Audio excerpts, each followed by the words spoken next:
Chapter 1. Becoming a father, the system falls asleep instantly. Han Mo abruptly opened his eyes, a piercing headache assaulting him. Was it a hangover? No, this was not the sensation of a hangover. A soft, timid voice floated into his ears, laced with a hint of uncertainty. Daddy? Han Mo's body stiffened, his neck creaking like rusted machinery as he turned. His gaze landed upon a delicate little girl, perhaps 2 or 3 years of age. Clad in a somewhat worn and faded pink teddy bear pajamas, she tilted her cherubic face up, her large, round, sparkling eyes filled with curiosity and a touch of dependence as she regarded him. Her hair was tousled, suggestive of recent slumber, and her chubby cheeks resembled those of a ripe, juicy peach, evoking an irresistible urge to pinch them. Who? Me? Daddy? He instinctively glanced down, noticing a crumpled piece of paper in his hand, its edges frayed. Unfolding it, he found the bold letters. Dragon City Authority Judicial Appraisal Center DNA Paternity Test report glaring back at him like a thunderous blow to his temple. The audacious bold text was blinding. The conclusion read clearly: the likelihood of Han Mo being the biological father of the tested child is 99.99. A deafening roar echoed in his mind as an avalanche of fragmented memories that did not belong to him surged forth like a tidal wave. Pain struck him violently. Memories flashed through his mind like a film reel on fast forward. He recalled his senior year at the Dragon Country Media Academy, a promising star brimming with talent and aspirations for the future.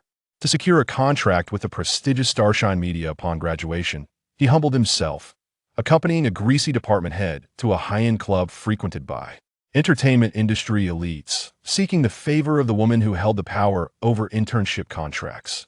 The flickering lights, the cloying scent of perfume, the insincere smiles, and the bitter spirits consumed one after another. His recollections grew hazy. He remembered feeling dizzy and excusing himself to the restroom for a breath of fresh air in the dimly lit corridor. He seemed to collide with his soft body, enveloped in an inexplicable, faintly cool fragrance. Then, consciousness slipped away like a kite severed from its string, drifting into an abyss of darkness. When he awoke again, it was in a lavish presidential suite of an unfamiliar 5-star hotel. A splitting headache and aching limbs greeted him, the disheveled sheets beside him attesting to the events of the previous night. He, a mere university student, had lost his innocence. On the bedside table lay his identification card neatly placed, accompanied by a thick stack of red bills, 20,000 in total, neither more nor less. It felt like a humiliating compensation. From that moment forth, the trajectory of his life veered drastically from its predetermined path. Due to that night's last-minute escape, he had made enemies. The original owner of this life faced sabotage, leading to a dismal industry blacklist. A proud Dragon Chuan graduate was reduced to languishing in a small, struggling entertainment company owned by a wealthy heir, scraping by on a meager salary. Until a week ago, when a woman clad in an elegant business suit approached him. She exuded a sharp demeanor and striking beauty, yet her gaze was as cold as steel. Cradled in her arms was the very little girl before him. The woman appraised him with a frosty stare for a few moments before she spoke indifferently. I am Lin Wei, the best friend of the child's mother. Before the original person could react, Lin Wei's voice was devoid of warmth. The child's mother has suffered a severe car accident. Now she is in a vegetative state. The doctors say the chances of waking up are exceedingly slim. This is her daughter, and also your daughter. Lin Wei gently pushed the quietly resting little girl forward. She can only be entrusted to you. For nurturing, you may proceed with a paternity test. The original person seemed to be stunned in shock. In a daze, they underwent the paternity test. The moment they received the report, the shock was overwhelming. Ultimately, the original person could not bear this unbearable weight of life, and in a sudden moment, their consciousness faded, their soul returned to the void. Then, Han Mo, a mere wage earner from the 21st century, awoke amidst this chaotic situation. As he absorbed all this information, Han Mo felt an intensifying headache. He surveyed his surroundings. The cramped room, no more than 20 square meters, was adorned with cheap floral wallpaper, peeling at the corners to reveal the dingy yellow walls beneath. An old wooden bed that creaked with every movement, a chipped wardrobe, and a table missing a corner. This constituted the entirety of the furnishings. Aside from the musty odor, There seemed to linger a faint scent of milk. His gaze fell to the foot of the bed, where half a canister of open milk powder sat. He recognized the brand. It was not particularly expensive, but certainly not top tier. It appeared the original person had made some effort to prepare upon discovering they had a daughter. But what now? The wallet was empty. Daddy, the little girl timidly called out again, her small hands rubbing her belly. Duo is hungry. A jolt ran through Han Mo. That's right. He was no longer alone. He had a 3-year-old daughter, his very own. He had to raise her. Raising a child requires money. Money, money, money. Han Mo screamed internally. An unprecedented wave of anxiety engulfed him. System. Grandpa. Golden finger. Anyone come? Help me. Clinging to the last thread of hope, he fervently called out in his mind. Ding! Detecting the host's intents will to survive binding entertainment savior system, a cold mechanical voice abruptly echoed in his mind. Han Mo's heart soared with joy. A system. Indeed, there was a system. There's always a way out. System self-check in progress warning. Energy reserves critically low. Unable to maintain normal operation. Expected to enter forced deep sleep in 30 seconds, Han Mo's ecstatic expression froze in an instant. No way. This was such a cruel twist. Emergency initiation of novice welfare distribution program, ZZZ energy depletion accelerating welfare 1. Passive skill, godly memory enhancement technique has been granted. The host will possess the ability to remember everything at a glance and precisely replicate all known information, learning ability significantly enhanced in an instant. An indescribable sensation of coolness swept through his mind like a divine revelation. Countless classic melodies, cinematic scenes, literary excerpts, and entertainment concept from his past life on Earth emerged with astonishing clarity, akin to meticulously organized high-definition digital files, vividly etched in the depths of his consciousness, readily accessible at any moment. He could even recall the background music of a particular advertisement or a line uttered by a bit player in an old film with remarkable precision. This golden finger was impressively robust. A fervent blaze reignited in Han Mo's heart. Acquired passive skill. The buzz. Warning. Energy below 1. System will soon enter forced deep sleep. Sleep countdown. 3.2.1. Buzz. Hey. What about that other skill? Han Mo nearly leaped from his bed. Yet, the voice in his mind vanished entirely, leaving no trace behind as if it had never existed. Han Mo sat in stunned silence on his bed, absorbing the clarity of his former live's treasure trove of entertainment while glancing at his empty wallet and the eager daughter by his bedside awaiting sustenance. With a long, drawn-out sigh, Han Mo expelled the weight of his circumstances. He had unwittingly become a father at the outset, his savings non-existent, the identity of the child's mother shrouded in mystery, and she remained in a comatose state. The system had just activated and promptly succumbed to slumber, leaving behind an unfinished skill. This beginning of his new life was indeed thrilling. However, this was not the time for such reflections. The immediate priority was clear generate income. Raise the child. Chapter 2. The Call from Desperation. The Temptation of Fatherhood. Han Mo gazed at the exquisite little figure before him, his heart suddenly constricting as if gripped by a soft, tiny hand. His daughter, Han Duo. Goodness, the genes truly have an exquisite selection. With her large, sparkling eyes, long eyelashes resembling delicate fans, and skin so tender it seemed to glisten, she was nothing short of a celestial fairy descended from the heavens. Were it not for the paternity test report hitting him squarely in the face, he might have believed she was the hidden child of some top celebrity. However, as adorable as she was, sustenance was imperative. Gurgle. The little one's stomach rumbled. Duo clutched her tiny belly and in a sweet, childish voice exclaimed, Daddy, the baby's tummy is thundering. Han Mo's heart fluttered. He hurriedly grabbed the can of formula and dashed to the kitchen, preparing a bottle for Duo. After feeding her, he surveyed their rented apartment. Damn it, the poverty was utterly terrifying. The refrigerator was empty. Even the mice would flee in horror. Money. He desperately needed funds.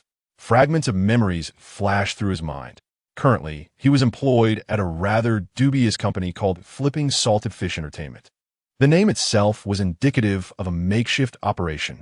The owner, Qin Lang, an affluent second-generation heir with more money than sense, harbored dreams of stardom and had signed a few background actors.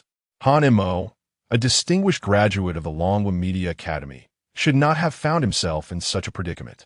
Yet, 2 years ago, he had inadvertently offended a significant figure at a conference. A soft ban from the industry ensued. No major company dared to hire him. Only this flipping salted fish had taken him in, valuing his appearance and diploma. As for the salary, it barely kept him alive. Now, unexpectedly thrust into fatherhood with a 3-year-old in need of care, life had become a veritable uphill battle. My goodness, Han Mo lamented internally. This opening was of hellish difficulty.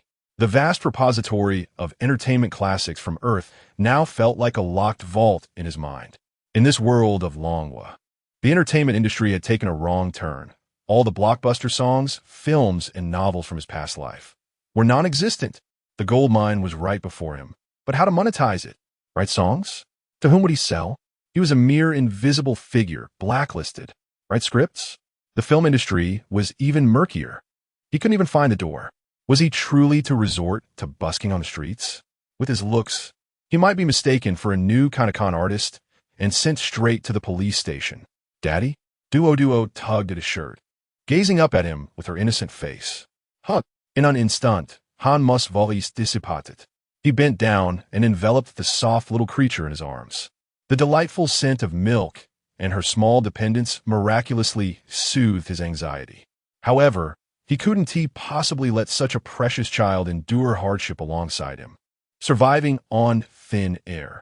Without money, every step was a struggle. The only solution seemed to be to muster the courage to approach that foolish boss, Qin Lang, and request an advance on his salary.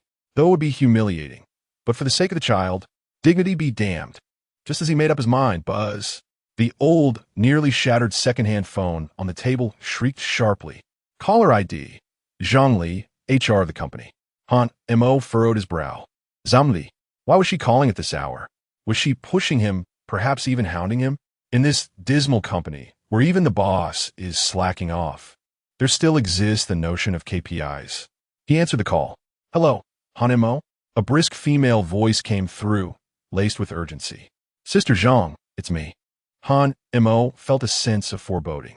Oh no, Han Mo, help me. Zhang Li's voice was on the verge of tears. You must come to the company immediately. No, don't come to the company. Take a taxi straight to Starlight Film City. Studio number 3. Hurry. Her words came out in a rapid-fire manner. Han Mo was bewildered. To the film city? For what reason? There's been a major incident. President Qin. Our company invested a substantial amount in the talent show, Tomorrow's Stars. Recording begins today. But one foolish contestant has fled at the last moment. They've run away. Run away? Han Mo exclaimed. Is the production team going mad? Indeed, President Qin is furious. They were counting on this show for a turnaround. Zhang Li whispered urgently. The production team is in dire need of someone to fill in. They require a newcomer with a good image and potential. Han Mo was even more perplexed. This Sister Zhang, what does this have to do with me? A banished has-been and a novice dad going to an S-level talent show? Are you out of your mind? How could it not be relevant? It is of great significance. Zhang Li shouta impatiently. President Qin is in a frenzy, urging me to find a suitable replacement from the company. After considering it, who among us has a better image and temperament than you? Han Mo? Pretty. You are a legitimate graduate of Long Chuan, a trained professional, a ready-made emergency responder. An Macau's Leipzwisha. Suddenly, his face and diploma held value in a situation like this. He instinctively wanted to refuse. Sister Zhang, I can't. I'm tied up here. Oh, don't say you can't just yet. Zhang Li interrupted swiftly, fearing he would hang up. I know your situation is unique, being banned and all, but this opportunity is a rare one. Tomorrow's Stars, an S-level production, simultaneously live-streamed across 3 major platforms. Superstars as mentors, if you can just make an appearance. Sister Zhang, the circumstances here. Han Mo's voice grew serious as he looked at the innocent child in his arms. I have to. I understand your difficulties. Zhang Li's tone shifted, filled with allure. Han Mo, I know you just have a child, and you're short on funds, right? Han Mo fell silent. I've already spoken with the production team. Zhang Li's voice brimmed with excitement. Emergency rescue. Special treatment. Firstly, as long as you participate, the production team will cover all expenses during the competition. Luxurious apartments in the film city. Private rooms. Just move in with your luggage. Utilities are all included. Han Mo's heart raced. All expenses covered? A private room? How much could he save? His rent was due soon. Secondly, Zhang Li tantalizingly paused, dropping a bombshell, a condition he could not refuse. Considering your unique situation, the production team, after President Qin's relentless negotiations, has in principle agreed. Agreed to what? Han Mo instinctively inquired. Zhang Li inhaled deeply, adopting a tone that conveyed a sense of fortunate opportunity. The production team can assist you. They will arrange for a dedicated life assistant at the recording base to help you with the child. What? Han Mo's mind erupted in disbelief, his voice trembling with astonishment. He questioned the reality of his auditory perception. Take care of the child? Yes, you heard correctly. That is precisely the meaning. Zhang Li asserted with unwavering confidence, reveling in her ability to resolve everything. Consider it, a grown man like you, participating in a program while managing a 3-year-old child. How inconvenient that would be. It would undoubtedly affect your performance. The production team is being considerate. Of course, specifics regarding the assistant's fees and other details will need further discussion, but the overarching direction is set. Boom! Han Mo felt a rush of blood surge to his head, his heart pounding like a drum. All meals provided, accommodation included, a private room, and they will actually assist with the child. This is simply like receiving a premium down pillow just as sleep beckons. The complete package. What troubled him most? Firstly, a lack of funds. Secondly, the absence of a place to stay, with rent looming ominously. Thirdly, an utter lack of energy and experience in childcare. A novice father, utterly overwhelmed. Yet, this serendipitous opportunity to audition seemed to resolve all 3 daunting challenges in one fell swoop. To audition? It sounded preposterous, absurd, but then he glanced down at the innocent, pure face of Duo nestled in his arms, feeling the warmth of the child's breath. For Duo, let alone an audition, he would brave any peril, even if it meant traversing mountains of blades or seas of flames. Han Mo, are you still listening? Zhang Li, sensing his silence, grew anxious. Han Mo took a deep breath, his chest rising and falling with excitement and a resolute determination. Sister Zhang, he began, his voice unexpectedly hoarse yet resolute. I will go. Chapter 3. Competing for my child. First arrival at the venue, hanging up the phone. Han Mo gazed at his bewildered daughter nestled in his arms, his heart a tumult of emotions. Participating in a talent show? Just a day ago. Such a notion was inconceivable to him. Yet now, for the sake of this soft little being, he would brave any peril. After all, it was merely singing and dancing. Wasn't he it?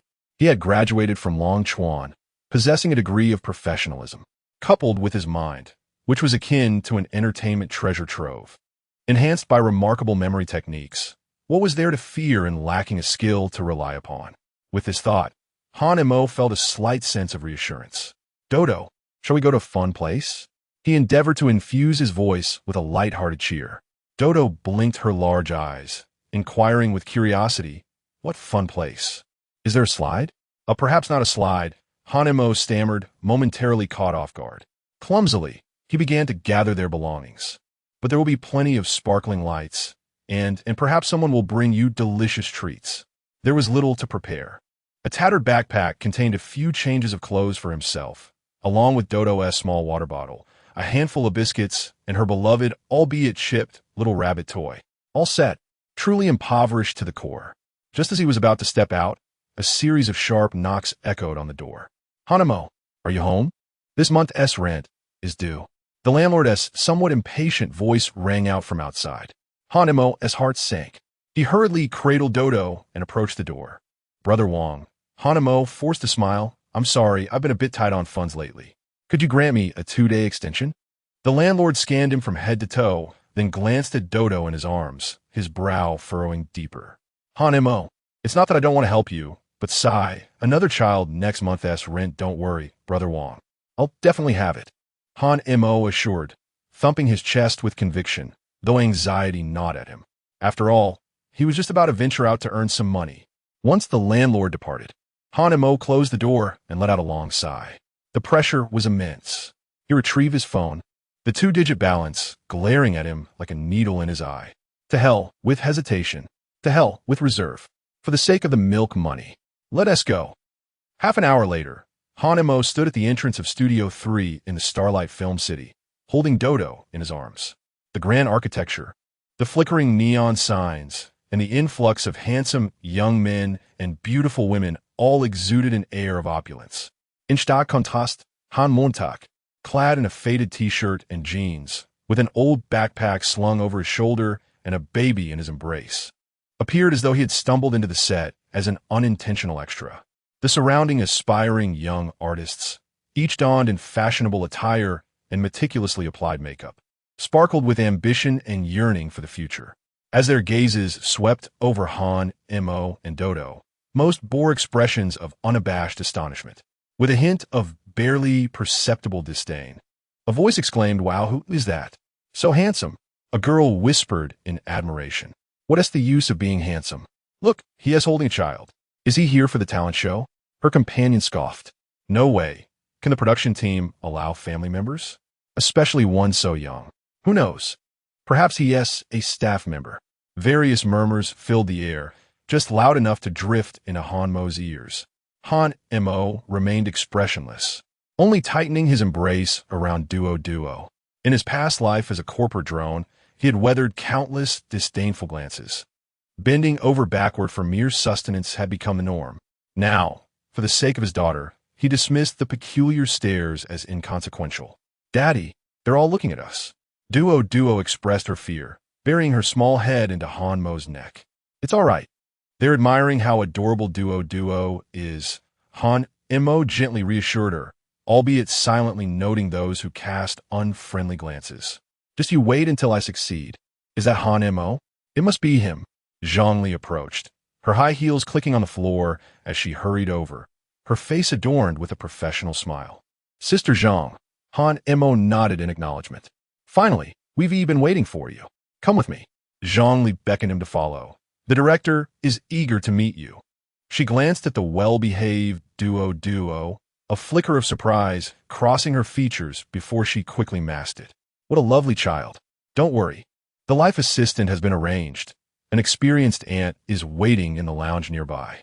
Upon entering the recording studio, a whole new world unfolded. The vast space was filled with intricate lighting and sound equipment, while busy staff members bustled about. The air was thick with a tense yet exhilarating atmosphere. Dozens of youthful faces congregated in a waiting area, each brimming with vitality and anticipation for the future. Han Mo's arrival undoubtedly drew attention once more, especially with Duo in his arms, capturing the gaze of everyone present. What's going on? He actually brought a child to participate in the talent show? Does he think this is a parent-child program? Being handsome doesn't excuse such absurdity. Whispers erupted around him. Han Mo settled into a corner, placing Duo on his lap. He understood that he was akin to a monkey in a zoo, being observed by onlookers. Yet he was unfazed. He had not come to make friends, but to earn a living and provide for his child. At that moment, a flamboyantly dressed young man, adorned in trendy attire, approached amidst a throng of admirers. It was Qin Lang, the owner of the entertainment company, Xinyu Fanzhen. Upon spotting Han Mo in the corner, his eyes lit up, and he rushed over. "Han Mo, my good brother," Qin Lang exclaimed, slapping Han Mo's shoulder with considerable force, nearly causing him to stumble. Han Mo's lips twitched in response. "Mr. Qin," he managed to say. "Oh, don't call me Mr. Qin. Just call me Lang Gu." Qin Lang replied with an easygoing demeanor. His gaze then fell upon Duo, his expression one of astonishment. "Is this your daughter? Goodness, she is absolutely adorable." He extracted a lollipop from his pocket, playfully teasing Duo. "Little darling, call me. Call me handsome uncle, and this candy is yours." Duo glanced at Han-mo, shyly retreating a step. Han-mo, somewhat helpless, remarked, "Mr. Qin, the child is a bit shy." "Oh, it's perfectly fine." Qin Lang dismissed the concern, finding this to be a testament to Han-mo's unpretentious nature. "Rest assured, since you're on my turf, I will take care of you and your daughter. I have already spoken with the production team. They wouldn't dare treat you poorly." He lowered his voice, speaking with an air of mystery. "Brother, I know you are extraordinary. Feel free to showcase your talents without reservation. Let those who underestimate you open their eyes and witness what true genius looks like." Han-mo was taken aback. When have I ever been extraordinary? When have I ever hidden my abilities? It seemed that the logic of this boss was somewhat unconventional. Chapter 4. The Initial Stage Rating. The mentor's entrance. Han-mo could only reply with a dry, "Thank you, President Qin. I will do my best." Qin Lang nodded in satisfaction, his expression one of confidence in a youth's potential. "That's the spirit. Show your charisma. Let everyone know that you, Han-mo, are not just a small fish in a vast pond." With that, he hurried off, surrounded by a flurry of activity as he engaged with the program director. Han-mo watched his retreating figure, a dull ache beginning to form in his head. What was all this about? "Daddy, that uncle is so strange," Duo whispered softly. Han-mo nodded in agreement. "Yes, quite peculiar." He comforted his daughter while his mind began to churn. This talent show was crucial. The first performance was pivotal. What song could he choose that would leave a lasting impression? The music scene seemed to favor the extravagant and boisterous, lacking pieces that could truly touch the soul. Perhaps he could try that song. Lost in contemplation, a young female director clad in work attire approached, a clipboard in hand. "Attention, all contestants. Please gather in the #1 studio in 5 minutes for the initial stage recording." The atmosphere instantly buzzed with excitement. All the contestants began to tidy themselves, encouraging one another or nervously taking deep breaths. Han-mo stood up, adjusting the straps of his backpack. At that moment, Zhongli appeared, accompanied by a kindly-looking middle-aged woman. "Han-mo, this is Aunt Wang. She will look after Duo from now on." Han-mo knelt down, looking into Duo's eyes. "Be a good girl and go play with Grandma Wang for a while. Daddy needs to go sing on stage, but I'll be back to find you, all right?" Though Duo felt a twinge of reluctance, she nodded understandingly. "Okay, Daddy, good luck." Han-mo entrusted Duo to Aunt Wang, offering a few parting words before taking a deep breath and joining the throng heading toward the door that would lead to an unknown fate. The initial stage was upon him. Whether he could carve out a place for himself and his daughter in this unfamiliar world would depend upon the performance that lay ahead. Inside Studio No. 1, the lights blazed brightly, illuminating the vast stage in vivid detail. Countless cameras, like cold, watchful eyes, were scattered throughout, ready to capture every moment that might spark conversation. The audience, shrouded in darkness, was merely a mass of shifting silhouettes, yet the palpable anticipation and excitement in the air weighed heavily upon him. Han-mo stood in the shadows at the side of the stage, silently observing the scene before him. This spectacle, in the recesses of the original owner's memory, there is a faint impression of the glory belonging to the graduation showcase of the Longwood Media Academy. Yet at this moment, he felt no thrill at the prospect of taking the stage, only a heavy sense of responsibility. The expenses for formula milk, the rent, and the trusting, clear-eyed gaze of Duo filled with dependency. A male host, adorned in a dazzling sequined suit and exuding a vivacious style, holds a microphone in hand. With a voice that captivates the audience, he exuberantly stirs the atmosphere. "Welcome, everyone. You are here for the inaugural episode of the annual S-Class Star Discovery Variety Show, Tomorrow S-Star, co-produced by Penguin Video and Tomato TV, and generously sponsored by Shinyu Fans and Entertainment. Here, we bid farewell to conventions.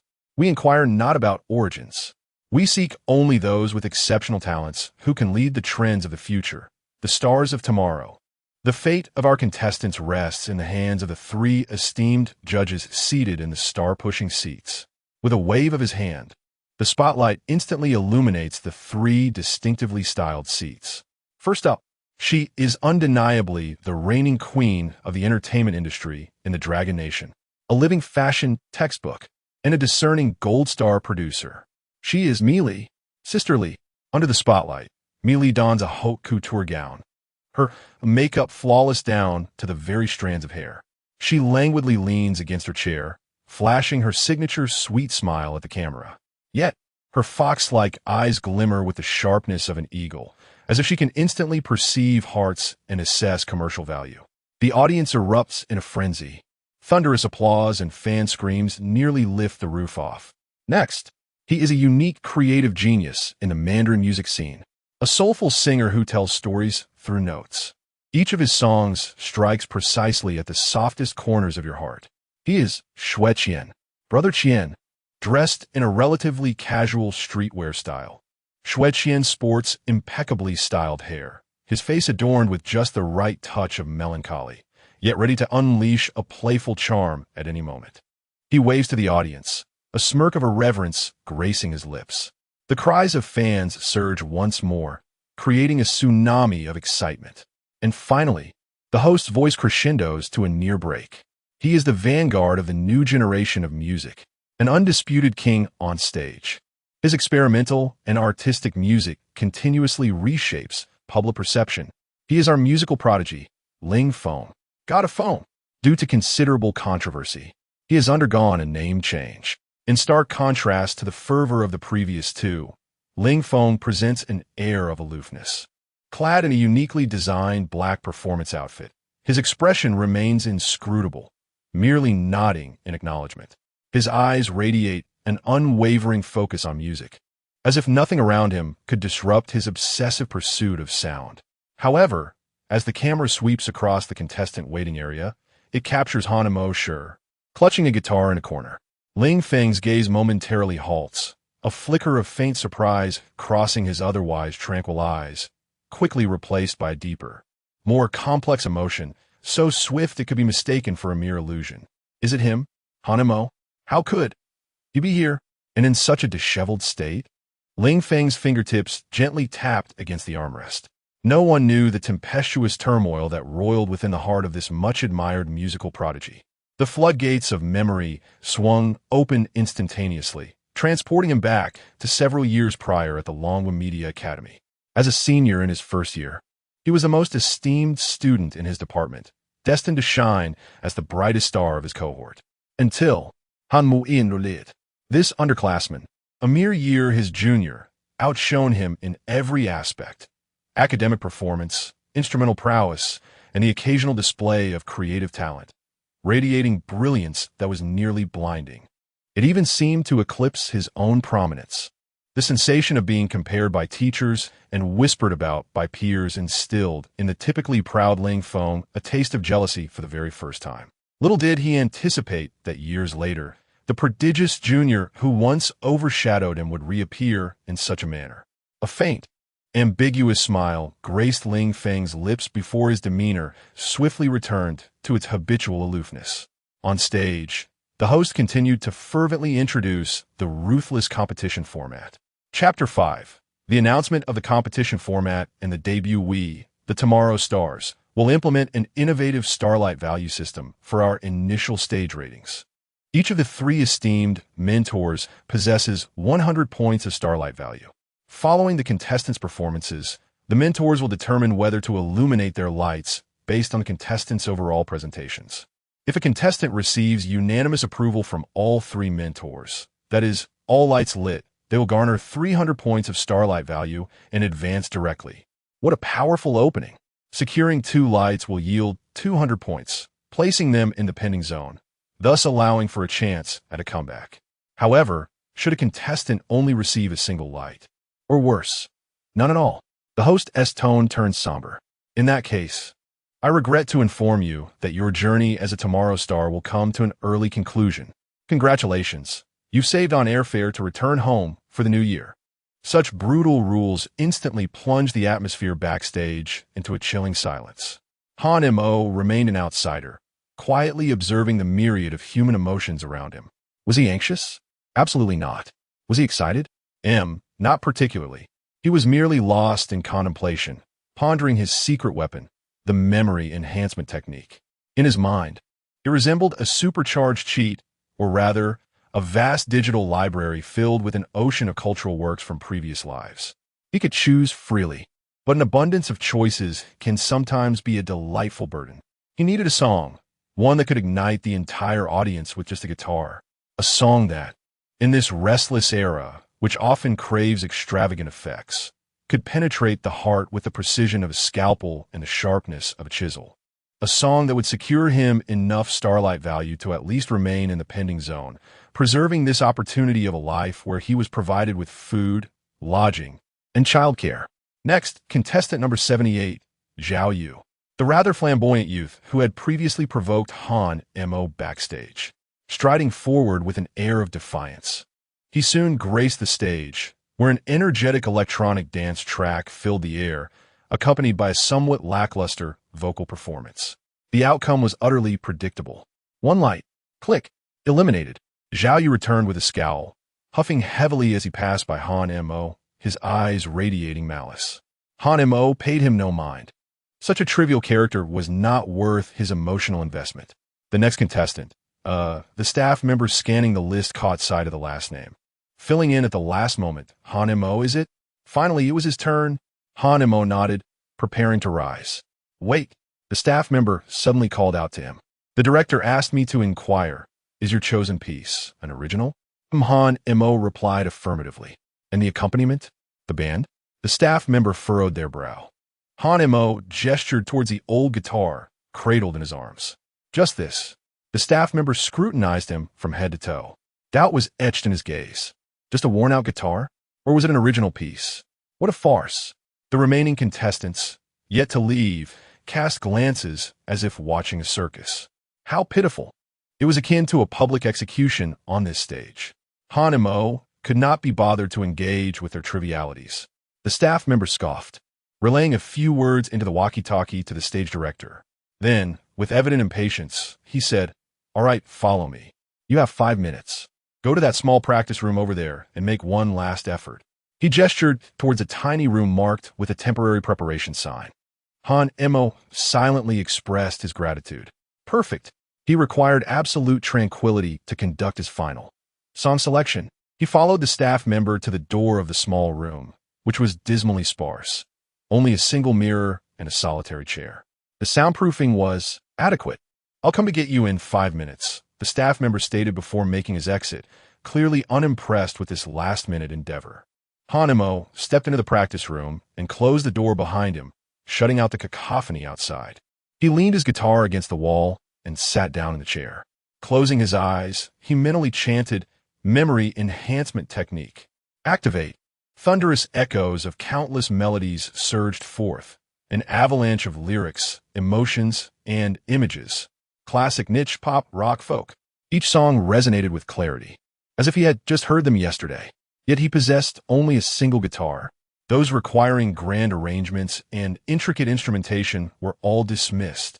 He needed a sharp blade, not a cannon. Time was of the essence. He had to make a decisive choice swiftly. Eureka! A melody so stripped down, yet hauntingly catchy.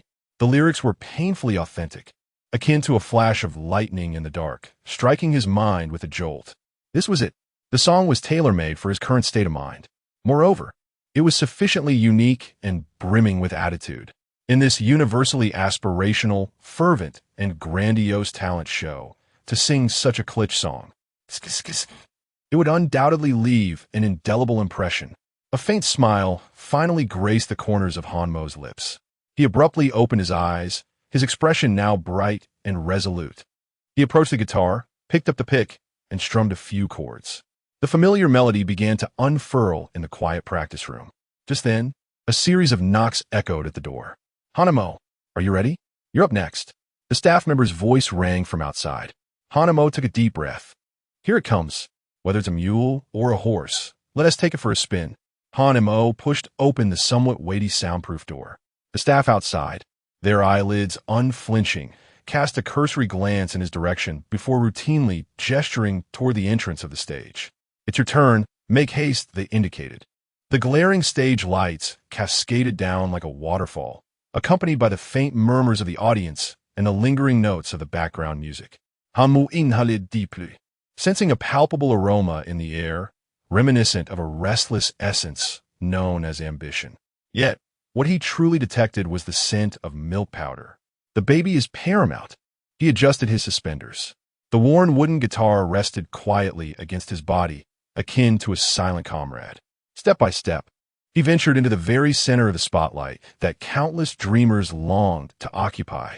In an instant, it felt as if the entirety of the world's illumination converged upon him, blindingly bright.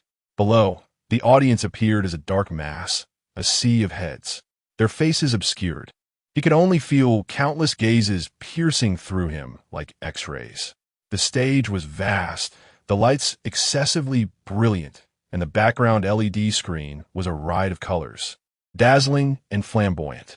In stark contrast, Han and Mo, clutching a battered wooden guitar and donned in a faded white t-shirt and jeans, seemed just a fraction out of place. One might even say it was rather shabby. A few gasps emerged from the front rows of the audience, primarily directed at his visage. Alas, there's no denying that beauty is a form of justice. Chapter 6. A guitar that captivates the audience in the waiting area for contestants. Those who had just performed or were awaiting their turn cast their gazes toward him. Surprise? Curiosity? Disdain? Amusement? A plethora of expressions, complex enough to script an entire palace intrigue drama. Is this the one? Hastily gathered to fill the numbers? His appearance is indeed striking, yet his attire, utterly lackluster. Clutching a battered guitar, intending to sing a worn-out folk tune? Who listens to that anymore? I wager 5 dimes that this fellow will undoubtedly be eliminated in the first round. Farewell and good riddance. At the judges' table, Meili's beautiful almond-shaped eyes narrowed slightly as she regarded the man on stage with keen interest. Ah, this gentleman possesses an exquisite facade, a rarity that could be spotted even in a crowd. His aura, intriguing, imbued with a subtle weariness that is hard to define. A young man with a story? Fascinating indeed. Shueqian straightened his posture slightly. He always held a higher regard for original contestants who dared to step onto the stage armed with nothing but a guitar. Naturally, this made him more discerning. As for Ling Feng, he observed the familiar yet foreign silhouette, his fingers unconsciously curling upon the armrest. His gaze was murky, resembling the surface of the sea before tempest. The seasoned host, with maximum control over the proceedings, swiftly ushered in the next act. Welcome our final contestant, Hanamo. He will present an original song, If One Day I Become Very Rich. Upon uttering the song's title, the host hesitated for half a second, questioning whether the teleprompter had malfunctioned. Indeed, a wave of suppressed laughter erupted from the audience. The onlookers were clearly amused. Even Meili and Shueqian could not help but raise their eyebrows. Was this title for real? It was utterly straightforward and shockingly trite, wasn't it? Only Ling Feng's lips seemed to curl downward, his eyes brimming with a renewed disdain. As expected, still so lowbrow, unworthy of the stage. In response to all these reactions, Han Mo calmly approached the microphone. He did not rush to speak. Instead, he slightly bowed his head, his long, clean fingers gently strumming the guitar strings, testing the pitch. This simple act, coupled with his flawless profile captured from every angle by the high-definition camera, exuded a strange, tranquil charm. In the backstage monitor room, a little girl exclaimed, "Daddy," with her small finger pointing excitedly at the screen, her rosy cheeks glowing with enthusiasm. "Daddy is going to sing. He's singing." Aunt Wong, who was looking after her, smiled as she patted the girl's head. "Yes, your daddy is indeed handsome, and his singing must be delightful." On stage, Han Mo adjusted the microphone's height, lifted his gaze, and calmly surveyed the audience below. He uttered no superfluous words, not even a semblance of an opening statement, only the gentle descent of his fingertips. The crisp prelude of the guitar gently reverberates, its melody remarkably simple, almost reminiscent of a catchy tune. It carries a relaxed, somewhat languid rhythm, in stark contrast to the flamboyant performances of previous contestants who seemed intent on transforming the accompaniment into a cacophony of electronic sounds. This unembellished guitar strumming resembles a refreshing spring, instantly dissipating the tense atmosphere in the venue. A moment of silence envelopes the crowd, followed by Han Mo's voice emerging softly. His tone is neither high nor showy, lacking any ostentation. Instead, it is a clean baritone imbued with a hint of magnetism, as if he were whispering intimately in your ear, recounting, "If one day I become wealthy, my first choice would not be to travel the world, but to recline on the largest, softest sofa, eating and sleeping, waking only to eat for an entire year." As the lyrics unfold, the audience falls silent once more, not in awe of the music, but in collective bewilderment. In the contestant area, some nearly erupt into laughter, incredulous at the absurdity of the lyrics. What on earth are these lines? They are far too grounded, lacking ambition. Shouldn't the song be about dreams, youth, or love? Is this truly the aspiration? Merely lounging on a sofa for a year? Where's the vision? Where are the dreams? Even Queen Mealy struggles to suppress a smile, nearly breaking into laughter. This young man, his approach is rather unconventional. Shui Qian, on the other hand, furrows her brow, her fingers rhythmically tapping the table as if she were a seasoned physician, attempting to discern whether this is mere sensationalism or a hidden gem. Ling Feng's gaze is filled with disdain, as if he has already issued a death sentence to Han Mo with a suspended execution. Yet Han Mo remains unfazed by the external noise, continuing to sing with an ease that resembles casual conversation, even sporting a subtle, self-deprecating smile, as if expressing his innermost thoughts. If one day I become wealthy, I could keep everyone close, joyfully eating, drinking, and chatting each day, without a care for tomorrow or farewells. At this juncture, his eyes seem to inadvertently glance towards a certain direction in the audience, his voice imbued with a barely perceptible tenderness.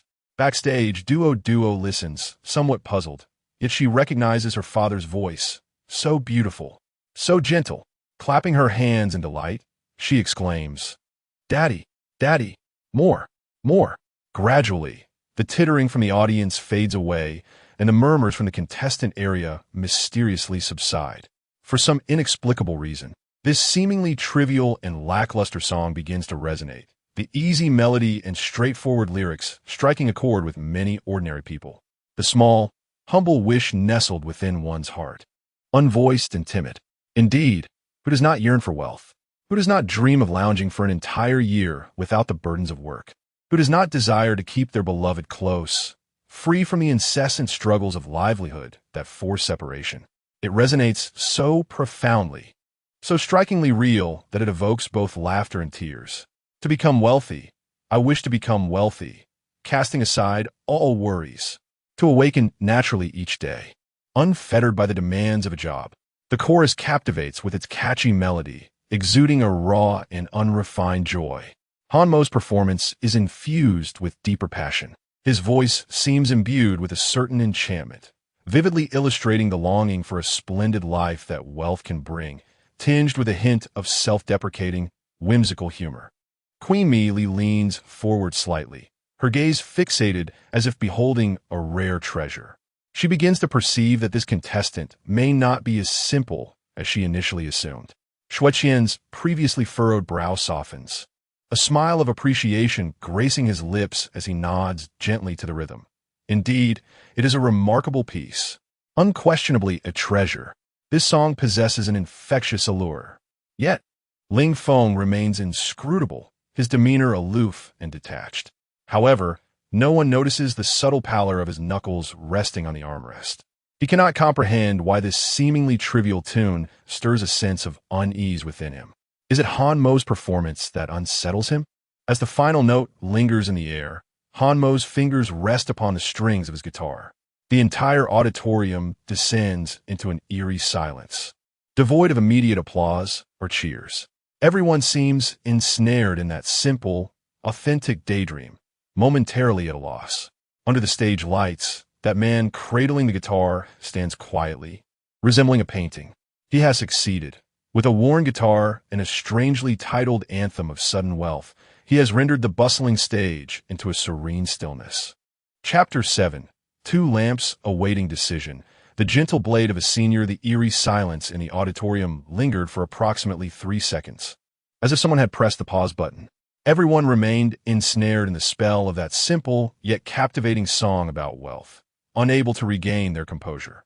At last, It was uncertain who initiated the applause. A smattering of claps erupted, quickly transforming into a contagious wave of enthusiasm, growing increasingly fervent. Many in the audience wore expressions of sudden realization, with some even humming along to the refrain about becoming wealthy. In an instant, the atmosphere shifted from bewilderment to an odd fervor. In the contestants' waiting area, those who had previously harbored a mindset of amusement now exhibited a range of expressions. Some were dumbfounded. Is this really it? Can this song actually become popular? Others appeared contemplative. The melody truly is quite infectious. Some remained disdainful. Yet a hint of jealousy flickered in their eyes, perhaps unbeknownst to themselves. The host was the first to react, swiftly taking the stage with a professional yet sincere smile. Thank you, Hanemo. We appreciate you bringing us such a unique and authentic original song. He turned towards the esteemed panel of judges. I am sure that after hearing this song, our three mentors have much to say. Let's first invite teacher Mi Li to offer her insights. The spotlight shifted to Mi Li. She languidly leaned back in her chair, her captivating gaze curiously surveying Han Mo, a playful smile gracing her lips. Hanemo, if I may say, you possess a, well, strikingly fitting appearance for our show's aesthetic. A gentle wave of laughter rippled through the audience. This song. Mi Li paused, her fingers lightly tapping on the table. The title is rather straightforward, and the lyrics, at first glance, might seem somewhat lacking in ambition. She shifted her tone, her gaze sharpening. However, strangely enough, I found myself drawn in. I even feel that this song resonates with more sincerity than many others that shout about dreams and wallow in melodrama. It embodies a sense of coolness and detachment, yet harbors something within that we have yet to fully comprehend. Has Teacher Mi Li's interpretative mode been activated? Is this not a glimpse into the essence of life, a return to simplicity? With the simplest melody and most straightforward lyrics, it articulates the intricate thoughts of many, which is, in itself, a sophisticated approach. I'm quite curious about how many more surprises you hold that we have yet to discover. Upon concluding her remarks, Mi Li unhesitatingly pressed the button in front of her. Buzz! A warm yellow light illuminated, signifying 100 points of star value. Thank you, Teacher Mi Li. The host promptly interjected, and applause resounded once more. Han Mo nodded slightly, uttering a quiet, thank you, Teacher Mi Li, his expression remaining composed. Next, let's welcome our creative genius, Teacher Xue Qian. Xue Qian leaned forward, his expression radiating palpable excitement and admiration. Hanemo, did you truly compose this song? As Xue Qian spoke his first sentence, he struck at the heart of the matter. Han Mo nodded in agreement. Indeed, Xue Qian generously raised his thumb, exclaiming, Brother, your song is extraordinary. I must say, the current market is flooded with insipid lamentations and pretentiousness. It is rare to find someone like you who dares to incorporate such straightforward sentiments as desiring wealth and wanting to take it easy into their lyrics, and to do so with such candor and wit. Moreover, Xue Qian emphasized, the melody is simple yet remarkably catchy. The arrangement, relying solely on a guitar, is perfectly executed. This proves that your understanding of music transcends mere technical prowess and resonates deeply with the soul. There is sincerity and attitude in this work, and I truly appreciate it. With that, Xue Qian decisively pressed his button. Buzz! The second light illuminated, a dazzling 200 star points. The atmosphere in the venue grew even more fervent. Backstage, it lit up, brightened again. Dad is amazing. Duod was face flushed with excitement as she bounced in Aunt Wang's arms. Qin Lang nearly crushed his phone in his enthusiasm. Spinning in place, I knew it. I knew it. Mo is incredible. 2 lights. Both Mi Li and Xue Qian have pressed theirs. Did you see that? This is what it means when heroes share the same vision. This is what it means to be overflowing with talent. He excitedly clutched Zhang Li's arm. Sister Zhang. Did you hear? What did Xue Qian say? He said Mo is sincere, has attitude, speaks to the heart. I told you his song must have profound meaning. It's not as simple as it appears on the surface. He must be using this approach to satirize those hypocritical individuals. Brilliant, truly brilliant. Zhongli, feeling dizzy from his fervor, could only force a smile. Yes, yes, Qin Zong is indeed wise. Han Mo is truly impressive. The two lights indicated that Han Mo had at least entered the pending zone, momentarily safe. In the contestants area, many faces changed, particularly Zhao Yu, whose gaze towards Han Mo could almost ignite flames. On stage, all eyes were on the final star promoter, Ling Feng. His vote would determine whether Han Mo would advance directly or enter the perilous pending zone. The camera zoomed in on Ling Feng, who remained expressionless, his gaze cold as he regarded Han Mo, as if observing an inanimate object. Ling Feng, the host, inquired cautiously, "What is your opinion on Han Mo's performance?" Ling Feng grasped the microphone, his icy voice resonating throughout the venue. The melody has some merit, a certain memorable quality. He initially offered what seemed like an objective assessment. However, the tone abruptly shifted to a sharp critique. But that is all there is to it. His gaze swept over the guitar in Han Mo's hands. Your guitar playing can only be described as KTV level. There are several chord transitions that appear somewhat awkward, and the rhythm lacks stability. At these words, Han Mo did not even lift his eyelids. Although the original artist had fallen on hard times, he was nonetheless a top student from the Long Chuan Music Department. His guitar skills, while not elite, were certainly not at KTV level. Such a critique felt excessively deliberate. Regarding the lyrics, Ling Feng's tone dripped with unabashed disdain. Eat, then sleep. Wake up and eat again. Sleep until naturally awakened, without the burden of work. Is this truly your aspiration? I concede that sincerity may indeed be a form of attitude. Yet, music, particularly on the stage of tomorrow's stars, a platform for pursuing dreams, demands a broader vision, depth, and the ability to lead. It should not be reduced to mere indulgence of carnal desires and a lazy disposition. This critique was piercing and laced with an air of superiority. The atmosphere in the room plummeted to a chilling silence. Mi Li and Xue Qian furrowed their brows, clearly in disagreement with Ling Feng's remarks. Xue Qian could not help but interject, "Ling Feng, I believe your words are somewhat." Xue Laoshi, Ling Feng interrupted coldly. "Everyone has a different interpretation of music. I believe that good music should inspire strength and contemplation rather than this superficial resonance."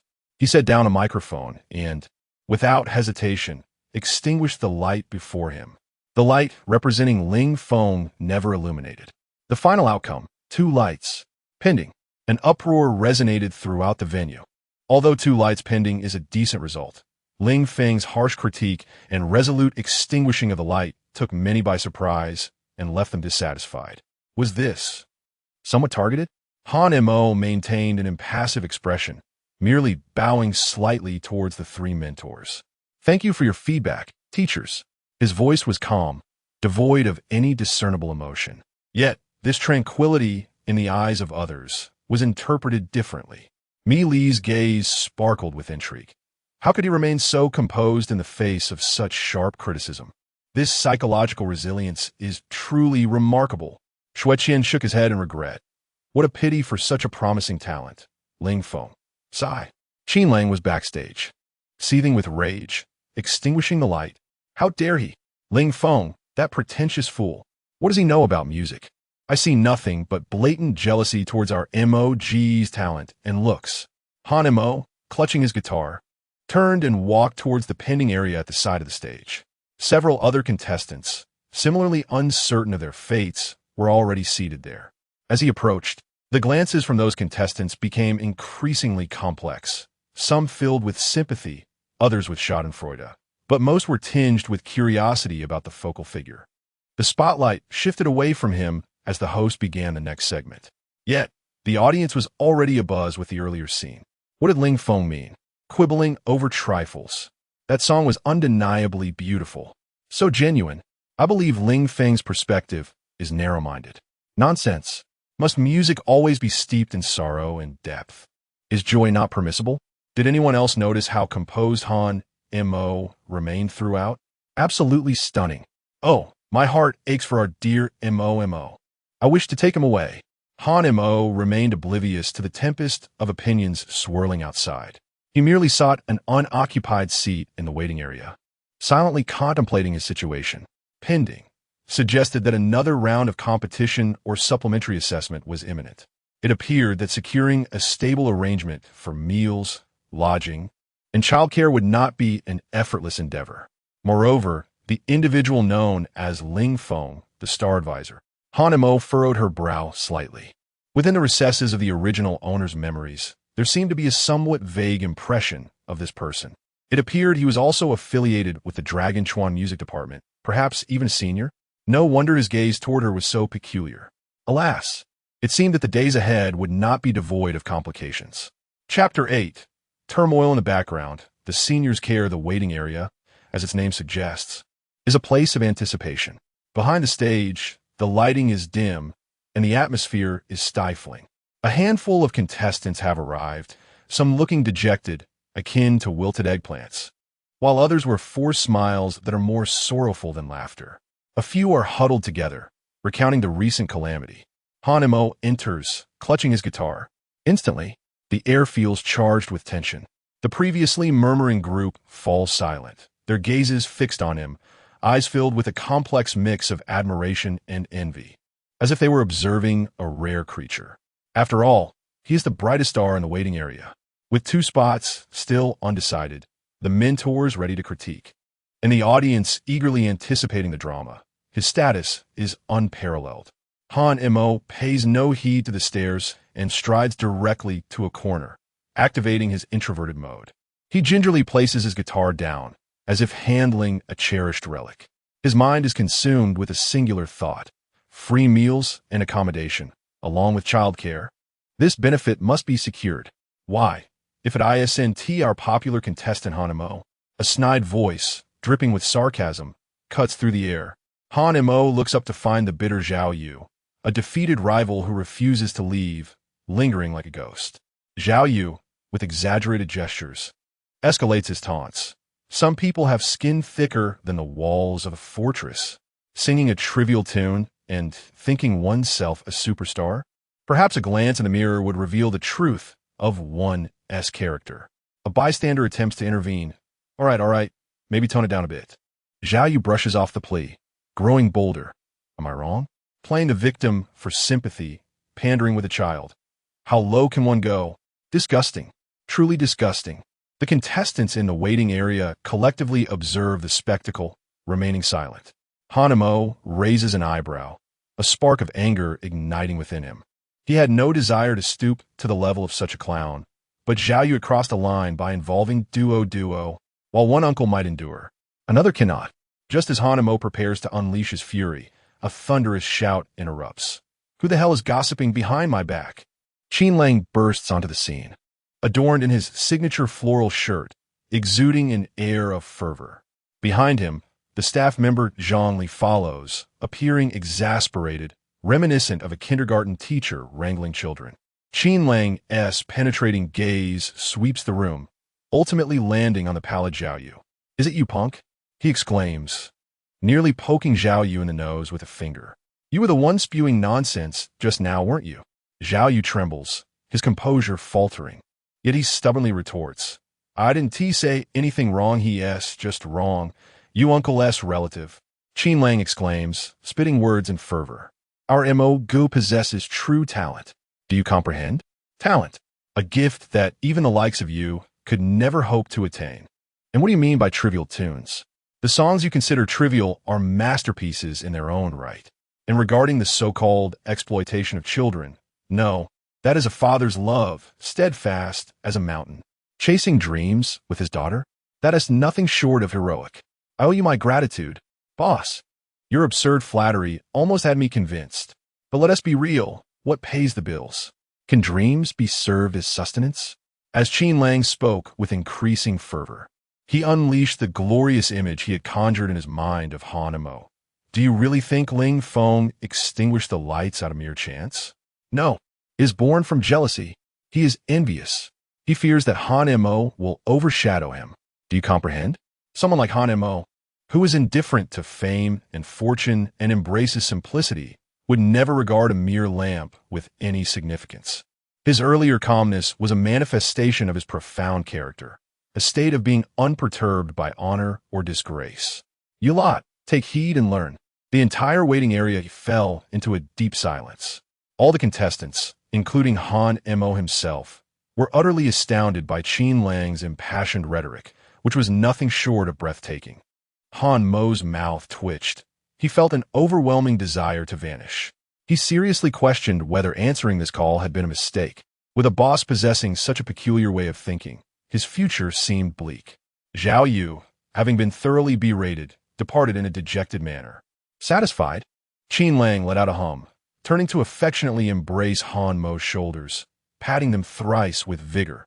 Mo, pay no mind to those foolish ones. They are simply envious. With me watching over you, who would dare to bully you? I will ensure they regret it. Han Mo's shoulder felt as though it might dislocate under the pressure, and he managed to force a smile that was more pitiable than a frown. Thank you, President Qin. I mentioned to call me Lang Ge. Referring to me as President Qin feels rather distant. Qin Lang shot him a glance, quickly morphing back into a cheerful demeanor. Rest assured, it's merely a waiting period.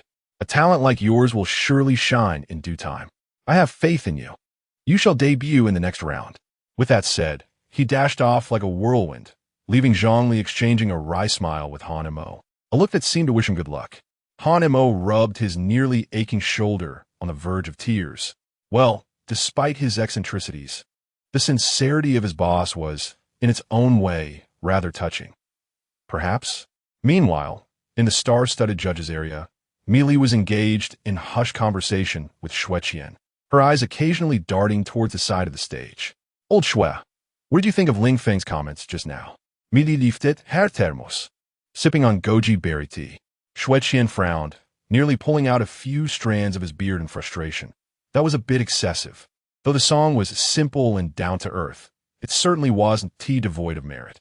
That young man, Han Mo, while his compositional abilities may be debatable, possesses genuine talent.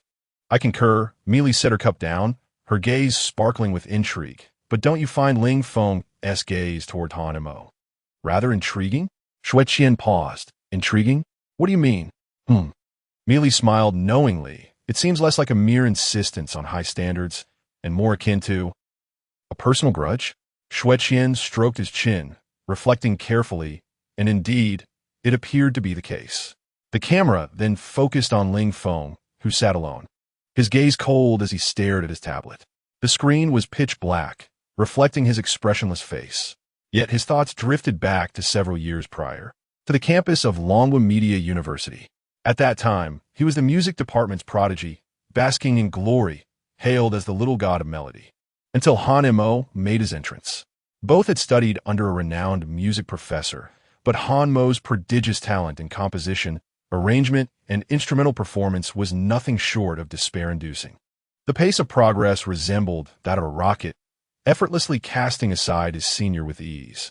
The overwhelming sense of defeat and jealousy, akin to a venomous serpent, gnawed at his proud heart. Later, he learned of Han Mo's downfall and subsequent disappearance, secretly reveling in his misfortune for quite some time. However, to his astonishment, years later, fate conspired against him. This young man had re-emerged, audaciously hoping to rise again beneath his very nose. Such a notion was utterly intolerable. Even if it were merely a trivial pop song, that damned familiarity surged once more. His talent appeared not to have been entirely extinguished. No, it must be eradicated, crushed in its infancy. Ling Feng took a deep breath, suppressing the tumultuous anger within, his gaze growing increasingly frosty, reminiscent of the biting ice of midwinter. So, it is to be determined? In the forthcoming battle for dominance, there would be ample opportunity to deal with this audacious junior. Chapter 9. The smoke of competition. At that moment, a slight commotion erupted backstage. Han Mo spotted Aunt Wang, guiding Duo as they hurried towards him. Daddy! Duo wriggled free from Aunt Wang's grasp and, like a little cannonball, leapt into Han Mo's arms, her small arms wrapping tightly around his neck. Whoa, take it easy, my little darling. Han Mo felt his heart melt, the earlier frustration dissipating in an instant. Don't worry, Daddy is fine and will be better soon. Daddy! Duo lifted her tiny face, her large eyes brimming with concern. That bad uncle. He was mean to Daddy. Han Mo's heart warmed, a mix of amusement and exasperation washing over him. Which uncle do you mean? That one. The uncle who doesn't like daddy singing. Duo pointed towards the direction of the star judge's table. Understanding dawned on Han Mo, and he chuckled softly. It's all right. Perhaps that uncle is just having a bad day. Not everyone enjoys daddy singing, but as long as you do, that's enough. Oomph. He is bad. Duo pouted, her lips forming a perfect little bow. Daddy sings the best. 1,000 times better than them. All right. You're absolutely right. Daddy sings the best. Han Mo planted a kiss on her small face. Now, let Daddy prepare a bit, and later, I will sing for you again, okay? At that moment, the director's voice echoed through the venue. Attention to all pending contestants. The initial stage ratings have concluded. We will now commence the competition for position among the pending contestants. The rules will be announced shortly, so please be prepared. A competition for position? Han Mo's heart quickened. The real challenge was just beginning. Whether he could remain on this stage and continue earning money for Duo's milk powder depended on his upcoming performance. Simultaneously online, the first episode of Tomorrow's Stars had erupted in a frenzy. The handsomest dad Han Mo, if one day I become rich crying while smiling, various topics bombarded the trending search lists, dominating discussions across major social media platforms. At this moment, the spotlight returned to the host, who held a card, his tone serious and authoritative. Next, we will proceed with our competition for position among the pending contestants. The rules are simple yet ruthless. He paused, scanning the anxious faces in the audience. Contestants in the pending area will choose an already advanced contestant to challenge in the order of the star ratings given by the star judges. Upon hearing this, many instinctively glanced at Han Mo. Although he had only secured 2 lights previously, his popularity was undeniably high. The host continued, the challenger will have 90 seconds to perform.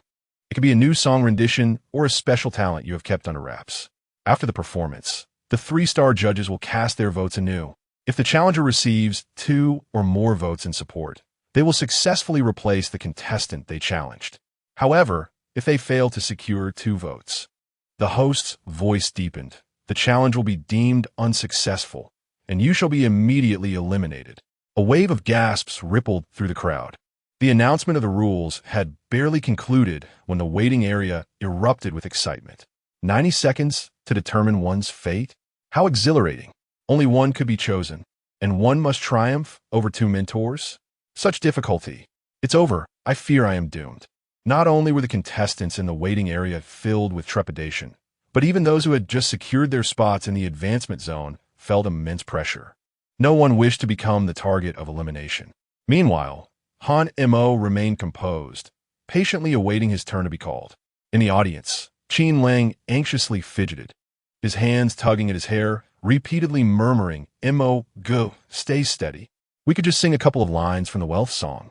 Let us find an easy target to challenge. His mind raced with possibilities. Mo Go must surely be surveying the situation, strategizing before making a move. Yes, it must be so. Soon, in order of ranking, the first contestant from the waiting area was summoned to the stage. He took a deep breath, his gaze wandering through the advancement zone, ultimately selecting a rather shy contestant who had narrowly avoided elimination. However, perhaps due to nerves, his prepared singing and dancing performance appeared somewhat stiff. The 90 seconds passed quickly, yielding a lukewarm reception. Unsurprisingly, all 3-star mentors shook their heads in unison. Failure. Elimination. The spotlight dimmed as the contestant left the stage in desolation. The second contestant opted to showcase his skills with a challenging piano piece. While his technique was commendable, he seemed overly focused on complexity, lacking in emotional depth. Once again, the result was defeat. A harsh atmosphere enveloped the room, making it difficult to breathe. After several challengers, none had succeeded. Then came the next contender, Han Mo. At last, it was his time. He rose from the corner of the waiting area, still clutching his wooden guitar. The host, upon noticing him, brightened and inquired with a smile. Han Mo, are you ready? Which advancing contestant do you wish to challenge? In an instant, all eyes were riveted upon Han Mo. The expressions of the contestants in the advancement zone varied, some curious, some scrutinizing, and others exhibiting subtle signs of anxiety. Han Mo's gaze calmly swept across the advancement zone. The camera thoughtfully captured close-ups of several popular contestants, particularly one sitting at the center. A creative male contestant named Zhao Lin, who had been praised by mentor Ling Feng for his remarkable talent and promising future. Zhao Lin had just advanced with an original campus folk song, his refreshing style garnering considerable favor from Ling Feng. Many presumed that Han Mo would shy away from such a formidable opponent, favored by a mentor. However, Han Mo's gaze ultimately settled on Zhao Lin. Grasping the microphone, he clearly announced, "I choose Zhao Lin." A moment of silence enveloped the venue before a wave of chatter erupted. Did I hear that correctly? He chose Zhao Lin? Is he out his mind? Zhao Lin is backed by mentor Ling Feng. This guy must either be incredibly bold or utterly foolish. Zhao Lin, taken aback, wore a look of disbelief, clearly unprepared to become the target. But he quickly regained his composure, a smirk of superiority gracing his lips, his eyes conveying a message. "All right, you brought this upon yourself, so don't blame me." Mealy arched an eyebrow, her smile deepening.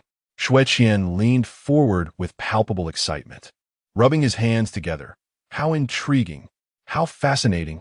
Only Ling Feng maintained his customary gentle smile, though no one noticed the almost imperceptible tightening of his fingers resting on the armrest. "Junior, you still have such a penchant for the unexpected." In the audience, Qin Lang nearly leapt from his seat. "Goodness, Mo, are you really going this big?" He then smacked his thigh vigorously, his eyes sparkling with enthusiasm. "I knew it.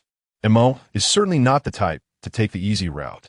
He aims to prove himself through his prowess, challenging the most favored contender. Victory here is truly significant. This is the confidence of a champion, establishing authority. Indeed, establishing authority." In the center of the stage, Han Mo paid no heed to the surrounding murmurs. He simply cradled his guitar and took a seat on the high stool that had been prepared. With a few simple notes, he tested the sound and adjusted the height of the microphone stand. There were no superfluous opening remarks. A series of clear chords flowed from his fingertips, deep and soothing, infused with a hint of melancholy. This prelude was worlds apart from the catchy, "If one day I am rich." Everyone fell silent, their ears attuned to the unfolding melody. Chapter 10: A melody of sorrow stuns the audience. A dark horse triumphs. Han Mo gently lowered his gaze to the guitar before him, and then began to sing.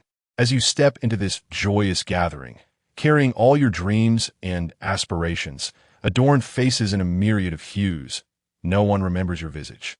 His voice was not soaring, but rather subdued, imbued with an uncharacteristic sense of weariness and narrative for one so young. It seemed as though he were not a youth in his 20s, but a middle-aged soul, singing alone on a midnight street, having traversed the trials of life. After 3 rounds of drinks, you linger in a corner, stubbornly singing a bittersweet song. As his voice gets drowned in the clamor, you lift your glass and whisper to yourself. The simple guitar accompaniment, paired with the poignant yet straightforward lyrics, instantly captured the hearts of all present. The studio fell into an eerie silence. Whether among the audience, fellow contestants, or the staff backstage, everyone appeared transfixed by his melody. Han Mo gently closed his eyes and continued to sing. A toast to the morning sun, a toast to the moonlight, awakening my yearning, softening the chill of my studies, thus allowing me to soar against the wind without looking back, unafraid of the rain upon my heart, the frost in my gaze. There seemed to be a certain enchantment in his voice, effortlessly stirring the deep emotions within his listeners. It could be the confusion about the future, the helplessness of reality, the solitude of the night, or the fatigue of striving. Mealy, once languid in her posture, straightened her back. Her beautiful eyes filled with profound curiosity and a barely perceptible tremor. What has he truly experienced? This sensation feels as though a different person, no, a different soul, is singing. Xue Qian's mouth fell agape, his expression one of disbelief. My goodness, again, the lyrics, the sentiment, how can they be so heart-wrenching? This boy must be a prodigy, even better than my own writing. Teacher Ling Feng maintained his composure, yet complex emotions churned beneath the surface of his gaze. In the audience, Qin Lang covered his mouth, his eyes glistening with tears. Oh, Montague, absolutely brilliant. This is true talent, singing the most profound insights in the most unpretentious manner. For those who doubted his capabilities, does it hurt to be wrong? This is precisely what he wished to convey. I knew it. I knew it. In the front row, a female audience member quietly wiped away tears. On stage, the melody continued. A toast to my homeland, a toast to the distant lands, holding on to my kindness, urging my growth. Well, dawn always arrives with a hasty departure. The sober ones are the most absurd. As the final line faded into the air, Han Mo gently lowered his hand from the strings, lifted his head, and opened his eyes. The atmosphere was one of profound silence. 5 seconds passed. Suddenly, someone initiated the applause. In an instant, the clapping surged like a tidal wave. It resonated throughout the entire studio, thunderous and unrelenting, even more fervent than any applause received by previous contestants. Amidst the audience, a voice erupted, exclaiming, "Incredible! Your performance resonated deeply with me." Zhao Lin stood frozen, his complexion paling as the confidence and smile he once wore vanished. The host inhaled deeply, ascending the stage with palpable excitement in his voice. Thank you. Thank you. Hanamo, thank you for presenting us with this ineffable piece, Xiao Cho. Now, we arrive at the moment where our star judges will render their decisions. The spotlight once again illuminated the 3 esteemed judges. Meili was the first to grasp the microphone, her gaze upon Han Mo imbued with complexity and brightness. Han Mo, today you have once again delivered a monumental surprise, or perhaps a shock. She chuckled softly. I am genuinely, exceedingly curious about how many more facets of you remain unseen. Without hesitation, she declared, Buzz. The light before me, Li illuminated brightly. Thank you, Teacher Mi Li. The host proclaimed loudly, and applause erupted anew. Han Mo slightly inclined his body, uttering, Thank you, Teacher Mi Li, his expression remaining placid, devoid of joy. Next, it was Teacher Xueqian's turn.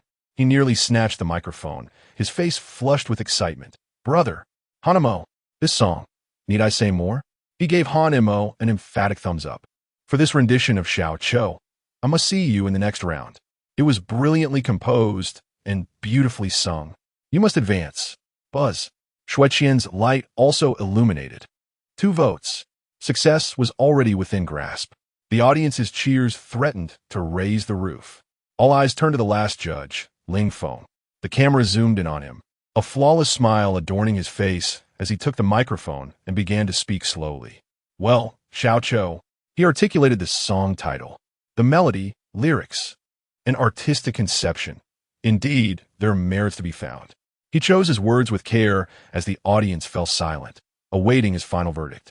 Ling Feng paused, seemingly gathering his thoughts. The ability to evoke resonance among listeners indicates that this song possesses its worth. However, he shifted his tone, his gaze critical from a professional perspective. The singing technique, breath control, and certain details. There's still room for refinement. His remarks were meticulously crafted, affirming the song's essence while highlighting the performance's shortcomings, thereby maintaining his identity as a professional mentor. Then, under the collective breath of the audience, he pressed the light before him. Buzz. The 3rd light illuminated. Of course, as a challenging performance, achieving such a level of completion within 90 seconds is commendable. Ling Feng added, his smile unwavering. I hope that in your next performance, you can sustain this so-called surprise rather than letting it be a fleeting moment.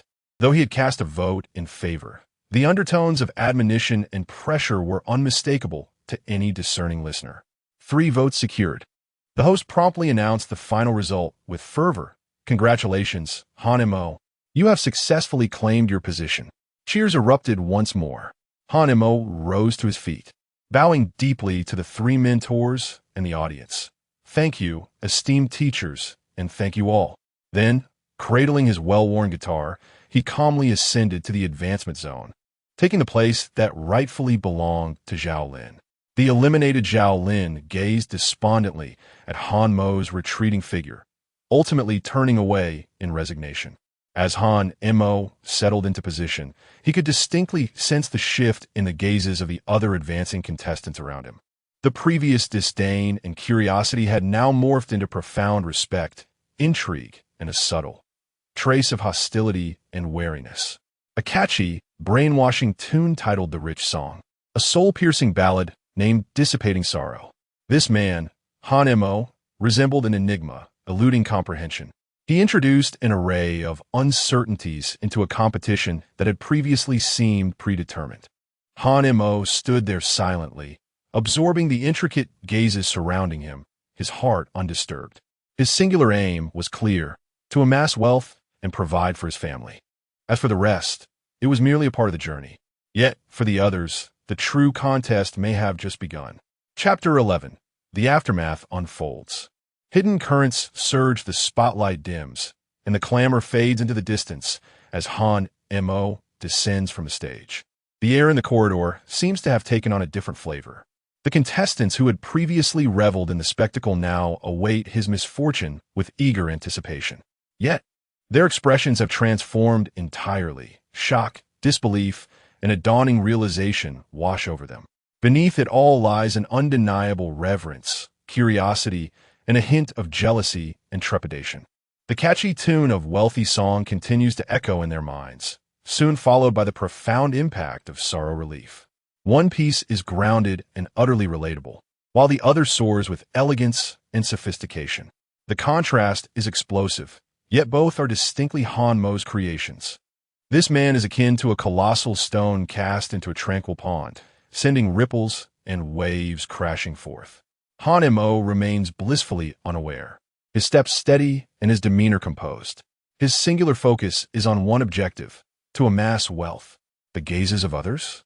Mere clouds drifting by, just scenery along the path to fortune. However, this scenery is somewhat glaring.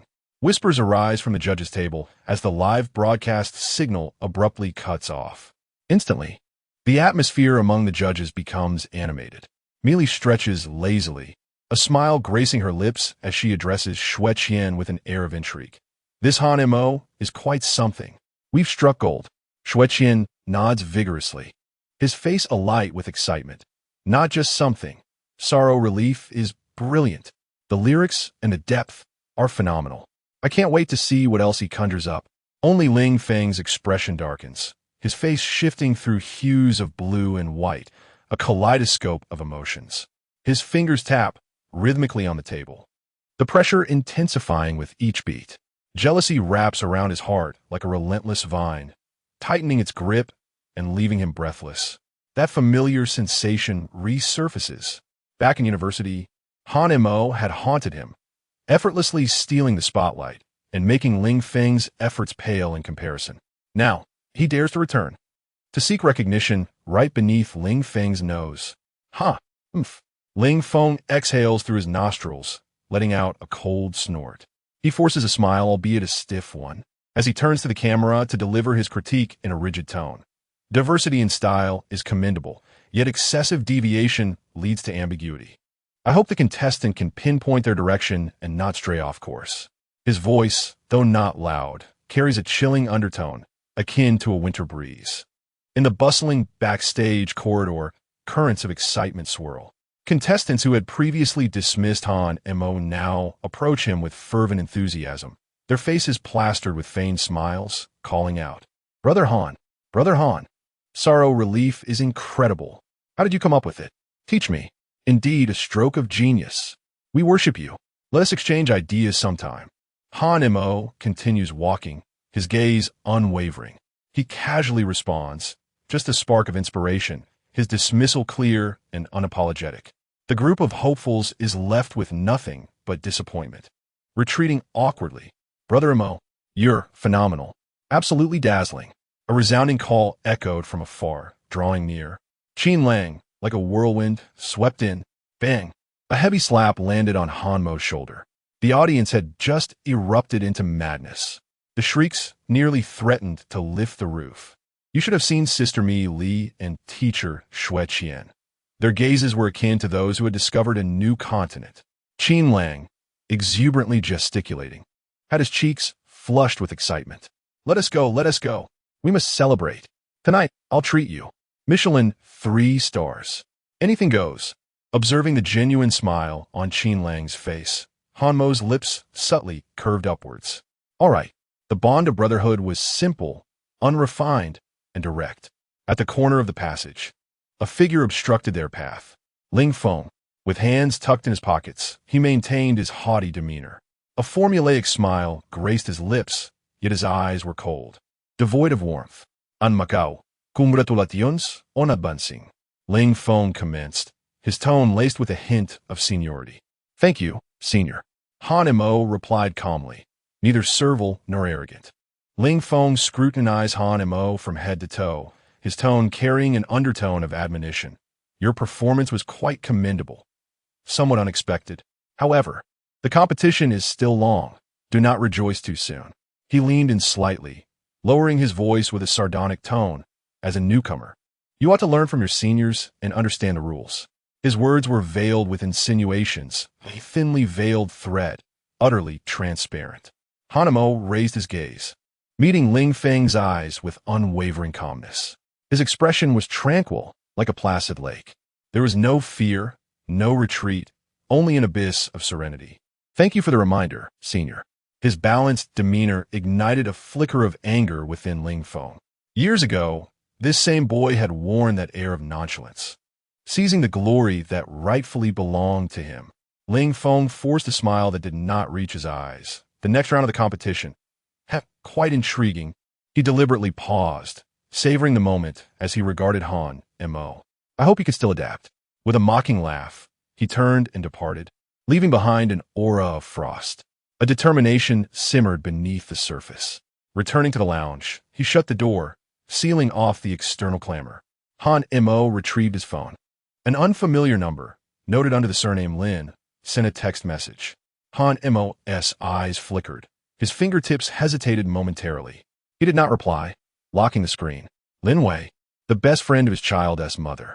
Han Mo rubbed his temples, feeling a twinge of annoyance. Now is not the time to deal with such matters. His focus swiftly returned to the task at hand, the backstage login to the Star of Tomorrow app. He checked his popularity rating and fan donations. The numbers danced wildly. Gazing at the string of figures, a glimmer of warmth finally appeared in Han Mo's eyes. This money was for buying milk powder for Duo and pretty little dresses.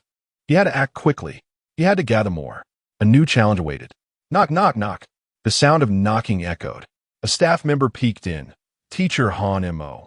The advancing contestants are gathering in Conference Room 1. The director is set to announce the rules for the next round. In the conference room, the atmosphere was heavy. All the advancing contestants were present, including the still somber Ling Feng.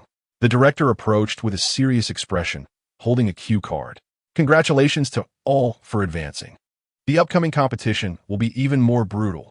The theme for the next round is a tribute to the classics. Contestants must select a universally acknowledged classic song and reinterpret it. Furthermore, the next round will feature a group elimination format. Now, please take your leave and rest. The recording will continue tomorrow evening. As soon as the words were spoken, a wave of astonishment swept through the room. Reinterpreting classic songs? Emulating the styles of esteemed predecessors? Competing in groups? The difficulty level for newcomers had skyrocketed. This set of rules felt like a meticulously crafted shackle. Qin Lang, seated beside Han Mo, furrowed his brow. Brother Mo, this rule seems rather unfair. Reinterpreting classics often leads to unappreciated efforts. His gaze anxiously darted towards Ling Feng. Ling Feng's lips curled into a barely perceptible smirk. After absorbing the rules, his eyes swept over Han Mo with an air of confidence, as if he held the reins of the situation. Yet, at the eye of the storm, Han Mo remained unperturbed. Leaning back in his chair, he lightly tapped the armrest, lost in contemplation. Chapter 12. The Mysterious Invitation, the Sweet Burden of Fatherhood Overnight. The online world seemed to be struck by 2 deep water bombs thrown by Han Mo. The popularity of Tomorrow's Star was already soaring, and Han Mo's astonishing 2 songs ignited this fire into an unstoppable blaze. On Weibo's trending list, he monopolized 3 of the top 10 spots. Hanamor Leaves Sorrow, explosive. After listening to Thuy Shang I Hust Wanna Make Me, trending. Tomorrow S Star Dark Horse Han Mo knew The comments section was utterly overwhelmed. Under relieving sorrow, countless heartbroken souls from the late-night emo crowd expressed their feelings. A toast to freedom. A toast to death. I, a grown man, was brought to tears.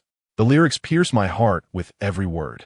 The world is frantic, merely seeking a few scattered coins, and yet those few coins can alleviate all worldly anxieties. Damn, so painfully real.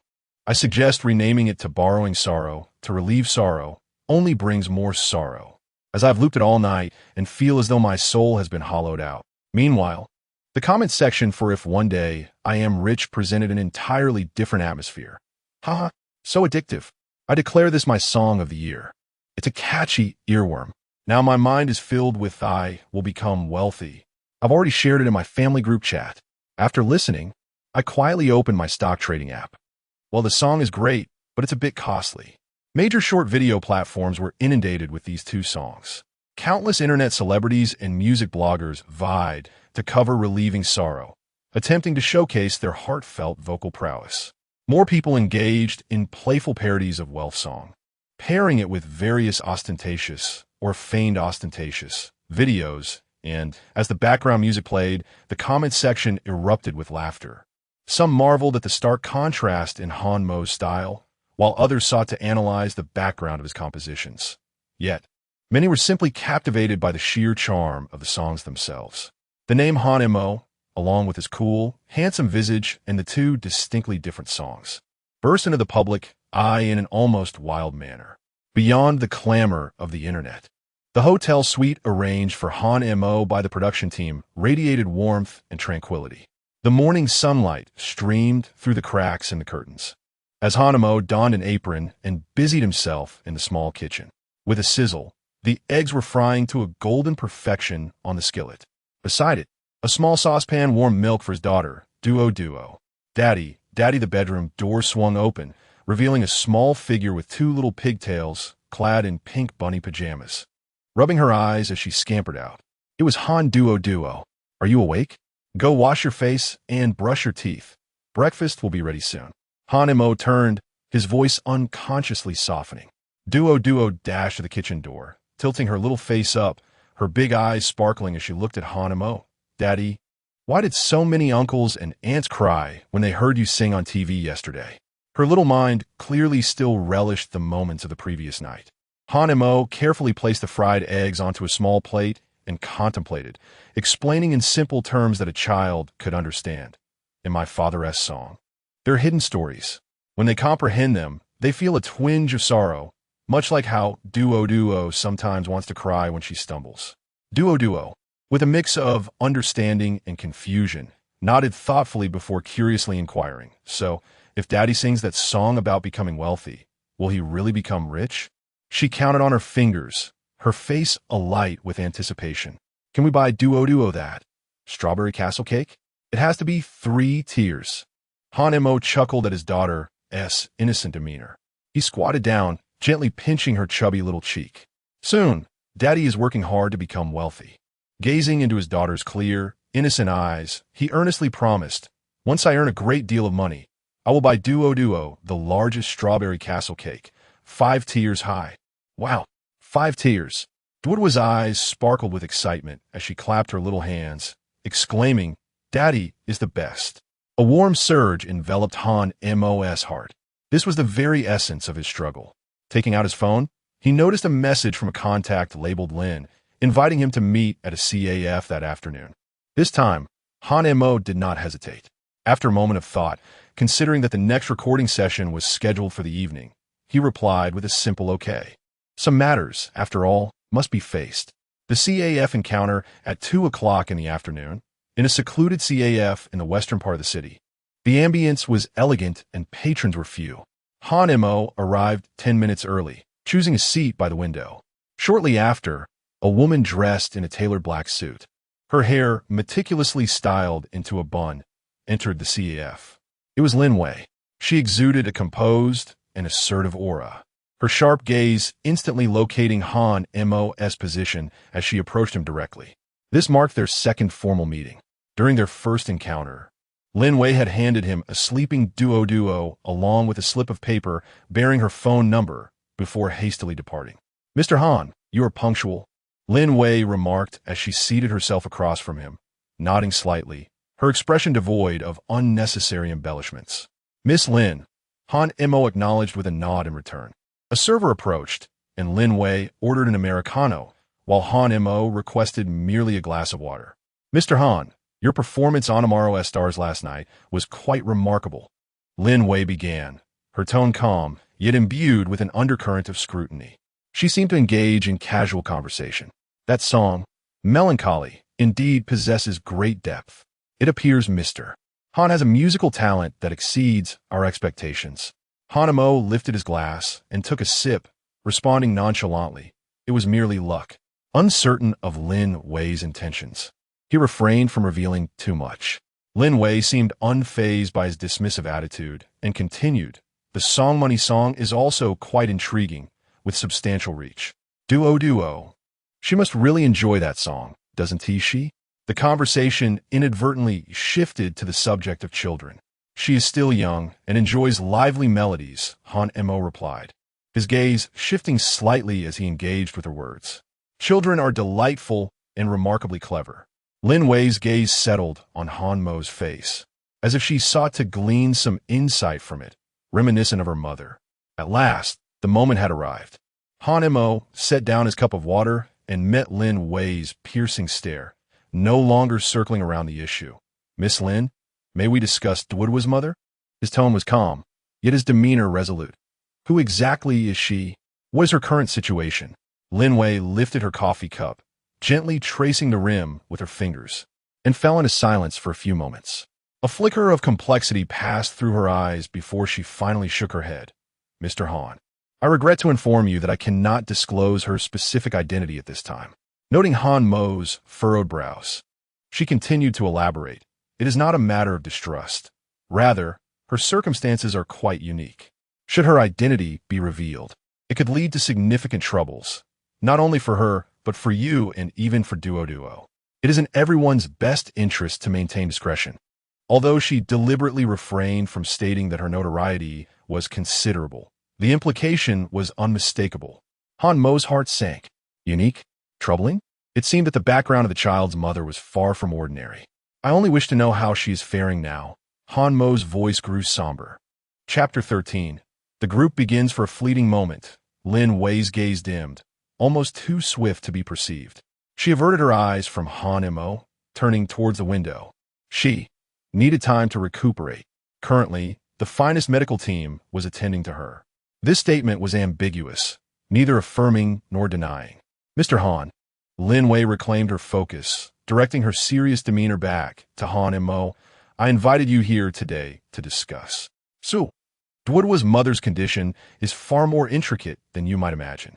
She deliberately paused, emphasizing her words. "You must strengthen yourself swiftly, both financially and in other respects. It is vital that you possess sufficient influence and the means to protect both yourself and Duo. This is not solely for Duoduo's stable upbringing, but also for your own capability to weather any potential storms in the future." Her words carried a veiled warning. Han Mo listened in silence, his fingers unconsciously tapping lightly on the table. Lin Wei's remarks validated his prior suspicions. It appeared that the urgency to attain wealth and recognition had escalated. This pursuit was not merely for providing Duo with a better life, but also to navigate the complexities and uncertainties that lay ahead. "I understand." Han Mo lifted his head, his gaze regaining its former tranquility, now imbued with a deeper resolve. "Thank you for sharing this with me, Miss Lin." Lin Wei regarded him, somewhat surprised by his composure. Yet she secretly sighed in relief. It seemed that this young father was more steadfast than she had anticipated. "Take good care, Duo. Lin Wei stood up. "Should there be any urgent matters concerning the child, feel free to call me. As for everything else, when the time is right, you will naturally come to know." With that, she turned and exited the CF, leaving Han Mo alone, gazing out at the bustling street, lost in contemplation. New goals. The pressure surged abruptly. However, for Han Mo, pressure had always been a catalyst for transformation into motivation. He retrieved his phone, glancing once more at the official app for tomorrow's star. The popularity rating was soaring, and the tips received were quite substantial. This marked a promising beginning, yet it was far from sufficient. Lin Wei's words resonated like a clarion call in his ears. He needed to elevate his fame and accumulate wealth swiftly to secure his footing in this world. The most immediate avenue to achieve this was through the upcoming competition. A tribute to the classics, group confrontations, and the image of Ling Feng with a face inscribed with the words, "I will take you down." The corners of Han Mo's mouth curved into a faint smile. A challenge, indeed. He had never shied away from challenges. As he opened the dormant treasure trove of melodies and lyrics within his mind, countless classic tunes shimmered like stars. In this world, they had yet to make their debut. His fingertips glided through the void, sifting and aligning. Ultimately, his gaze settled upon a particular song, a piece that, while also a tribute, bore a subversive power. A song that might allow that proud senior to once again experience the thrill of delightful surprise. Han Mo took out his phone, opened the chat interface with Qin Lang, and swiftly typed a line. "The next song is ready. Send."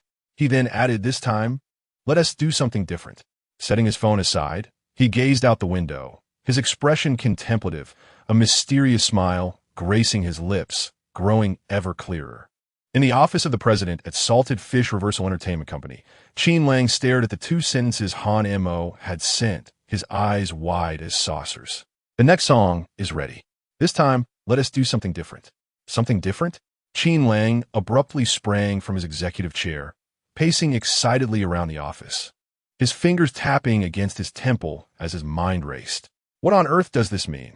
He halted, his eyes shining as he slapped his thigh. "I understand. A tribute to classics is far too easy to execute, either in a mundane manner or with excessive flattery." With Han Mo's profound understanding of the world and his return to simplicity, how could he possibly take the conventional route? Doing something different surely does not imply absurdity. With Dissolve Worries just released, Han Mo would never immediately tarnish his image as a soulful artist. This difference must be a deeper kind of difference. The more Qin Lang contemplated, the more exhilarated he became as grand ideas began to unfold in his mind. Is it a deconstruction of the classic itself, or a challenge to the definitions set by so-called predecessors? Could Han Mo be poised to upend the conventional music scene with a single song? Brilliant. Utterly brilliant. Who among the ordinary could comprehend such a lofty ideology? Feeling that he had grasped the essence, Qin Lang quickly picked up his phone and dialed Han Mo. The phone rang several times before it connected, and Han Mo's calm, cool voice came through. "Hello? Brother Mo, I received your message," Qin Lang exclaimed, his voice tinged with excitement. "Doing something different. I understand. I completely get it. Han Mo. Rest assured, Brother Mo," Qin Lang continued, not waiting for Han Mo to respond, his tone resolute. "Whatever you envision as different, whatever resources you need, arrangements, a band, a top-tier recording studio, all of it is at your disposal. I wholeheartedly support you. Brother, let those antiquated minds witness what true music is, what a high-level tribute to the classics is." Listening to Qin Lang's increasingly outrageous speculations on the other end of the line, Han Mo rubbed his forehead in mild exasperation. He merely wished to select a song from his memories that matched the theme and could also serve to annoy Ling Feng a bit. "Understood," Han Mo replied succinctly. "I will let you know. I'm hanging up now to prepare." "All right, Brother Mo. You take care. I'm cheering you on spiritually," Qin Lang exclaimed before abruptly hanging up, feeling invigorated at the thought of standing shoulder to shoulder with his idol in the creative endeavor. Han Mo set his phone down, lost in thought as he gazed out the window for a moment, then let out a gentle sigh. Indeed, the atmosphere is charged with an undeniable vigor. At the recording venue of Tomorrow's Stars, the air seems to have thickened with anticipation. All the contestants who have triumphed through perilous eliminations have gathered once more, each countenance etched with a tapestry of intricate emotions, excitement, anxiety, and an acute focus on a particular individual. Han Mo stands amidst the crowd, embodying an air of aloofness, as if the world around him is of no significance. Yet, he is acutely aware that the gazes directed at him are more intense and fervent than ever before. There exists a blend of reverence, curiosity, and an unmistakable hint of apprehension, coupled with an eagerness for challenge. At the center of the stage, the host clutches the microphone, his voice quivering with exhilaration. Ladies and gentlemen, congratulations on making it to the next round. However, this is by no means the end. The true challenge is only just beginning. We shall now proceed to the random grouping. The large screen flickers to life, showcasing the contestants' avatars as they whirl rapidly, reminiscent of a wheel of fortune deciding their fates. Chapter 14. Senior, times have changed. Everyone held their breath, eyes fixed on the screen. The first name to freeze was Han Mo. Immediately beside him, another profile appeared, Lu Yu. She was a seemingly quiet girl, almost timid. Her performance on the initial stage had been unremarkable, barely securing her advancement. Now, seeing her avatar aligned with Han Mo's, her face turned ashen. Instinctively, she glanced at Han Mo, her eyes filled with disbelief and overwhelming panic. It's over. Lu Yu felt as if she might collapse, her lips quivering. Why did she have to be grouped with Han Mo, the current sensation, who was also notoriously unpredictable? His two songs, one heavenly and one earthly, left her wondering what he would conjure this time. What if she drag him down? A murmur of low discussions arose around them. Goodness, Lu Yu's luck.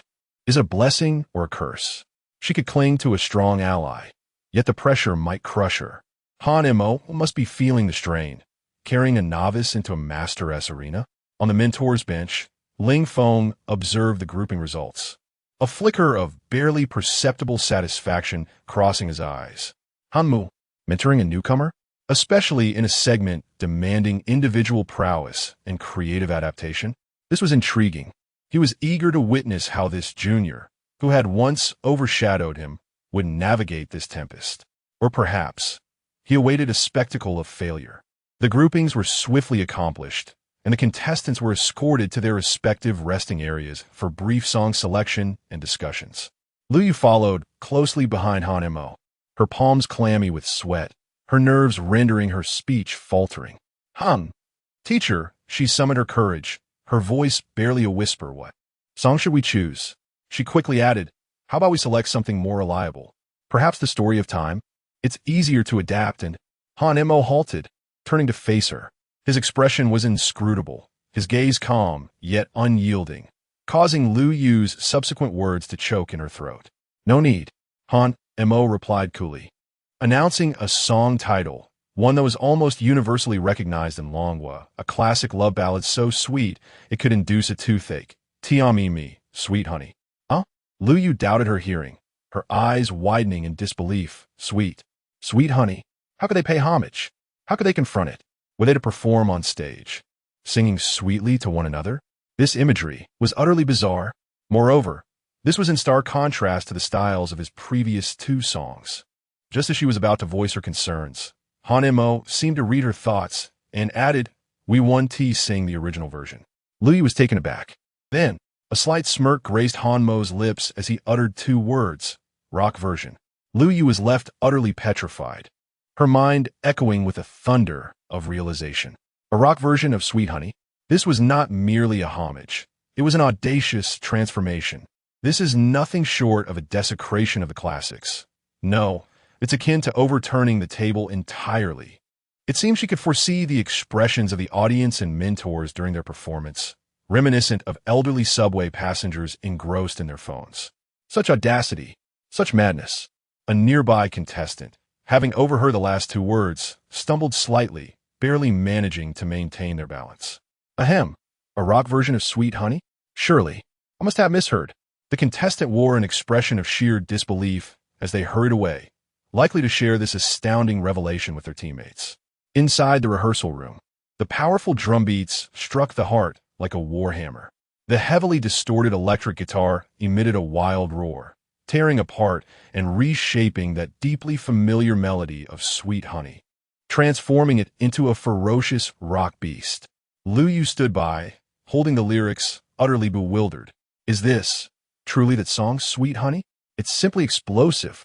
Han Mo, clutching a black electric guitar, stood before the microphone, slightly bowing his head, his fingers dancing adeptly across the strings. He did not sing, but merely played the main melody, exuding a coolness and an overwhelming aura that made Lu Yu almost shy away from direct eye contact. Try to keep up. Han Mo paused his playing and looked at Lu Yu. Huh? Oh, okay. Lu Yu quickly regained her composure, taking a deep breath, striving to sing along with the accompaniment. Sweet honey, your smile is sweet as honey, like flowers blooming in the spring breeze. Her voice was melodious. Yet amidst the tumultuous rock accompaniment, it felt rather out of place, even somewhat comical. As she reached the chorus, where power was essential, her breath faltered, her voice wavering. Upon finishing, Lu Yu's face flushed crimson, wishing for a crevice in the ground to hide. How embarrassing. She truly felt like a burden. Yet Han Mo displayed little reaction, calmly pointing out, lower your breath and exert force from your dantian. Rock isn't merely about yelling. It's about the transmission of power. He set down his guitar and approached Lu Yu, personally demonstrating a line from the chorus. When he sang the same lyrics, they emanated from him with a metallic quality and penetrating power, instantly igniting the entire space. He exerted minimal effort, yet exuded explosive energy. Lu Yu was captivated. Is this what professionalism looks like? Your vocal quality is commendable. You can infuse a sense of resilience into your sweetness. Han Mo continued to guide her. I'll modify this segment's arrangement slightly. Try handling it with a bit more robustness. There was no scolding, no impatience, only a calm analysis of the issue followed by a solution. A warm current surged within Lu Yu, dissipating her earlier panic and self-doubt, replaced by a strong determination. She could not let Han Mo down. She must keep up. Just then, the rehearsal room door swung open. Ling Feng entered with the program's camera crew, under the pretense of providing mentorship. A formulaic smile adorned his face as his gaze swept over the two, ultimately landing on Han Mo. Upon hearing the revolutionary rock rendition of Sweet Honey, a subtle arch of his brow betrayed his intrigue. Ah, bold concept indeed.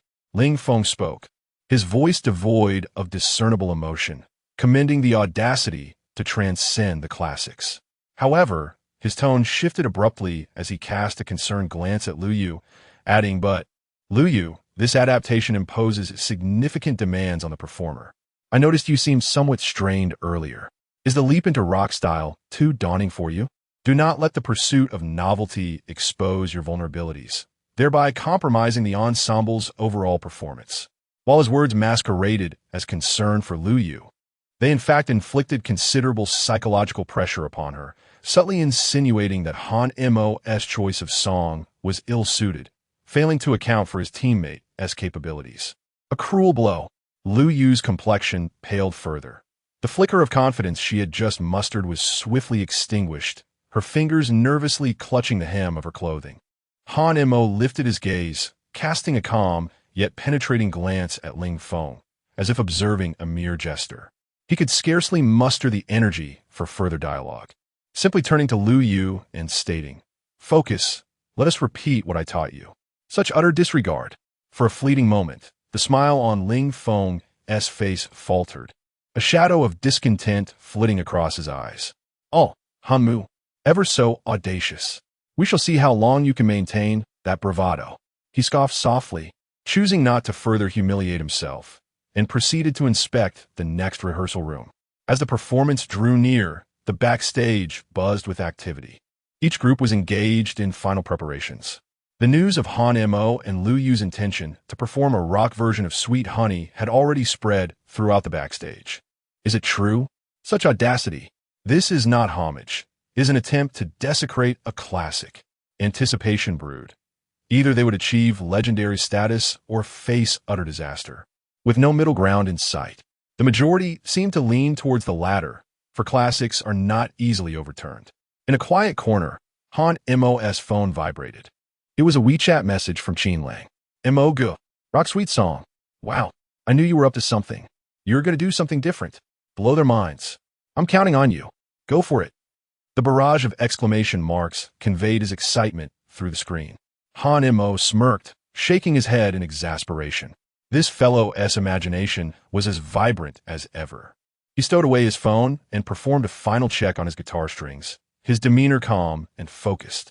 Beside him, Lu Yu was a bundle of nerves, her hands and feet icy, repeatedly inhaling deeply.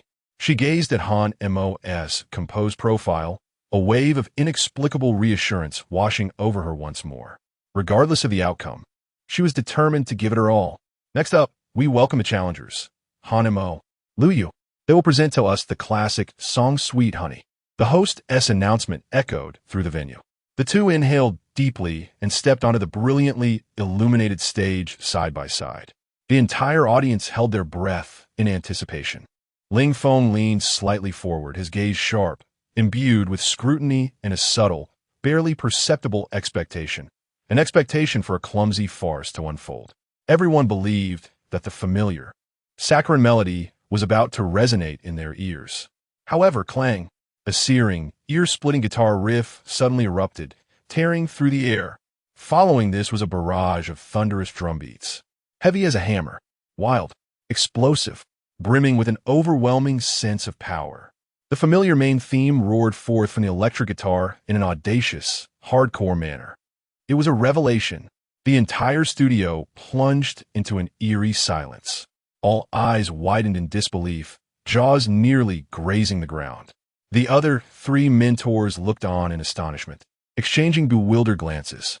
Meanwhile, Ling Feng's expression of scrutiny and anticipation froze, transforming into a look of incredulous shock.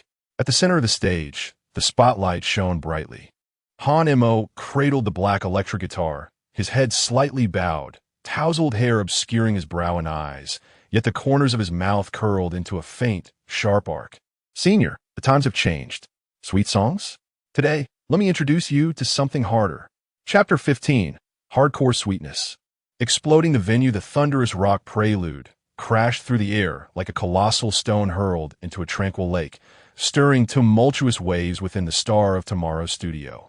After a brief moment of stunned silence, the audience erupted with incredulous gasps and exclamations. What? This prelude? Sweet Honey? Surely, my ears are not deceiving me. This cannot be a song from a heavy metal band, can it? What on earth is Han Mo thinking? This adaptation is utterly outrageous. Even the three seasoned mentors, accustomed to grand spectacles, wore expressions of bewilderment as they exchanged glances. Only Zhang Ling, a music critic by training, after a moment of shock, revealed a glimmer of keen interest in his eyes. Meanwhile, Ling Feng's complexion darkened, his hands clenched tightly upon his knees. A rock version of Sweet Honey? What a ridiculous homage. This is sheer nonsense. A blatant attempt to attract attention. He was eager to see what monstrosity Han Mo could conjure from this sweet song. Amidst the chaotic murmurs, Han Mo on stage made his move. He lifted his head, his eyes, previously obscured by tousled hair, now fully illuminated by the stage lights, cold, piercing, and exuding an air of commanding confidence. He leaned closer to the microphone and began to sing. It was neither the imagined roar nor a deliberate roughness. His voice retained its unique clarity, yet at that moment, it was like tempered ice, imbued with a cold hardness and remarkable penetrating power. Sweet honey, you smile so sweetly. The lyrics remained unchanged. However, paired with the ferocious drumming and distorted guitar, the sweetness was completely subverted, imbued with a dangerous and alluring metallic sheen. It felt less like a lover's whisper and more like a hardcore confession amidst a post-apocalyptic wasteland, like flowers blooming in the spring breeze. His final note was delivered with a hint of mockery and defiance, as if he were raising a middle finger to some insipid sweetness. The audience was left dumbfounded. This damn performance was surprisingly captivating. As the first chorus approached, every heart raced with anticipation. Could Lu Yu rise to the occasion? She gripped the microphone tightly, her knuckles whitening, took a deep breath, and, facing the tempestuous accompaniment, sang her opening line, "Where have I seen you before?" Her voice was indeed sweet, resembling a strawberry candy inadvertently dropped into motor oil. Initially, there was a slight quiver, an instability that clashed with the hardcore backdrop. Many in the audience furrowed their brows, sensing that she was indeed lagging behind. Ling Feng's lips curled into a barely perceptible smirk. However, just as Lu Yu began to lose hope, Han Mo subtly inclined his head toward her, offering a calm yet empowering gaze. That look seemed to convey, "Do not fear. I am here. At the same time, he slightly slowed the melody of his guitar, granting Lu Yu a moment to breathe and adjust. Lu Yu felt a tremor of determination surge within her. Indeed, she is not fighting alone. Memories of Han Mo imparting his wisdom in a rehearsal room flooded her mind, infusing sweetness with resilience. An inexplicable surge of courage welled up within her. Your smile is so familiar that I momentarily forget. Her voice suddenly ascended, still sweet, yet now imbued with a tenacity that pierced through the metallic clamor.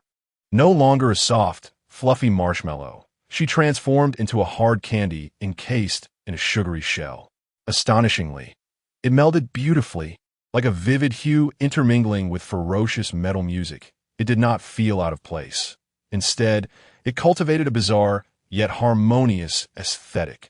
Oh, I have seen you in my dreams as the two harmonized this line. Han Mo's cold, robust voice intertwined with Lu Yu's resilient, sweet tones, creating a remarkable chemical reaction. The atmosphere of the entire stage ignited in an instant. Wow, what a delightful sound. This sensation is extraordinary, both hard and sweet. Lu Yu is impressive. She held her own and sang with such flavor. The audience erupted with fervor. Young people in the front row began to headbang in rhythm. This was no mere frivolous tune. It was clearly an anthem capable of sending one's adrenaline soaring. Among the judges, aside from Ling Feng, the expressions of the other two had shifted from astonishment to admiration. How intriguing. This arrangement is exceptionally inventive. Meili couldn't help but exclaim.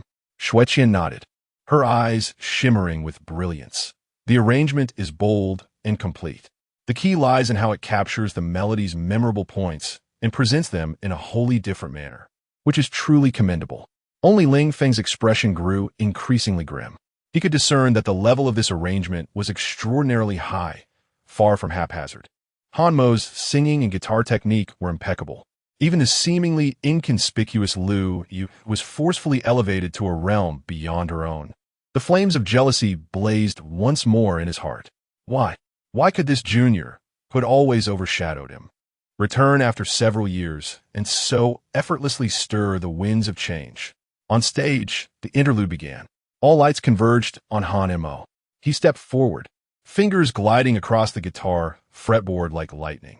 A flamboyant, technically exquisite, yet powerfully resonant guitar solo erupted like a volcanic explosion.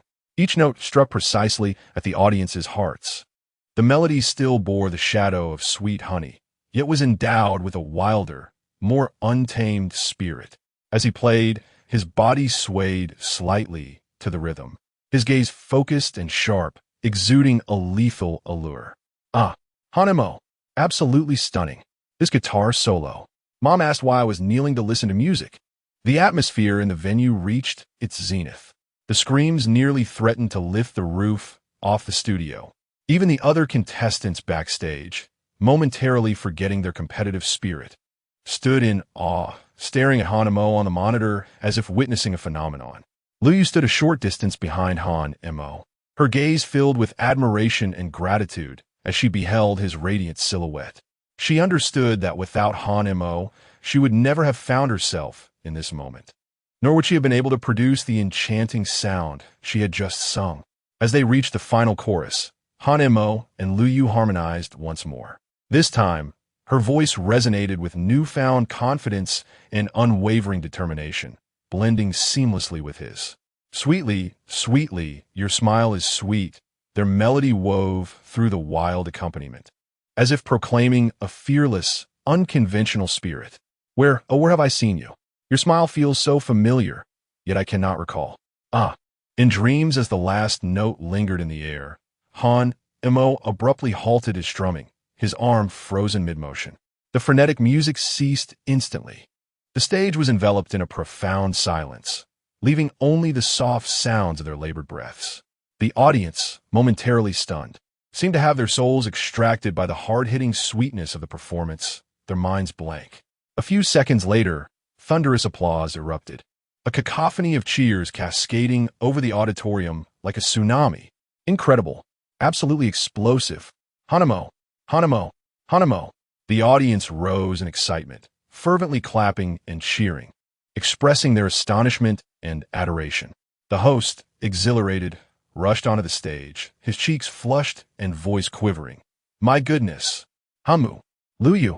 You were simply, he struggled to find the words to encapsulate the brilliance of the moment. Hanamo set down his guitar, regaining his customary composure, and offered a slight nod to the audience. Luyu, overwhelmed with emotion, had tears brimming in her eyes as she continuously bowed in gratitude. Han Mo glanced at her and calmly remarked, You did wonderfully. Luyu abruptly lifted her gaze to meet his tranquil eyes, her tears nearly spilling over as she nodded fervently. The host, finally regaining his composure, turned the microphone towards the panel of mentors. All right, now, let us hear the evaluations of our 3 mentors regarding this astounding performance. All eyes turned toward the mentor seats, particularly focused on the ever-somber Ling Feng, whose expression was dark enough to suggest impending storms. Chapter 16. Ice and Fire Commentary. Thrilling advancement. The air in the auditorium seemed to linger with the residual warmth of the rock rendition of Sweet Honey. The audience's cheers had just begun to subside, yet the expressions of excitement and exhilaration on every face had yet to fade. The host, gripping the microphone with slightly sweaty palms, forced himself to maintain composure, directing his gaze toward the panel of mentors. My word, the performance we just witnessed has completely transformed my understanding of Sweet Honey. Now, we arrive at the most pivotal moment. Let us listen to the professional critiques from our esteemed mentors. The spotlight suddenly illuminated the panel, drawing the collective attention of the audience. Particularly, on stage, Luyu appeared tense, her face paling as she unconsciously clutched the hem of her garment, stealing a glance at the composed Han Mo beside her. The first to seize the microphone was Mi Li. She languidly reclined against her chair, her keen, fox-like eyes darting between Han Mo and Luyu, a playful smile gracing her lips. Han Mo, Luyu, Mi Li's voice, imbued with her distinctive magnetism, flowed with a measured cadence. To be candid, upon hearing your song choice, like many others, I found myself questioning it.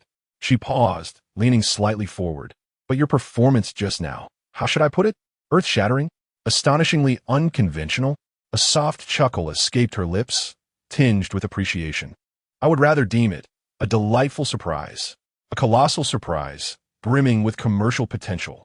Han Mo, your arrangement skills and stage presence have once again reshaped my perceptions.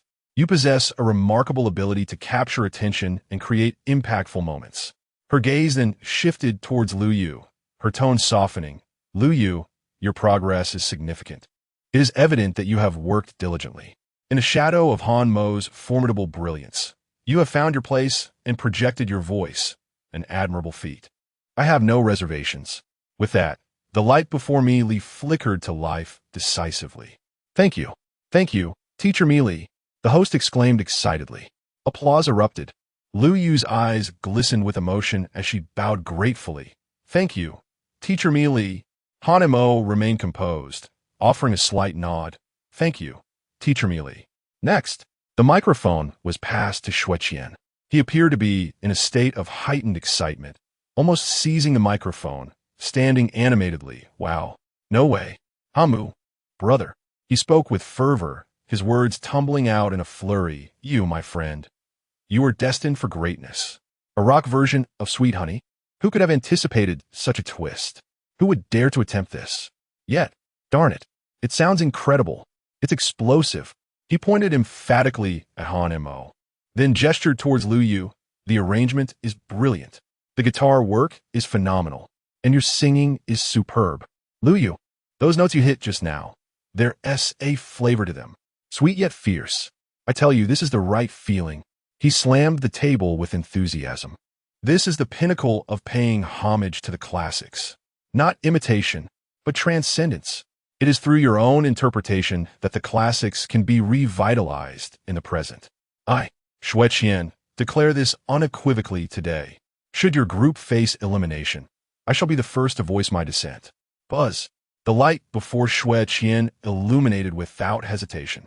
Thank you, Teacher Xueqian. The cheers from the audience intensified with fervor. 2 votes secured. Halfway to success, Lu Yu, overwhelmed with excitement, covered her mouth, tears glistening in her eyes. Only the final mentor remains. All eyes converged upon Ling Feng.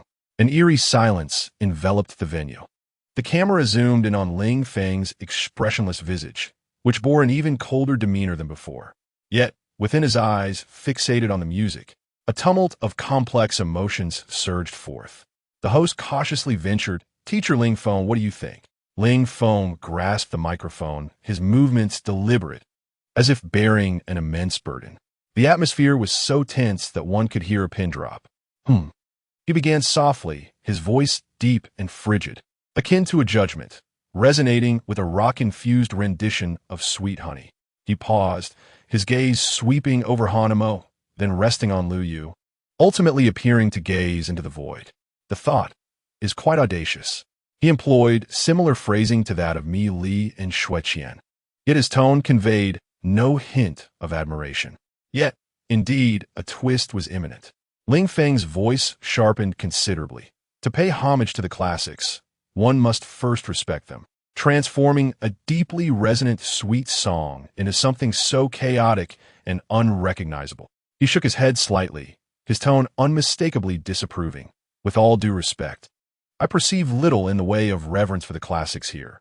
Rather, it resembles a mere display of ostentation." The moment those words escaped his lips, the atmosphere in the venue plummeted to an icy abyss. The audience erupted in murmurs of disbelief. Mi Li and Xue Qian furrowed their brows, casting glances at Ling Feng. Lu Yu turned pale, teetering on the brink of despair.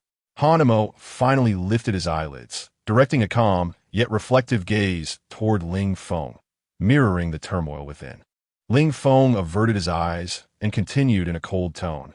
"The arrangement overly pursues a sense of power, thereby undermining the original melody's elegance. The guitar solo, while technically proficient, comes across as somewhat deliberate and prolonged. As for the vocal performance," he glanced at Lu Yu. "Lu Yu, your progress is commendable. Yet in this song, the harmony between your voice and the accompaniment leaves ample room for improvement. In numerous instances, your vocals were clearly overshadowed by the accompaniment." Each of his statements seemed to be a critique, ostensibly evaluating the work, yet the pointed remarks targeted Hanmo's arrangement and leadership. Having concluded, he set the microphone down, and silence enveloped the room. Everyone held their breath, awaiting his final decision. Would he cast a dissenting vote? If so, Hanmo and Lu Yu would find themselves in limbo. Ling Feng's hand slowly reached for the button before him. Time appeared to freeze at that moment. His fingertip hovered above the button for a full 2 seconds. Just as Lu Yu's heart threatened to leap from her throat, buzz. The light before Ling Feng illuminated. It actually lit up. The audience was initially taken aback, but soon erupted into even more fervent cheers and applause.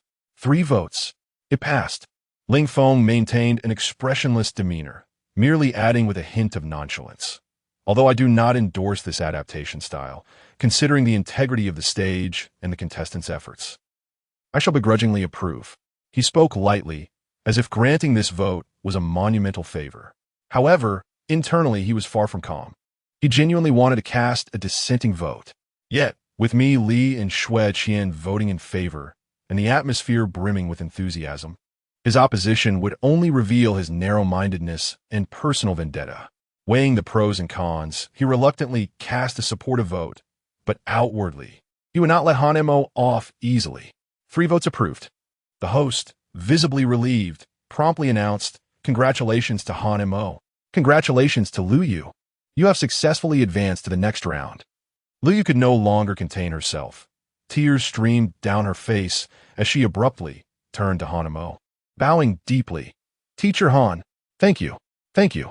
Had it not been for Hanemo, she could hardly fathom ever standing on such a stage, singing such a song. Hanmo looked at her, a rare subtle smile gracing his lips. Though faint, it bore a touch of warmth. "It is your own hard work." He turned back, bowing once more to the panel of mentors and the audience. "Thank you, teachers. Thank you all." With that, he and Lu Yu descended the stage amidst the thunderous applause. Backstage, as the other contestants observed their entrance, their gazes varied. Some were admiring, others envious, some jealous, but more than anything, deep-seated apprehension towards Han Mo. This man was truly formidable. He could always deliver an impact in ways one could never anticipate. Han Mo paid no heed to those glances. He merely wished to locate Aunt Wong and Duo as quickly as possible. Another hurdle had been cleared today. The goal of purchasing a 5-tier strawberry castle cake for Duo was one step closer. Chapter 17. Daily life of father and daughter and the challenge of time. The cacophony of the performance had yet to fully dissipate as hurried figures traversed the backstage corridor, mingling with excitement and a plethora of intricate discussions. However, Han Mo's thoughts had already soared away. He moved swiftly through the crowd, and his eyes instantly fell upon Aunt Wong and his precious daughter waiting in the corner. Daddy! Duo, like a little cannonball, dashed straight into Han Mo's embrace, clinging tightly to his neck. Her small face still bore a hint of shock from the explosive rock music that had reverberated on stage moments before. But more prominent was the pride and wonder that shone through her features. Daddy, that song was so loud. Boom, boom, bang, bang. It nearly deafened me. The little girl complained in her sweet, childish voice, puffing out her chest with determination, her bright eyes sparkling. But Duo isn't scared. Daddy is the best. And that one who twisted around was amazing too. Han Mo felt his heart soften at the sight of his daughter's animated expression. The overwhelming uproar and the polarized opinions surrounding the groundbreaking rock rendition of Sweet Honey still buzzed in his ears. Yet in this moment, his daughter's direct and admiring lament washed all that away. It was worth it. He tightened his embrace, savoring the authentic, weighty warmth of this bond. This was the essence of his presence here. Yes, Daddy is the best. Han Mo chuckled as he playfully rubbed his daughter's little nose. Once the competition ends, I'll take Duo to have a 5-layer strawberry cake, all right? Yay, 5 layers, taller than Duo. Her eyes twinkled as she stretched out her small hands to indicate the height. Perhaps too exhilarated, she attempted to mimic the impressive head banging and gesture she had seen on stage, but her little legs wobbled and she nearly stumbled. Ow! Han Mo was quick to catch her, smiling with a blend of exasperation and affection. You little rascal, that's not something to imitate carelessly. Aunt Wong looked on, her face adorned with a gentle smile, tinged with a trace of lingering trepidation from that captivating song. This tender scene stood in stark contrast to the fervent debates backstage, where discussions about Han Mo being mad or a genius ensued. The production team, in a rare act of kindness, granted all the advancing contestants a brief 2-day respite. Han Mo, along with Duo, returned to the temporary accommodation arranged by the program. To temporarily escape the spotlight and relish a moment of father-daughter bonding was of paramount importance to Han Mo. He spent time watching animated films with Duo, narrating stories, and allowing himself to unwind. Meanwhile, discussions online regarding the latest episode of Tomorrow's Star had already erupted, following the song's Wealthy Song and Sorrow Relief. Han Mo's name once again dominated the trending searches. This time, however, it was accompanied by the miraculous adaptation humorously dubbed the rock version of Sweet Honey. The controversy intensified, and the discussions grew even more fervent.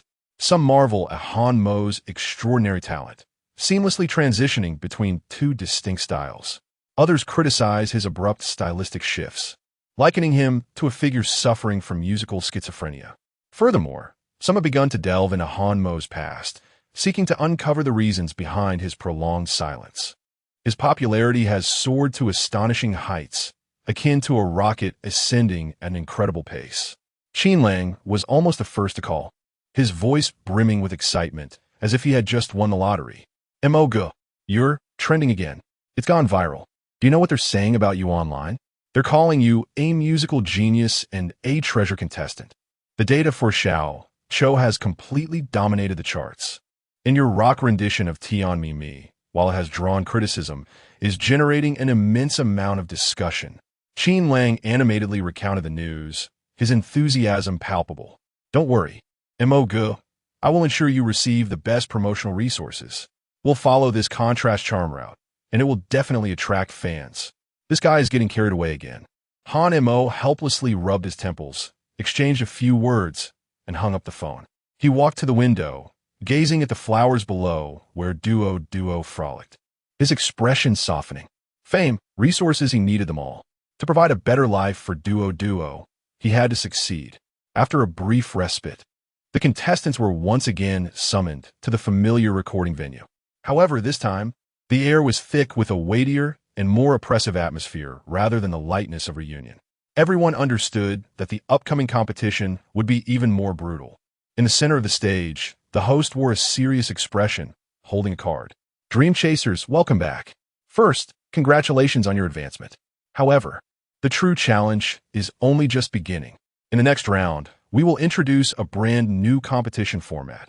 Original theme battle. Songs of Time. The mention of time elicited thoughtful expressions from several contestants. The host paused, emphasizing his words. In this round, based on the comprehensive rankings from the previous round, the first place will face the last, the second will battle the second to last, and so forth, leading to 1v1 confrontations. Each contestant must perform an original song that embodies the theme of time. Please note, it must be an original song. The term original struck each heart like a hammer.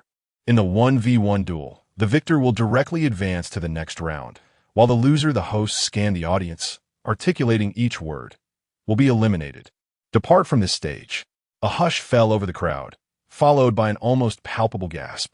1v1, elimination for the losers. This meant that after this round, half of the contestants currently standing here would have to bid farewell to this stage.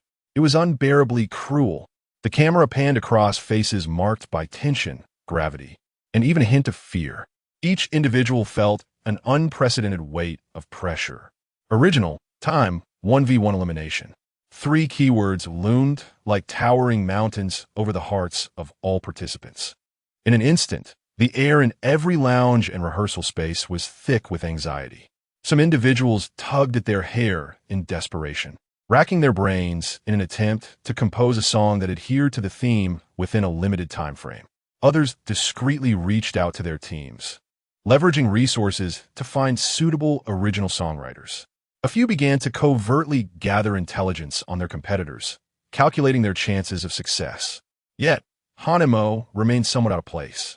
He simply sat quietly in a corner, eyes closed in contemplation, seemingly daydreaming. In truth, his consciousness had already plunged into the vast treasure trove of entertainment nestled within his mind. Time. This theme was too broad, too conducive to the creation of exceptional works. The competition would undoubtedly be fierce. To secure a decisive victory, one must unveil a formidable trump card. Searching, filtering, comparing. Chapter 18. The selection of the timeless melody, countless classic melodies and lyrics flowed through his mind. Ultimately, his gaze settled upon a particular song, Those Years. It was the perfect choice. The melody was enchanting, imbued with a subtle sense of youthful melancholy. The lyrics were candid yet poignant, brimming with reminiscence of lost time, regret, and acceptance. It harmoniously encapsulated the theme of time. A faint, almost imperceptible smile curled at the corners of Han Mo's lips. He chose this song primarily for its undeniable quality and widespread popularity, believing would greatly enhance his chances of victory in the competition. As for whether it stirred within him some vague sentiments regarding his own youthful past, perhaps a hint of that lingered. Yet, it was certainly unrelated to the mother of that unfamiliar child. His sole focus now was to win. Having determined his song, Han Mo sought out an unoccupied rehearsal room. He picked up his guitar and began to familiarize himself with the melody. He refrained from singing aloud, instead gently plucking the strings with his fingers, occasionally humming a few fragments softly. I wish I could tell you, to let you know I haven't forgotten. That night, beneath a sky full of stars, the simple melody, imbued with a clean yet sorrowful essence, resonated throughout the empty rehearsal space. Coincidentally, fellow contestant Lu Yu happened to pass by and heard the intermittent humming. Her footsteps came to an abrupt halt. This melody, these lyrics, coupled with the knowledge that Han Mo always brought his daughter to competitions, along with the online speculations about the man with the story, Lu Yu's eyes widened in astonishment as various dramatic scenarios began to unfold in her mind. Heavens! Tiyamu. Could he truly be unable to forget that woman? This song must surely be penned for the mother of his child, right? It sounds so heart-wrenching, so deeply affectionate. He must harbor a wealth of sorrow within. Covering her mouth in disbelief, Lu Yu felt as if she had unearthed a monumental secret. She tiptoed away, fearful of disturbing this man, who appeared to be suffering from heartache. Unbeknownst to Han Mo, he remained engrossed in his musical realm, oblivious to the fact that his aura of charisma was quietly accumulating energy for the impending storm. Finally, the moment arrived to announce the 1v1 battle lineup. All contestants gathered once more on the main stage. The host's voice reverberated through the microphone, resonating throughout the venue. Now, I shall announce the original theme battle, Songs of Time 1v1 duel lineup. Based on the comprehensive rankings from the previous round, one name after another was proclaimed, eliciting a mix of joy and dismay among the participants. When Han Mo's name was called, a palpable tension gripped the crowd. Given Han Mo's current popularity and the impact of his previous performance with Sweet Honey, his ranking was undoubtedly very high.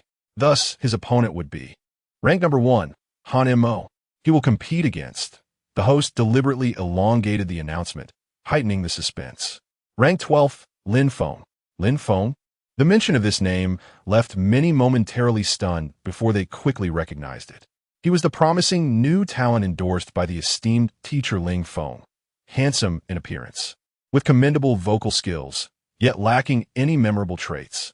Han Mo's gaze was calmly directed toward a youthful face among the contestants. Meanwhile, on the judges' panel, the camera precisely captured Ling Feng's expression.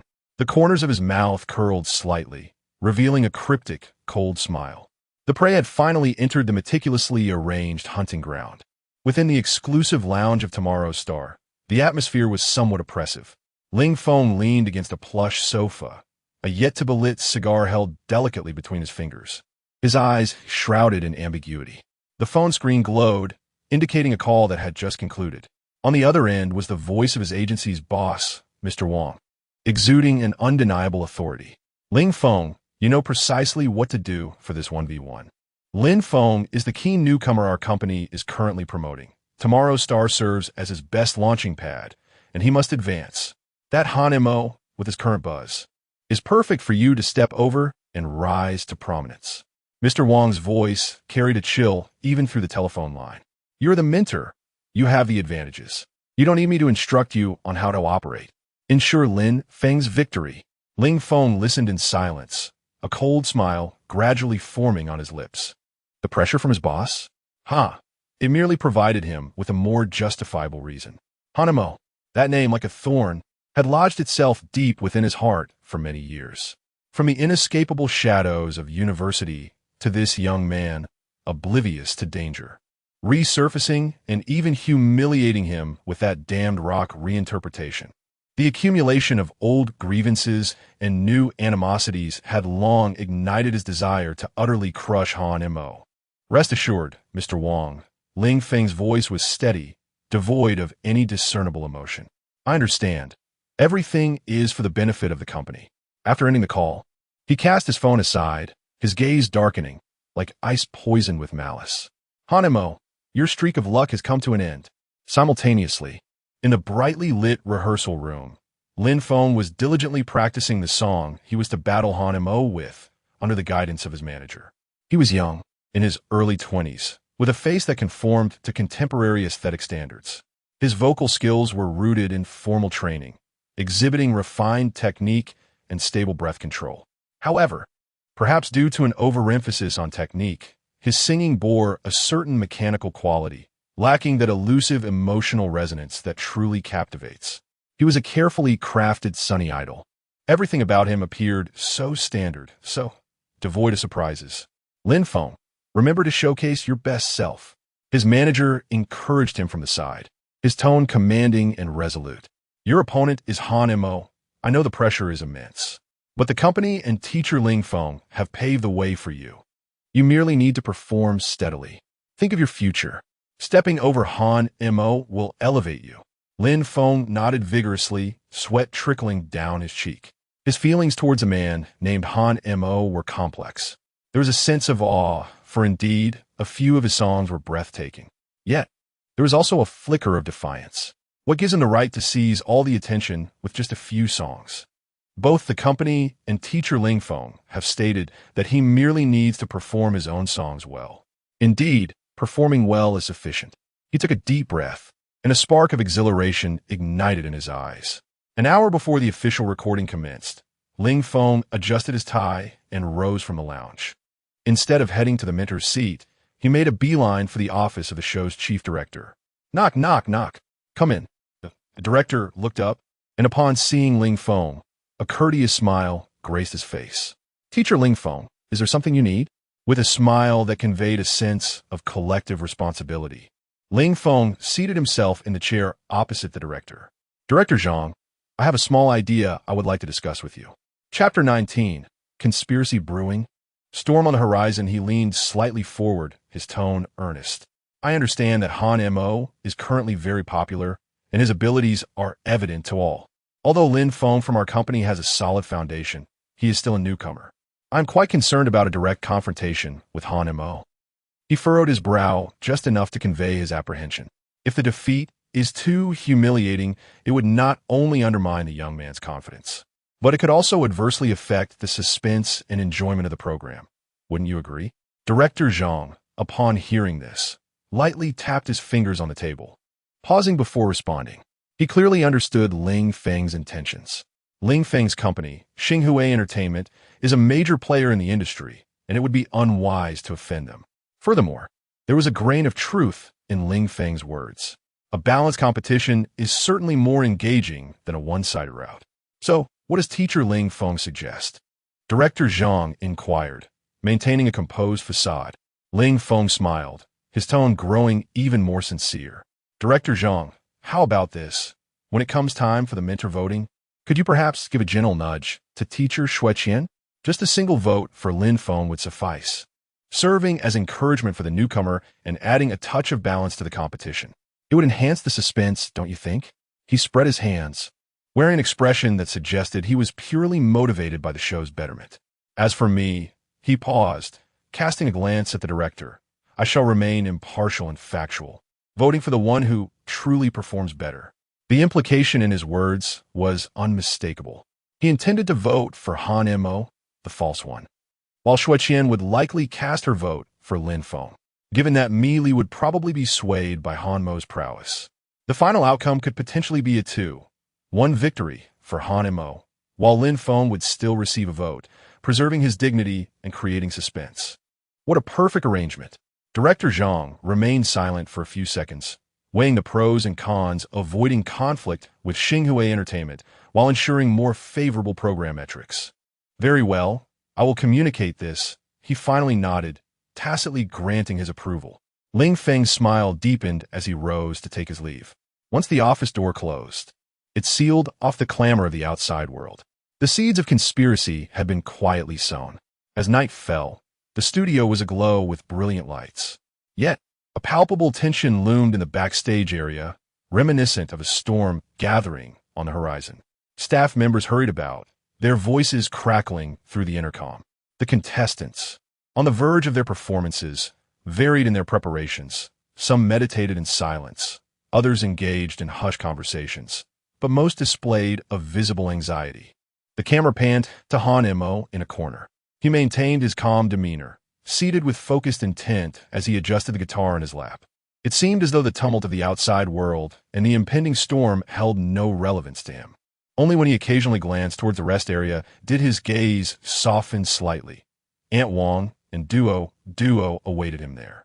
In another corner, not far away, Lin Feng, surrounded by his manager, repeatedly took deep breaths, his face a complex mix of anxiety and exhilaration. Xueqian held her phone, seemingly engrossed in some information. Her brows slightly furrowed, conveying a sense of distraction.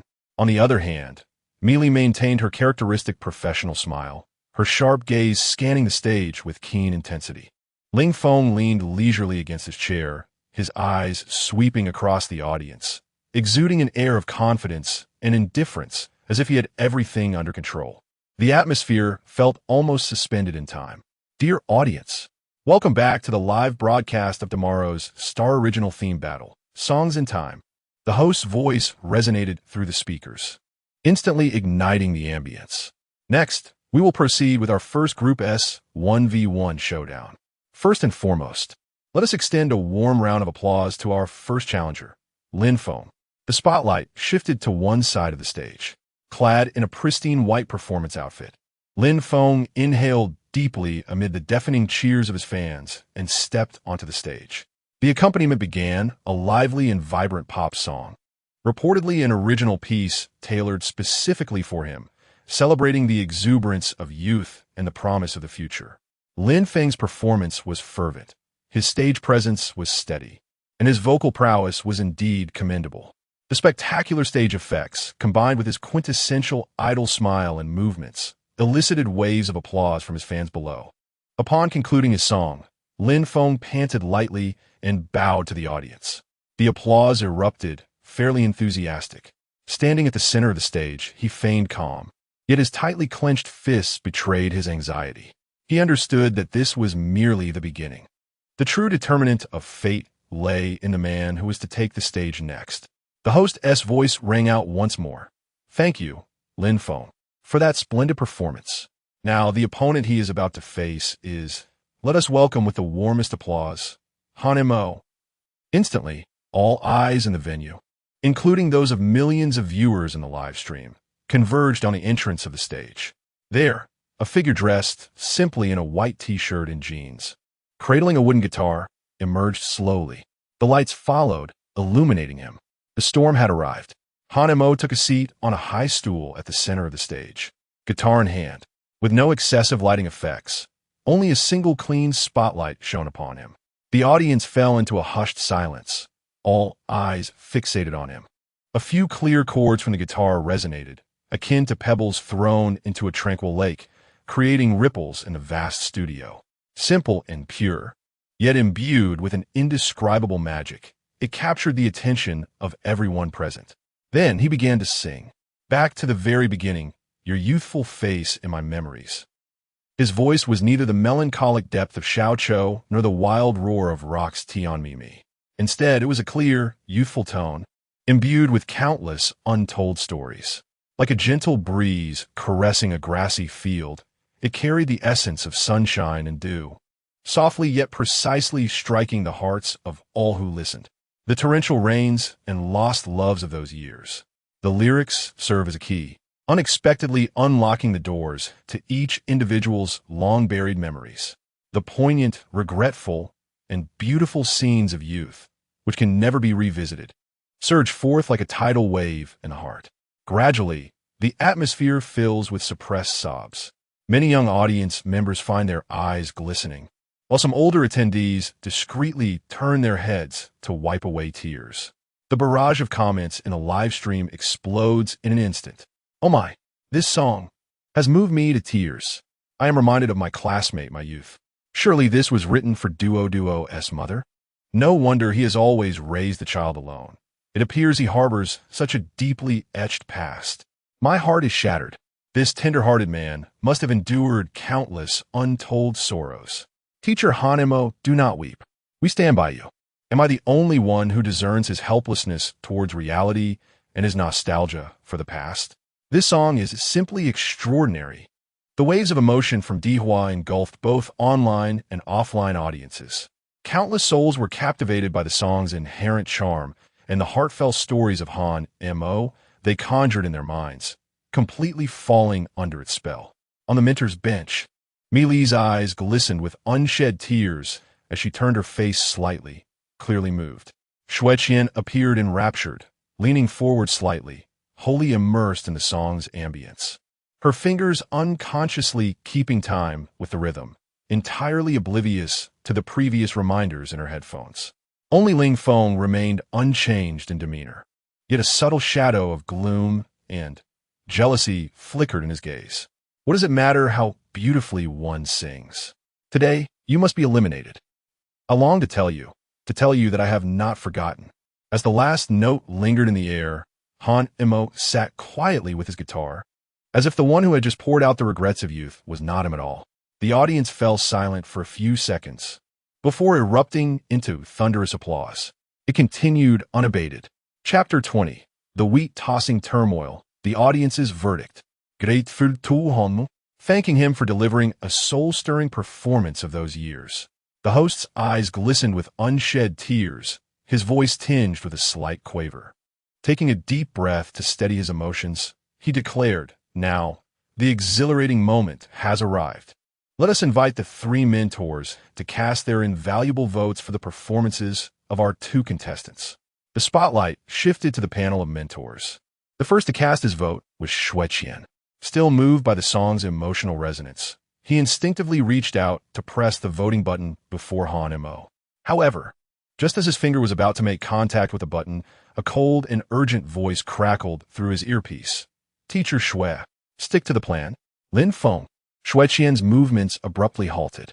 The excitement and admiration on his face instantly faded, replaced by disbelief, struggle, and fury, ultimately giving way to profound helplessness and humiliation. He jerked his head up, directing a gaze filled with incredulity and fierce resistance towards the direction of the production team. Yet, the icy voice echoed once more, "Teacher Xue. The greater good." Xueqian's complexion turned ashen, his lips quivering slightly. The audience, along with the live cameras, captured the torment and conflict etched on his face. A tense silence enveloped the room as everyone held their breath, bewildered by the unfolding drama. Seconds stretched on, feeling interminable. Finally, Xueqian closed his eyes, seemingly summoning every ounce of strength, and with a trembling hand, he reluctantly pressed the button before Lin Feng. The light illuminated. A wave of astonishment swept through the venue, followed by an eerie silence. Everyone was left in a state of shock. What was happening? How could Teacher Xue vote for Lin Feng? He had been so moved moments ago. 1 o'clock. Lin Feng momentarily held the lead. Next came Li. She furrowed her brows, casting a cold glance at the visibly shaken Xueqian, then at the expressionless Lin Feng, her gaze laced with disdain and understanding. Without a moment's hesitation, she pressed the button before Han Mo. Talent does not lie. Li's voice was clear and resolute. 1-1. The atmosphere in the venue eased slightly. Yet everyone's hearts were in their throats. The decision now rested on the final mentor, Lin Feng. Instinctively, the audience believed that, according to the script previously discussed with the director, he would cast his vote for Han Mo, ultimately securing a 2-1 victory for him. Lin Feng wore his signature, seemingly professional smile. Grasping the microphone, he began to comment in a measured tone. Lin Feng's performance was stable, showcasing commendable potential as a newcomer. Han Mo's rendition of those years was indeed profoundly moving, and his creative talent is indisputable. He paused, and then the direction of his discourse shifted sharply. However, as a music program, we must not only appreciate the immediate brilliance, but also consider the contestants' overall developmental potential and malleability. Upon hearing this, Xueqian's eyes flew open in disbelief as he stared at Lin Feng. The gaze of Li instantly turned frigid, igniting a wave of unease among the audience. However, Lin Feng appeared oblivious, continuing with his impartial tone. From this perspective, I believe Lin Feng's potential. His words trailed off, yet his actions spoke volumes. Amidst the astonished stares of the crowd, Lin Feng smiled calmly and decisively pressed the button before Lin Feng. 2-1. Lin Feng triumphs. Han Mo. Eliminated? At the moment the result was declared, the venue fell into an eerie silence, as if the mute button had been pressed. This was swiftly followed by an eruption of questions and a cacophony of boos. A dark conspiracy. This cannot be. On what grounds is Han Mo eliminated? Lin Feng, are you blind? Refunds. On stage, Han Mo remained composed, though the chill in his gaze toward Lin Feng deepened. Lin Feng, on the other hand, wore a look of bewilderment and helplessness. The joy of victory could not alleviate the awkwardness and discomfort of the moment. The host attempted to regain control, yet their voice was utterly drowned out by the tide of outrage. Just then, bang! A tremendous noise erupted. Xueqian, seated among the mentors, abruptly stood up. He ripped off his monitoring headset and microphone, hurling them forcefully onto the table before him. The deafening crash silenced the surrounding clamor. Everyone was taken aback by this sudden outburst. Shueqian's eyes were bloodshot, his chest heaving as he pointed toward the mentor's seats and the backstage directing team, shouting hoarsely, "Do you think the audience is a bunch of fools? What is going on? Such an obvious conspiracy. Are you playing games?" Hanemo sang brilliantly. "You are eliminating him. If such a contestant is cast aside, what credibility does this show have left?" His emotions reached a boiling point, veins bulging on his neck, his gaze ablaze with fury. "Let me tell you, today, if he leaves, Shueqian," he inhaled deeply, nearly shouting, "will also resign." What a ridiculous show. Insanity. Utter madness. The live broadcast spiraled completely out of control. Shueqian's outburst was akin to igniting a powder keg. The audience's emotions erupted, fervently chanting about the conspiracy, demanding a revote, and praising teacher Shui. The barrage of comments on screen became so dense that it threatened to crash the server. Shueqian furiously throws microphone "Conspiracy of Tomorrow Stars," feeling for Ling Feng get out of showbiz. Each trending topic surged to the top of the charts with lightning speed. In the control room, the show's director, Zhang, watched the chaos unfold on the monitor, cold sweat soaking his back. It's over. This has spiraled completely out of control.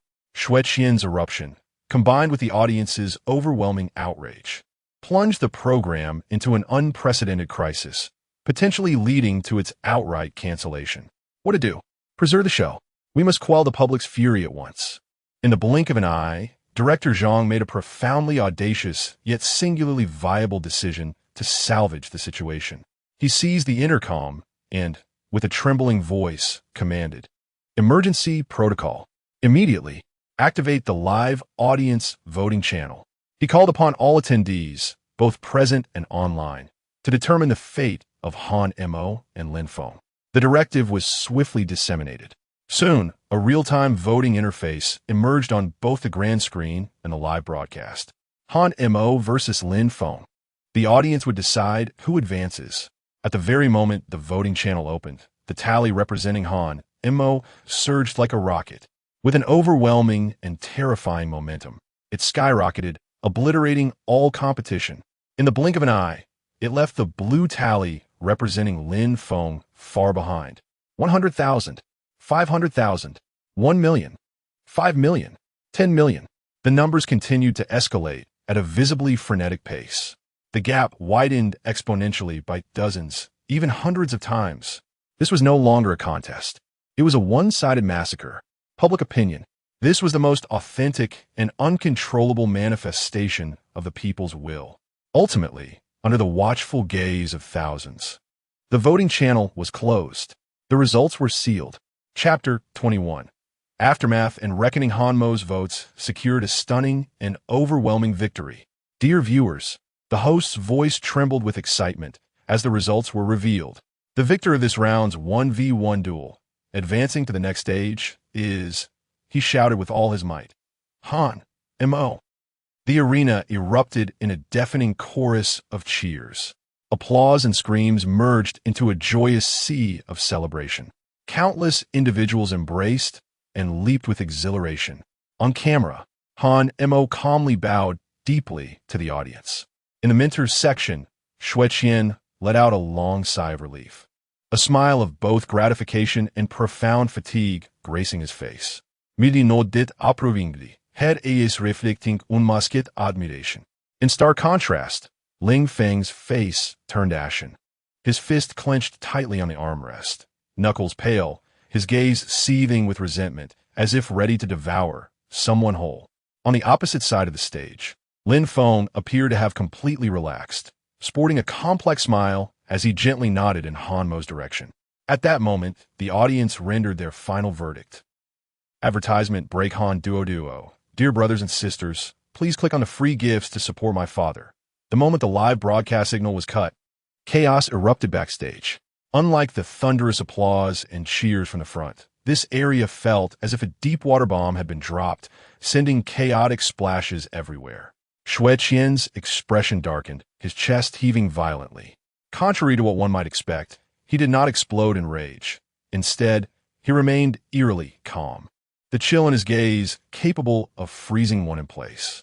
"I demand an explanation." He fixed his steely gaze on the hurried program director, his voice low yet imbued with immense authority. Staff members gathered around, attempting to soothe him, only to be repelled by his icy glare. Meanwhile, media reporters swarmed in like sharks sensing blood, their cameras trained on every possible exit, vocally clamoring for insights on Han Imo, Shui Qian, and Ling Feng, eager for exclusive revelations. Ti Yirhanmu, what is your opinion on Teacher Ling Feng's scoring? Teacher Shui, did you throw the microphone due to foul play? Where is Teacher Ling Feng? Did he flee in guilt? However, Han Imo swiftly maneuvered through the crowd, making his way to a corner. Aunt Wang held Duo tightly, the little girl's pale face reflecting her fright from the earlier commotion. But upon seeing her father, she immediately reached out her small hand. "Daddy!" Han Imo enveloped his daughter in a warm embrace, gently patting her back, his voice a stark contrast to the earlier fervor on stage. "It's all right, Duo. Do not be afraid, Daddy is here." Aunt Wang also exhaled in relief, her face still marked by apprehension. "Sir, this commotion is too much." "It's fine, Aunt Wang. Let us head back," Han Imo replied solemnly. At that moment, Qin Lang appeared, flanked by 2 security personnel, ushering Han Imo and his daughter, along with Aunt Wang, protectively in the middle. "Come this way. Don't pay them any mind." As Qin Lang bellowed, he forcefully cleared a path, using his body to fend off the incessant tide of reporters, escorting Han Imo and his companions out through a side exit. The cacophony of the backstage and the blinding flashes of cameras faded into the distance. Yet the tempest brewing online had only just commenced. Shui Qian angrily smashed the microphone. "Dark side of tomorrow's star. Feel for Imo, though audience choice is not choice. Ling Feng get out of the entertainment industry within mere minutes." A multitude of trending topics skyrocketed to the top of various social media platforms, akin to rockets launching into the sky. The servers teetered on the brink of collapse. "What the hell? I thought the live stream cut out due to a signal issue. Turns out, Teacher Shui Qian smashed the microphone. I just watched the replay. It was so intense. Ling Feng's score is utterly outrageous. It's absurd to the extreme. A mere 1 point? Is he deaf?" Han Imo's rendition of those years was undeniably moving. It brought a grown man like me to tears. How could he have almost been eliminated? The production team must provide an explanation. Ling Feng must face severe consequences. An apology to Han Imo is imperative. I stand by Han Imo. He deserves better. Those years has already entered a loop of endless play. The downloads on Wang eCloud Music have surged to first place. This is the true voice of the audience. Public sentiment surged, threatening to engulf the entire Tomorrow Star production team. In the office of the show's chief director, the phone rang incessantly, and director Zhang Chu's temples throbbed as he roared into the phone. "Investigate. I demand an inquiry. What is the public relations department doing? A statement. Release a statement immediately." Soothing? How can we soothe? Shui Qian's stance is unwavering. Ling Feng? His phone is switched off. That scoundrel. After hanging up, Zhang Chu irritably raked his fingers through his thinning hair. This had spiraled out of control. He never anticipated that Ling Feng would dare to pull such a stunt during the live broadcast, nor did he foresee Shui Qian's fierce and resolute reaction.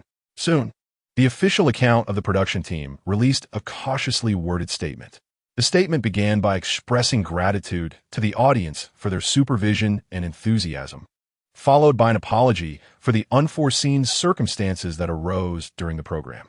It promised a serious internal investigation and a profound reflection and improvement of the voting mechanism to ensure fairness in future competitions. However, it remained vague on how they would address the issues or implement improvements. Privately, Zhang Chu had already contacted the higher-ups at Xinhui Entertainment, expressing his profound dissatisfaction. Yet, the response was lukewarm, filled with hollow reassurances about regulating the artist's behavior. Zhang Chu understood that Xinhui Entertainment was a colossal entity, and the production team could not afford to offend them. This matter would likely have to be handled with utmost delicacy. As for Ling Feng himself, he had seemingly vanished from public view, as if he had evaporated into thin air. Amidst the turmoil, the reactions of the other contestants varied widely. Lin Feng, who had been eliminated in favor of Han Mo, broke his silence after several hours and updated his Weibo. Skill does not match. I humbly bow to the superior talent. I am grateful to teacher Han Mo for presenting such an extraordinary performance of those years, for which I have greatly benefited. The fairness of the results will be judged by public opinion. I shall continue to strive for improvement. This humble demeanor not only acknowledges the disparity in strength, but also subtly conveys his perspective on the outcome, thereby garnering considerable goodwill from bystanders. The gazes of the other successful contestants directed at Han Mo have transformed entirely. If the previous performances of Wealthy Song and Dissipating Sorrows instilled a sense of threat and apprehension, this latest incident has allowed them to truly perceive the enigmatic aura that envelopes Han Mo. It is a force cherished by countless spectators, potent enough to overturn the unspoken rules of the competition. Awe, envy, and jealousy intertwine in a complex tapestry of emotions. This man has become an insurmountable mountain on their path to victory, a presence that cannot be overlooked. Amidst the chaos and discussions, the production team of Tomorrow's Star swiftly announced the results of the remaining one-on-one matchups. Ultimately, 6 contestants, including Han Mo, successfully emerged from the fray, securing their tickets to the grand finale. The host, mustering his energy, concluded the live broadcast by expressing gratitude for the audience's attention to Tomorrow's Star.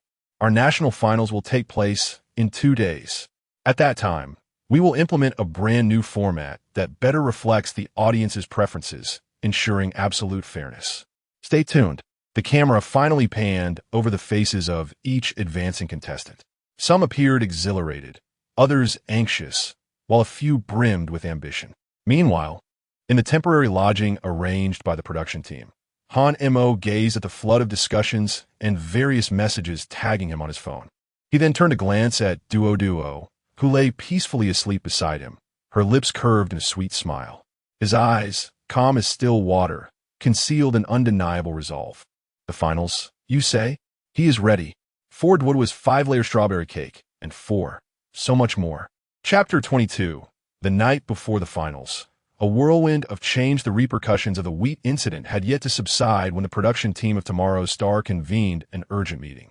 Shortly thereafter, an announcement concerning the finals competition format spread like wildfire through official channels and major media outlets. The essence of a new format could be distilled into a singular phrase. One song determines the victor. The final rankings would be dictated by 3 components. The scores from the professional mentor panel, holding a weight of 30%. A newly introduced jury of 101 public judges from various walks of life, also contributing 30%, and, most critically, the real-time online voting from the audience, which surged to a staggering 40%. Upon the release of this news, the internet erupted once more. The production team's survival instinct was evidently robust. 40% online voting? Let us see who dares to manipulate the results now. Haha. Lin Feng must be turning green with envy. His authority has been diluted. The public jury received acclaim. Professional assessments combined with public voting and online participation truly embody a national talent showcase. This format seems tailor-made for Han Mo, whose popularity is soaring to unprecedented heights. The announcement also unveiled the order of performance for the finals, determined by drawing. The other 5 contestants were arranged sequentially, while Han Mo drew the coveted last slot, an electrifying finale. This arrangement instantly elevated the audience's anticipation to its zenith. With the new format disclosed, the finals were a mere 2 days away. An intangible tension enveloped the entire production base. Unlike previous group contests, this was a genuine battle for individuality, with a single song determining the ultimate crown. Nervousness, anxiety, excitement. A myriad of emotions coursed through the remaining 6 contestants. Some immediately contacted top-tier arrangement teams, willing to invest substantial sums to create a championship anthem. Others sequestered themselves in rehearsal rooms, meticulously refining their well-prepared secret weapons in pursuit of perfection. There were also those whose mental equilibrium faltered, pacing anxiously in their rooms while repeatedly scrolling through online comments about themselves and Hanimo. Each contestant resembled a tightly wound clock, burdened by immense pressure. In stark contrast, Hanimo exuded an extraordinary calmness. He did not seek out renowned arrangers, nor did he plunge into frenzied practice sessions. Instead, he first took his daughter Duo to the city's most famous dessert shop to fulfill his promise of a 5-tier strawberry cake. Observing his daughter's contented smile, her eyes squinted with joy and her cheeks smeared with cream, Hanimo felt a profound sense of tranquility within. After relishing this brief father-daughter bonding time, he returned to his private rehearsal room. For the finals, he needed a song capable of commanding the stage and igniting every emotion. Countless melodies danced through his mind until one song crystallized in his focus, The Solitary Brave. This was it, the grand, majestic melody paired with lyrics brimming with strength, solitude, defiance, and a resounding cry. I love you for walking alone in dark alleys, for standing tall without kneeling, for facing despair without shedding a tear. I love you for your tattered garments, yet daring to confront fate's gun, who said that only those standing in the light are heroes. Hanimo softly hummed the chorus, feeling the blood coursing through his veins ignite with fervor. This song resonated profoundly with his current state of mind. It was dedicated to those ordinary individuals who quietly persevere despite being overlooked, and even more so to himself, who had endured countless doubts and pressures along the way. He picked up his guitar, embarking on a journey of adaptation and practice. Though merely fragments, the explosive melody and poignant lyrics were surreptitiously recorded by an attentive staff member and found their way online. Astonishing. A snippet of Hanimo's new song for the finals has seemingly leaked. The melody is electrifying. While the lyrics remain indistinct, the sensation is exhilarating. Anticipation is already building. Is A Lone Warrior the title? It sounds extraordinary. Speculations and discussions on the internet reignited excitement for the impending finals. Meanwhile, in Qin Lang's office, the phone rang incessantly. Hello. Yes, I'm Hanimo's friend and temporary assistant. Endorsement? Which brand? Oh, please send the information to my email, and we will assess it further. Variety show invitation? Which channel? All right, noted. Album contract. We need to consider this carefully. As Qin Lang hung up one call, another immediately came through, leaving him overwhelmed, caught in a whirlwind of both agony and joy. Hanimo, once an underdog, had transformed into a soaring golden dragon. The popularity and commercial value.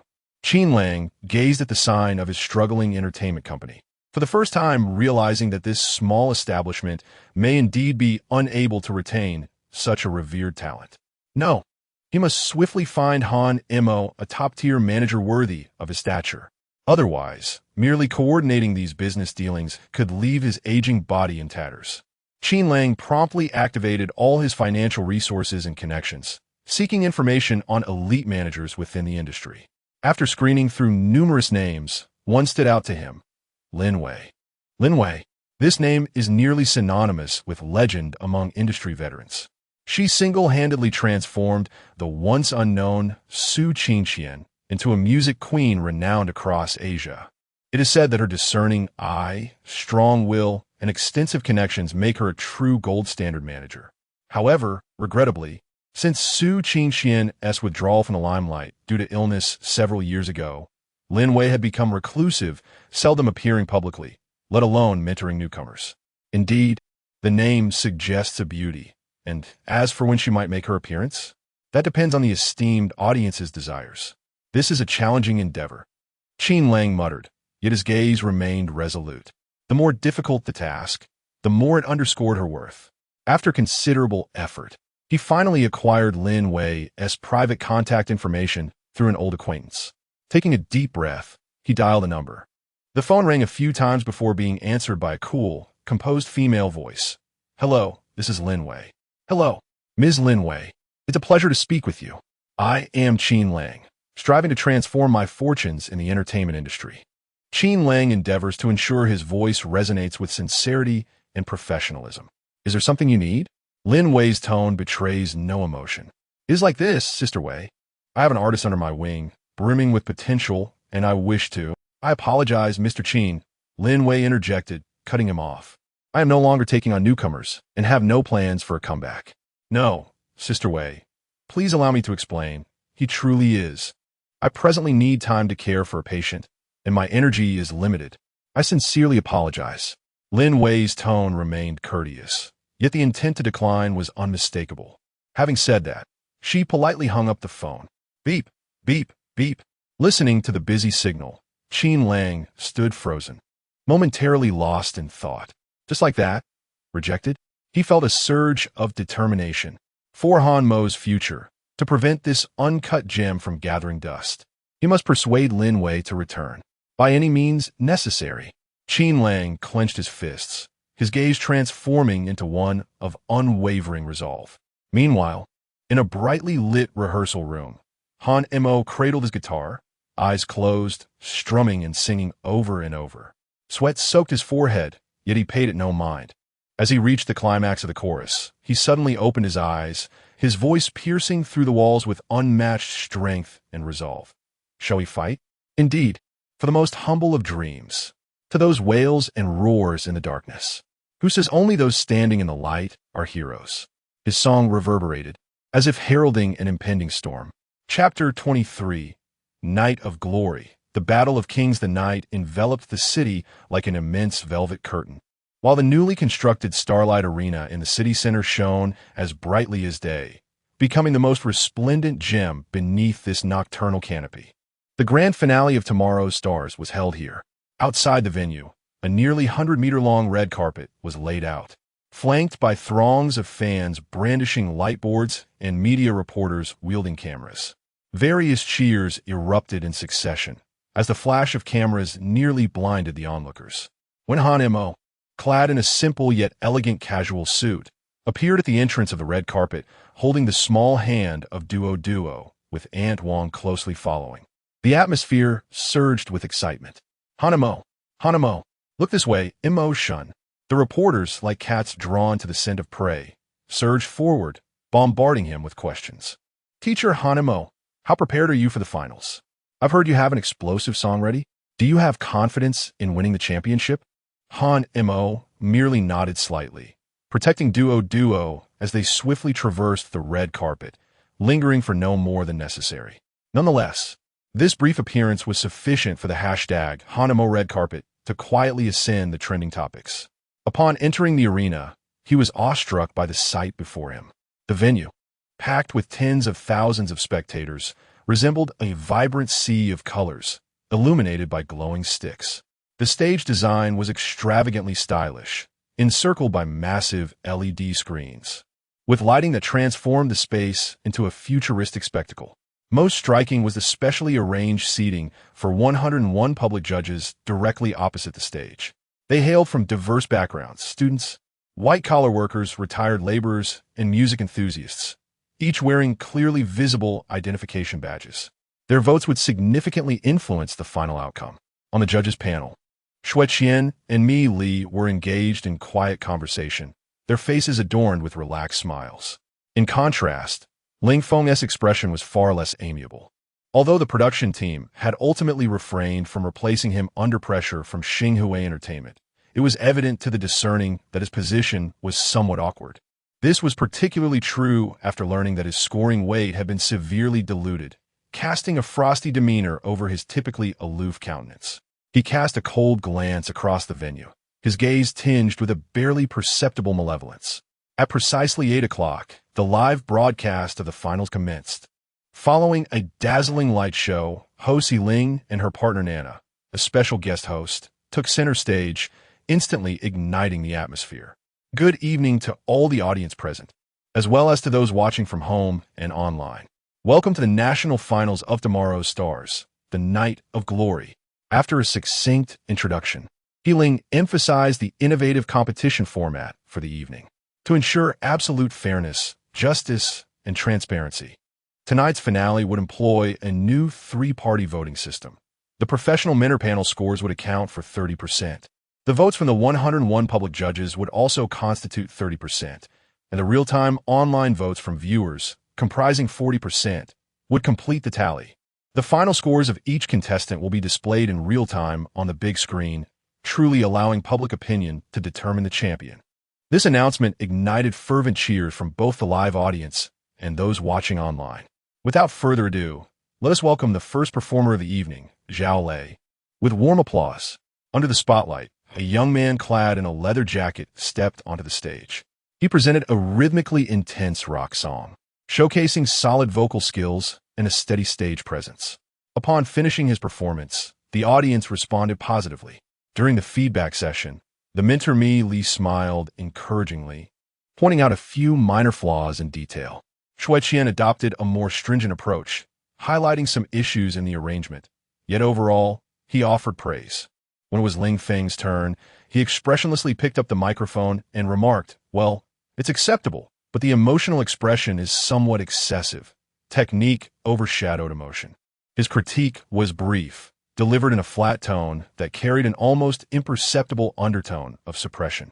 Ultimately, the scores from the mentors, public jurors, and online votes were compiled, and Zhao Lei's total score appeared on the big screen, 85. 7 points. A commendable opening score, indeed. Following closely, the second contestant took the stage, delivering a heartfelt ballad that left many in the audience teary-eyed with her ethereal voice. The third performer opted for a skillful singing and dancing display, resulting in a spectacular stage effect. Their scores varied, causing the rankings to shift in real time, while the atmosphere in the venue gradually intensified with the progression of the competition. The fourth contestant, a talented singer-songwriter, performed an original folk song accompanied by his own guitar. The simple yet poignant lyrics and beautiful melody resonated with many, propelling his score to an impressive 91. 3 points, temporarily placing him in the lead. Wow, that is quite a high score. The competition tonight feels incredibly fierce. Predicting the champion has become quite a challenge. The online comments section was abuzz with activity. Next, the fifth contestant graced the stage.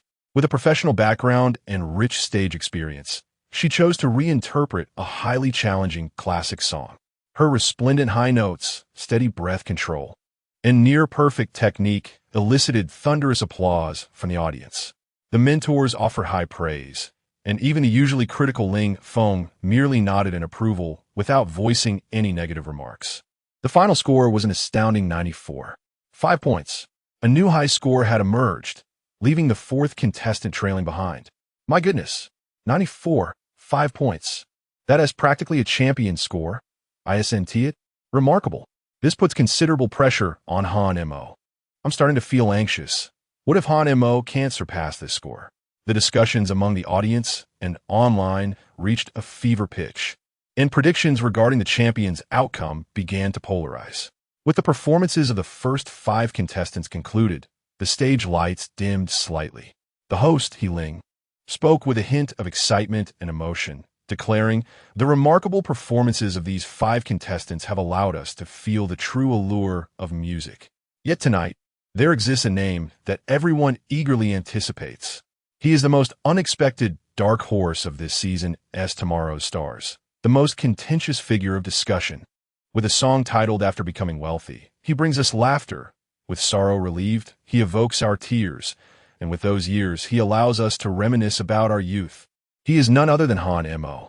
As the announcement fades, a deafening roar of cheers and shouts erupts from the crowd. "Hanmu! Hanmu! Hanmu!" Countless fans raise placards bearing Han Mo's name, creating a vast ocean of blue. The popularity of the live broadcast soars to unprecedented heights at this moment, with a barrage of comments so dense that the screen is nearly obscured. Backstage, the cacophony of voices resonates faintly. Hanamo takes a deep breath, conducting a final check of the guitar nestled in his embrace. His gaze pierces through the monitor, seeking a particular corner of the audience. There, Duo is cradled in Aunt Wang's arms, her small hands clenched tightly, her large eyes brimming with anticipation and anxiety. Feeling his daughter's gaze, Hanamo's lips curve into a tender smile, his eyes regaining a serene yet resolute demeanor. On stage, He Ling and Nana shout in unison with all their might. Now, let us offer the warmest applause.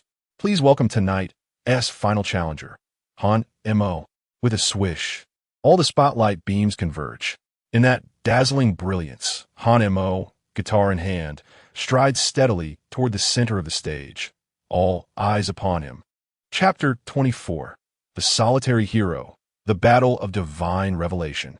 Han M.O. stood at the center of the stage, illuminated by a brilliant spotlight that enveloped him. In the vast arena, the gazes of tens of thousands, along with the eyes of billions of viewers beyond the live broadcast, were intently fixed upon him. The cacophony of cheers gradually subsided, and the air was thick with a palpable anticipation. Embracing his guitar, his fingertips lightly rested on the strings. Yet he refrained from playing immediately. He lifted his eyes, his calm gaze sweeping over the ocean of glowing sticks below, finally resting on a small figure in the distance. Then, into the microphone, his voice resonated clearly throughout the venue. This song is dedicated to every soul who walks alone in the darkness. There were no grandiose phrases, no excessive embellissements. A simple statement, yet it rippled through the hearts of many like a stone cast into a tranquil lake.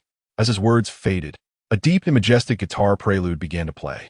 Unlike any song that had come before, this melody bore an epic sense of destiny, reminiscent of the stillness before a storm, suppressing the immense energy ready to erupt. Just a prelude awakened everyone's spirits. Soon, Han M.O. began to sing. His voice was deep, tinged with a barely perceptible rasp, as if it traveled from a distant time and space, recounting the tale of a solitary figure. All are brave. Your forehead bears scars, your differences, the mistakes you have made. There is no need to conceal them. Your tattered dolls, your masks, your true self. The opening lines, simple yet imbued with a poignant force, struck a chord deep within. The backdrop of the stage displayed no extravagant visuals, merely a pure spotlight that closely followed Han Mo's silhouette. He slightly bowed his head, seemingly lost in his own realm. They say to carry the light, to tame every beast. They say to mend your wounds, for no one loves a clown. Why should solitude not be glorious? Only in imperfection does one find worth to be celebrated. As he sang these lines, his voice began to ascend, emotions building with each note. Many in the audience instinctively held their breath, and even the barrage of comments in the live stream grew sparse for a moment. A crescendo was imminent. Who says that those covered in mud are not heroes? Boom! It was as if a long-dormant volcano erupted at that moment. Han M.O. abruptly lifted his head, his eyes radiating astonishing brilliance. His voice transformed from somber narrative into a powerful, defiant, and unyielding cry. I love you walking alone in the dark alleys. I love your unyielding stance. I love your confrontation with despair, refusing to shed a tear. Each lyric struck like a hammer, resonating deeply within every heart. Within that song lay the courage to face the darkness alone, the pride of never bowing in adversity, and the resolve to battle fate until the end. I love your tattered garments, yet you dare to confront the guns of destiny. I love how similar we are. Our flaws are alike. The guitar swelled with fervor. The drums joined in, and the entire arrangement became grand and magnificent. Han Mo's body swayed gently to the rhythm, as if he were not merely singing, but igniting his very soul. Shall we go? Is it fitting? This tattered cloak. Shall we fight? Indeed, for the most humble of dreams, to honor the sobs and roars of the night, who declares that only those standing in the light are heroes. The final line, like thunder crashing, Han Mo's voice soared to the heavens, imbued with unparalleled resonance and emotional power, reverberating throughout the entire auditorium. As the song concluded, the lingering notes danced in the air. The audience fell into a profound silence for a full 3 seconds. Then, Han M.O. Oh my gosh, oh my gosh, oh my gosh. A tsunami of screams and applause erupted, sweeping through the venue like a tidal wave. The audience was utterly ablaze with excitement. Countless individuals leapt to their feet, fervently waving their arms and glow sticks. The girls in the front row were already in tears, overcome with emotion. Many more in the crowd, their eyes glistening red, silently hummed along with the melody, as if they saw reflections of themselves within the song, feeling the misunderstood solitude and perseverance. The 101 members of the public jury had, at this moment, completely forgotten about scoring. Many applauded enthusiastically, their eyes filled with astonishment and deep emotion. The barrage of comments in the live stream went wild. Tearful. You made me cry. A legend. Tonight, a true legend. This is what a champion is. Now that's what we call singing. Who says only those in the light are heroes? I'm shattered, folks. Han Mo is incredible. Voice crack. On the judges' panel, Shueqian stood up in excitement, clapping vigorously, his gaze towards Han Mo brimming with admiration and awe.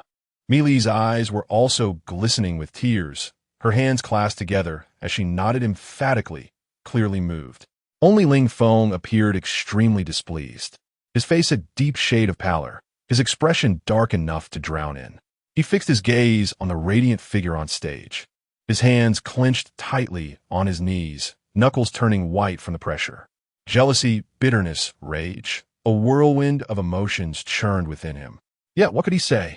In the face of such a phenomenal performance and the roaring response from the audience, any critique or attempt to belittle would only make him appear a foolish jester.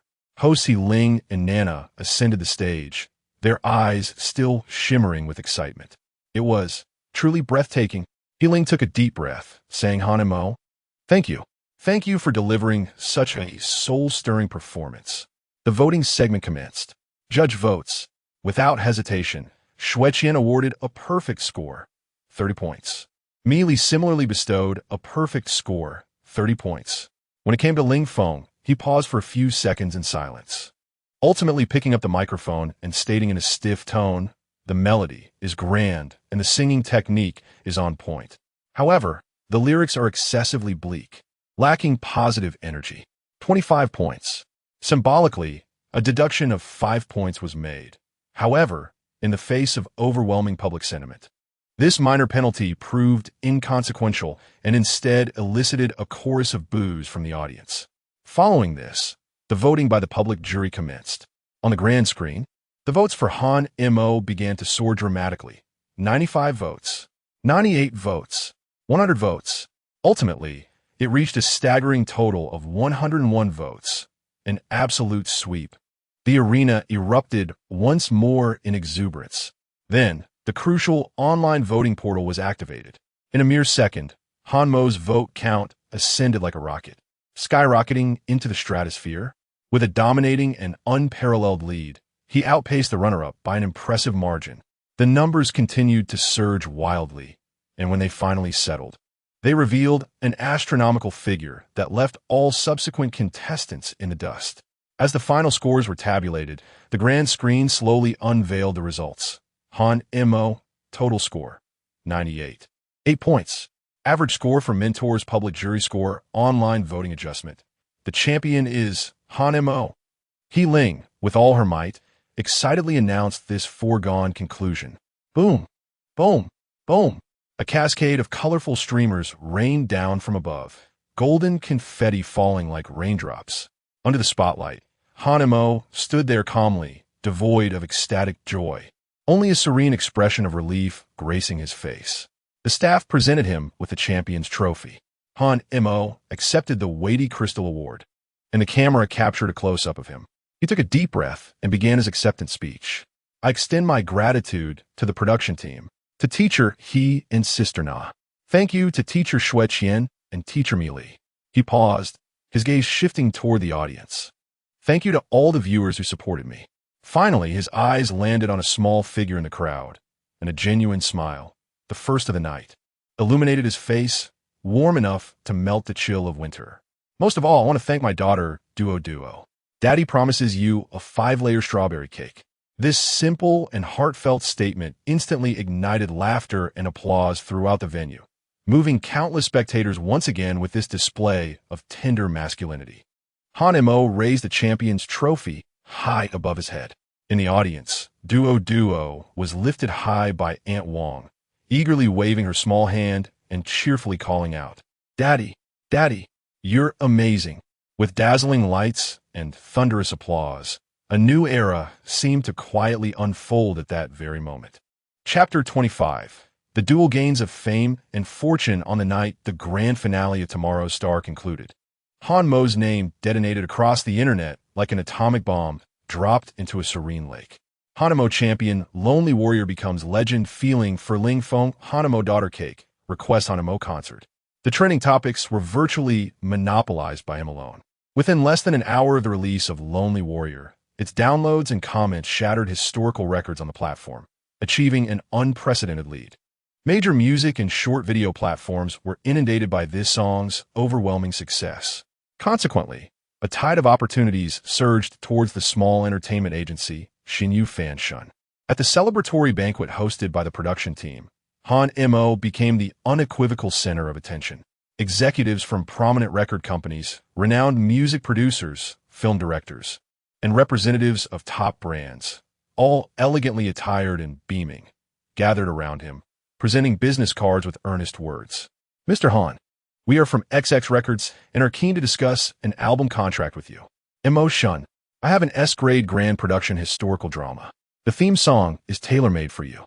Mr. Han, our XX automobile brand wishes to invite you as our spokesperson, and the endorsement fee will surely satisfy you. Have you considered being a permanent guest on our latest S-level variety show?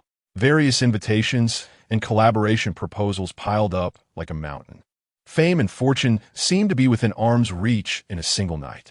In the face of it all, Han Mo merely nodded politely, occasionally uttering a thank you, while Qin Lang took the lead, skillfully managing the interactions. Meanwhile, Qin Lang's phone had not ceased vibrating since the start of the banquet. His ears buzzed incessantly, and his voice was nearly hoarse from the demands. Hello, who is this? Oh, Mr. Zhang, it's an honor. The endorsement contract? Great, send it to my email. Oh, Director Lee, you're here too. What, a movie soundtrack? No problem. Please send me the script. Wow, Mr. Zhao, your call is perfectly timed. Qin Lang was both exhilarated and overwhelmed, his face illuminated with joy while his heart raced anxiously like an ant on a hot pan. So many resources, so many contracts. There was no way he could manage it all alone. He couldn't even glance at them all. He needed to secure that golden agent immediately. Otherwise, he could not possibly keep up with Han Mo's soaring trajectory. In stark contrast to Qin Lang's frantic state, Han Mo appeared remarkably composed. Halfway through the celebration, he found an excuse to leave early with the equally weary Duo and Antwan. The following morning, as Qin Lang, sporting dark circles under his eyes, struggled to navigate the flurry of collaboration offers, Han Mo was enjoying a delightful moment with Duo in a trendy dessert shop before a magnificent 5-layer strawberry cake. Wow, it's so big. Daddy, it's 5 layers. Duo clapped her tiny hands, her eyes sparkling with excitement. Yes, Daddy promised you, Han Mo replied. Han Mo delicately lifted a small spoon, carefully scooping a dollop of cream adorned with a large strawberry, and brought it to his daughter's lips. Observing her eyes squinting in bliss, his heart swelled with tenderness. In that moment, the allure of fame and trending topics paled in comparison to the sweetness of his daughter's smile. He savored this rare, tranquil moment of warmth. Meanwhile, Qin Lang, after consuming 3 substantial cups of strong coffee, finally resolved to take action. He dialed the number that had been mercilessly disconnected the previous day. This time, he was armed with more generous terms, a sincere demeanor, and even a well-prepared sob story. When the call connected, the same cool and efficient female voice greeted him. Hello? Wei Jia. It's me, Qin Lang. His voice carried a trace of barely perceptible anxiety. I know I was rather forward yesterday. I understand you are quite busy, but... Mr. Qin, I believe I was very clear yesterday. Lin Wei's tone remained calm, yet hinted at a touch of impatience. Please, just give me one more minute. Just 1 minute. Qin Lang spoke rapidly. I know you don't easily take on newcomers, but Han Mo is truly exceptional. He is immensely talented with boundless potential. His works, such as When Wealth Arrives, Drowning Sorrows, Those Years, and Last Night's the Brave, are all his creations. A genius like him is a once-in-a-century find. As Qin Lang continued to scour his mind for words of praise to sway her, he sensed Lin Wei's silence on the other end, as if she was listening. Yet also somewhat distracted, feeling his words dwindling, he gradually lost hope. Was this truly a lost cause? Just when he was about to give up and say his apologies before hanging up, an impulsive thought struck him. and he shouted, "Wage, yeah. Just consider helping me. Help him too. He genuinely needs a professional guide. His name is Han Mo, the one who just won the Rising Star Award. He also has a daughter named Duo, who is utterly adorable." The moment the words escaped his lips, Qin Lang regretted his decision to mention Duo. Had he inadvertently struck a nerve? He speculated that Lin Wei's reluctance to mentor newcomers might be related to family matters. However, contrary to his expectations, an extended silence enveloped the call. It was not a silence born of impatience, but rather an eerie stillness, as if time itself had halted. Qin Lang could even hear the frantic pounding of his own heart. After what felt like an eternity, long enough for him to wonder if the call had been disconnected, Lin Wei's voice emerged once more, imbued with a subtle, complex emotion. "Hamu. Duo. Her voice was soft, as if seeking confirmation or perhaps murmuring to herself. Qin Lang held his breath, too apprehensive to speak. Another silence followed.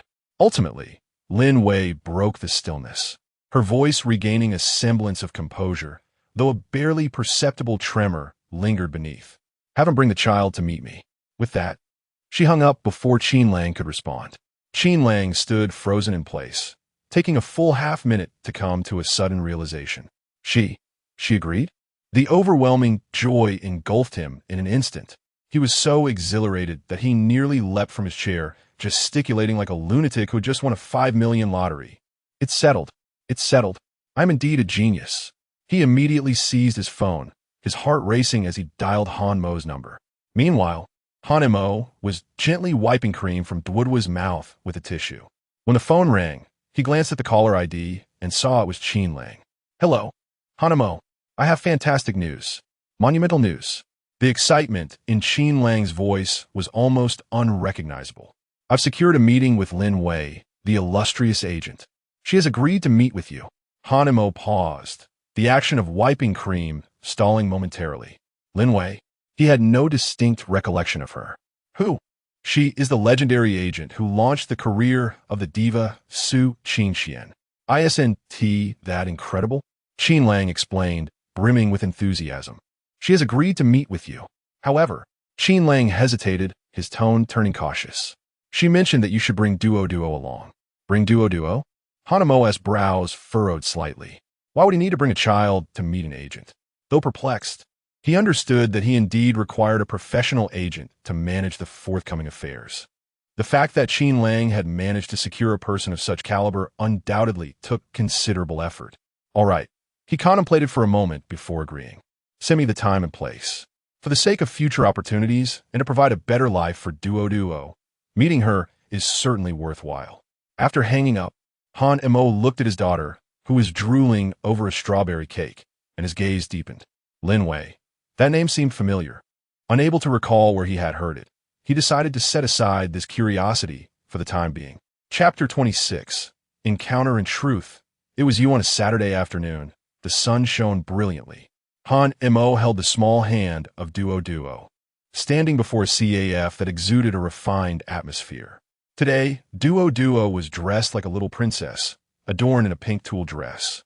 Her hair fashioned into 2 delightful buns, her large eyes brimming with curiosity about the unknown world. "Daddy, are we here to meet a new friend?" the little one asked, tilting her face upwards with a sweet, innocent voice. Han Mo took a deep breath, striving to appear more relaxed. "Yes, we are here to meet an aunt." Yet, within his heart, he felt anything but at ease. Yesterday, Qin Lang had lauded this agent over the phone, extolling her as a legendary figure in the industry, a renowned promoter, and had emphasized that she specifically wished to meet Duo. This left Han Mo rife with apprehension. What sort of individual warranted such grandiosity? To meet him was one thing, but to desire an audience with his child? The CAF's attendant respectfully guided them to a private room on the 2nd floor. The ambience was serene, suffused with the subtle aroma of coffee. As Han Mo pushed open the door to the room, a figure clad in a tailored woman's suit stood with her back to the entrance, gazing out the window. Before Han Mo could discern her features or even utter a greeting, a clear and joyful child's voice rang out, shattering the tranquility of a room like a pebble thrown into a still lake. Lin, Andy. The voice was filled with surprise and delight, and in an instant Duo, who had still been holding Han Mo's hand, widened her eyes in disbelief as she recognized the figure. Her small face radiated with incredulous joy. In the next moment, she broke free from Han Mo's grasp, like a jubilant little butterfly, her short legs pattering excitedly towards the figure. Lin, Andy, Duo missed you so much.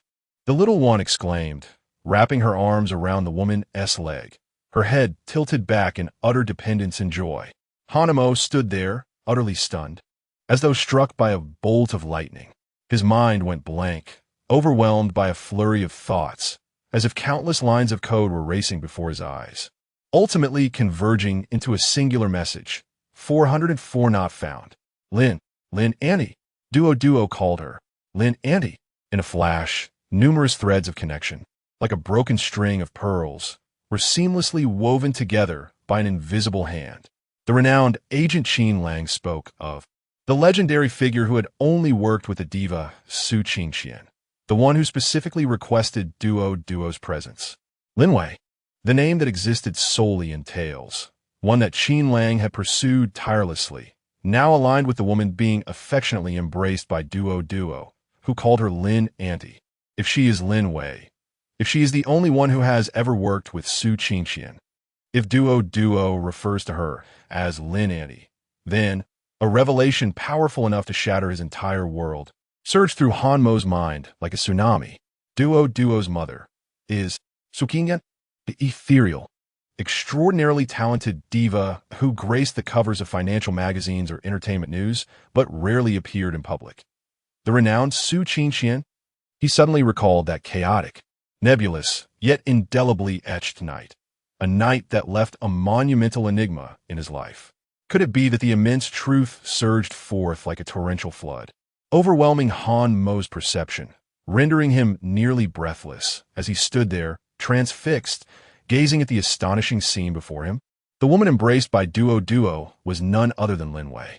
She appeared utterly unfazed by Duo's abrupt advance, her face adorned with a gentle smile as she bent down to tenderly caress Duo's little bun. Her movements were instinctive, imbued with a sense of affection. Once she had soothed Duo, Linwei gradually straightened up and lifted her gaze towards the speechless man at the doorway, who was clearly in shock. Her expression was complex. There was scrutiny, as though she were appraising something of great significance, and a sigh that seemed to carry untold stories. Ultimately, that intricate emotion settled into a serene understanding. She uttered not a word. None were necessary. Her calm gaze fixed upon Han Mo, paired with Duo's affectionate grasp around her calf, and the unspoken comprehension in her eyes. All of it served as the most silent yet definitive affirmation of that earth-shattering secret.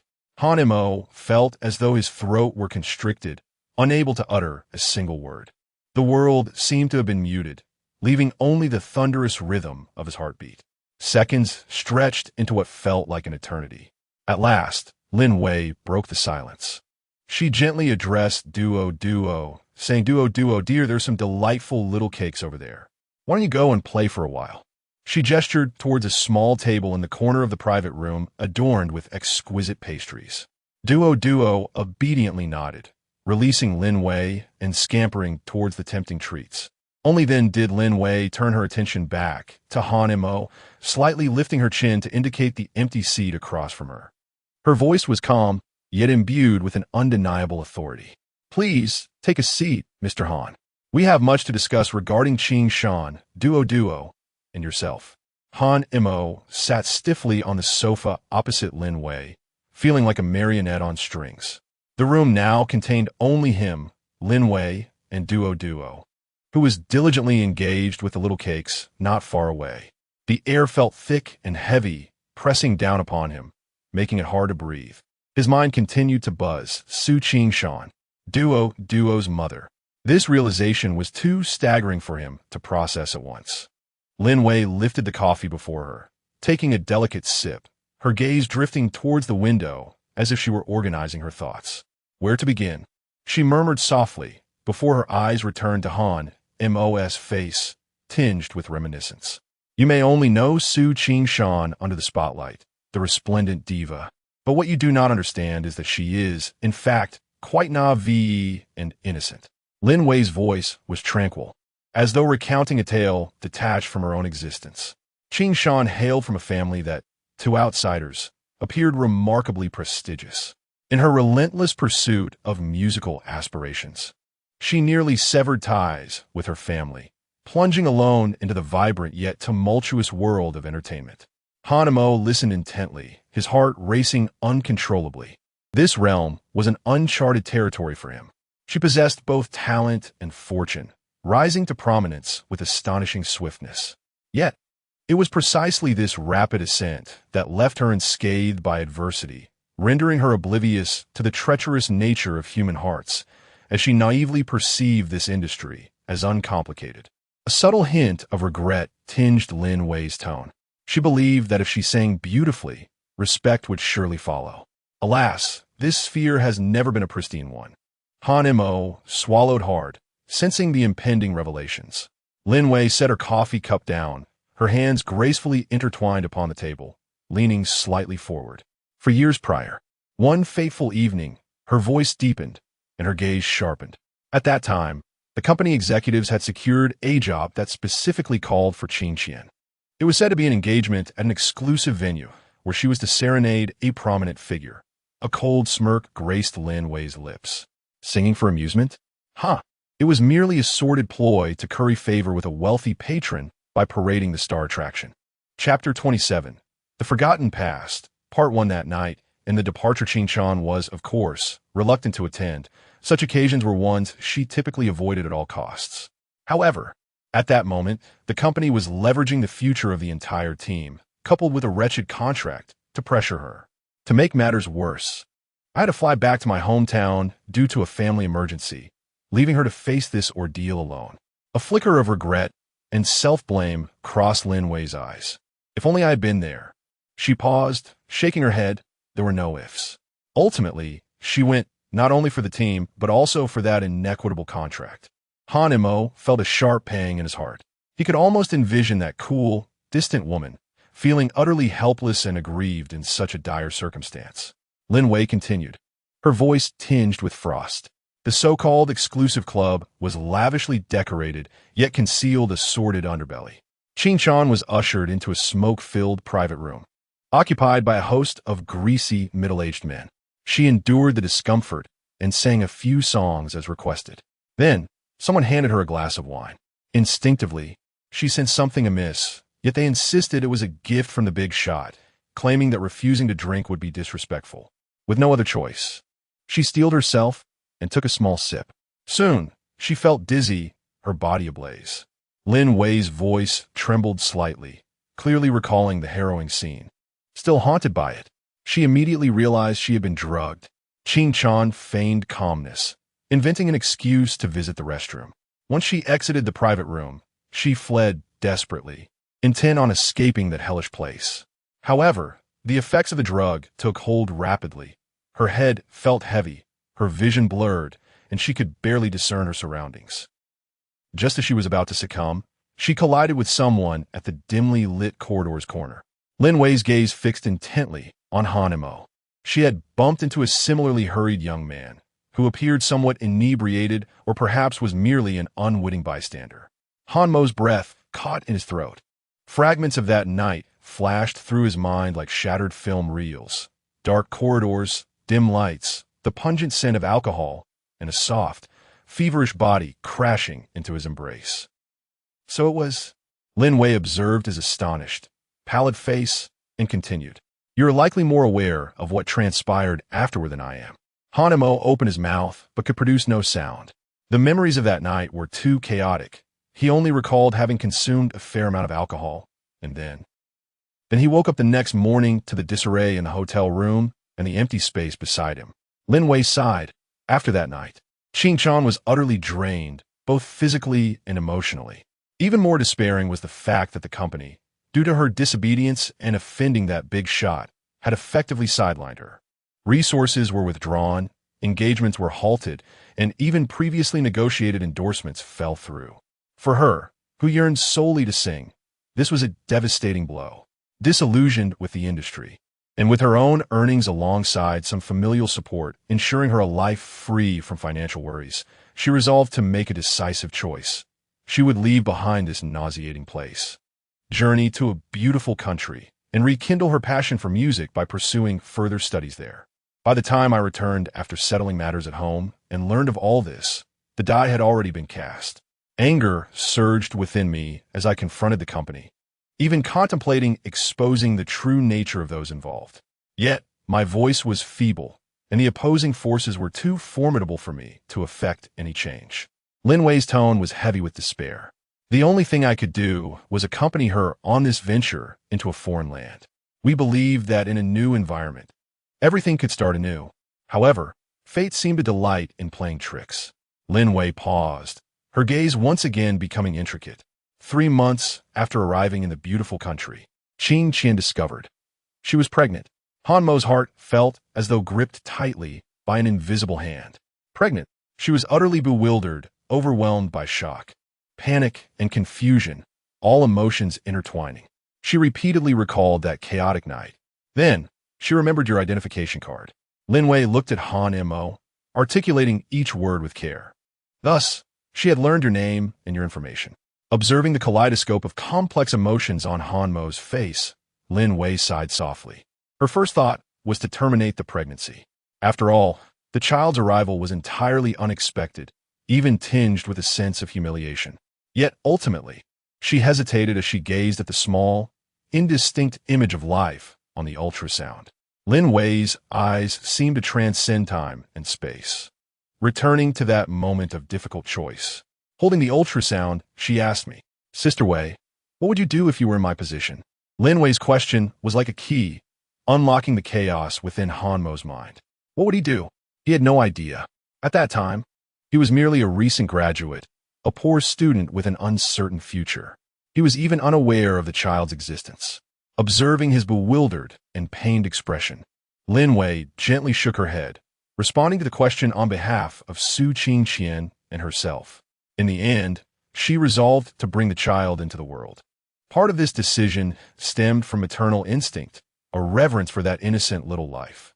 Perhaps there was also a trace of complex emotions regarding that unexpected night, feelings she could not fully articulate. However, she was resolute that two things could not happen. First, she would never contact you. Lin Wei looked at Han Mo, believing it was her choice and unnecessary to disturb the trajectory of your life. You were oblivious to all of this. Involving you would be unjust. Second, she would never allow the Su family to know of the child's existence. Han Mo was taken aback. The Su family? Her family? A flicker of inscrutability crossed Lin Wei's eyes. The Su family is exceedingly intricate. You need only to understand that should they become aware of Duo's existence, given their modus operandi, the situation would become decidedly more dire. Qingqian would never permit such an occurrence. Han Mo's heart sank, faintly sensing the chilling and brutal realities lurking behind that so-called prominent family. Thus, during those 3 years in the beautiful country, it was Qingqian and I who jointly nurtured Duo. Lin Wei's tone softened, tinged with nostalgia. While Qingqian pursued her studies at the music academy, she clumsily endeavored to learn the art of motherhood. Chapter 28, The Buried Past, Part 2, Guardianship and Promises. I became her steadfast support, serving as a second mother to Duo, managing all the mundane affairs of life, and protecting both her and her mother. Those days were arduous yet filled with joy.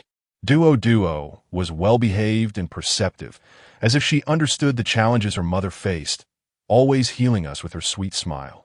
She became our greatest solace and a ray of sunshine during those bleak times.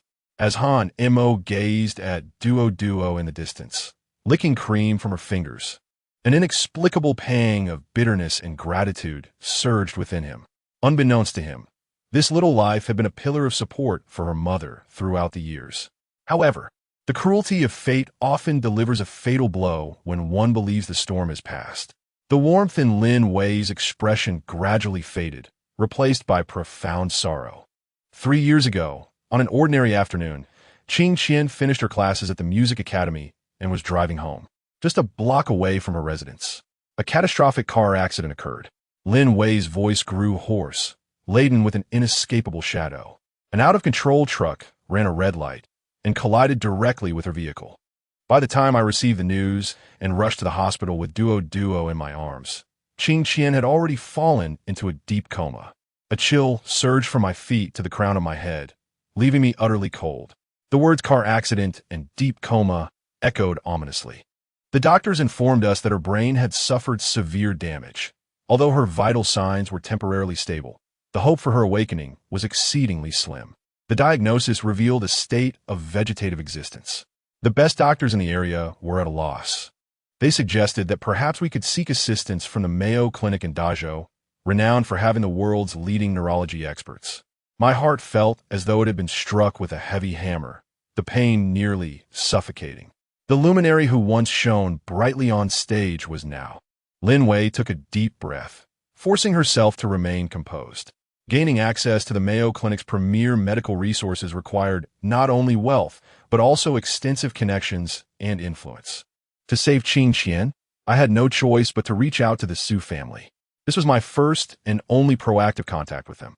The Su family quickly arrived in the beautiful country, their power truly astonishing.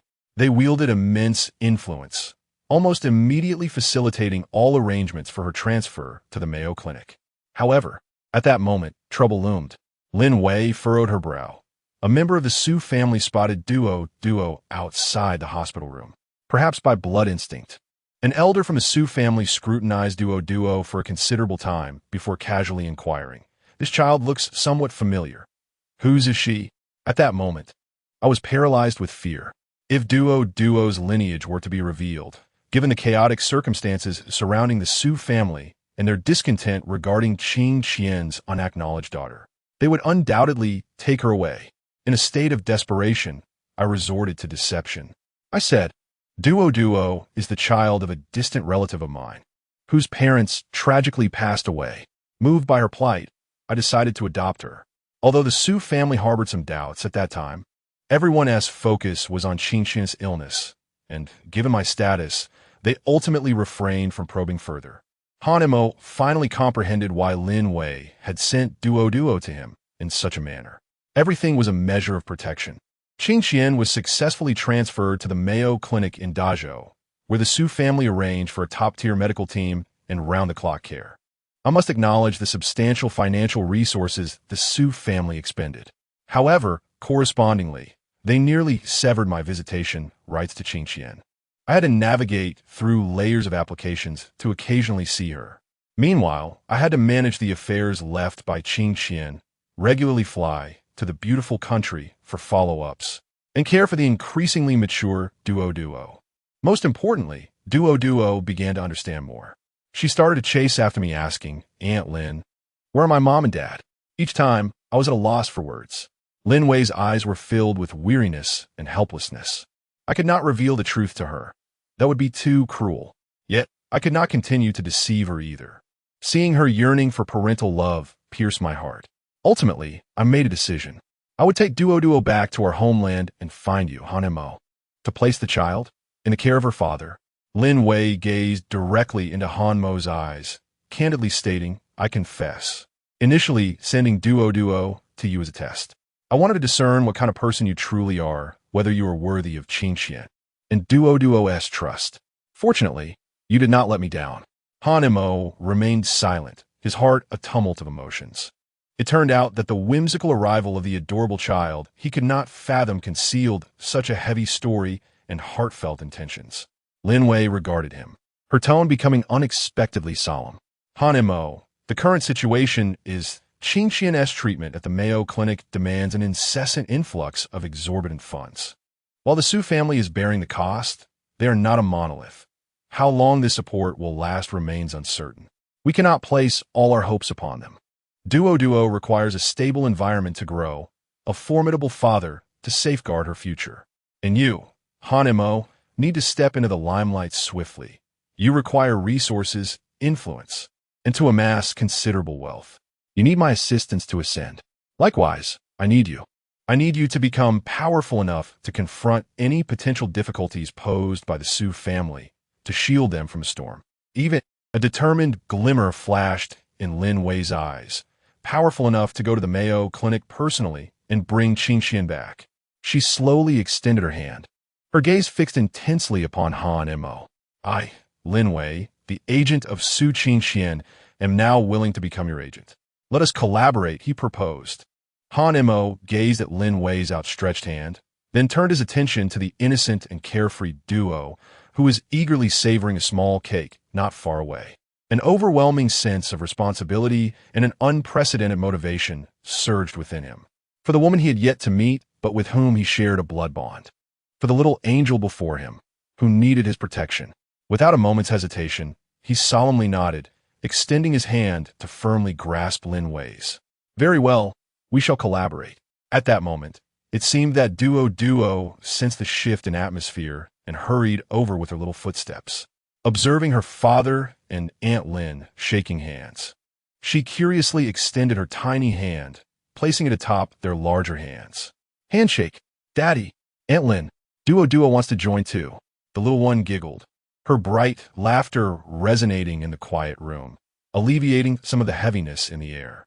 Han Mo and Lin Wei exchanged a glance, drawn together by the purity of duo's smile.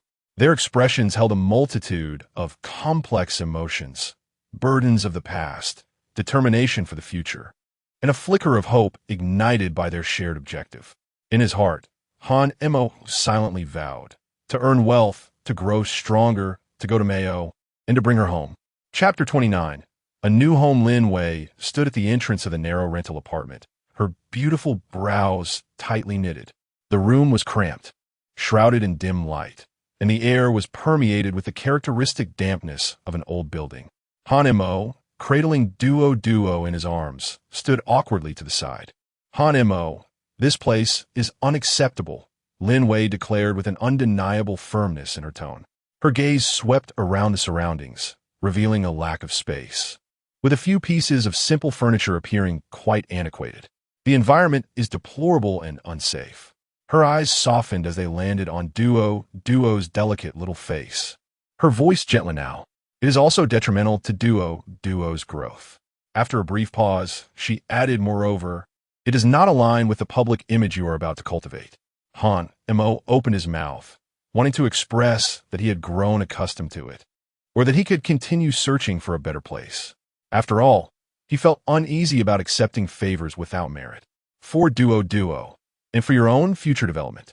Lin Wei seemed to see through his hesitation, cutting him off with resolute insistence. We must move. Immediately, gazing at his daughter, who blinked her large eyes at him. The words of refusal that hovered on his lips were swallowed back. Duo indeed required a better environment. However, finding a suitable house proved challenging, and Han Mo remained hesitant, primarily due to financial constraints. Lin Wei, seemingly oblivious to his unspoken concerns, retrieved her phone and dialed a number, conveying a few brief instructions.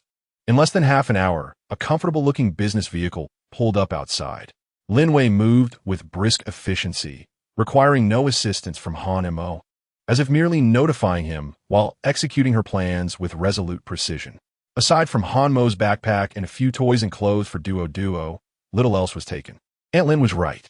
Duo exclaimed, seated in the spacious, plush back seat, her curious eyes darting around, her little face alight with excitement. Our home is too small. My toys can barely fit. Han Mo could only sigh, feeling a sense of betrayal from his own daughter. What could he say? Lin Wei caught a glimpse of their interaction in the rearview mirror, a subtle smile gracing her lips. The vehicle glided smoothly away from the somewhat dilapidated old neighborhood, traversing the bustling city and headed toward the suburbs. The scenery outside gradually transformed.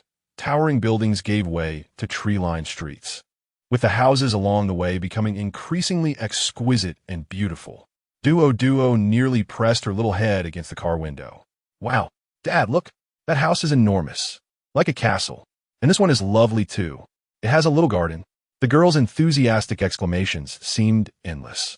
Eventually, the car slowly entered a gated, well-landscaped upscale villa community. Amidst a variety of villas nestled among lush greenery, the vehicle came to a stop before a modern, minimalist villa characterized by smooth lines and understated elegance. The villa boasted a neatly trimmed small garden, and a glistening blue outdoor swimming pool was visible from the side. Han Mo stared at the undeniably valuable villa before him, his heart racing. This is rather extravagant, isn't it? Lin Wei effortlessly unlocked the electronic door lock with a gentle beep. She stepped aside, gesturing for Han Mo and Duo to enter. "Please come in," she said with a calm demeanor. This was the property previously purchased by Su Qingchuan, which had remained unoccupied. Su Qingchuan bought this. Han Mo felt his voice drift as he comprehended the situation.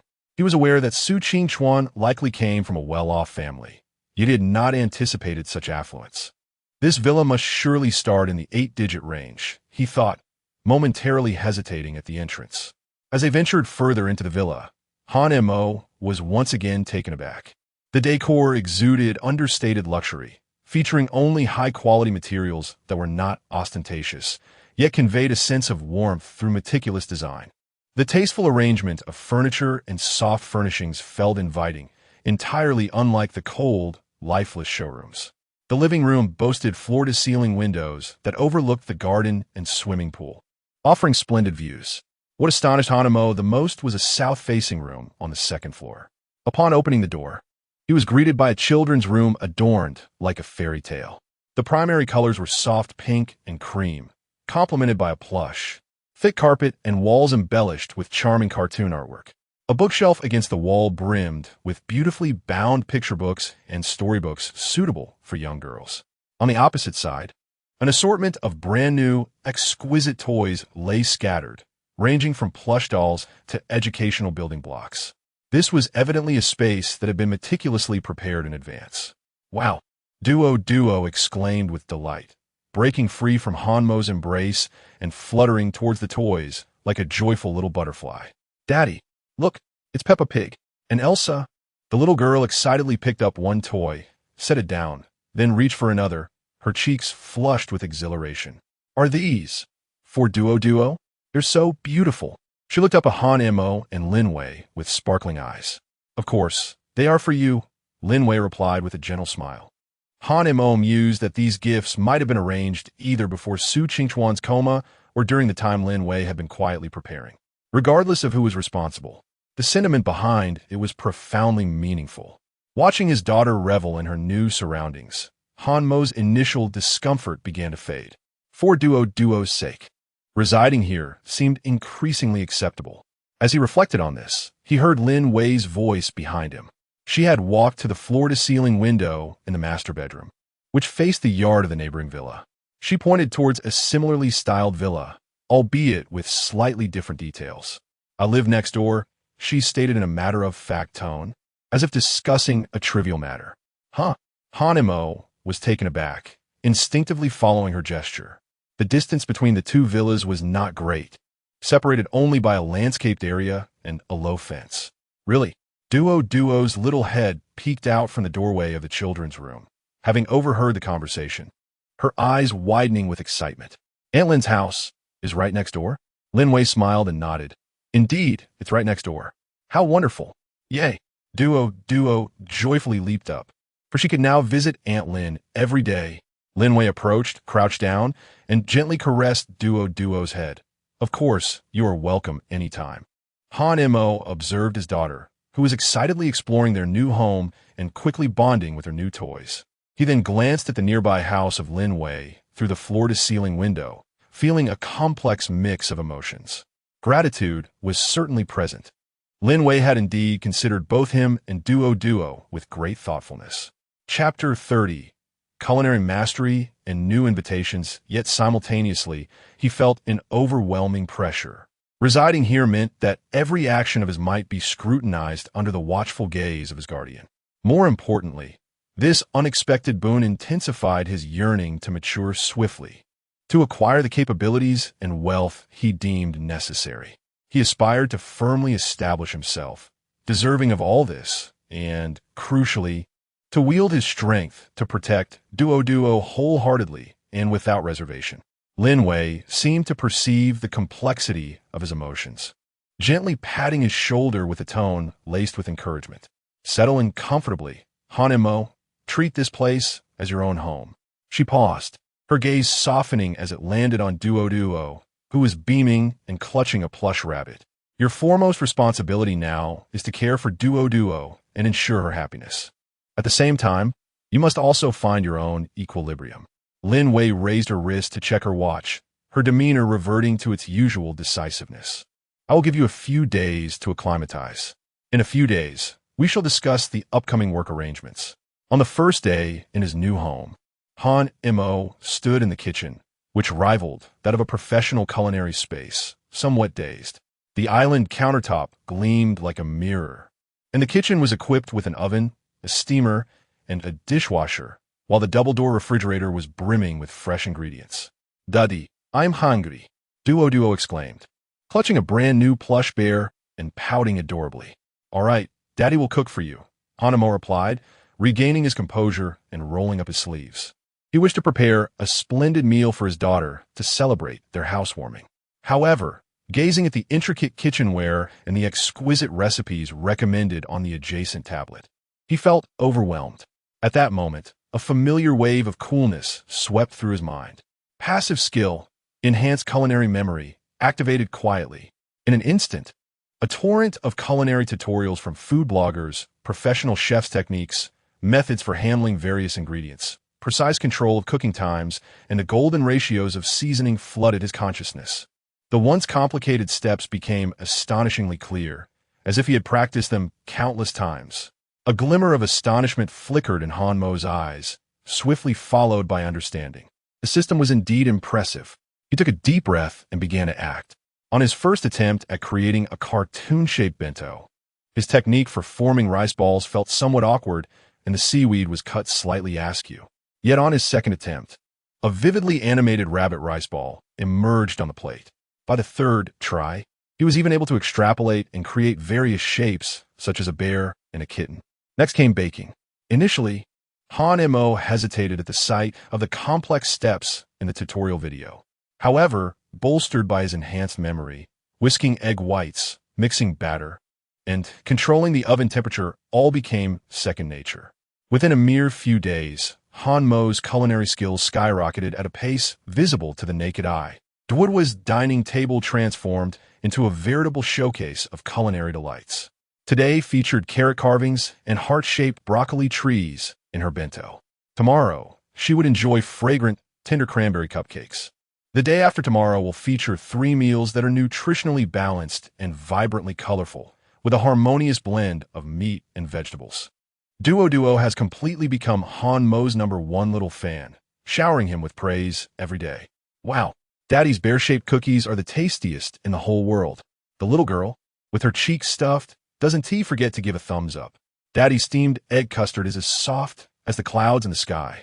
It's even better than what we have at kindergarten. This little cake, it's 100 times more delicious than the one Aunt Lin bought for 100 yuan. Listening to his daughter's unabashed compliments, Han Mo felt an overwhelming sense of accomplishment. Indeed, to win a daughter's heart, one must first capture her palate.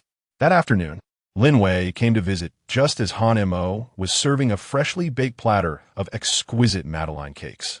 Their golden, shell-like shapes emitted an enticing aroma of butter and lemon. "Oh, did you make this?" Lin Wei raised her eyebrows in surprise. Han Mo nodded and offered her one.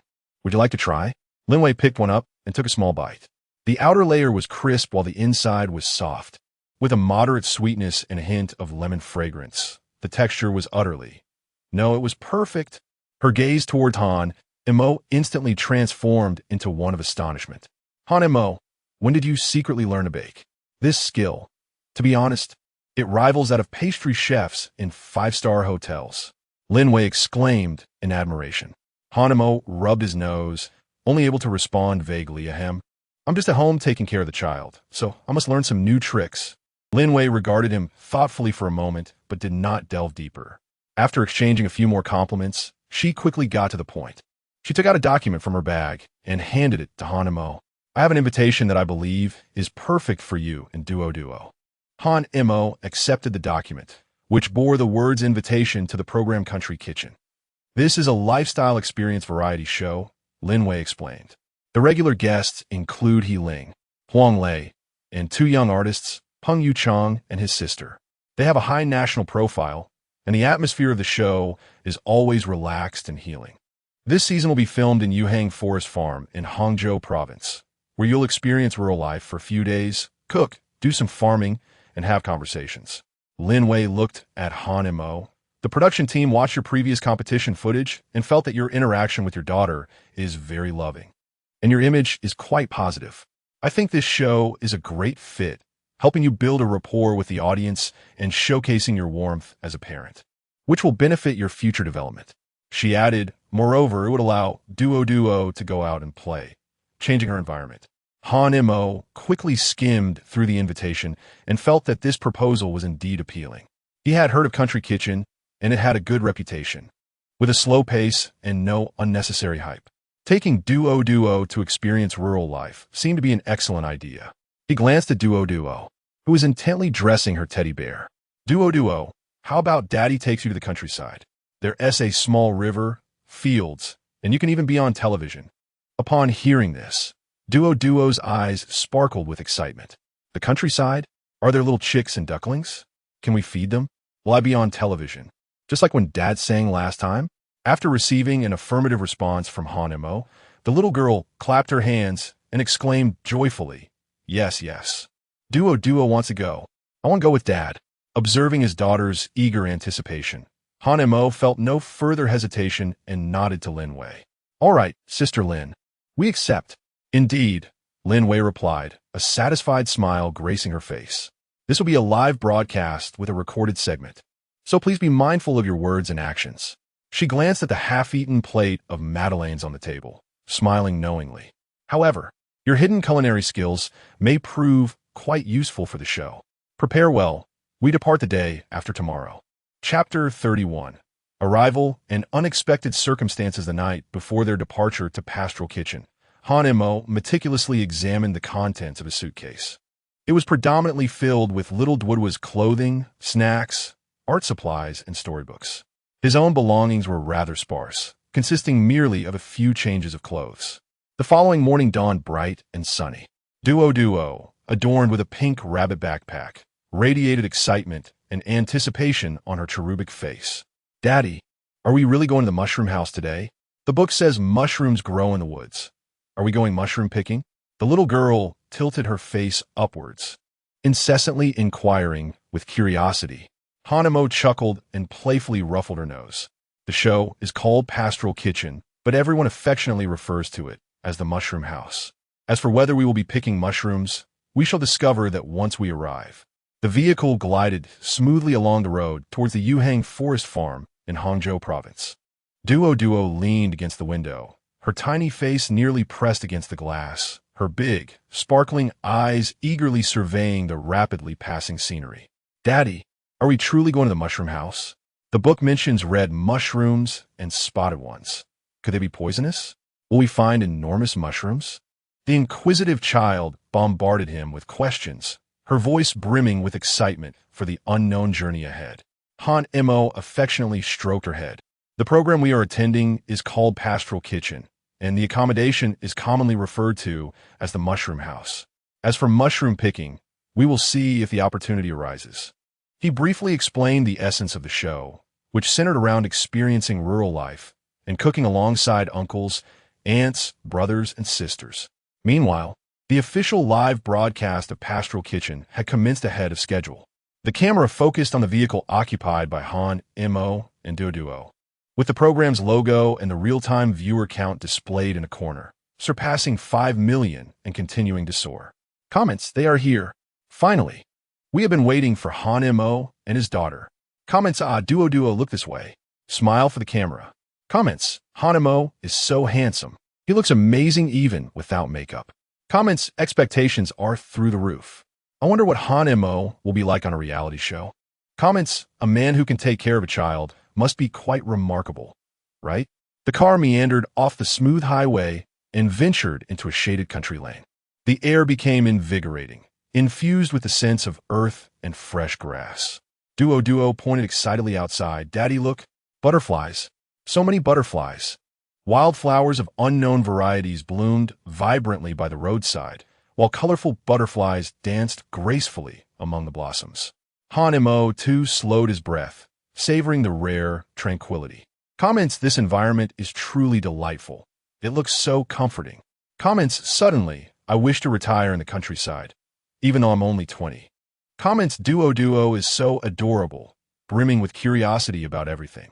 Comments, envy. I want to take my child to places like this too. As they continued onward, a quaint wooden cottage nestled among the verdant trees came into view. The roof, gently arched and adorned with a warm yellow hue, boasts dried corn and peppers hanging from the eaves, while a flicker of movement suggests the presence of others in the yard. This is the iconic structure of the pastoral kitchen, the mushroom house. Upon arrival, the driver smoothly brought the vehicle to a halt, cheerfully reminding them. Han Mo picked up duo and, with their modest luggage in hand, stepped out of the car. Before he could reach the gate, a warm and enthusiastic greeting resonated from within. Ah, is it Han Mo and duo who have arrived? Accompanied by the voice, a figure clad in a casual t-shirt, radiating a signature warm smile, hurriedly approached. It was the beloved MC. He Ling, hello, teacher. Han Mo greeted politely. Duo followed suit, sweetly chiming in, hello, uncle. Oh, duo is so well-mannered. He Ling beamed, his eyes narrowing with joy as he bent down to pinch Duo's cheek. Come in quickly, it's hot outside. Bullet screen. Teacher, he is here. Always so warm-hearted. Bullet screen, duo is so polite. Her upbringing is truly commendable. Bullet screen, I declare. Duo is the darling of this episode. Who agrees? Who disagrees? Bullet screen, wild agreement. As they entered the quaint, fenced yard, a rich aroma of home-cooked meals enveloped them. The yard, though modest, was lovingly tended. In the left corner stood a cooking stove, where a middle-aged man, slightly plump and clad in an apron, busily stirred, a renowned chef. Huang lay the mushroom house. On the right, a young man with a sun-kissed complexion and a hearty smile was laboriously chopping firewood. It was the resident guest, Peng Yuchang. Additionally, a demure girl in overalls emerged from the house, carrying a plate of freshly washed fruit. She was the resident sister. He Ling enthusiastically introduced Han Mo and his daughter. Brother Lei, look who has come. Huang Lei turned at the sound, spatula in hand. After wiping his hands, he approached, his gaze sweeping over Han Mo and duo, nodding warmly. Welcome, Han Mo and little duo. His eyes glimmered with curiosity, seemingly intrigued by the young singer who had recently captured the spotlight. Hello, Teacher Huang. Han Mo maintained his calm demeanor. Duo looked up. Hello, Uncle Huang. A smile spread across Huang Lei's face. Ah, such a good girl. Noticing the newcomers, particularly the adorable duo, Peng Yuchang paused, appearing somewhat bashful, and scratched his head. Hello, Brother Han. Hello, duo. Hello, Brother Peng. Duo chirped back brightly. The sister approached, extending the fruit platter with a gentle voice. Brother Han, duo, please have some fruit. I am Zhang Zifeng. Just call me sister. Sister. Duo was instantly captivated by the gentle young lady, reaching out for a piece of watermelon. Bullet screen, wow. Everyone is gathered. Bullet screen. Teacher Huang's scrutinizing gaze. Haha. Is it a case of professional habit? Bullet screen. Peng remains adorably earnest. Bullet screen. The sister is so gentle. The sight of duo and her together is simply delightful. Bullet screen, duo's natural charm. She is so unreserved and utterly lovable. At that moment, an exuberant clamor arose outside the courtyard. Brother Lei, Teacher here comes Chun Chi. Chun Chi strode in with a flamboyant pink suitcase, wearing a mischievous grin. Oh, Chi has arrived. He Ling greeted him with a smile. Chun Chi's gaze swiftly locked on a Han Mo and duo. Oh, Brother Han Mo and little duo. His eyes sparkled as he approached. You look even better in person than on television. Hello, Brother Chi. Han Mo nodded in acknowledgement. Duo blinked at this boisterous uncle and said, Hello, Uncle Chi. Bullet screen. Haha, Chi's entrance is as loud as ever. Bullet screen. That pink suitcase is so flamboyant. Bullet screen. The atmosphere feels so joyous with Chi around. Bullet screen. He seems particularly interested in Han Mo. Just as Chi set down his luggage, another guest arrived. This time, It was a graceful and well-groomed middle-aged lady. Though dressed in simple casual attire, she exuded a serene charisma. It was none other than the seasoned actress, Sister Dan. As she entered, the previously lively courtyard seemed to quiet down a notch. Huang Lei and He Ling greeted her politely. However, when Sister Dan's gaze fell upon Duo, her composed demeanor instantly transformed into warmth and affection. "Oh, what a lovely little girl you are. What is your name?" Sister Dan approached with a kind smile. "Hello, Grandma Dan. My name is Duo." Duo replied sweetly, tilting her little face up. The endearing term grandma made Sister Dan's heart swell with joy, and she quickly pulled a piece of candy from her pocket and offered it to her. "So well-behaved. Here is some candy for you." Bullet screen. Sister Dan has such a strong presence. Bullet screen. Wow. Sister Dan has also come. This lineup is impressive. Bullet screen. Sister Dan's face changed instantly upon seeing Duo. Ha! Who could resist the charm of such a cute little one? Bullet screen. Duo is so sweet-tongued. She even called her grandma. With all the guests present, everyone took a brief rest under the shade of the pavilion in the courtyard. He Ling took charge of enlivening the atmosphere, while Huang Lei began contemplating the dinner menu and assigning tasks. Chi, you and Peng go check the vegetable garden over there and bring back the ripe corn. Little sister, please help me wash these vegetables. Huang Lei directed with a sense of order, finally turning to Han Mo.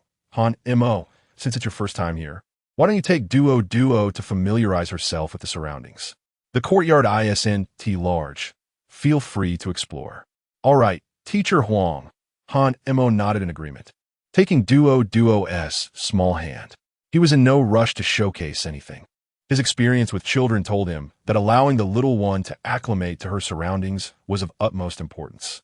The father and daughter strolled around the courtyard. Duo was fascinated by the smoking earthen stove, dashed over to observe the clucking hen in the coop, and squatted by the well to watch Peng Yuchang draw water.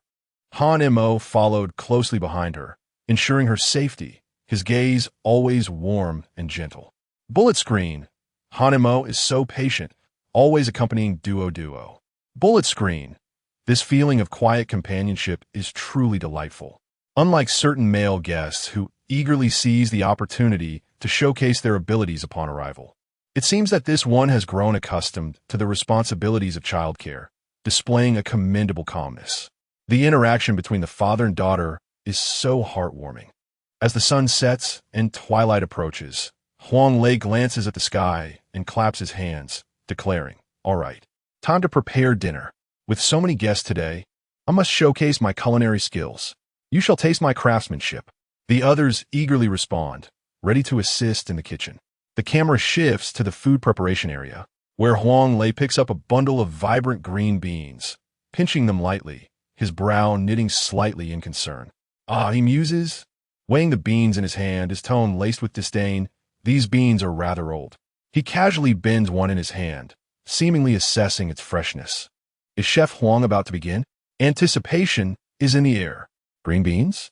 They appear acceptable, don't they? If Teacher Huang deems them old, they must indeed be quite aged. Old beans are challenging to prepare, aren't they? They tend to remain uncooked. Warning of impending drama ahead? I cannot shake this ominous feeling. Just look at Teacher Huang's expression. These beans are likely in for a rough time. Chapter 32. The incident of the elderly green beans in the kitchen of the mushroom house. The air was thick with steam and rich aromas. Huang Lei, assuming the role of head chef, exuded confidence. He meticulously washed and trimmed a bundle of green beans that he deemed slightly overripe, skillfully chopping them into segments. These green beans were indeed aged.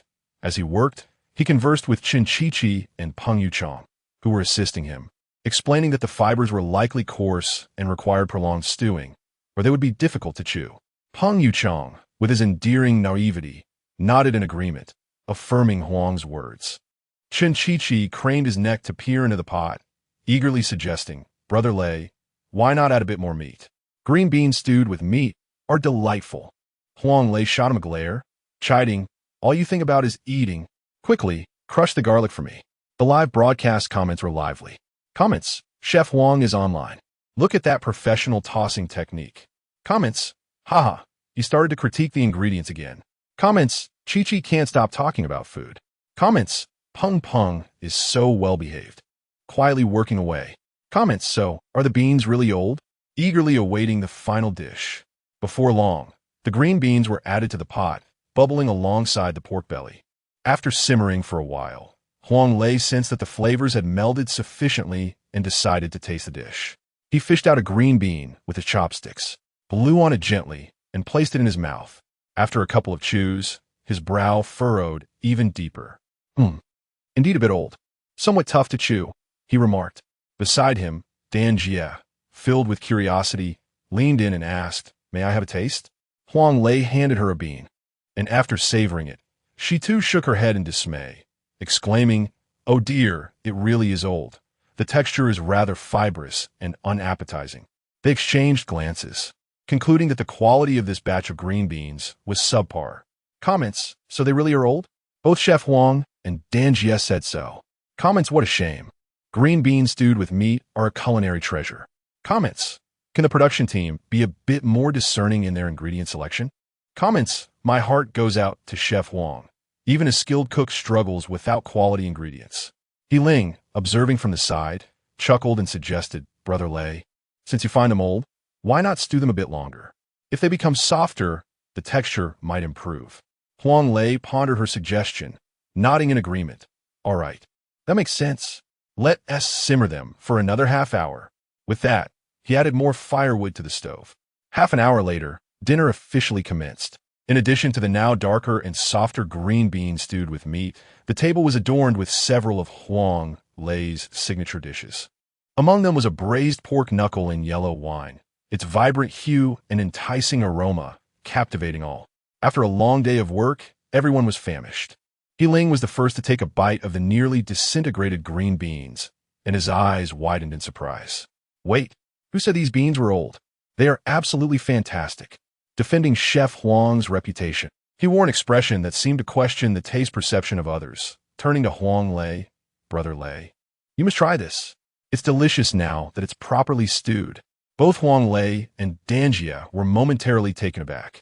The two individuals exchanged a fleeting glance, as if a bolt of lightning had struck their minds. They suddenly became acutely aware of a dreadful truth. The green beans they had just sampled had not been cooked thoroughly. Only they had consumed the inadequately prepared old bean sample, while the others at the table were enjoying a version that had been properly simmered, now tender and infused with flavor. Indeed, as this thought settled in, Huang Lei felt a tumultuous churn within his stomach. Almost simultaneously, Dan Jie uttered a small gasp, her complexion paling instantly. Both clutched their bellies, agony etched on their faces, and began to retch uncontrollably. This cannot continue. The restroom. Huang Lei dropped his chopsticks and stumbled toward the toilet at the back of the house. Oh dear. I too. Dan Jie followed, closely behind. Her steps unsteady. Chaos erupted in the room. He Ling, Chun Chi-Chi, Peng Yuchang, and the younger sister were all taken aback, forgetting to put down their chopsticks. What is happening? Did they get food poisoning? Was it the green beans? The barrage of comments in the live stream exploded instantaneously. Comment, what the heck? What is going on? Comment, poisoned. Green bean poison. Comment, I knew it. I had a bad feeling. Undercooked green beans are toxic. Comment, my goodness. Teacher Huang and Dan Jie only ate the undercooked sample. Comment, production team, call a doctor. Comment, I'm terrified. This is a live broadcast disaster. The production staff were also thrown into disarray, with the director immediately calling for the on-site doctor via walkie-talkie, the scene descending into pandemonium. Amidst the turmoil, only Han Mo remained relatively composed. He had noticed earlier, while everyone was tasting the yellow wine braised pork, that although the dish was aromatic, He Ling and Peng Yuchang had made subtle facial expressions after their first bites, as if the alcohol was overpowering or the texture was off, and they did not take a second bite. At that moment, Duo had curiously reached out with her small spoon to taste the glossy piece of pork. Han Mo discreetly redirected her attention by placing a piece of cut cantaloupe into her bowl, successfully diverting her focus. Now observing the chaos triggered by the green bean incident, he quietly rose and approached the somewhat startled Duo, gently patting her back in a soothing manner. As night fell, The mushroom house fell into an eerie silence. Only the intermittent groans of Huang Lei and Dan Jie from behind the house, along with the footsteps of the staff, coming and going, pierced the quiet. The doctor had already arrived, diagnosing food poisoning due to the consumption of undercooked green beans, prescribing medication, and advising ample rest. In the living room, He Ling wore a frown as he gazed at the remaining cold dishes, then glanced at the still somewhat shaken Peng Yuchang, the younger sister, and Chen Qiqi. He sighed, his tone laden with concern. It seems Brother Lei and Dan Jia be getting up tomorrow. What about breakfast and lunch? Everyone's gaze instinctively turned toward the corner. There, Han Mo had successfully lulled the slightly startled but otherwise unharmed duo to sleep, gently tucking her in with a small blanket. He remained remarkably composed throughout, as if the recent chaos had merely been a trivial interlude. The comments flowed. Han Mo is so calm. This is when the steadiness of a man with children truly shines. So, who will cook tomorrow? Peng and Chi. The thought is too delightful to behold. It seems my sister isn't adept at preparing intricate dishes either. Just look at teacher He's expression, could it be?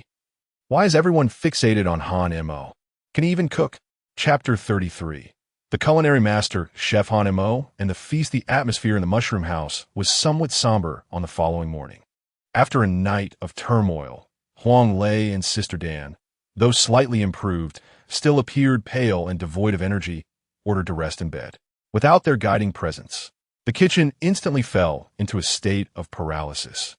Peng Yuchang and Chen Qiqi stared blankly at a heap of fresh ingredients, utterly clueless about where to begin.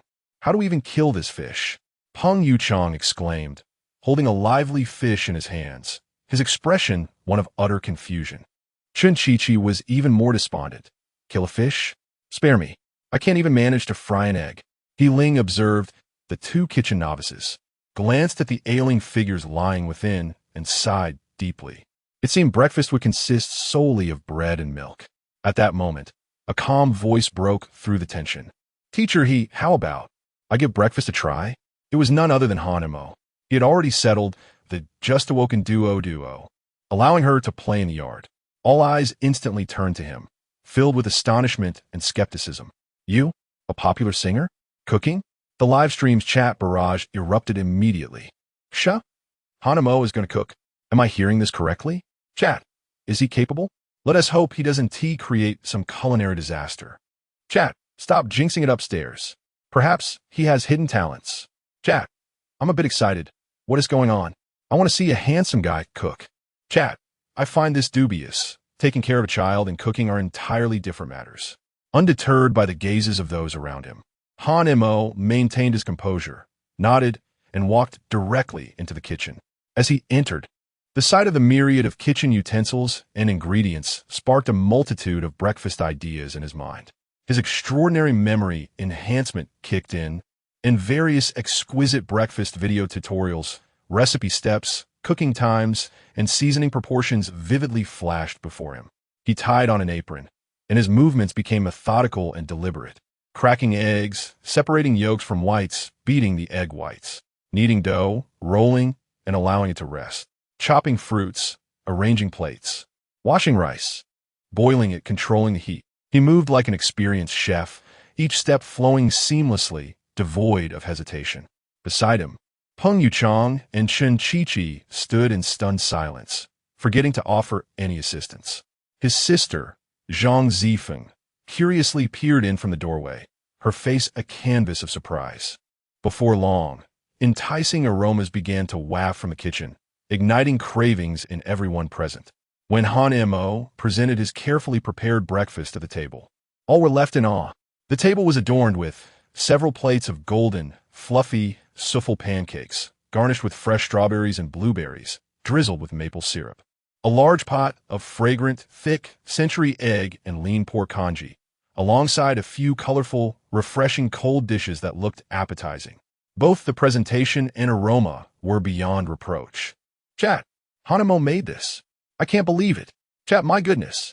The presentation, it's 5-star hotel quality. Chat, just looking at it makes me hungry. Those pancakes look delicious. Chat, Han Mo, how many surprises remain unknown to me? The barrage of remarks came too swiftly. Who was it that said he couldn't do it? Ling was the first to pick up a spoon, scooping a spoonful of souffle pancake into his mouth. It melted instantly, rich with the aroma of eggs and milk, sweet yet not cloying. His eyes widened in disbelief as he gazed at Han Mo. Wow. Hanmu, your culinary skills are simply extraordinary. Chen Chi eagerly took a sip of porridge, grimacing from the heat, yet couldn't help but exclaim, "Incredible. This porridge is absolutely exquisite. It's even better than what my mother makes." Peng Yuchang and his sister also joined in, and after tasting, their faces lit up with astonishment. This pancake is indeed far superior to those sold outside. The side dishes were equally delightful. Animo, you are truly remarkable. The table, once clouded with gloom, was suddenly transformed into a grand stage of praise. The four of them devoured the entire breakfast in a whirlwind, burping in satisfaction, yet yearning for more. With such an astonishing breakfast, their anticipation for lunch soared to new heights. "Hanemo, will you be cooking for us at noon too?" Peng Yuchang asked eagerly. Chen Chi went so far as to cling to him, saying, "Brother Hanemo, I want hearty dishes at noon. Something meaty." Hanemo smiled. "All right, I shall give a try at lunch." As lunchtime arrived, Han Mo once again took command of the kitchen. This time, he prepared an even more sumptuous feast. He grasped the live fish that had stumped Peng Yuchang earlier that morning, swiftly scaling and gutting it with deft movements, leaving no room for hesitation. Next, he handled the chicken, chopping it into pieces and marinating it. He meticulously paired it with vegetables, executing each step with a practiced rhythm as if he had rehearsed it countless times. Peng Yuchang and Chen Chi assisted, their initial surprise morphing into admiration. "Hanemo, have you ever been a chef?" Peng Yuchang couldn't help but inquire. Without lifting his gaze, Hanemo replied, "No, I've just been at home with the kids experimenting." "Is this what you call experimenting?" "Barrage, how can you achieve such results with mere experimentation?" "Barrage, Hanemo, you're being overly modest." "Barrage, such knife skills. Surely it takes a decade of practice." "Barrage, I'm beginning to question my life choices. I can only boil instant noodles while you can cook, sing, and take care of the kids." What a divine man. At noon, with the sun shining brightly, a lavish lunch was served at the garden table. A beautifully crafted squirrel fish, proudly poised and drizzled with a vibrant orange-red sweet and sour sauce, exuded an enticing aroma. Bright red diced spicy chicken, nestled among a plethora of dried chilies and peppercorns, filled the air with a fragrant heat. A plate of vibrant green baby bok choy in clear broth, garnished with century eggs and goji berries, and a chicken soup simmered with a variety of freshly picked local mushrooms. The moment the lid was lifted, the rich, earthy aroma wafted throughout the garden, a feast for the senses. At that moment, Huang Lei and Dan Jia, who had been resting in the room for most of the day, emerged, leaning on each other for support. Their spirits lifted significantly upon catching the delightful scents, and they couldn't resist taking a seat at the table. Ling quickly served them the chicken soup. Huang Lei cautiously took a bite, and his eyes suddenly sparkled with delight. He then picked up a piece of spicy chicken and savored it meticulously. Finally, he turned to Han Mo, his expression complex, imbued with astonishment and a hint of frustration. "Han Mo, your culinary skills. Impressive indeed. Quite the hidden talent." Wang Lei remarked sincerity. Sister Dan also sampled a few dishes, nodding repeatedly, "Delicious. Truly delightful. Far more reliable than the green beans prepared by certain individuals." She cast a pointed glance at the blushing Huang Lei. Embarrassed, he coughed awkwardly a couple of times. "Bullet screen, ha ha ha." Sister Dan is still holding a grudge. "Bullet screen, Teacher Huang. I feel subtly criticized." "Bullet screen, green beans. Please don't mention me. Thank you." "Bullet screen," judging by Teacher Huang's expression. It seems the pride of the culinary king has been somewhat shaken. "Bullet screen. Han Mo's culinary prowess has undoubtedly conquered the appetites at the Mushroom House." This lunch was a resounding success, and the atmosphere was vibrant. The previous shadows of the green beans were completely dispelled, and everyone lavished praise on Han Mo's cooking. After the meal, they settled under the cool shade to relax.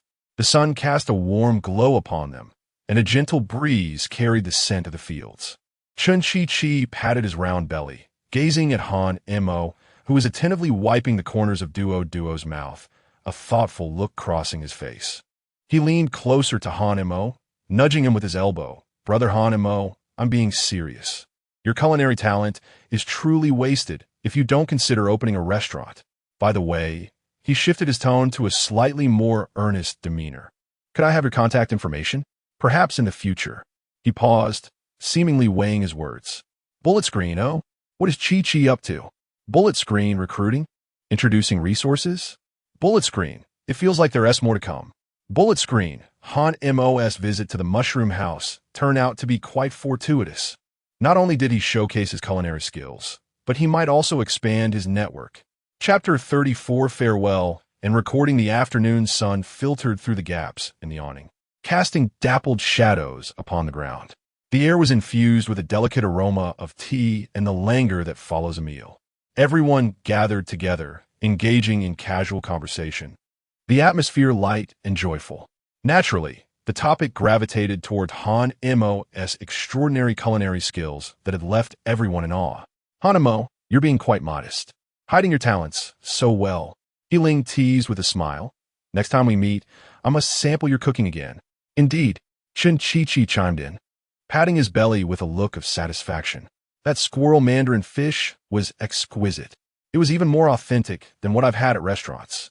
Peng Yuchang and his sister nodded vigorously, their eyes brimming with admiration for Chef Han. Mo merely smiled humbly.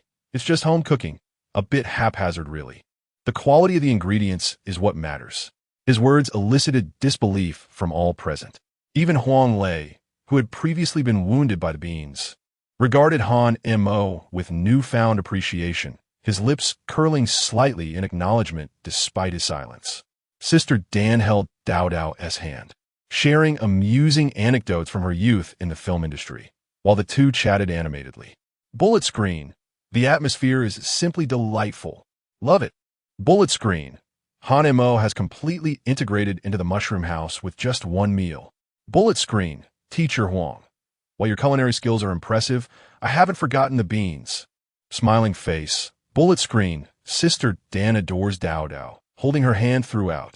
Bullet screen. Chi-Chi has been completely won over by the delicious food. Joyful moments are fleeting. As the recording time neared its conclusion, Han Mo, Dao, and Chen Chi-Chi, the guest stars of this episode, knew it was time to depart. Everyone began assisting with the packing of luggage. He Ling and Huang Lei helped carry the bags to the doorway. Dao's sister, Zhang Zifeng, shyly presented a small bracelet she had woven from colorful threads, saying, Dao, this is for you. Come play again next time. Dao accepted the beautiful bracelet, a flicker of reluctance shining in her big eyes. Thank you, sister. I will come to see you again. The little one wrapped her arms around her sister's neck, nuzzling gently, which elicited laughter from the group. Bullet screen. Oh no, it's time to part ways. I'm so reluctant. Bullet screen. Dao and her sister are so loving. Bullet screen. The sister is quite skilled.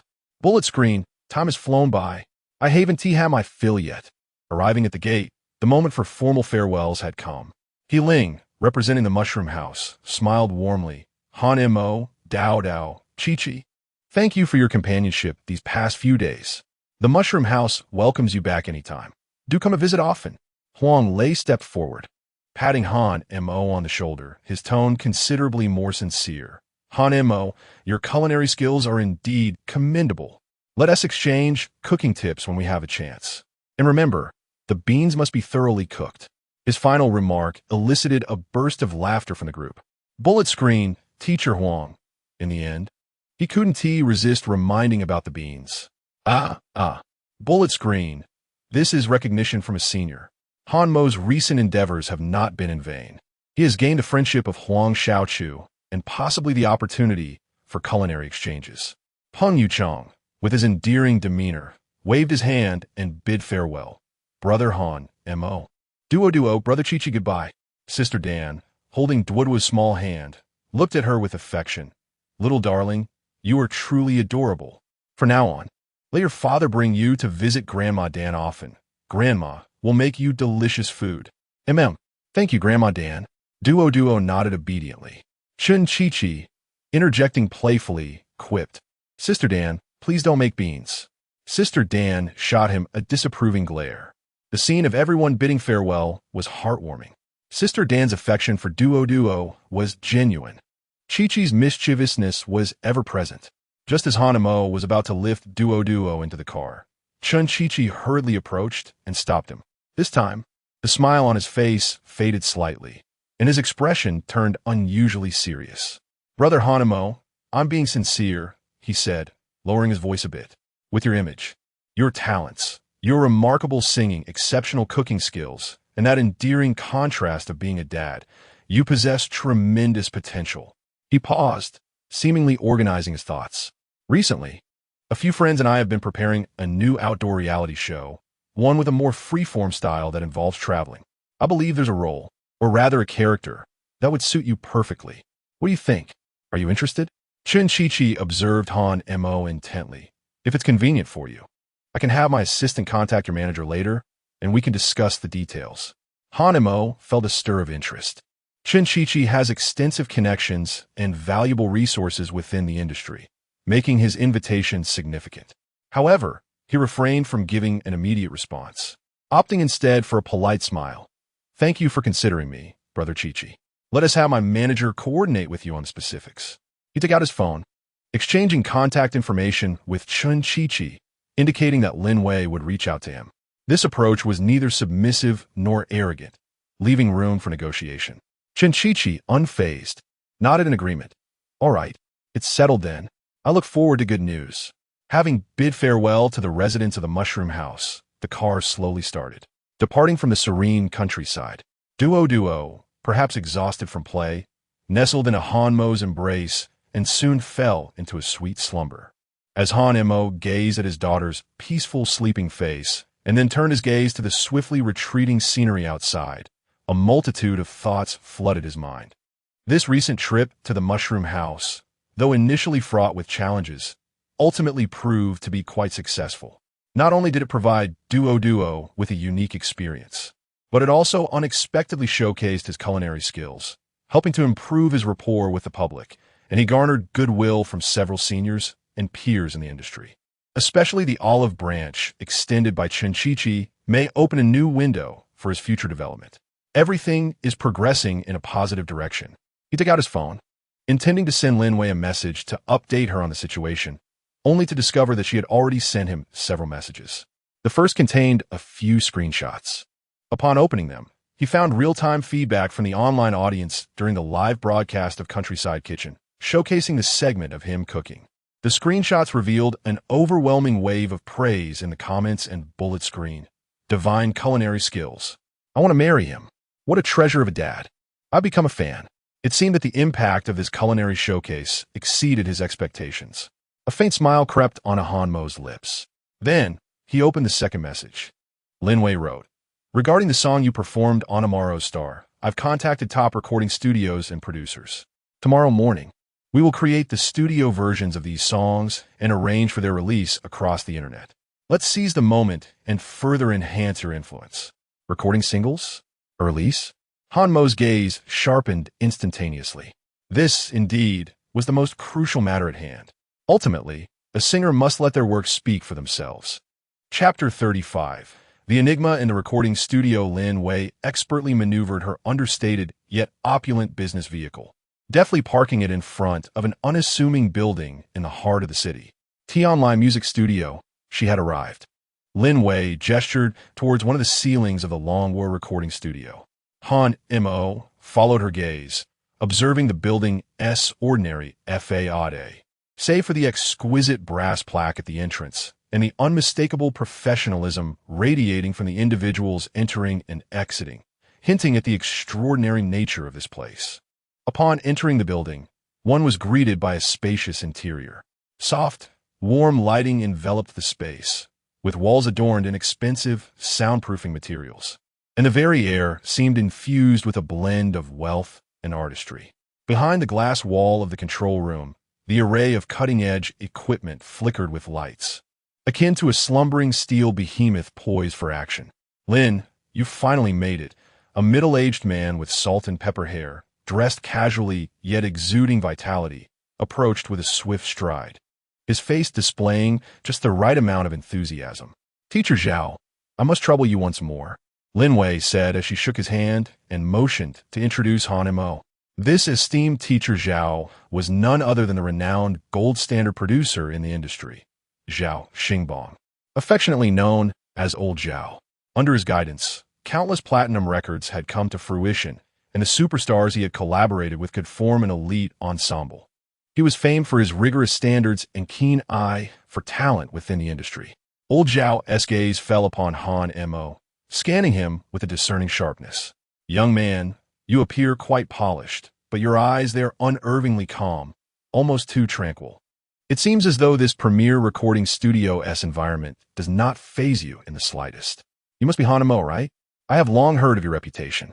Your recent songs have garnered quite a bit of attention." His tone was courteous yet tinged with professional scrutiny. However, the studio demands a different level of detail compared to live performances. "Are you prepared?" Han Mo nodded affirmatively. "I am ready, Teacher Zhao." Indeed, he was prepared. The melodies, vocal techniques, breath control, and even the nuanced emotions of the few songs in his mind were as clear as a computer program. "All right, let us begin with something light." Old Zhao led them into the main control room, selecting the piece "If One Day I Become Wealthy." Han Mo stepped into the soundproof recording booth and donned the monitoring headphones. As the accompaniment began, laced with a hint of languor and self-deprecation, Han Mo leaned back slightly, channeling the essence of daydreaming mixed with a touch of melancholy, and began to sing, "If one day I become wealthy, my first choice 1TB to travel the world." His voice resonated through the top-tier microphone, returning to the control room with a delightful blend of urban charm and playful mischief, prompting Old Zhao to raise an eyebrow appreciatively. This young fellow has potential. He captures the emotion quite accurately." Upon finishing the song, Han Mo glanced outside. Old Zhao pressed the talk button. "Not bad. However, for that line I could try extending the final note a tad longer, adding a hint of cheekiness." Han Mo signaled an okay with his hand. On the second pass, it perfectly met the requirements, even embellished with a touch of improvised embellishments that rendered it even more lively. "Good." Old Zhao nodded, gesturing to the recording engineer beside him. The engineer was taken aback. "So soon?" Old Zhao pondered to himself. "This young man possesses a certain talent, surpassing my expectations." "Next, let us proceed with those years," he announced. "This piece encapsulates the essence of youthful campus life. Pay attention to the emotional transitions." The lyrical, yet slightly melancholic piano prelude began to resonate. Han Mo closed his eyes, and scenes from youthful films flickered in his mind, accompanied by the original singer's slightly naive yet nostalgic voice. Returning to the initial point, memories of your youthful visage emerged. The melody was pure and crystalline, imbued with the unique sensitivity of youth and a subtle hint of unnoticeable wistfulness. Gone was the mockery of having money and the subsequent weightiness of the later songs. Instead, there existed a raw, unadulterated reminiscence of time lost. In the control room, Old Zhao stroked his chin, his gaze tinged with curiosity. "This young man, his timbre is remarkably versatile. Just moments ago, he was a jovial jokester, now transformed into a melancholic youth yearning for days gone by. The heavy rain missed in those years, the love unfulfilled in those years." The emotional crescendo surged forth, laden with the unique regrets and reluctance of adolescence. Yet it stopped just short of excessive sorrow. The song concluded. "How do you feel?" Han Mo inquired. Old Zhao paused for a few seconds before pressing the call button. "Did you perhaps recall a first love?" This emotion resonates deeply. Han Mo contemplated. "No, I just believe this song ought to evoke that flavor." The standard answer in his mind was simply being replicated. Old Zhao remarked, "All right, I shall regard you as a classmate with a story to tell. This young man is either genuinely gifted or possesses a wealth of romantic history worthy of a tome. Pass." Old Zhao waved his hand, preparing for the next piece. "Dissipating Sorrow." This time, his tone was noticeably more solemn. "This song has profound emotional layers, completely distinct from your previous one. Draw upon your understanding." The haunting and sorrowful melody once again filled the air. Han Mo's expression darkened, as if he had instantly switched channels. as you enter this joyous realm, carrying all your dreams and aspirations. As the gritty, raspy voice emerged, the air in the control room seemed to become stagnant. If those years represented the youth unaware of sorrow's taste, then dissipating sorrow depicted the bittersweet essence of life after enduring trials. A toast to the dawn, a toast to the moonlight. Old Zhao was utterly spellbound, unaware of when the pen slipped from his grasp. The recording engineer gaped, nearly forgetting to breathe. Is this truly sung by one person? The emotional range is astonishing. Each glass of wine in that voice, heavier than the last, struck deep in the heart.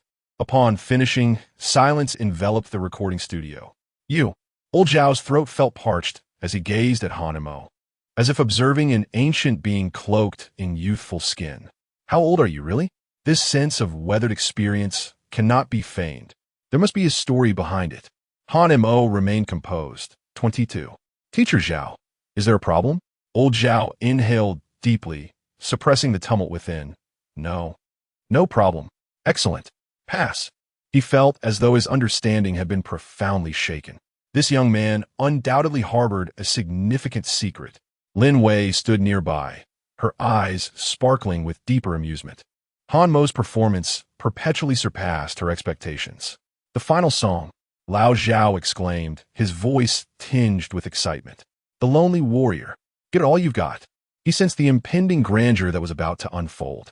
The epic orchestration erupted, and Han Mo's gaze sharpened, akin to a sword poised to be unsheathed.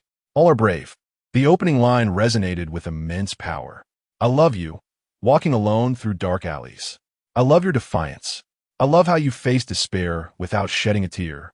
The chorus erupted with an indomitable, tragic, and powerful cry, manifesting as tangible sound waves that shattered the soundproof glass, striking fiercely at the hearts of everyone present. Lao Zhao felt a tingling sensation, goosebumps prickling his arms. This was no mere singing. It was a soulful outcry, a burning of life itself. Who said that only those standing in the light could be called heroes? As the final line fell, strength and tragedy intertwined, the resonance lingering in the air. Han Mo removed his headphones, beads of sweat glistening at his temples, his chest gently rising and falling. In the control room, an oppressive silence reigned for a full half-minute. With a sudden clap of his hands on the control panel, Lao Zhao sprang to his feet, excitement coloring his face. Pointing at Han Mo in the recording booth as he shouted to Lin Wei, Director Lin, you must tell me honestly, from which hidden corner of the world did you unearth such a prodigy? He found himself at a loss for words to accurately describe the talent before him. The playful mockery of Rich, the youthful innocence of those years, the poignant sorrow of dissipating worries, and the tragic depth of a lonely warrior. 4 songs, each with utterly distinct styles and emotional ranges broader than the Pacific Ocean. It was as effortless as switching personalities, and the efficiency in a single day. While others might labor for an entire month to produce a single masterpiece, he had delivered all of the highest caliber. After 20 years in the industry and collaborating with countless superstars, Lao Zhao had never witnessed such a recording process. This young man was nothing short of extraordinary. Lao Zhao spun in exhilaration, his gaze towards Han Mo transformed from that of a mentor observing a novice to one of awe. As if beholding an ancient leviathan of the music realm. Lin Wei's lips curled into an elegant smile, her demeanor remaining composed. Teacher Zhao, your praise is excessive, she replied softly yet with an undeniable authority. I entrust you with the post-production. Pausing, she glanced at the clock on the wall. We hope to have all 4 songs released simultaneously at midnight. Midnight? 4 songs. Lao Zhao's eyes widened in astonishment. Then he slapped his chest with determination, exclaiming, No problem. Absolutely no problem. Songs of this caliber deserve to captivate listeners' ears immediately. I will personally oversee the post-production, working through the night to ensure they are ready by 12 o'clock, dropping 4 sonic bombs on this tranquil music scene. At that moment, Lao Zhao brimmed with vigor, looking at Han Mo with a mix of respect for a worthy rival and the fervor of discovering a rare gem. Chapter 36. The Convergence of 4 Melodies. The digital transformation across the network is underway. As the clock struck midnight, a silent command seemed to reverberate through the air. The largest music platforms in the Dragon Kingdom, Penguin Music, NetEase Cloud Music, and Shindu Music, simultaneously unveiled 4 colossal promotional banners in the most prominent spots on their homepages, all directing attention to a singular name, Han Mo. If one day I become wealthy, those years, drowning sorrows, and the solitary warrior. 4 distinct and brand new singles detonated like heavy explosives, synchronously igniting the stillness of midnight. Countless night owls, dedicated fans, and curious passersby lured by precise recommendations surged onto the streaming pages of various platforms almost simultaneously. The server load curve surged steeply, akin to a shot of adrenaline. What on earth is happening? Han Mo has finally released those songs. No way. 1, 2, 3, 4. For songs? Am I seeing things? Something monumental is upon us. The first explosion occurred in the comments section of the songs. Comments on if one day I become wealthy. Isn't this singing about me? Everything exists in dreams. Don't leave yet. Dismantle my camera. Both cheeky and genuine. It's humorous yet bittersweet. I'm looping this single on repeat. Wait, considering Brother Mo's previous experiences, could this song be a sardonic recollection of his most destitute times? Singing with a smile must hide profound sorrow. Upstairs 1. It seems like a daydream, yet it is tinged with heartache. Boo-hoo, Brother Mo, don't cry. Comments on those years. As soon as the prelude plays, my youth returns, even though I'm only 18.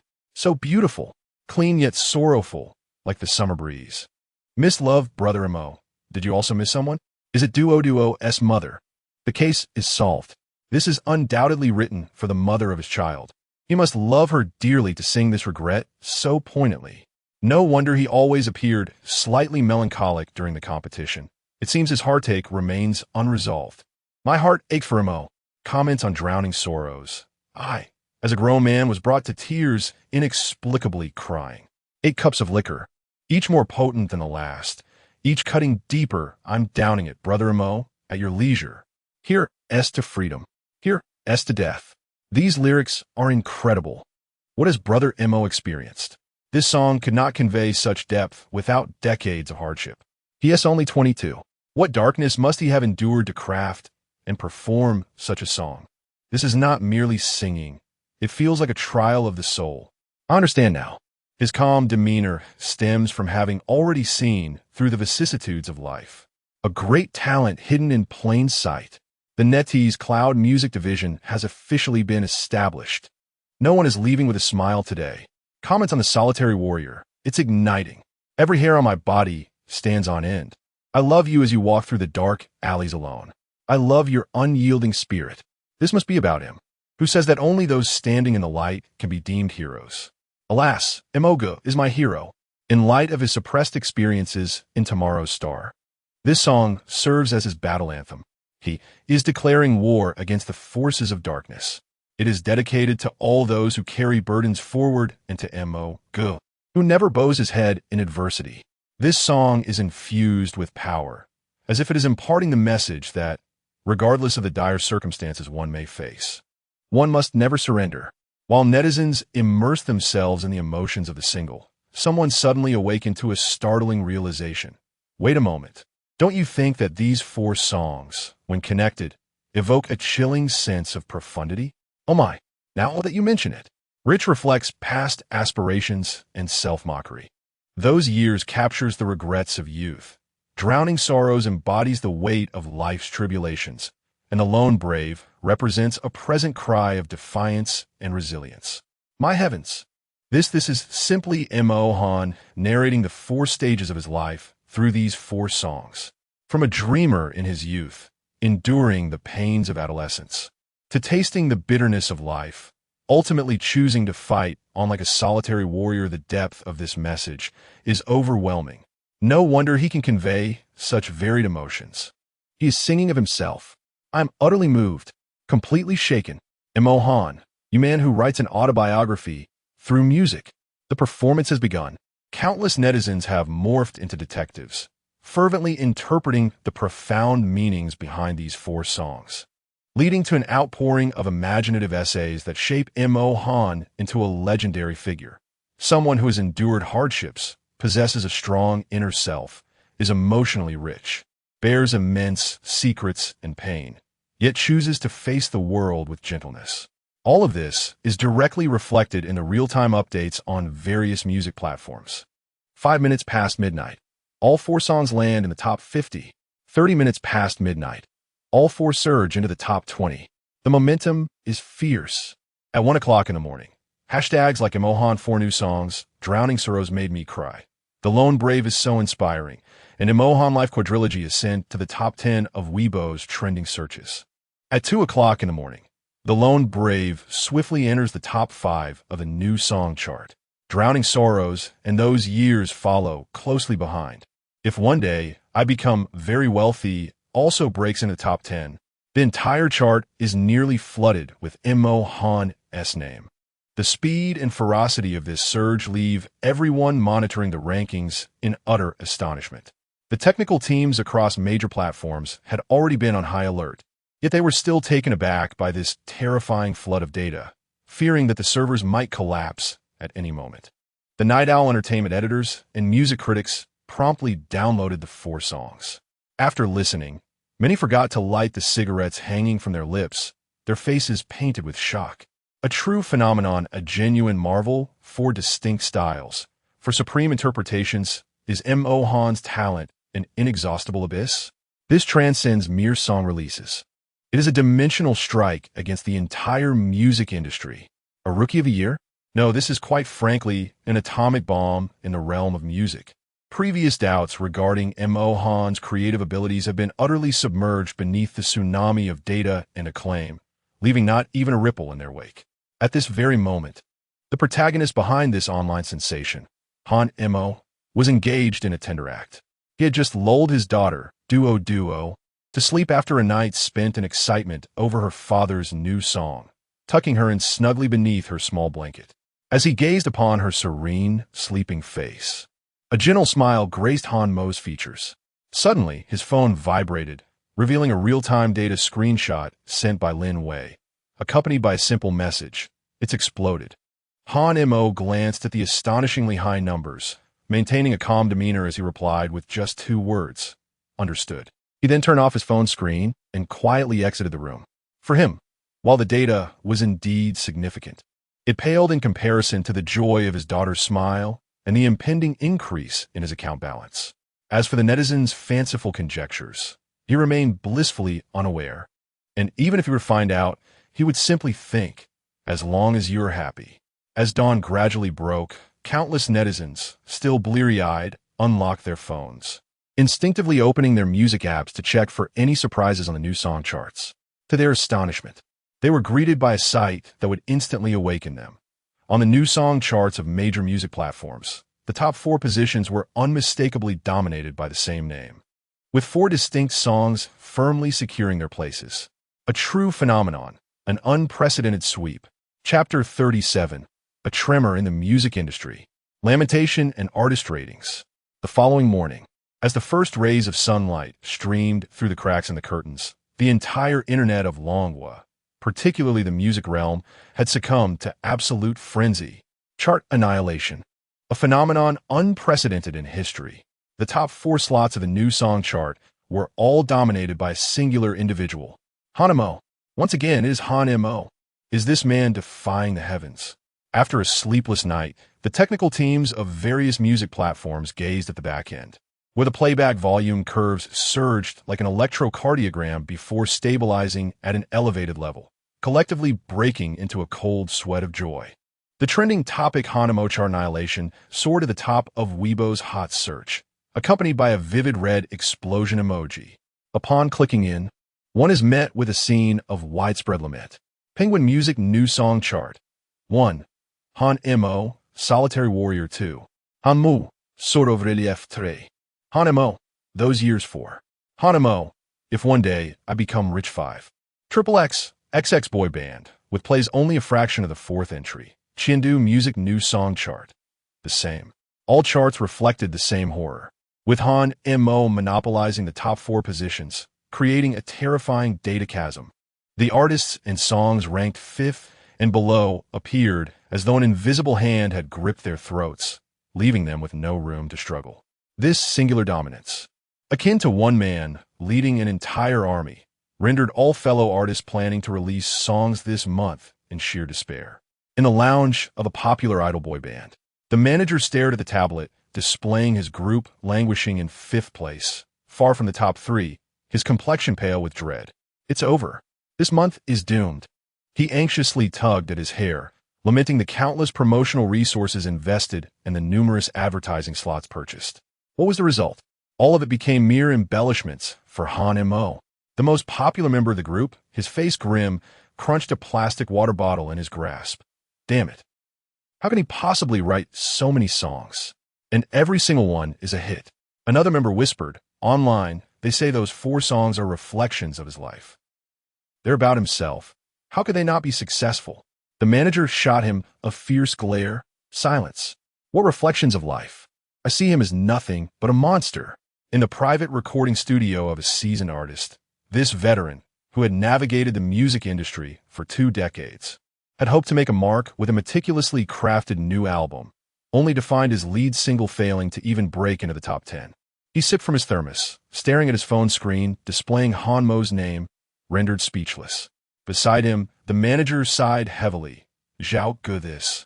Encountering Han Mo, it's truly a matter of misfortune. Who could have anticipated his sudden release of 4 songs, each a bombshell? The seasoned singer chuckled bitterly. It's not misfortune. It's the waves of the Yangtze River pushing the former waves aside, and these new waves are exceedingly fierce. He paused. His gaze complex, listened to sorrow relief. The essence within it does not resemble that of a young person. This Han Mo is no ordinary talent. A certain second-tier female singer lamented on her secondary Weibo account. Oh dear, my new song was on the verge of breaking into the top 10, but upon awakening, I found it plummeting to over 30. Mo, grant me a lifeline. Woe is me. After posting, she promptly deleted the message. On her primary account, she was compelled to maintain a serene smile amidst the passage of time. Meanwhile, the music departments of major entertainment companies convened an urgent meeting, the sole topic being how to navigate the Han Mo phenomenon. The consensus was startlingly unanimous. Artists under their purview must, in the immediate future, avoid releasing songs that coincide with Han Mo. Notifications were dispatched to the publicity departments, advising them to refrain from leveraging Han Mo's popularity, as it could lead to unwanted repercussions. A proposition arose. Could they possibly invite Han Mo to collaborate? At this suggestion, the meeting room fell into a profound silence, with everyone exchanging glances. In an instant, the entire music scene of Longwa was engulfed in tumult due to Han Mo's 4 songs.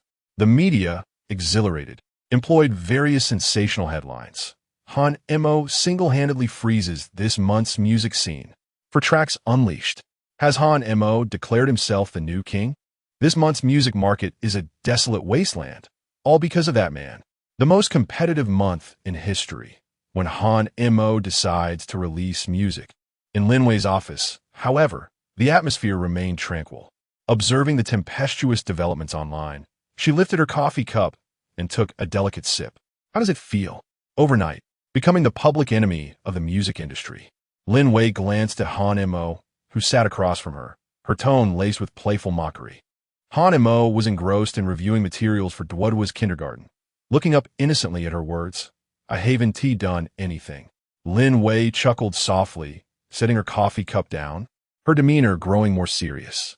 You may not have done anything, but your songs have already altered the landscape. She retrieved a document, indicating it was time for him to grasp the rules of this realm. The Longwa Cultural and Entertainment Association publishes a monthly artist popularity ranking based on various dimensions, including an artist's work popularity, commercial value, media exposure, fan engagement, and industry evaluation, which in turn facilitates the classification of artists into tiers. This rating is directly correlated to the resources, endorsement fees, acting salaries, and the authority one holds within the industry. Lin Wei turned the tablet towards Han Mo, revealing a clearly delineated grading system.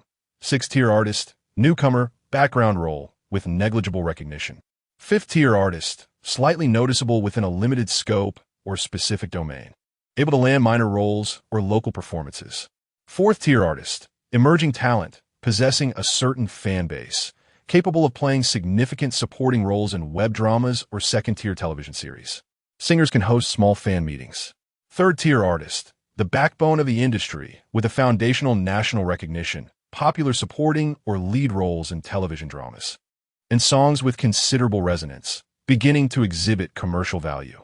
Second-tier artist, high national recognition, a pivotal presence in lead roles of television dramas, significant roles in films, quasi-first-tier singers, with a substantial increase in endorsement and fashion resources.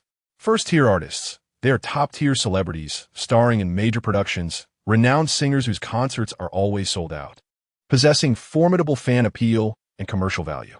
Super first-tier artists, they boast multiple phenomenon-level works, achieving peak national recognition, with their remuneration and endorsement fees positioned at the pinnacle of the industry, wielding immense influence within the sector.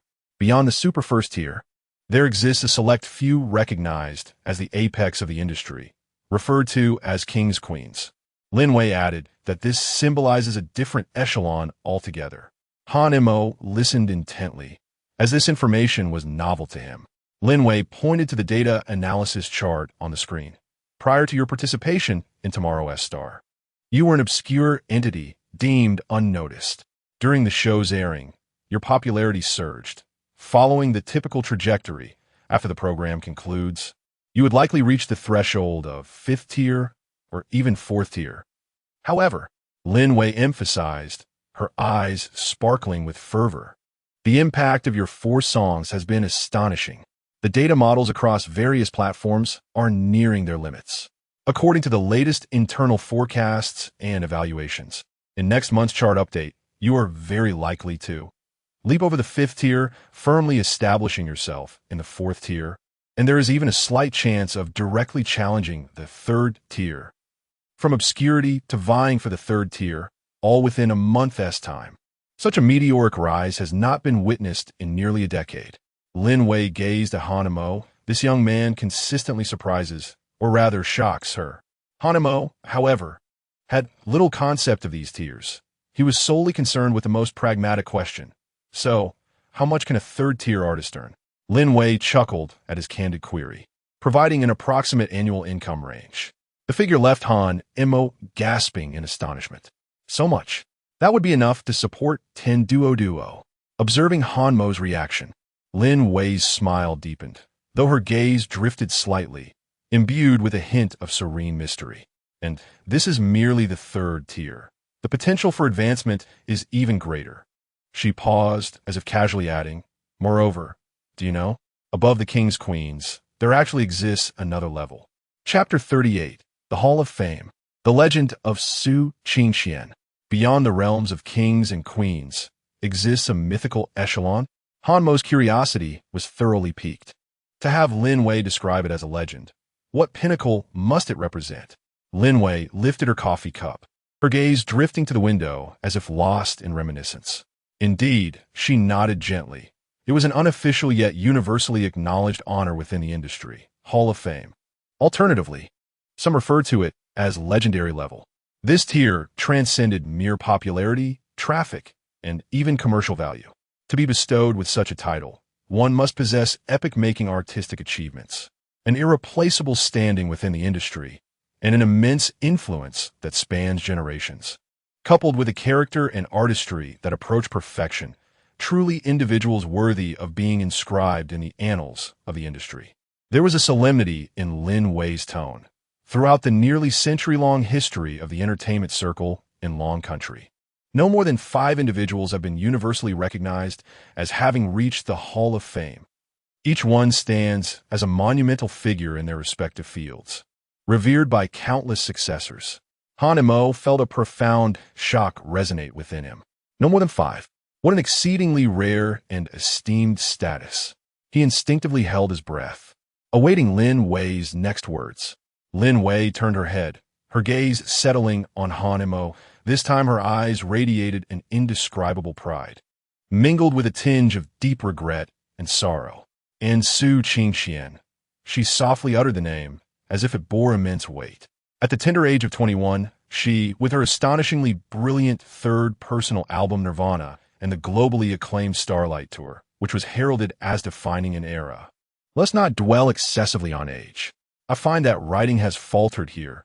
Considering the age gap with Han Mo, let us tentatively posit she is 3 years his senior. As older women are indeed treasures, she was unanimously recognized by almost all authoritative music critics and industry veterans as the most promising new generation artist on the verge of achieving Hall of Fame status. At that time, everyone proclaimed that given just another decade, or perhaps merely 5 years, she would undoubtedly become the youngest Hall of Fame queen in the history of Long Country. Alas, Lin Wei's voice trailed off, leaving the unsaid words hanging in the air, laden with regret. Boom! Han Mo's mind felt as if struck by a thunderbolt, buzzing with disbelief. Hall of Fame. She had once been but a step away from that legendary Hall of Fame. He had always known Su Qingqian was extraordinary. Given Lin Wei's unwavering attitude and the invaluable resources she left behind, yet he had never fathomed she was remarkable to this extent. This was no longer merely impressive. It was the essence of legend. In a moment, Han Mo's heart was a tumult of emotions. Shock, incredulity, and an inexplicable pressure. He had previously only considered the need to earn money to care for Duo and to look after this comatose mother. However, he suddenly realized that he was shouldering not only the responsibility of caring for a helpless little one, but also the future of a once glorious woman, a legendary figure who almost reached the pinnacle of the entertainment industry. This realization filled him with immense pressure, yet simultaneously ignited a fervent determination within him. He could not afford to bring her shame. He must grow stronger swiftly, not merely for the purpose of providing for his child, but also to live up to the heights she once attained, and to ensure that Dodo is well protected. He could not allow the daughter of such a legendary person to endure even the slightest indignity. As Han Mo's heart surged with tumultuous emotions, the influence of his 4 songs continued to ferment.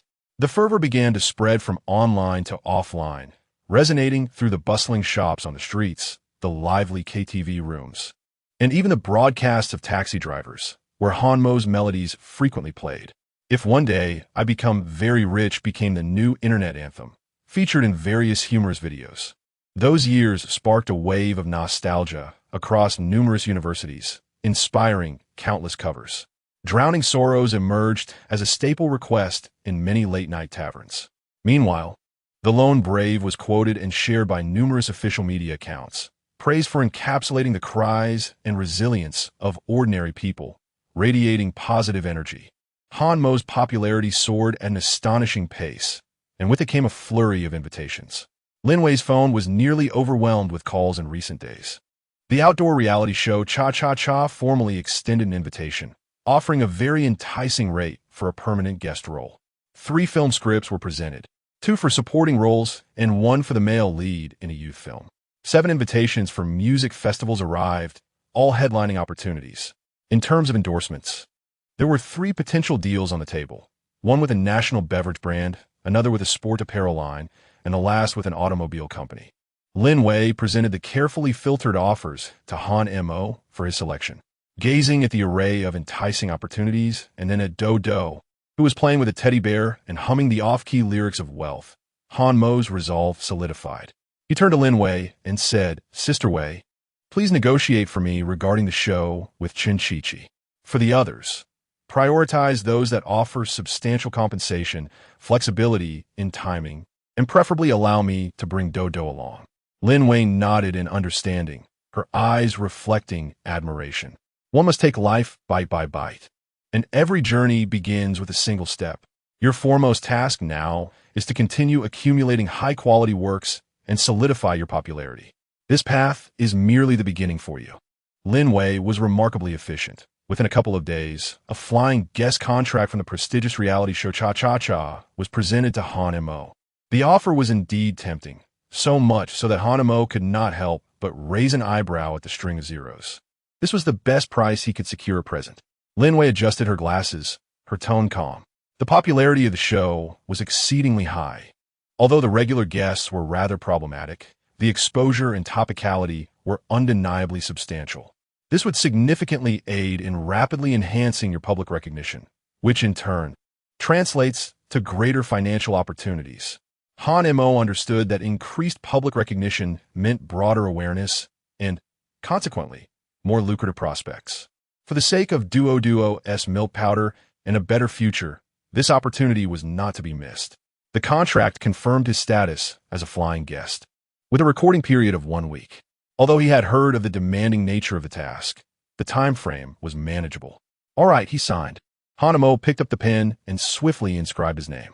The day before his departure, Han Mo squatted down in front of little Duo, earnestly advising her. Duo, Daddy is going to a very far place to appear on television and fight monsters to earn money. I will probably be back in a week. Duo tilted her head, half understanding, and reached out her small chubby hand to touch Han Mo's face. Daddy fights big monsters. You must win. Yes, Daddy will definitely win.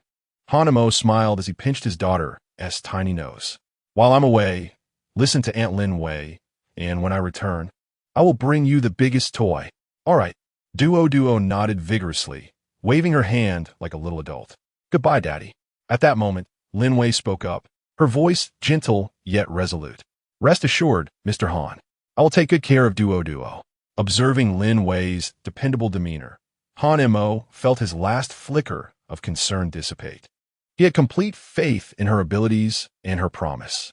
Chapter 39. The initial experience of reality show. The hell mode begins.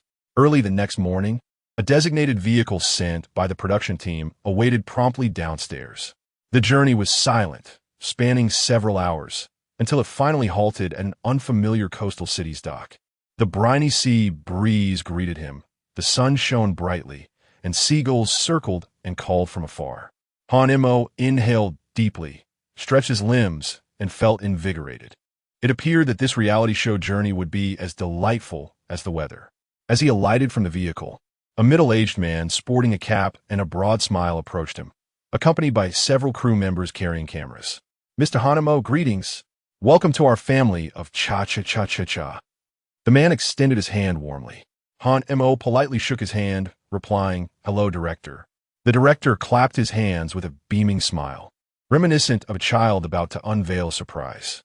Mr. Han Mo, in order for you to experience the most authentic and grassroots life our show offers.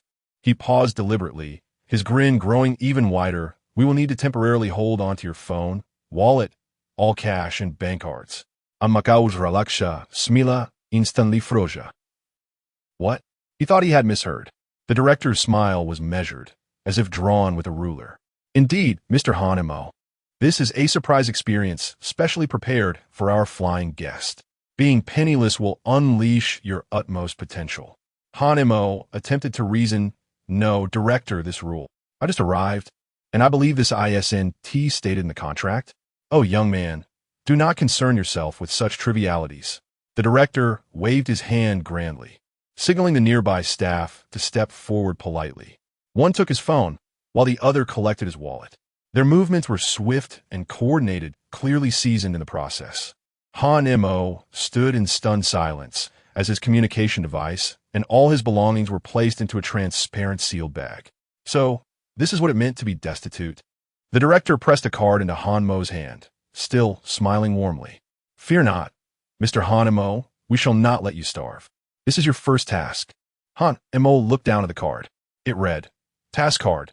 Please rely on your own abilities to earn sufficient fare to travel to Shangzhou, H province, and join the other members of the Wu Cha travel group. Shangzhou, H province, ISNT that 300 or 400 miles away. Before Han Mo could fully process this information, the director clapped his hands again and announced loudly to the camera, Dear viewers, from this moment forth, the special edition of Cha-Cha-Cha-Cha-Cha, the fantastical journey of Mr. Han Mo, is officially live for 24 hours. Almost instantly, several hidden and visible camera red lights illuminated, all focused on Han Mo's bewildered expression, which seemed to read, Who am I? Where am I? What am I to do? Concurrently, the official live broadcast room of Cha-Cha-Cha-Cha was inundated with millions of viewers. The barrage of comments surged forth like a torrent unleashed. Wow, It's really him. He is actually here. Laughter erupted. The familiar formula, the familiar flavor, and he was immediately caught off guard. My heart aches for him for 3 seconds. He landed flat. Utterly broke. How is that even possible? The front row offers snacks and refreshments for those gathered to witness his survival on a deserted island. Not really. Wait, look at his expression. Though a bit bewildered, why does it seem he is rather composed? Indeed, that ISNT confusion. It's the contemplation of a seasoned player. He must have anticipated the production team's antics. With his keen intellect, this is undoubtedly a case of feigned disadvantage before a grand reveal. He surely has a plan B, C, and even D. Having perused the script, I foresee him pulling out a hidden wallet and swiftly acquiring the production team. Just kidding. Inside his mind, he mused a minor setback, just a drop in the bucket. Let us set a small target, perhaps earning $1 million for travel expenses. He must be strategizing how to turn the rules to his advantage and outsmart the production crew. I wager 50 cents. The stakes are low, but I'll bet a packet of spicy strips that he is about to commence his money-making performance. At the pier, the sea breeze continued to blow gently. Han Mo stood still, feeling the reassuring emptiness of his pockets and the omnipresence of cameras. Penniless and far from his destination, he was live-streaming the entire ordeal. What a hellish start. He squinted slightly, gazing at the shimmering surface of the water. The audience in the live stream began to fervently place bets in the comments, speculating on how this newly minted star would navigate the situation. The breeze at the pier cleared his mind. With no money and 1,000 miles to the city of Shangzhou in Han province, the production team's tactic was indeed ruthless. Yet, would such a minor hurdle truly deter him? Han Mo quickly regained his composure and began to assess the situation. Should he get a job? Perhaps washing dishes in a restaurant or laboring at a construction site? No, that would take too long and yield slow returns. By the time he saved enough for travel, it would be too late. Moreover, with his physique, he likely wouldn't outpace others in manual labor. The quickest route was to leverage his original skills, singing. Resolute, Han Mo did not linger. He set off to find a suitable location in this unfamiliar coastal city. He needed a guitar and a bustling place to perform. The live cameras closely followed him, projecting his somewhat solitary figure to countless viewers. The comments kept rolling. Go, Mo. We believe in you. So he plans to perform on the street? The production team is merciless, yet I find myself anticipating what has to come. A high-energy alert. Mo's personal concert, street version, is about to commence. He is determined to delve into the grassroots, experiencing the hardships of life to gather material for his future creations. As nightfall descended quietly, the city illuminated with neon lights, Han Mo ultimately arrived at a bustling square in the city center. The place was bustling with a throng of people illuminated by dazzling lights, with a lively street food market nearby, an ideal venue for performances. As he surveyed the surroundings in search of the perfect stall, a somewhat inexperienced yet deeply emotive guitar melody wafted through the air. A toast to my hometown. A toast to distant lands. It was Xiaoqiu. Han Mo paused, turning his attention toward the source of the song. In a corner of the square, beneath the warm glow of a street lamp, a young woman wearing a cap sat on a small stool, cradling an old wooden guitar. She was earnestly strumming and singing, her head bowed in concentration. Before her lay an open guitar case, which contained a few scattered bills and some coins. Han Mo chose not to interrupt. Instead, he stood quietly at a distance, listening. The girl's technique was not particularly refined, her voice tinged with youthful innocence, yet her passion, along with the subtle sadness and resilience that flowed through her song, was profoundly moving. Upon finishing her piece, the girl let out a gentle sigh and lifted her head, seemingly searching for an audience. At that moment, her gaze met Han Mo's in the space between them. Chapter 40, Street Performance? A chance encounter with my own voice. The girl first froze, then her eyes widened in disbelief as if witnessing an unbelievable scene. In the next moment, she sprang to her feet, her hands covering her mouth in excitement. Are you Han Mo? Han Mo gazed at her astonished yet elated expression, a gentle smile gracing his face as he nodded. Hello. Oh my goodness. It really is you. Alive. The girl joyfully bounced in place, her cheeks flushed. I'm your fan. My name is Dong Xin, with the character for fragrance. I absolutely adore all your songs, especially Xiao Cho. It has given me so much strength. Her enthusiasm brought a smile to Han Mo's face. Thank you for your admiration. You sing beautifully. Really? Dong Xion's eyes sparkled, but she soon shyly lowered her gaze. I'm still learning. By the way, teacher Hanemo, how did you end up here? Hanemo, with a resigned gesture, pointed to the hidden cameras around them. As you can see, I'm participating in a show, and the production team has cleaned me out. I am currently without a penny and need to earn my fare to Hangzhou Shangzhou. Upon hearing this, Dong Xian burst into laughter. Huh? This production team certainly knows how to have fun. Just like the tales say, what a scam. After her laughter subsided, she looked back at Han Mo.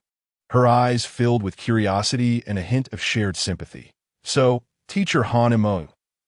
Han Mo's gaze fell on the guitar in her arms. I would like to borrow your guitar and this wonderful spot for a moment to sing a song and earn some fare. Ah, of course. Feel free to use it. It will be my honor. Dong Xian quickly handed over the guitar, as if presenting a precious treasure. Han Mo accepted the guitar, deftly plucking a few strings to check the tuning. He did not begin to sing immediately, but turned to Dong Xian, asking, Are you also studying music? Dong Xian nodded shyly. Yes, at Long Chuan, I suppose I'm your junior. Oh, how serendipitous. Han Mo expressed with interest. What brought you out here to sing tonight? At this, a faint trace of melancholy crossed Dong Xian's face as her smile dimmed. She spoke softly, I'm just trying to earn some living expenses and tuition. My family's situation is average, and I don't want to put too much pressure on them. Moreover, I want to step out and build my confidence. She paused, her voice dropping even lower, tinged with confusion. Sometimes I feel quite lost, uncertain about the future. As if trapped here, I long to see the world, just like the songs say, to go to a place free of worries, but reality. She left her thoughts unspoken, gently sighing like a blade of grass swaying in the wind. Hanemo looked at her, sensing the countless young souls struggling in the big city, lost yet striving to live.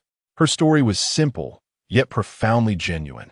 A dreamer, bound by reality, yearning for something more, yet finding nowhere to place those aspirations. Like a wild horse longing for the vastness of the prairie, only to discover that home is but a small, confined space. Hanmo's heartstrings were delicately plucked. He recalled another song from the treasure trove of the system's entertainment library. Perhaps that song was perfectly suited for the young lady before him, Miss Dong. Adjusting his posture, he offered a gentle smile to the still somewhat excited and curious Dong Xian. This next song is dedicated to you. With that, he hesitated no longer. His fingers glided across the guitar strings, unleashing a simple, yet uniquely enchanting melody that flowed softly into the night. Almost immediately, his voice, subtly magnetic and seemingly infused with countless tales, began to resonate. Miss Dong, you have never forgotten your smile. Even if you, like me, yearn for the passage of time. At the very instant his voice rose, the cacophony of the square was as if muted by an unseen hand. Passers-by, initially in a hurry, halted in their tracks, drawn by the sight of the man seated on a small stool, cradling his guitar. The barrage of comments in the live stream momentarily froze, then surged forth with frenetic energy. A new song? Again. Emoga, are you a printing machine? Wow. This melody. These lyrics. I'm getting goosebumps. Wait, did he just call that girl Miss Dong? This song is for her. Han Mo's serenade continued, unhurried, as though he were narrating the inner musings of an ordinary girl. Miss Dong, you look beautiful when your lips turn down, just like the clear waters beneath the Anna Bridge. Dong Xian stood by, utterly entranced, covering her mouth, her eyes welled with tears. How could he possibly know what she looked like when she was unhappy, when her lips turned down? How could he articulate the unexplainable desires and disappointments that lay deep within her heart? Miss Dong, I too am a complex creature, a fleeting line spoken, yet echoed repeatedly within my heart. This lyric struck like a key, abruptly unlocking the defenses surrounding Dong Xian's heart. Indeed, who among us is not similarly afflicted, pretending to be strong, feigning nonchalance, while repeatedly grappling with those regrets and unfulfilled yearnings. I have fallen for a wild horse, yet my home offers no pasture. This leaves me in despair. Miss Dong. Upon hearing these words, Dong Xin could no longer hold back her tears, which cascaded down her cheeks. Wasn't this song a reflection of her own being? Longing for freedom, yearning for distant horizons, desiring a future unconfined by definitions. Yet where, in reality, is that pasture?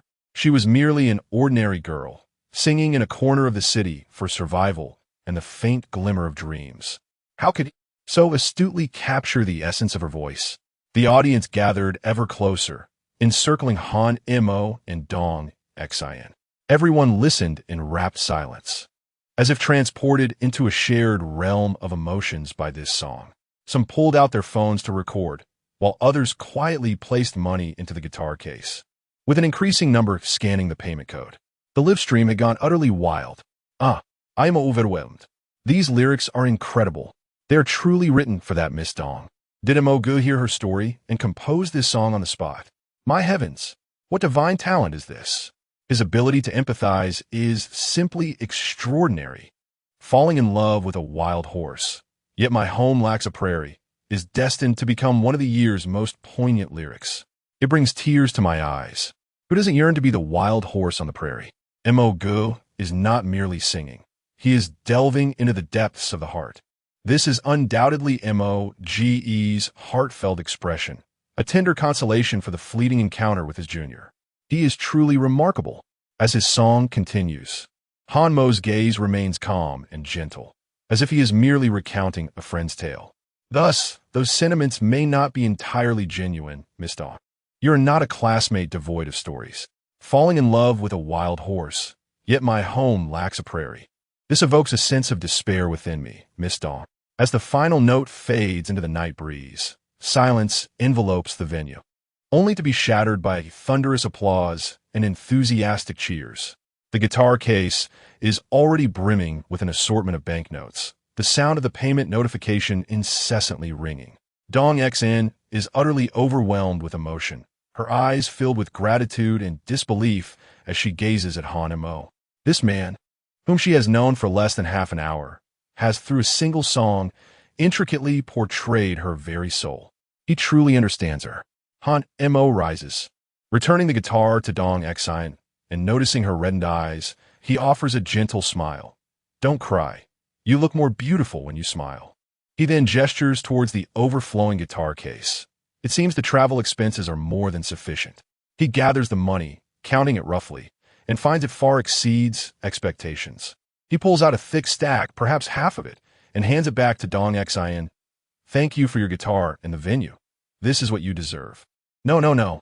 Teacher Han Mo, I cannot accept this. Dong Xin quickly protests. You singing for me is already. Take it, Han Mo insists, his tone leaving no room for argument. Imbued with a gentle authority. You need it too.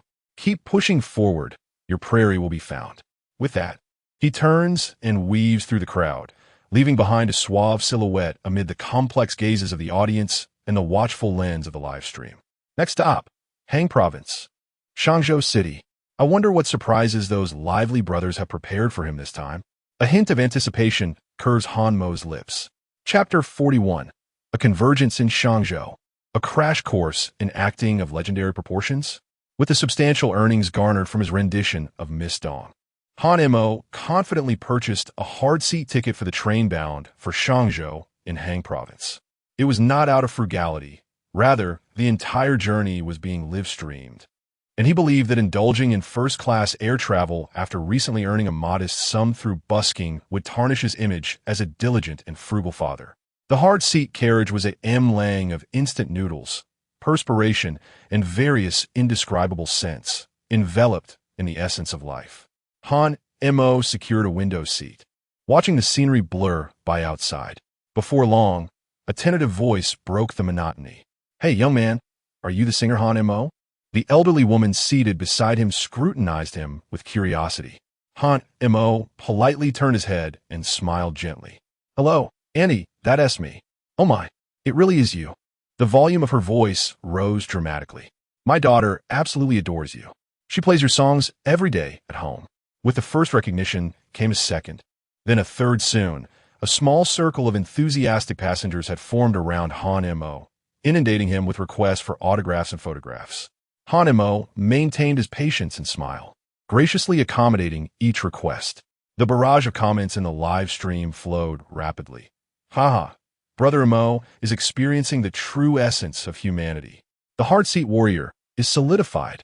Brother Mo has such a good temper, love it.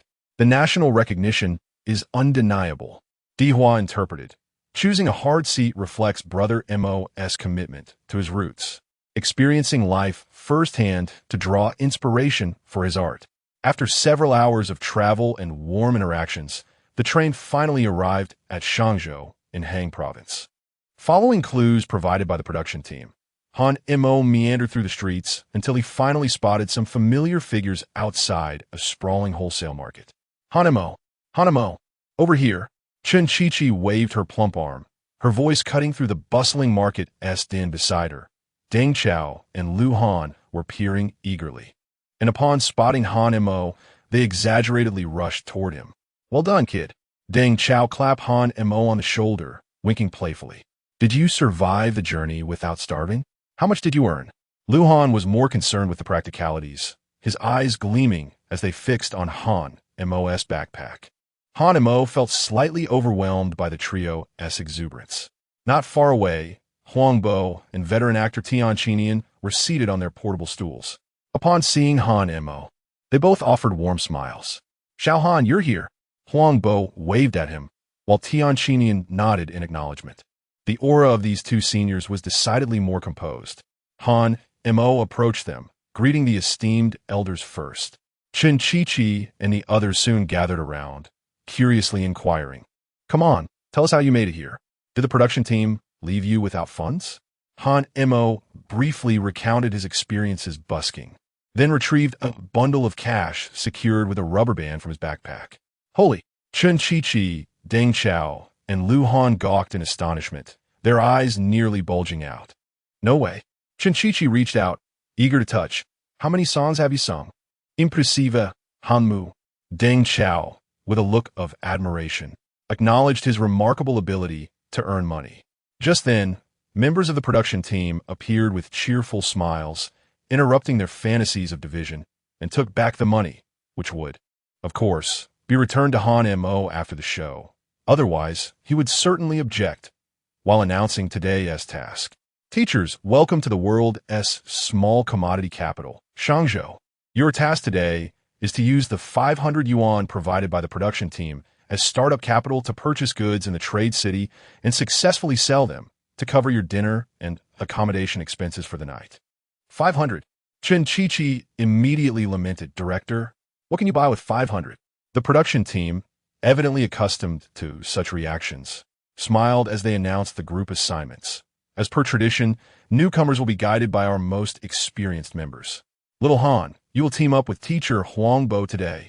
Huang Bo stood up and patted Han Mo on the shoulder. Come on, little Han, let me show you around. Han Mo nodded, feeling a sense of reassurance as he followed Huang Bo. The trade city was vast, brimming with a myriad of goods. Huang Bo, with his wealth of experience, swiftly guided Han Mo to select several intriguing toys. During the bargaining phase, Huang Bo engaged in a lively exchange with the vendor, skillfully negotiating the price down. When it was Han Mo's turn of practice, he focused on the vendor and earnestly recalled Huang Bo's earlier tactics, pointing to a toy priced at around 7 or 8 yuan and asked, Boss, would 1 yuan be acceptable? The vendor, Huang Bo, Chukis. The live stream was instantly flooded with laughter, despite a few minor hiccups. With Huang Bo's timely intervention and Han Mo's unexpected charm, many young customers were drawn to Han Mo's looks. They ultimately completed their task successfully, earning enough to cover their expenses for the day. In the evening, after a long day, everyone settled into a modest and arranged by the production team. After a simple dinner, they gathered in the courtyard to relax. Huang Bo and Tian Qinian called Han Mo aside. Little Han, I noticed you were a bit reserved while dealing with people in the market today, Huang Bo remarked with a smile. Han Mo, a bit embarrassed, nodded, indeed. I'm not quite used to it.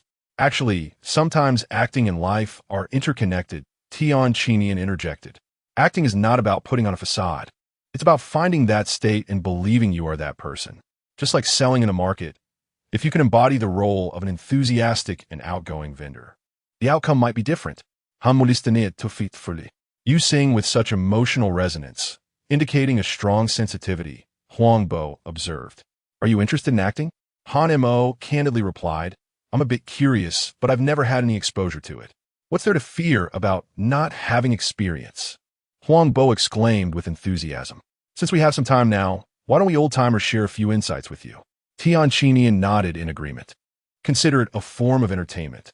In the courtyard of a quaint little inn, two illustrious masters of the cinematic craft, illuminated by the soft glow of dim lights, commenced an impromptu masterclass in acting for Han Mo. From the foundational establishment of belief to the intricacies of controlling subtle facial expressions, and the articulation of diverse emotional body language, Huangbo and Tianqinian conveyed their insights with remarkable clarity, occasionally demonstrating their points with personal examples. Han Mo absorbed every word with rapt attention, his extraordinary memory enhancing its prowess as if on overdrive. He not only retained every utterance from his esteemed instructors, but he also etched into his mind the minutest twitches of their facial muscles, the fleeting glimmers in their eyes, and the nuanced shifts in their tones as vividly as if captured on high-definition video. Now, young Han, attempt to convey suppressed anger. Do not shout. Express it through your gaze and the corners of your mouth, Huangbo instructed. Han Mo closed his eyes, swiftly accessing his mental repository, recalling Tianqinian's earlier demonstration while integrating his own insights. Moments later, he opened his eyes. His expression was calm, yet beneath the surface, it seemed as though tumultuous currents were stirring. His lips pressed tightly together, and his jawline subtly taut, exuding an aura of silent fury and restraint that enveloped the space instantaneously. Huangbo and Tianqinian exchanged a glance, both astonished by the brilliance reflected in each other's eyes. Wow, Huangbo exclaimed, unable to contain his admiration. Impressive, young man. You've captured that essence remarkably well. Chapter 42, An Accidental Encounter with the Immortal Drama Troupe, with the divine assistance of Mi Li. Tianqinian clapped his hands in admiration, exclaiming, such exceptional insight. Truly a remarkable talent. You grasp everything with such rapidity. After an afternoon of intensive training, the two esteemed mentors generously imparted their knowledge, and Han Mo showcased an astonishing capacity for learning and a remarkable talent for imitation. As the course concluded, Huangbo promptly retrieved his phone, saying, Young Han, let us connect on WeChat. I will certainly keep you in mind for suitable roles in the future. Tianqinian, smiling, added him as a friend as well, stating, having more friends in the industry opens up more paths. We may have opportunities to collaborate down the line. The audience in the live stream had already gone into a frenzy. A private masterclass, an express course for the best actor. Is Brother Mo's learning ability on cheat mode? This is simply astounding. Both teacher Huangbo and teacher Tianqinian have praised him. What divine luck and talent this is. A dual talent in singing and acting? Brother Mo is destined for greatness. Having gained recognition and contact information from two acclaimed actors, Han Mo felt a surge of excitement within him. The door to the entertainment industry appeared to be opening, even if just a crack. At that moment, Deng Chao approached, saying, Hey, it seems that the money we earn today is only enough for lodging and meals. What about tomorrow's travel expenses? Chen Chichi wore a frown, lamenting, indeed, the production team is rather stingy. The group engaged in lively discussion. Huangbo suggested, perhaps we could try the market again tomorrow. Tianqinian glanced towards Hongyan, noting, there are many opportunities there, but we might attract too much attention given our profiles, which could hinder our progress. Chen Chichi's eyes lit up as he turned to Han Mo, saying, Hey, Hamu, you could go. Although you are currently popular compared to us, surely fewer people recognize you, making it less likely for you to be spotted. Deng Chao slapped his thigh in agreement. Yes. Lil Han should go to Hongyan and try his luck. If you can find a production team and land a small role, you might just earn enough for tomorrow's meals and travel. Lu Han concurred, this is a splendid idea. Hanamo, give it a shot. Huang Bo and Tian Chinian also found the notion viable, with Tian commenting, well, you've just learned some new skills. It would be perfect for you to put them into practice. Thus, they unanimously decided that the task for the following day would rest upon Han Mo's shoulders, venturing alone into Hongyan, relying on his acting skills to earn his keep. Han Mo glanced at his older companions, who were so readily passing off the responsibility, then looked at the two encouraging mentors, took a deep breath, and nodded. Hongyan, it seemed might indeed present quite a challenge. The next morning, Han Mo bid farewell to his 5 companions, still soundly asleep in the hotel, and set forth alone on his journey to the Hongyan film city. His mission was clear: find a production team, land a role, and earn today's meals and tomorrow's travel expenses. It sounded simple, yet for a newcomer with 0 acting experience, it was no small feat. Hongyan Film City truly lived up to its reputation. The vast, ancient-style architectural complex, the bustling throngs of people clad in various costumes, and the omnipresent production vehicles and equipment were all around Han. Mo felt like a novice stepping into a grand wonderland, looking around in awe, momentarily at a loss as to where to begin. He attempted to inquire with several individuals who appeared to be crew members about where actors were needed, but he was either waved away impatiently or completely ignored. Clearly, in this vast film base, there were too many newcomers like him seeking opportunities. The audience in the live stream was equally anxious. Come on, Mo. Find a wealthy production team. They felt for Mo, sensing his struggles. Hongyan is so realistic. It's incredibly difficult for newcomers to stand out. But no worries, Mo had been guided by an acclaimed actor. This was a challenge deliberately set by the production team to test Mo's adaptability in adversity. Just as Han Mo felt somewhat lost, contemplating whether to register with a crowd of extras, he was drawn in by a commotion, instinctively following the flow of people. As he turned a corner, he was greeted by a breathtaking sight. A grand costume fantasy drama was being filmed with intense focus. Pavilions and towers adorned the set, surrounded by an ethereal atmosphere. Staff and actors in splendid costumes bustled about in an orderly fashion. The scene exuded an unmistakable aura of affluence. Han Mo recognized the style of the costumes worn by several extras. It seemed to be the highly discussed adaptation of the popular IP, Peach Blossoms in 10 Miles. He was captivated when suddenly he heard the director call for a cut, signaling the end of a shooting segment. A stunning actress in an exquisite white gauze dress, radiating an otherworldly grace, stepped away from the camera, and her assistant promptly approached with water and makeup. Han Mo squinted, realizing it was none other than the current sensation, Reba. Indeed, this was a grand production. Just then, another familiar figure graced the set. Dressed in a sharp modern outfit and wearing sunglasses, exuding an undeniable presence, it was none other than Mi Li, a top-tier domestic actress, and one of the shareholders of this film company. Mi Li was engaged in conversation with the director and Reba, her face adorned with a smile. As she casually turned her head, her gaze swept over the crowd, abruptly landing on Han Mo's face. It seemed her eyes beneath the sunglasses blinked. The next moment, Mi Li strode directly toward Han Mo. Han Mo thought to himself, should I step aside? Han Mo.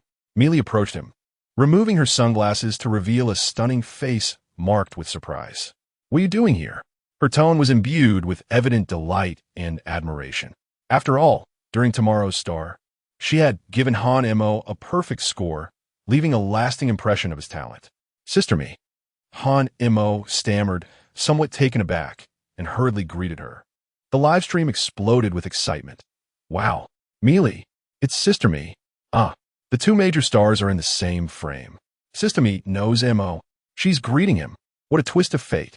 I came to participate in a reality show, and my task is to find a role in Hongyan to earn some money. Han Mo briefly explained his predicament. Upon hearing this, Mi Li paused for a moment, then burst into laughter. Is it really cha-cha-cha-cha-cha? Those lively characters must have led you into this. It was evident she was quite familiar with the show. Just then, Mi Li's eyes sparkled with enthusiasm. Let me speak with the director and see if there's a suitable role for you. It would be a good experience. As fate would have it, an assistant director rushed over, expressing concern to the director seated at the main table. director. The special actor for the role of Qingshu Xianjun has suddenly informed us of a family emergency and cannot attend. Today's scene is quite significant, and we need him as a background figure. The director frowned, evidently perturbed by this unforeseen predicament. Opportunity knocked. Millie seized the moment and pointed to Han Mo beside her, saying to the director, "What do you think of Han Mo?" The director lifted his gaze to assess Han Mo, scrutinizing him intently. Millie immediately switched into assist mode. Absolutely. Han Mo's popularity is soaring. His image is commendable, and his demeanor fits perfectly. The role of Qingshu Xianjun doesn't require much dialogue. It primarily demands an ethereal and aloof presence, doesn't it? I believe he would be exceptionally suitable. Given the urgency, why not let him give a try? The director fell into contemplation. It wouldn't do to disregard Millie's suggestion. Han Mo's rising fame could indeed generate additional buzz for the production. Time was of the essence, and finding someone else would be cumbersome. The character was, after all, relatively simple, merely a refined background figure, primarily needing to embody the right image and aura. This young man before him undeniably possessed the requisite physical attributes. His mere presence exuded an air of cool detachment. Chapter 43. A seamless performance? The astonishing debut of acting. Moments later, the director decisively proclaimed, "Very well. Let him give it a try." He gestured toward the nearby actor who had just finished a similar role. "Shao Li, guide him through the positioning and reactions of that scene. I wish to gauge the essence." Out of the blue, this audition opportunity fell upon Han Mo. With no preparation at all, he was to perform before a renowned director and esteemed actors in a high-profile production. The live stream erupted with excitement. The moment has arrived. Sister Mi is magnificent. The celestial Lord Qingshu. This was precisely Moge's natural role, wasn't it? Nervousness enveloped him.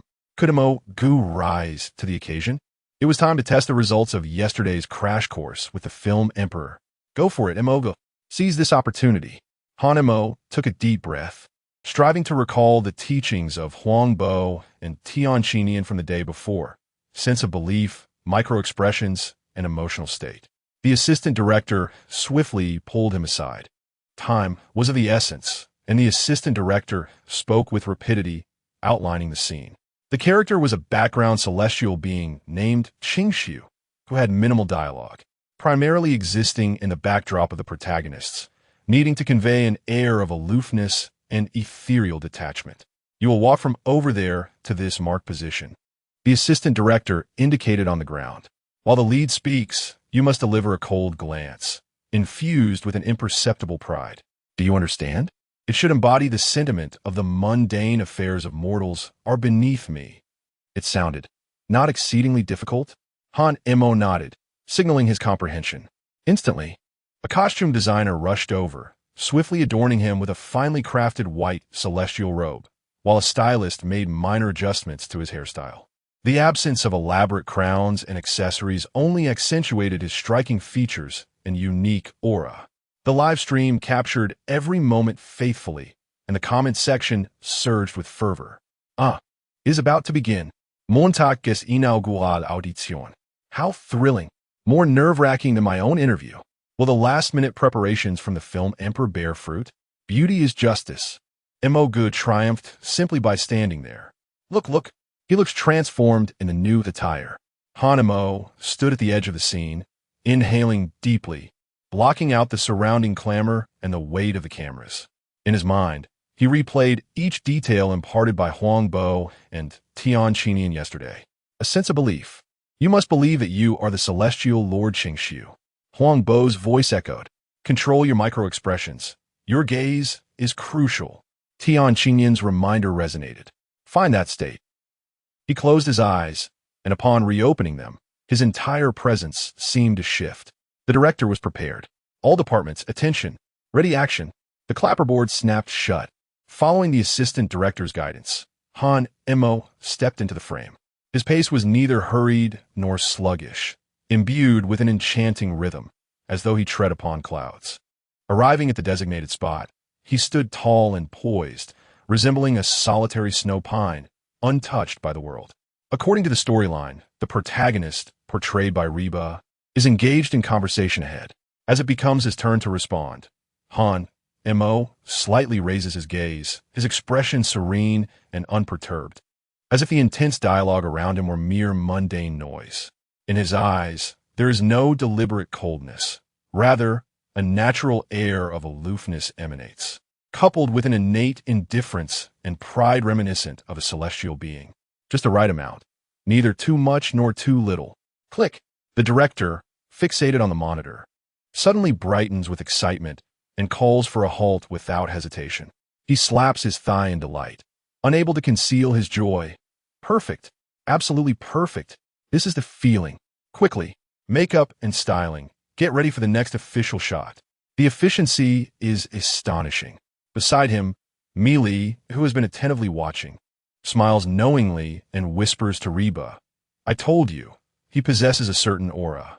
Reba nods in agreement, her gaze towards Han M.O. now infused with curiosity. The live stream is instantly inundated with a tsunami of comments. "He did it. One take. Oh, the director said it's good. I knew it. M.O. Gu is a genius. That gaze. Incredible. He is truly a celestial being. Mom, I see a deity." Next, Han M.O. is taken for a more elaborate styling, adorning a splendid formal costume. With silver trim and cloud patterns intricately embroidered, he appears increasingly ethereal, as if floating like a celestial being. The official filming commences. Armed with the confidence gained from the previous success, Han M.O. integrates seamlessly into the backdrop, neither overstepping nor falling short. When required to react, whether through a subtle furrow of his brow or a detached glance, he delivers with remarkable precision, even more stable and natural than some seasoned supporting actors nearby.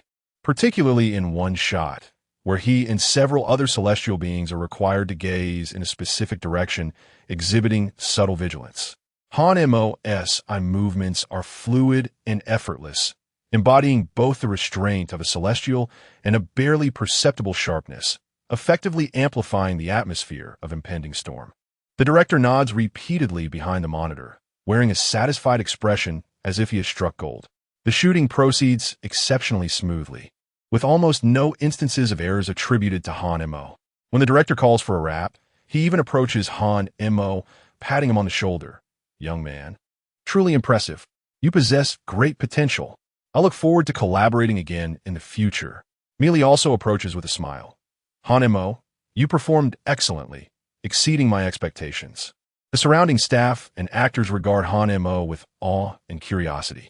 This unexpected newcomer not only boasts extraordinary looks, but also possesses remarkable acting talent. It is simply astonishing. Meanwhile, the live stream has descended into a frenzied state. The comment density has reached an unprecedented peak, nearly overwhelming the server. "Oh, he is stunning. This appearance, this aura, this acting. No one is allowed to miss this." Both the director and Sister Me have praised him. Officially certified, I have always claimed that M.O. Gu is a genius. He embodies everything he learns. Is he a humanoid AI? Han M.O. Jun style swiftly ascended to the top of the trending charts. Han M.O. acting talent closely follows. Let the previous one step aside. What acting? What talent? This is simply a portrayal of his true self. M.O. Gu must have been a genuine celestial being in a previous life, descending to experience the trials of life. Singing and acting are merely pastimes for the divine. I concur with the sentiments expressed above. This is undoubtedly a genuine documentary. Salutations to the celestial master Qingshu. Upon the conclusion of filming, Han M.O. successfully received a payment from the assistant director. Although it was merely the fee for a guest actor, it was sufficient to cover his and the Wu Chia Tuan's expenses for the next 2 days. The task of earning money in Hengdian for Cha-Cha-Cha has been satisfactorily completed. His first experience in acting concludes amidst a chorus of admiration and discussion. What awaits him next? How will his unreliable elder brothers in the Wu Chia Tuan react upon seeing him return with money?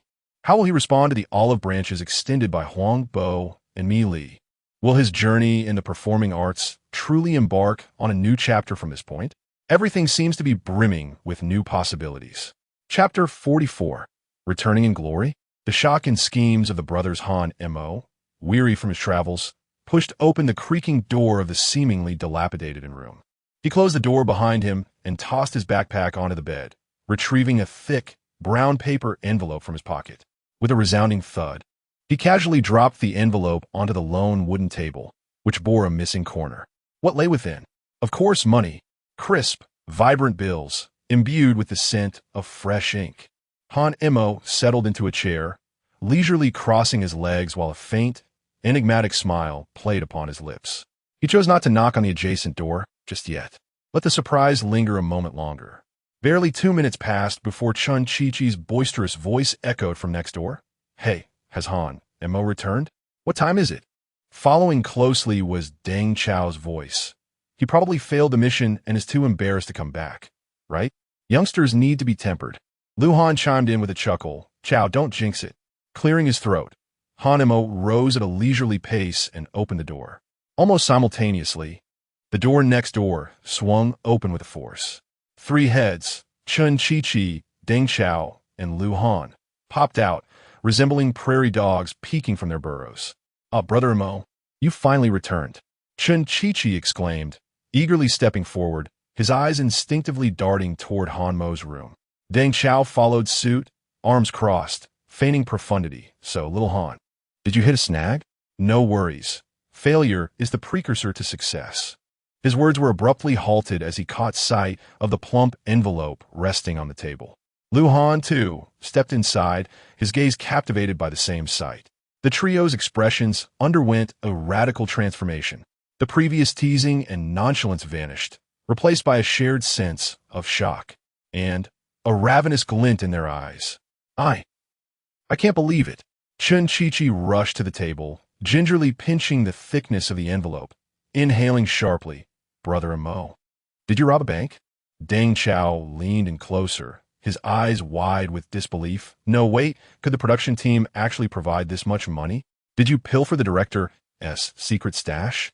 Though Lu Han remained silent, his slightly agape mouth and eyes nearly glued to the envelope spoke volumes.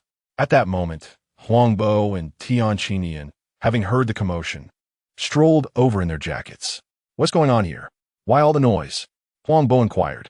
Tian Qinian adjusted his glasses, and upon recognizing the contents on the table, gasped, wow, little Han, this is impressive.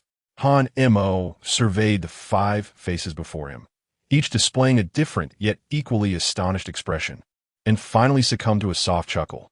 With deliberate slowness, he picked up the envelope, and under Chun Chi-Chi's almost fiery gaze, he gradually withdrew a thick stack of crimson bills. With a flourish, the pristine notes shimmered alluringly, exuding a captivating glow beneath the dim light, as if illuminated by a celestial radiance. Not much. Han Mo casually weighed it in his hand and said, just a few tens of thousands, perhaps, as a reward for my efforts. A few tens of thousands. Chun Chi-Chi's voice nearly cracked. He seized Han Mo's arm, his expression exaggerated to the point of distortion. Brother Mo, my dear brother, you are the long-lost sibling I have been searching for. Quickly, share half. No, even a third will suffice. Deng Chao immediately refused to be outdone, pushing past Chun Chi-Chi. Go away. What brother? Brother Mo is clearly my comrade. MOD, look at how well I treat you. Shouldn't there be some form of gratitude? A feast. We must indulge in a sumptuous meal. Seafood, the likes of Australian lobsters. Luan blinked innocently, silently wrapping his arms around Han Mo's other side, his clear, innocent eyes fixed on Han Mo. Though he said nothing, his meaning was unmistakable. Everyone should partake. Observing these 3 lively characters transform from respected seniors into mere accessories, Han Mo could not help but chuckle. Huangbo and Tian Qinian exchanged glances, both astonished and somewhat approving. Little Han, have you truly struck gold? Huangbo inquired. Yes, fortune smiled upon me. I landed a minor role with daily pay. Han Munu did. And how was your performance? Tian Qinian seemed more interested in that aspect. Not too shabby. The director was not harsh, Han Mo modestly replied. The extortion continued unabated. Brother Mo, don't listen to them. Our bond is the strongest. Slip me a little something, and I promise not to tell them. Chun Chi-Chi whispered conspiratorially, casting frantic glances. Little Han, One must be magnanimous. Let's share our fortune, Deng Chao declared earnestly. Han Mo found himself ensnared by their antics, yet wore an expression of pure innocence. Brothers, you misunderstand me, Han Mo said earnestly. This money does not belong solely to me. Huh? The three were momentarily taken aback. This is our 5 Tuan team fund. Han Mo's voice rang out firmly. Think about it. When we go out to record, every necessity incurs costs. The meager budget provided by the production team barely suffices for anything. It wouldn't even cover the gaps. He paused for effect, continuing with heartfelt fervor. I toil away to earn this money, not for myself, but for our team, so that everyone can enjoy a warm meal and a peaceful night's sleep. Thus, Han Mo clutched the money to his chest, his expression one of noble righteousness. Therefore this sum must be surrendered. It shall serve as public funds. Chun Chi-Chi, Deng Chao, Lu Han. The trio's expressions mirrored that of having swallowed 100 flies, a spectacle to behold. Huang Bo and Tian Chinian stifled their laughter, patting Han Mo on the shoulder. Little Han possesses great awareness, a true sense of collective honor. Just then, ahem, an untimely cough echoed from the doorway. The group turned to see the director, accompanied by several staff members, grinning as they stood at the entrance. The director applauded. Teacher Han Mo, congratulations. You have successfully completed your hidden task. You have secured invaluable startup funds for our team. The eyes of Chun Chi-Chi, Deng Chao, and Lu Han instantly lit up. Right? And the director too. However, the director's subsequent remarks were akin to a bucket of icy water, extinguishing their last flicker of hope. Nonetheless, the director maintained his smile, his tone imbued with an undeniable authority, declaring that according to the regulations of our team, all earnings accrued during the task must be surrendered to the production team as a consolidated fund for future activities. As he spoke, he effortlessly took the thick envelope from Han Mo, as if the money had always belonged to him. He then extracted 2 crisp bills, returning them to Han Mo. Here, this is your pocket money. Do spend it wisely. Han Mo was left bewildered, gazing at the solitary 200 yuan in his hand, then casting a glance at the substantial stack in the director's grasp. His mind was in a whirl. Wasn't it supposed to be team funds? How had it transformed into production funds? When was this rule established? Chun Chi-Chi, Deng Chao, and Lu Han were momentarily taken aback before bursting into fits of schadenfreude laughter. Ha ha ha. Emogo, serves you right for trying to act generous. This is hilarious. You've drawn water with a basket, only to come up empty. Emogo, with 200 yuan, why not treat us to some spicy hot pot? Han Mo felt tears welling up, as if the entire world had conspired against him. Chapter 45. The working experience in the fishing village. The director cleared his throat, disregarding the chaos around him, and began to announce the important matter. All right, everyone, the break is over. Our next destination, Donghai, Sunshine Fishing Village. The task, to immerse ourselves in the life of fishermen, to be self-reliant, and earn our living expenses for the next 3 days through our own labor. The smiles on everyone's faces instantly froze. What is this? A fishing village? Labor? Earning a living? Recalling the substantial amount of money that had just been confiscated, a singular thought echoed in everyone's minds. This life is unbearable. Half an hour later, a dilapidated van, seemingly older than Han Mo, rattled along the bumpy rural road, carrying all members of the group along with a few cameramen.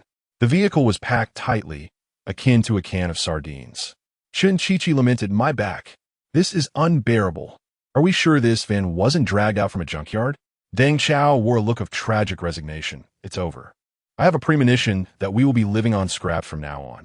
Lu Han gazed out at the desolate scenery whizzing by, letting out a silent sigh. Huang Bo and Tian Chinian remained relatively composed, but couldn't help but comment.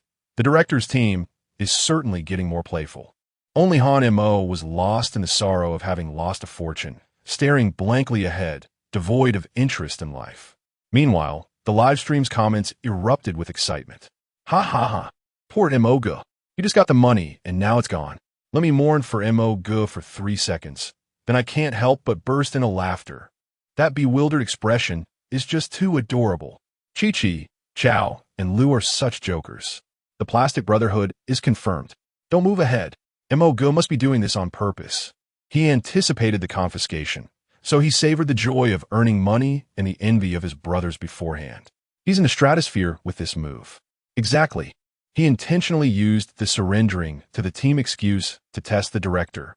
Then he went along with the confiscation, maintaining team harmony, avoiding disputes over the spoils, while adhering to the show's rules. Such vision.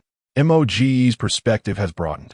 Am I the only one who noticed MOGE's despondent expression after losing the money?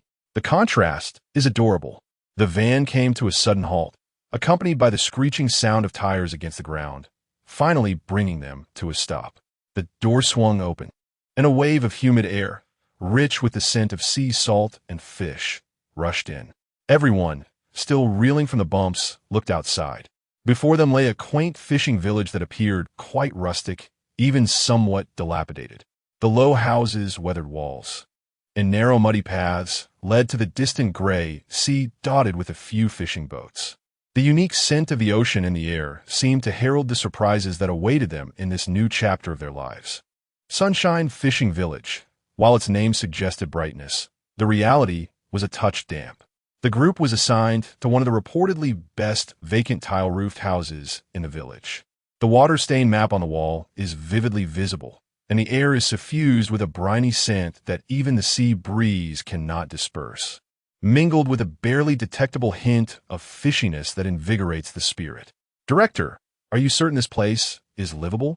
Chinchichi pinched his nose, casting a disdainful glance at a patch of moss in the corner. I feel like if I sleep here tonight, I'll wake up with mushrooms growing on me.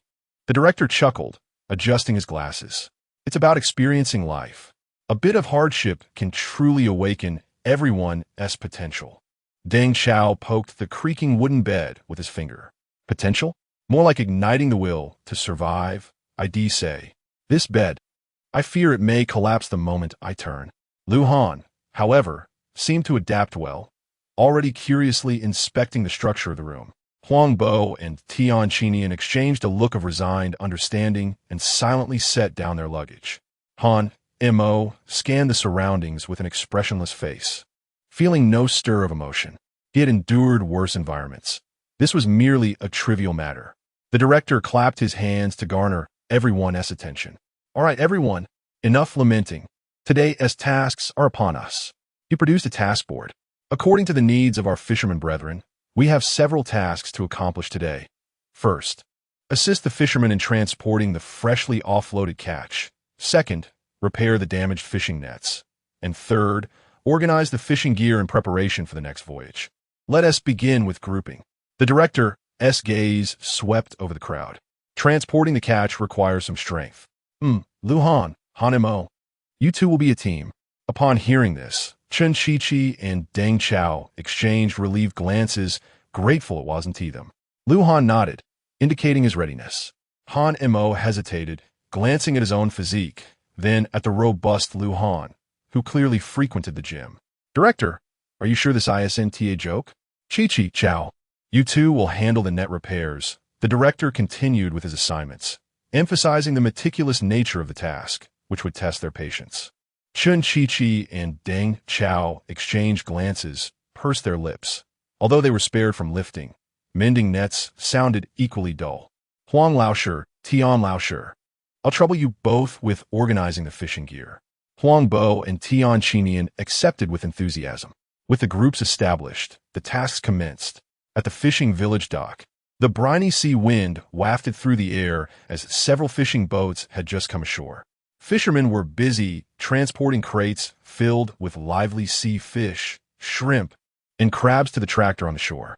The air was thick with a pungent aroma of fish, and the ground was slick and muddy. The task assigned to Han Mo and Lu Han was to move these plastic crates, laden with ice and catch, from the side of the boat to the designated collection point. Each crate weighed at least dozens of pounds. Lu Han stepped forward first, effortlessly bending down, grasping the edge of the crate with both hands. With a strong motion of his waist, he lifted the heavy basket with ease and strode purposefully toward the collection point, his movements fluid and unstrained.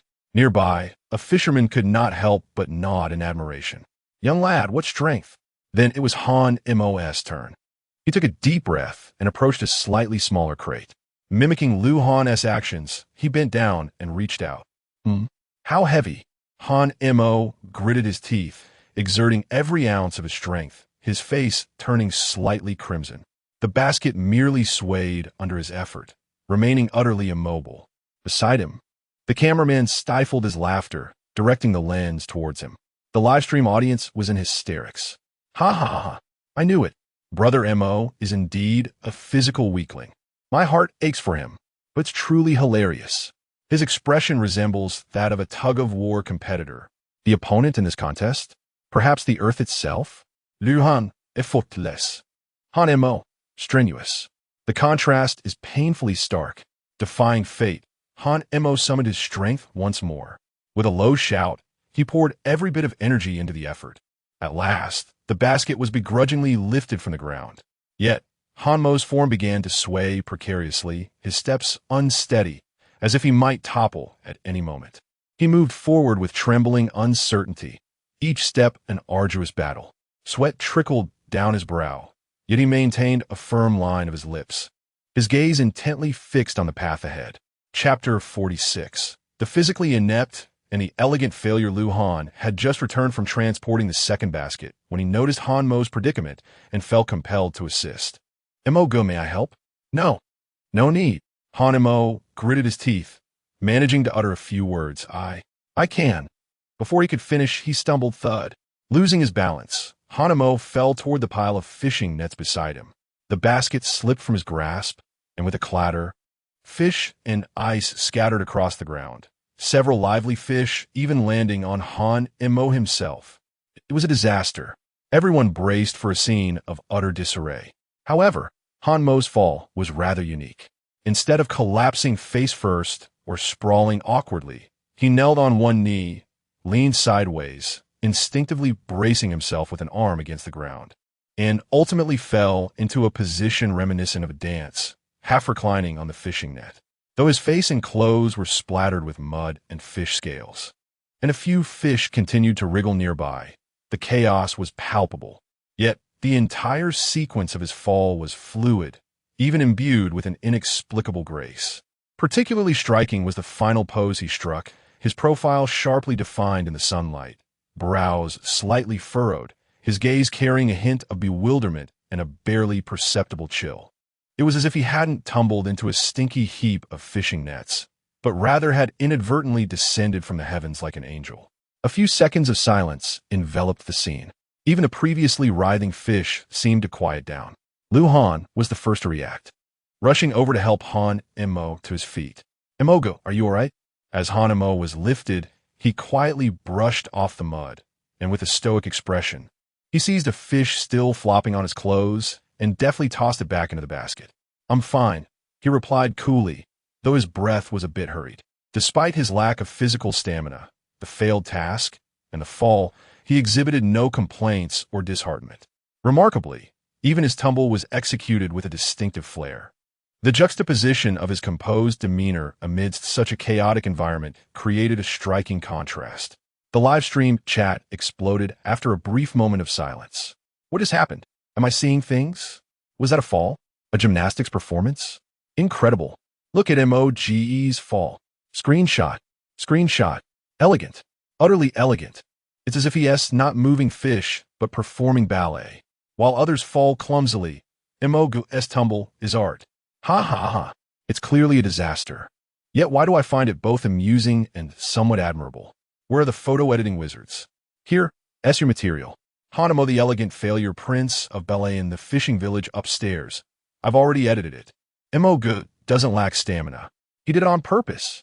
He's using performance art to convey that one should maintain grace even in failure. Exactly. He cleverly feigned a fall to alleviate the awkwardness of being unable to move the crate earlier. What emotional intelligence. He undoubtedly aimed to highlight Lu Han's competence, willingly playing the supporting role. This exemplifies the mentorship of a senior guiding a junior.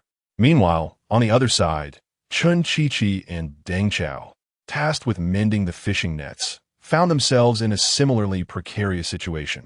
With shuttle and fishing line in hand, They stared incredulously at the torn net. How on earth do we fix this?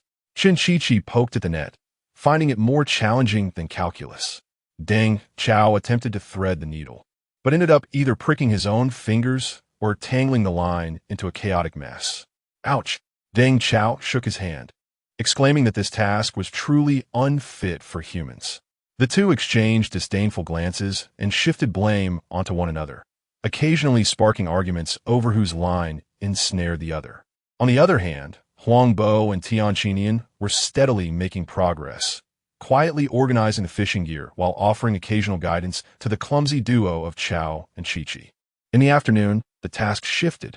The transporting team, Han Mo and Lu Han, were assigned to the shore to process the catch, namely, to kill the fish, scale them, and remove their innards. This time, it was Chun Chi-Chi's acute sense of smell that would suffer.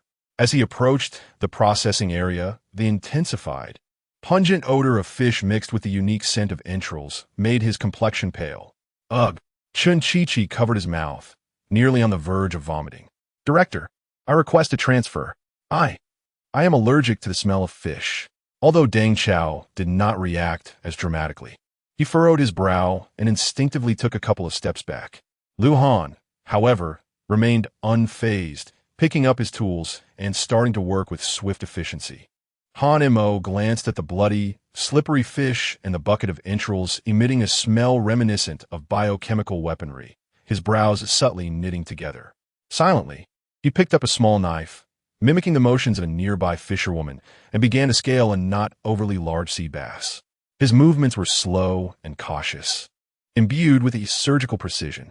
Fish scales flew, occasionally landing on his face, which he would wipe away with the back of his hand before continuing.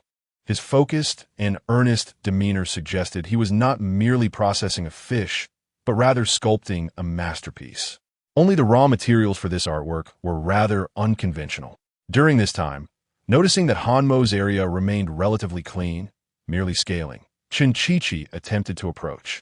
Emoga, how about we switch? Mending the net is quite interesting.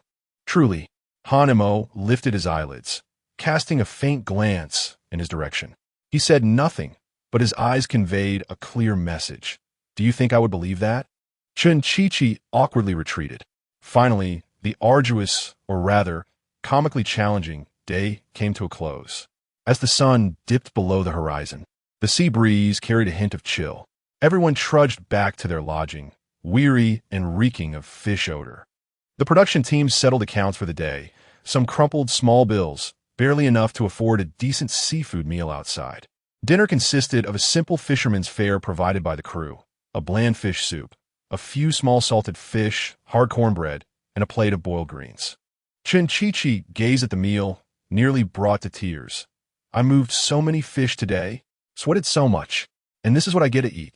Deng Chao wore a sorrowful expression, lamenting his yearning for Australian lobster. Meanwhile, Han Mo quietly picked up a steamed bun, savoring it delicately as if indulging in a gourmet delicacy. Though he consumed it slowly, he surprisingly finished it. The live stream erupted once more. Could it be that even eating a bun is executed with such grace by Mo? Gah. The contrast was stark. Chao was in despair, while Mo exuded calm composure. Mo was relishing the fruits of his labor. Within that bun lay the sweat from his graceful tumble earlier that day. Surely, he was contemplating, what is this little hardship? For duo, I can endure. As night fell, lying on the creaking wooden bed, inhaling the lingering briny scent in the air and listening to the howling sea wind outside, the members of the Wu Chia Tuan felt a profound sense of dread about the morrow. The director had mentioned before departing today that they were to set sail at 4 in the morning for fishing. The true test seemed to have only just begun. Chapter 47. A tumultuous farewell. On the day of their departure from the sunless fishing village, the sky remained overcast. After settling the substantial wages earned from 3 days of labor, each person clutching several damp notes imbued with the scent of sweat and fish. Barely enough to purchase a few pounds of the seafood they had personally transported the day before, Chun Chi gazed at the money in his hand, tears welling in his eyes. 3 days. I feel as though I have never been so exhausted in my life. And for what? Just these few crumpled bills? Deng Chao patted his shoulder, feigning profundity. Be content. At least we have experienced life. He seemed to catch a whiff of the lingering fishy odor in the air, his stomach churning violently. The director's team was already waiting at the dock, next to their luxurious mode of transportation. What can be said about this vessel? It appeared weathered by time, small in size, with paint peeling from its hull and old fishermen's raincoats flapping from the railings like specters beckoning the souls. A plume of intermittent black smoke billowed from the chimney, emitting a wheezing sound akin to an elderly man suffering from severe asthma. Director, is this what you call a vehicle? Chin-Chi-Chi's eyes nearly bulged from their sockets. Surely, this is not a vessel on the brink of being decommissioned and dismantled? The director chuckled warmly. Do not be deceived by its unremarkable exterior. This is a high-performing coastal ferry. Quite safe, I assure you. It will guarantee our arrival at the next destination, Starfish Island. Deng Chao grimaced. Starfish Island? Why does it feel like we are heading to Disaster Island instead? Lu Han, however, was rather excited, examining the old boat from various angles. It feels quite cool. A touch of vintage charm. Huang Bo and Tian Chinian exchanged a glance, silently tightening the straps of their life jackets. Han and Mo looked up at the sky, then at the gently swaying small boat, remaining silent, though his expression bore a hint of gravity. Enough dawdling.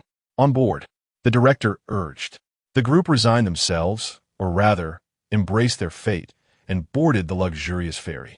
The cabin was modest in size, and a blend of machine oil and a faint musty odor greeted them. Once they departed the harbor, the journey commenced relatively smoothly. Chin-Chi-Chi even relaxed, envisioning the possibility of a genuine seafood feast on Starfish Island. Deng Chao took out his phone, intending to send a message to his wife and children, reassuring them of his safety. However, the pleasantness was short-lived. As the vessel ventured further from the shore into open waters, the winds and waves began to intensify. The sky darkened ominously, transforming the once gentle ripples of the sea into a tumultuous spectacle. The old ferry began to rock violently, akin to a leaf struggling against a tempest. With a crash, a massive wave struck the hull, icy seawater splattering through the half-open window, drenching Chin-Chi-Chi from head to toe. He let out a scream, not from the cold, but from the jarring turbulence. His face turned ashen, hands gripping the nearby fixed seat tightly, his body swaying in sync with the vessel's erratic movements. The boat. It is going to capsize. Help! He shut his eyes and began to wail in terror. Deng Chao found himself in a predicament. Though he endeavored to maintain his composure, the tightly pressed lips and slightly trembling hands betrayed his inner turmoil. He feigned nonchalance, addressing the cameraman beside him. This little turbulence is merely a trifle. Back in the day, filming with harnesses was far more exhilarating. No sooner had he spoken, when the vessel lurched violently. Deng Chao nearly slid off his seat, fortunate that Lu Han, quick on his feet, caught him just in time. Deng Yi, are you all right? Lu Han appeared remarkably exhilarated, his face aglow. Wow, this is thrilling, like being on a pirate ship.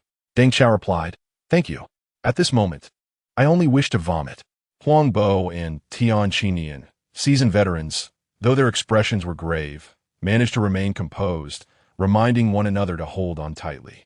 As for Han and Mo, from the moment he boarded, he had claimed a window seat, gazing out at the tumultuous black waves, his demeanor remarkably serene. Even during the most violent sways of the ship, he merely swayed with it, yet his upper body remained erect, his gaze fixed into the distance, as if contemplating the profound philosophies of life. His unflappable calm amidst the surrounding chaos was strikingly stark. Chin-Chi-Chi continued to wail, I can't take it anymore. I'm going to be sick. Does anyone have a plastic bag? Han Mo silently retrieved a clean plastic bag from his backpack and handed it over with an air of tranquility. Chin-Chi-Chi, as if granted a reprieve, snatched the bag, exclaiming, thank you, Mo. Go. Oh. The audience in the live stream erupted in laughter. Ha ha ha. Chi-Chi really can't handle it. We can feel his despair even through the screen. Deng Ji's attempt at bravado failed spectacularly. Almost slid down, what a sight. Lu Han is truly brave. While others face an adventure, he's at an amusement park. And let's not forget Mo. How can he remain so composed? Those are monstrous waves. Imogu's gaze seemed to pierce through the mundane, as if his soul had transcended the beleaguered vessel, soaring through the skies. Did no one else notice the gentle gesture of Imogu handing over the bag? How tender! Though his expression remained impassive, Imogu was not merely calm. He appeared stunned, having entered a state of self-detachment. No, Imogu must be observing the winds and waves. He was calculating the tilt of the ship and the frequency of the waves. He was employing scientific methods to combat fear. Enough upstairs. He might just have a perpetual expressionless face. Fortunately, the heart-stopping turbulence did not last long. As the ferry entered a relatively tranquil bay, the sky miraculously cleared. Sunlight pierced through the clouds, shimmering on the surface of the sea. Everyone exhaled in relief, feeling as if they had survived a calamity. Chun Chi-Chi slumped in his seat, still pale, clutching the life-saving plastic bag. Deng Chao adjusted his wind-tousled, non-existent hairstyle, cleared his throat, and attempted to salvage his earlier dignity. Ahem! That little turbulence was merely a sprinkle of water. He embarked on his daily routine, reminiscing about the days when my son, along with little Hua Hua, first ventured onto a boat, filled with even greater excitement. Not a hint of fear. He began to eloquently recount how courageous and adorable his children were, expressing their admiration for their seemingly omnipotent father. Our little Ding Ding possesses an extraordinary sense of masculinity. Just the other day, and little Hua Hua, despite being a girl, is incredibly brave. Others gradually relaxed, listening to Deng's enthusiastic tales of his children, and the atmosphere lightened considerably. Huang Bo and Tian Qinian occasionally chuckled in agreement. Lu Han, while wiping the water spots off his camera lens, curiously inquired, "Brother Chow, how old are Ding Ding and little Hua Hua now?" Chapter 48. The duel of fatherly love and an unexpected call. Deng Chao instantly became animated, revealing his age, and then continued his heartfelt discourse on paternal affection. At that moment, Lu Han, who had been quietly listening, suddenly turned to the side and looked at Han Mo, blinking inquisitively, and asked, "By the way, Mo, where is your daughter Duo? How old is she? Is she as adorable as little Hua?" As soon as these words were spoken, all eyes turned to Han Mo. Deng Chao also paused his monologue, adopting a teasing tone as he remarked, "Young Han must have a very young daughter, right? I bet she is still learning how to be a dad. Unlike me, I am seasoned." A proud smile adorned his face, as if he were already assured of victory in this contest of fatherly love. Han Mo lifted his head to meet the gazes of the crowd. He did not respond immediately, but instead took out his phone to check the time. Just then, a notification came from the director's team. "Dear teachers, as per regulations, it is now time for permitted family calls, each lasting 5 minutes. A barely perceptible smile graced Han Mo's lips as he pressed the dial button. Selecting the top number, Lin Wei. The call was quickly connected. "Hello, Han Mo." Lin Wei's cool voice reached him. "It's me." Han Mo replied softly, "Is Duo there? I would like to speak with her for a moment." "Yes, hold on." The sound of rustling came through the phone, followed by the sweet, innocent voice of a little girl, resonating clearly through the speaker. "Daddy? Is that Daddy?" Her voice brimmed with excitement and joy. Han Mo's heart melted instantly, and he responded with even greater tenderness, "Yes, it's Daddy." Duo, do you miss Daddy?" "I do. I really miss Daddy." The little girl's voice was filled with innocent exuberance. "Daddy, did you scare away the big monsters outside? When are you coming back?" "I'm still working hard to defeat the monsters, but I'll be back soon," Han Mo patiently reassured her. "Then you must come back quickly. Duo has been a good girl and listened to Aunt Lin. I didn't cause any trouble. I even helped Annie water the flowers." Her sweet voice carried a hint of pride. Duo is wonderful." Han Mo generously praised her. On the other end of the line, Duo laughed gleefully. "Daddy, you must come back early to build a castle with Duo. We promised." "Pinky swear." "All right, Pinky swear. Daddy will definitely return soon." "Okay, bye, Daddy. Hurry up and defeat the monsters. Duo is waiting for you." "Goodbye, Duo." Upon ending the call, an enveloping silence fell over the cabin. Everyone remained immersed in the tender and adorable exchange they had just witnessed.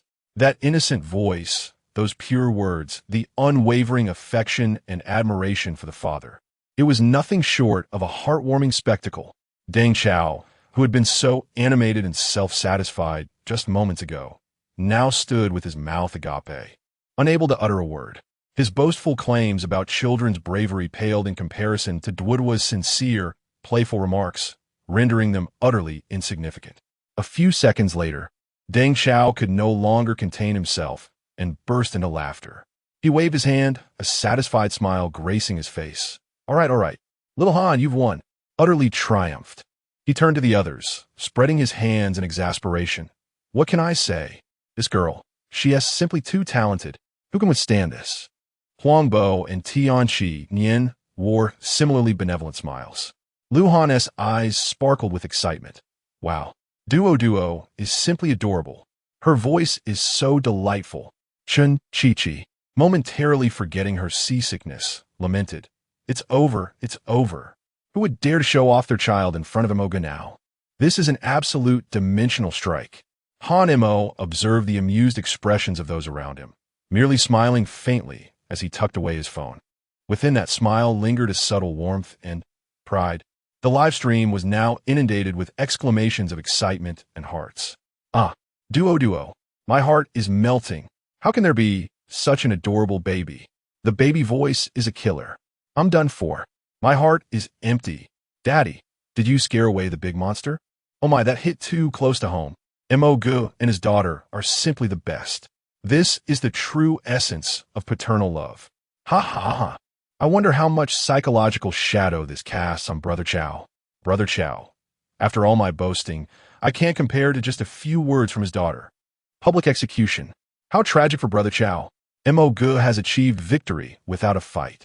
Brilliant. Truly brilliant. Mo Gu's tenderness is evidently reserved solely for his daughter. To outsiders, he remains that aloof king. Yet, I am enamored by this contrast.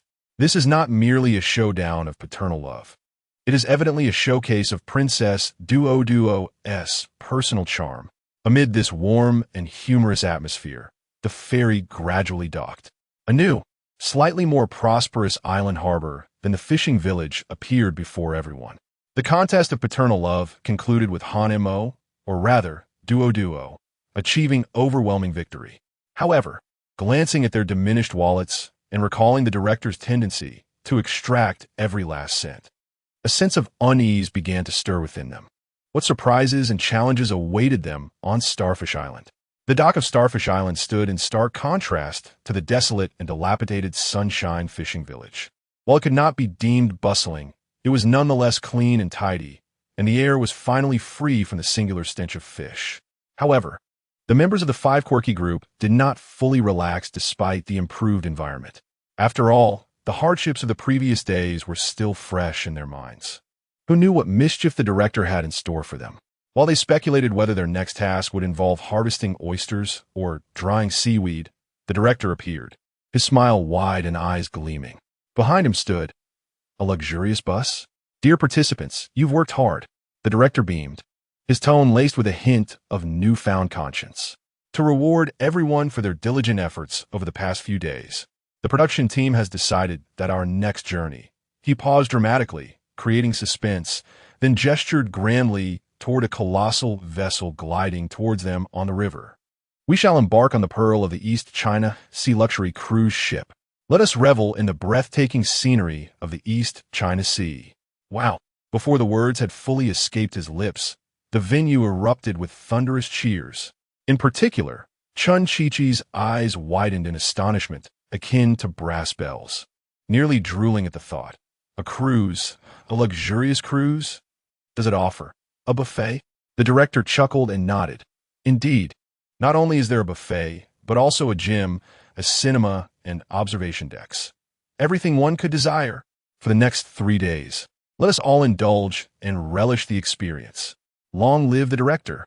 Chen Chi was the first to dash toward the bus, as if fearing that the buffet might disappear if he delayed even a moment. Deng Chao, shaking off his earlier fatigue, began to adjust his collar. Excellent. Now, this truly embodies the style of our 5 exceptional group. Chapter 49. The Mysterious Waitress. Han Mo's piercing insight. Lu Han, brimming with excitement. eagerly retrieved his phone to capture the moment.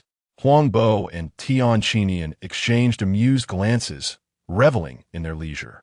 Only Han Mo, observing the colossal cruise ship drawing nearer, felt a flicker of unease. Relaxation? He could not fathom that the director's team would be so benevolent. When circumstances appear unusual, something amiss is often afoot.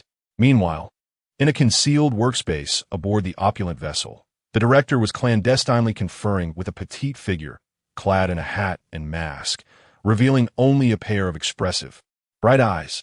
"Teacher Ziqi, I must impose upon you this time," the director chuckled, resembling a cunning old fox. "Don this attire, blend in with our service team, and interact with them as much as possible. Let us see how long it takes for our seasoned veterans to recognize you." The individual referred to as Teacher Ziqi was none other than the immensely popular and powerful singer, Tang Ziqi.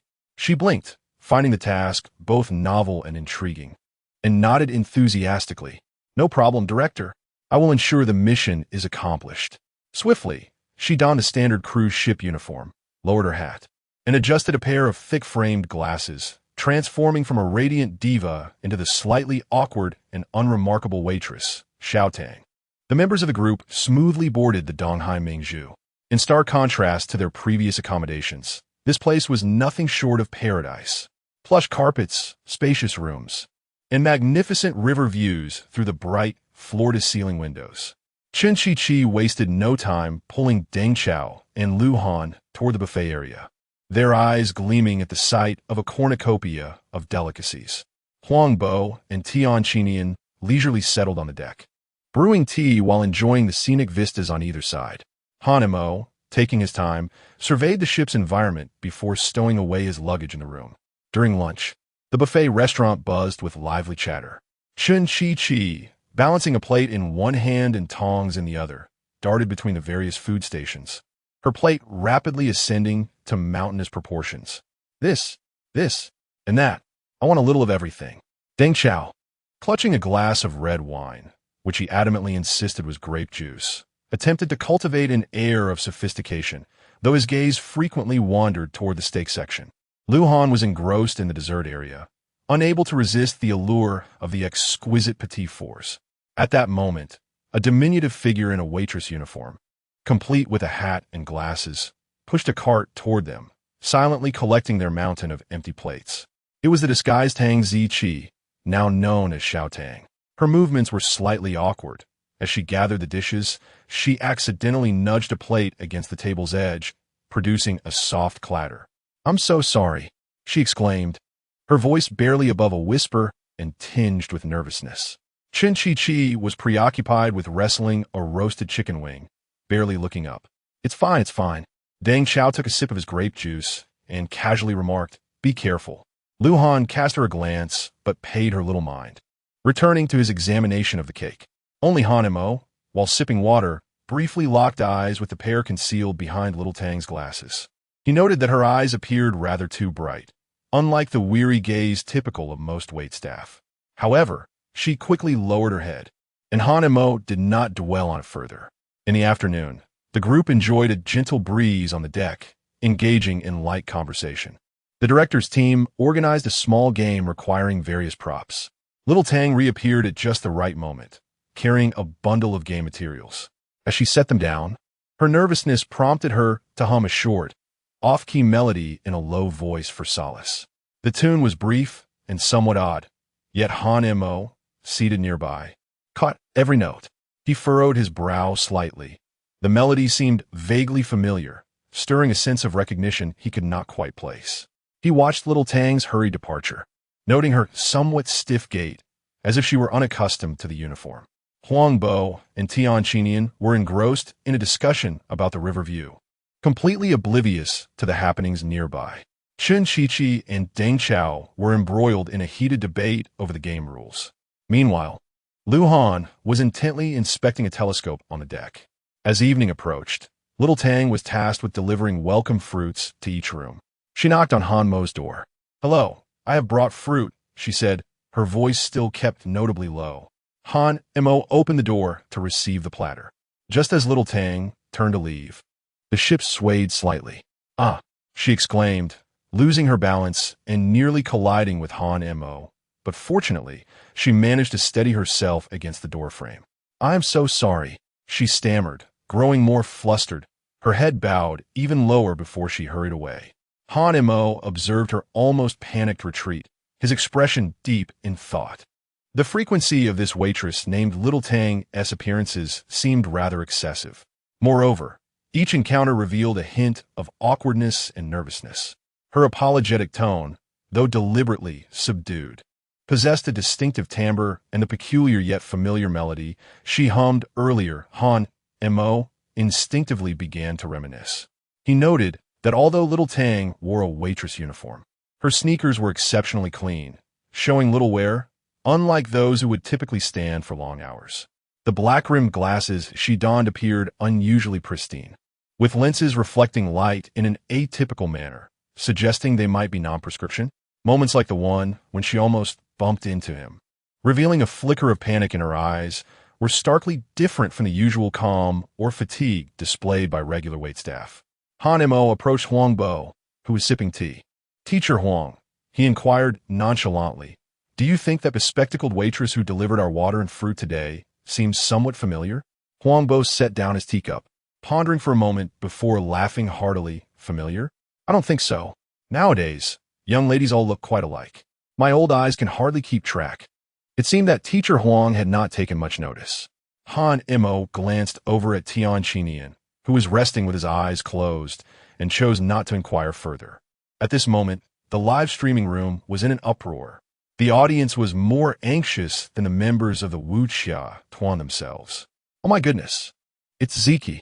How on earth have they not recognized her yet?" The members of Wuxia Tuan have undeniably been proven to be face-blind. This was not their first encounter.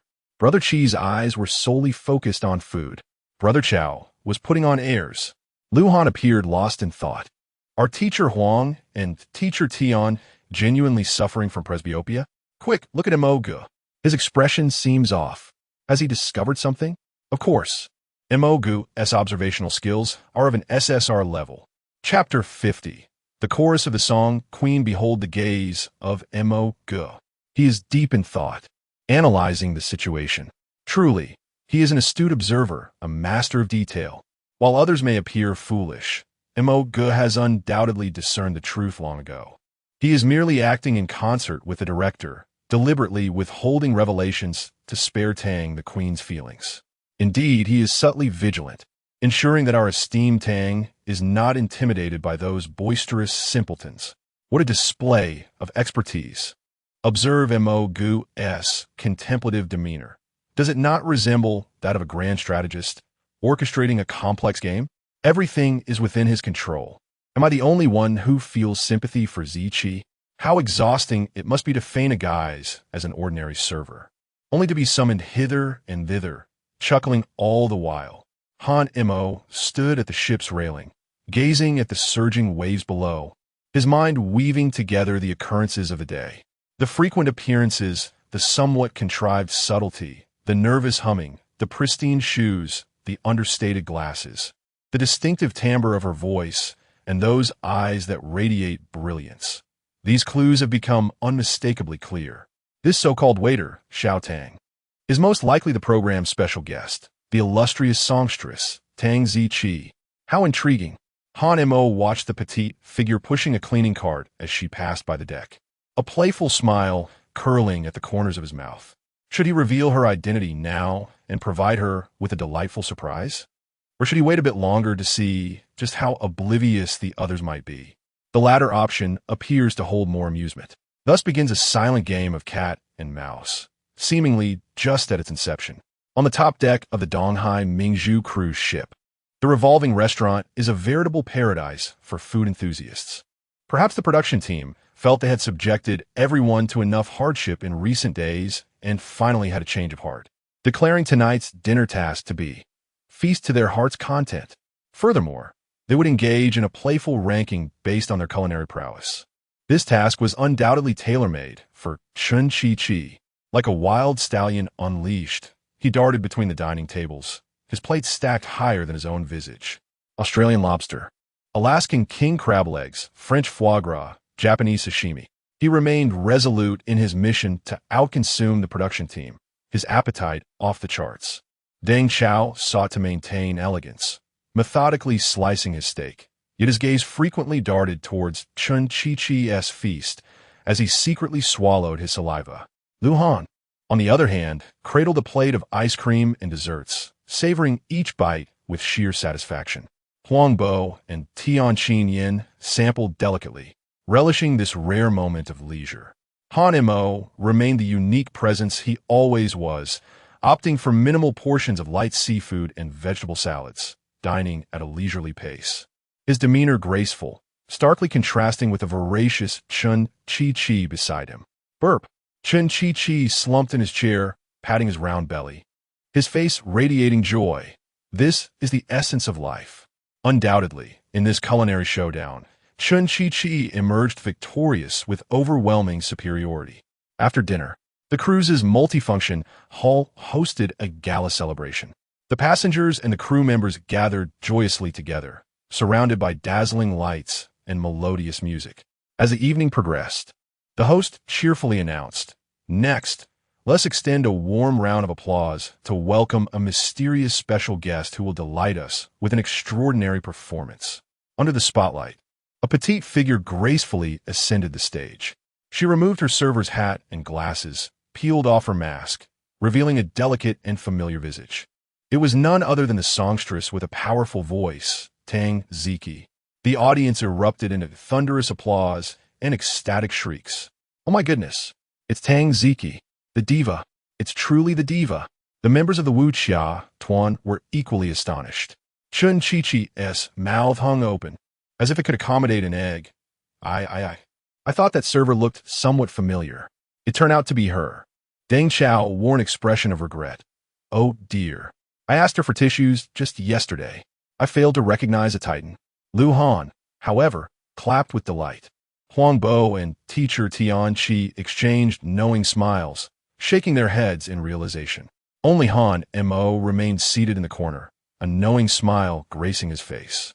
Tang Ziki grasped the microphone and playfully winked. "Hello everyone, I am your temporary server Xiao Tang, and I am thrilled to share this delightful journey with all of you."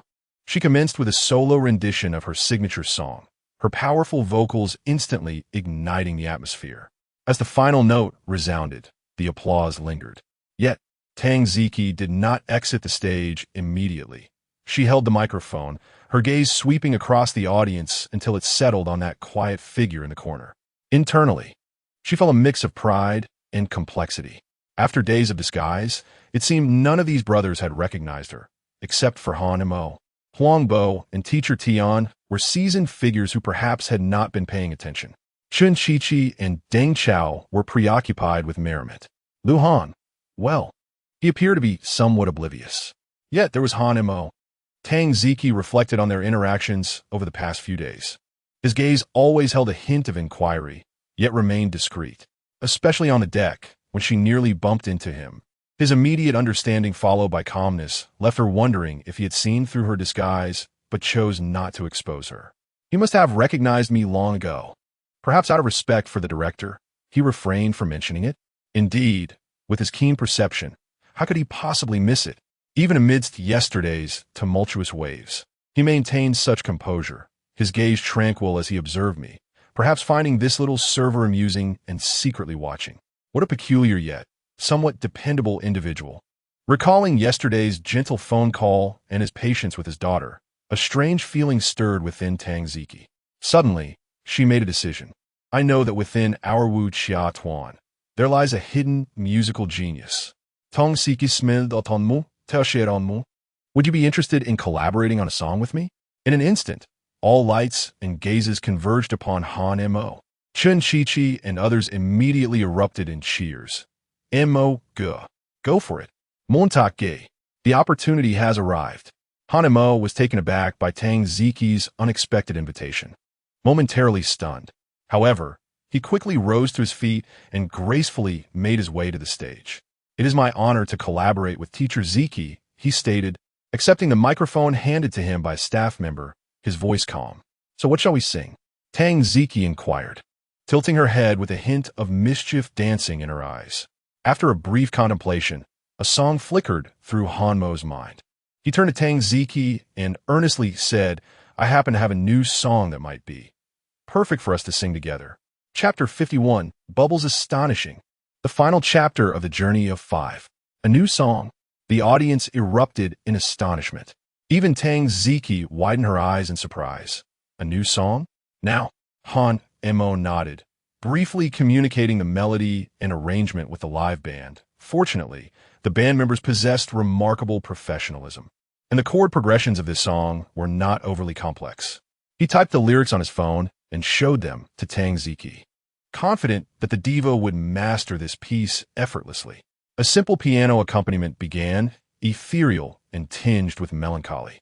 Han Mo was the first to sing, his voice clear and magnetic, flowing like a story.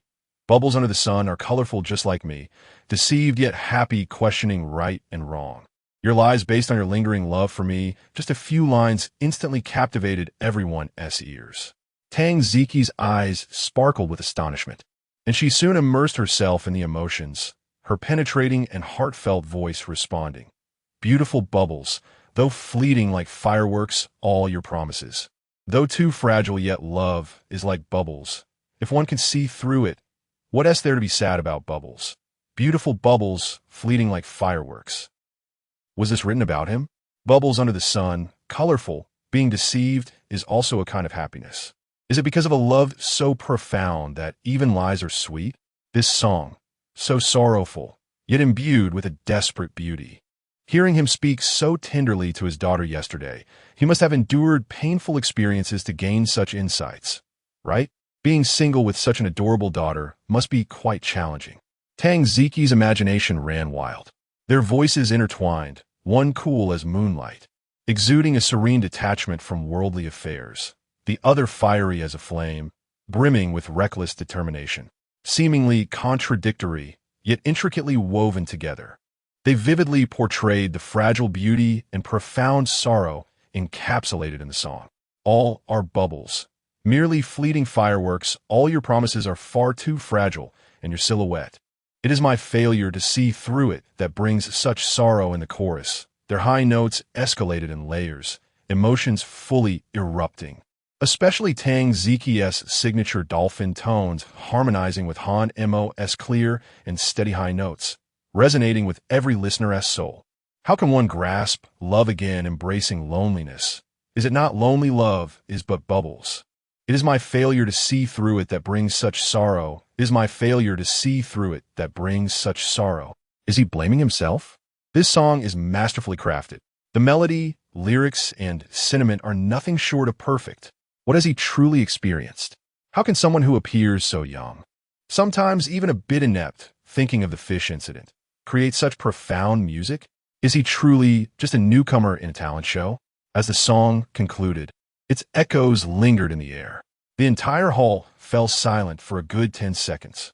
Then, it erupted into applause and cheers more frenzied and fervent than during Tang Ziki's solo performance. My heavens, it was absolutely mesmerizing. What is the name of this song? Bubble? I want to loop it 1,000 times. Hanamo, Tang Ziqi, their celestial duet. The high notes. My heavens. I feel as if my mind is soaring. Mo is incredible. Once again, he has composed a new song that is equally delightful. The brothers from the Five Cha-Cha group are utterly astounded. Chun Chi-Chi gapes, unable to close his mouth for a long time. Mo, how many more hidden gems do you possess? Deng Chao applauds vigorously, his expression complex. Xiao Han. No, Teacher Han, this is simply astounding. Lu Han's eyes sparkle with admiration. Huang Bo and Tian Qi Nian exchange glances, both recognizing the unmasked appreciation and shock in each other's eyes. This is undoubtedly a phenomenal work. Tang Ziqi observes Han Mo accepting the applause with grace, her heart inexplicably racing, her cheeks slightly flushed. She extends her hand. Teacher Han Mo, thank you for bringing such a wonderful song. If given a chance, we must collaborate on a studio version. Han Mo shakes her hand and nods. It is my honor. The cruise arrived at its destination the next morning. The recording segment of Cha Cha Cha Cha concludes here. At the dock, the moment of parting has arrived. Go. Let's keep in touch. Remember to treat me to a meal. Chun Chi Chi laments, mainly reluctant to part with Hanmo's potential as a dining companion. Xiao Han, keep it up. I have high hopes for you. Deng Chao pats his shoulder. Go. Let us stay connected. Lu Han waves. Huang Bo and Tian Qinyin also approach Han Mo to shake his hand. Xiao Han, your future is limitless. If you need any assistance, do not hesitate to ask. Han Mo bids farewell to each brother and exchanges contact information with Tang Ziqi. This extraordinary journey, though fraught with various pitfalls and surprises, yielded popularity, experience, and perhaps a few mentors and companions who can be deemed friends. As Han Mo embarks on his solitary return, he gazes at the charming smiles on his phone screen, the corners of his mouth lifting into a warm arc. To earn money for my family. His goal has never wavered. Meanwhile, online, news of the Donghai Mingzhu cruise performance from last night has completely exploded. Hanamo duet new song bubble, 5 cha-cha-cha-cha by night. Hanamo original talent bubble is so beautiful, various hashtags dominate the trending search. Oh, my ears are blessed. What a divine song bubble is. Hanamo and Tang Ziqi's duet is phenomenal. That high note exchange had me on my knees. I demand a studio version. Immediately. Right now. Go is indeed a creative genius. How long has it been? Money Song, Sorrow Relief, The Brave One, and now Bubble. He is as prolific as a mother pig. The 5 Cha-Cha program has truly struck gold. Hanamo is undoubtedly the greatest surprise. This journey has been worthwhile for Go. His popularity has soared, and he has met so many esteemed figures. The song Bubble is undoubtedly G's reflection on his emotional experiences. Beautiful bubbles of fleeting firework, hinting at the fragility and transience of love. Considering his situation as a single father, it evokes a chilling contemplation. It is evident that Mo has experienced emotional wounds. To the one above, heroes often share a similar vision. Mo utilizes music as a means of healing. After the splendor, all that remains is ephemeral. Yet having duo is more than sufficient for him. I find myself even more enamored with Mo. The journey of Cha-Cha-Cha has come to a splendid conclusion, and Han Mo, now adorned with unprecedented popularity and intrigue, is poised to re-enter the public eye. Awaiting him is a vastly broader stage. The film invitations previously mentioned by teacher Huang Bo, the communications from Meili Studio, and the secrets seemingly concealed behind Lin Wei. Clearly, the story has only just embarked upon a new chapter. Chapter 52, Homeward Bound. Hanamo leaned back in the rear seat of the taxi, his eyes gently closed. Yet a subtle smile graced the corners of his lips. The relentless schedule of recording had indeed left him feeling somewhat fatigued. However, at this moment, a sense of profound relief enveloped him. More than the spotlight of the show, he yearned for the warmth of his cherished home and the delightful figure that awaited him there. Thoughts of duo warmed his heart like a soothing bath, filling him with comfort. He wondered if the little one had been eating well these past few days and if she had been up to her usual mischief. The vehicle glided smoothly into an upscale villa district, finally coming to a halt before an elegant standalone villa. Hanamo took a deep breath and opened the car door. Just as he was about to unlock the door, it swung open with a click from the inside. A small figure, resembling a pink cannonball, burst forth, enveloped in a fragrant breeze, and leaped into his arms. "Daddy!" The soft, surprised voice of his daughter instantly struck the tenderest chord in Hanmo's heart. Ah! He instinctively tightened his embrace, holding her a little closer. Duo looked up at him, her rosy cheeks glowing, her big eyes sparkling as she reported with a lisp. "Daddy, you're finally back from defeating the monsters. I miss you so much." Hanemo chuckled, playfully tapping her tiny nose. "Yes, Daddy has chased away all the big monsters and returned to be with our duo. Yay, Daddy is the best." Duo cheered, wrapping her arms around his neck and planting a big kiss on his cheek, cradling the soft, little being in his arms, feeling the purity of her trust and joy. Han Mo realized that all his previous fatigue had vanished in that singular moment. The feeling of home was truly wonderful. In the days that followed, Han Mo fully embraced his role as a devoted father. Each morning, Sunlight streamed through the floor-to-ceiling windows, filling the living room with warmth. At that moment, he donned a pink cartoon apron, standing in the open kitchen, skillfully preparing ingredients. The frying pan sizzled as he poured in the egg mixture, shaping it into a perfect circle. Nearby, a plate displayed carrot bunnies crafted with cookie cutters, broccoli trees, and sandwiches sliced into bear shapes. Daddy, why doesn't this bunny have eyes? Duo asked, having pulled over a small stool to peer curiously at the carrot bunny on the plate. Hanemo picked up 2 tiny black sesame seeds and precisely placed them on the bunny's head. Hold on, the eyes are coming right up. Wow, it's alive? It's alive. Duo clapped her hands in delight, watching the newly animated bunny with sheer joy. Seeing the satisfaction on his daughter's face warmed Hanmo's heart. In that moment, no stage or fanfare could compare to the importance of her radiant smile. After enjoying their lovingly prepared breakfast, it was playtime for the father and daughter duo. The plush carpet of the living room was scattered with various picture books and toys. Hanmo sat cross-legged, holding a copy of Snow White, animatedly narrating the tale. However, the story took on a different flavor when it passed through his lips.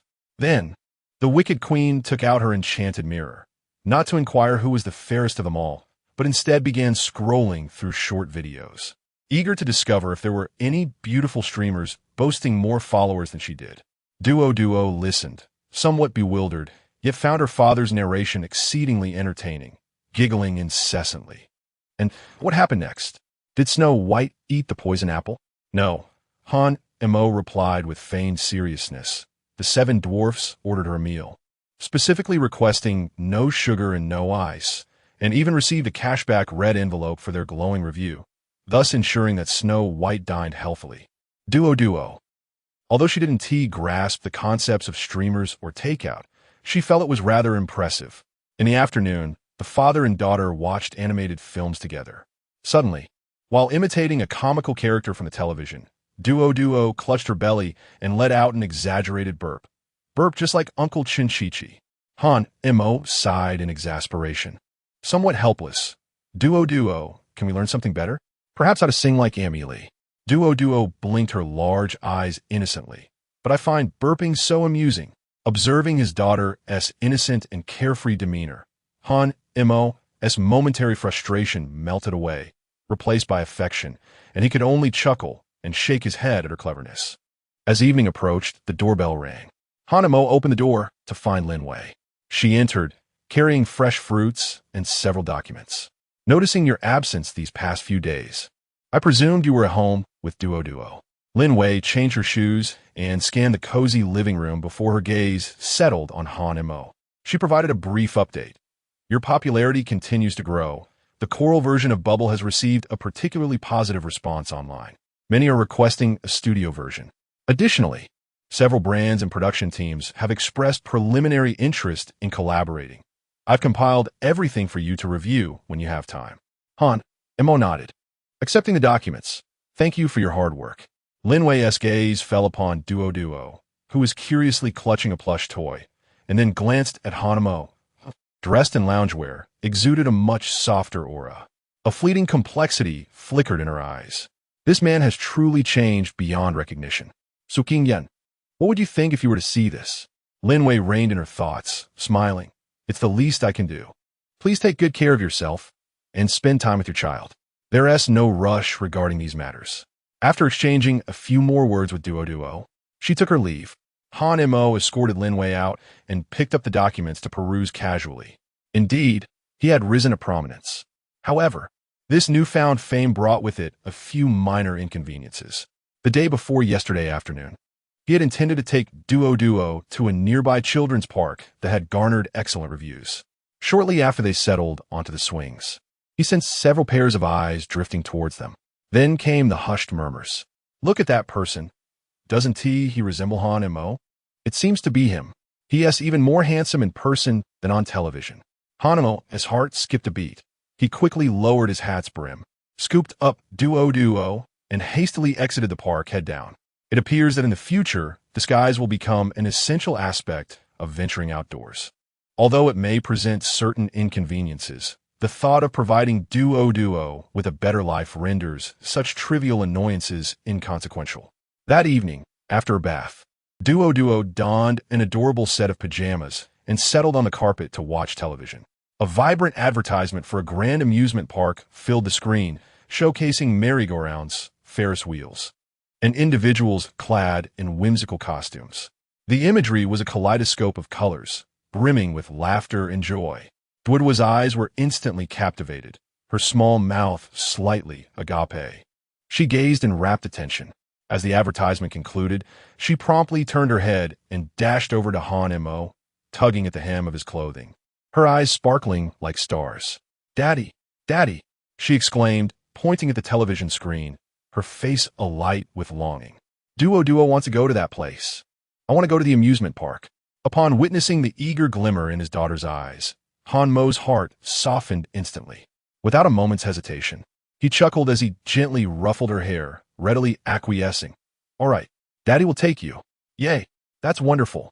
Daddy is the best," Duo exclaimed, her excitement propelling her to leap into Han Mo's embrace, affectionately nuzzling against him.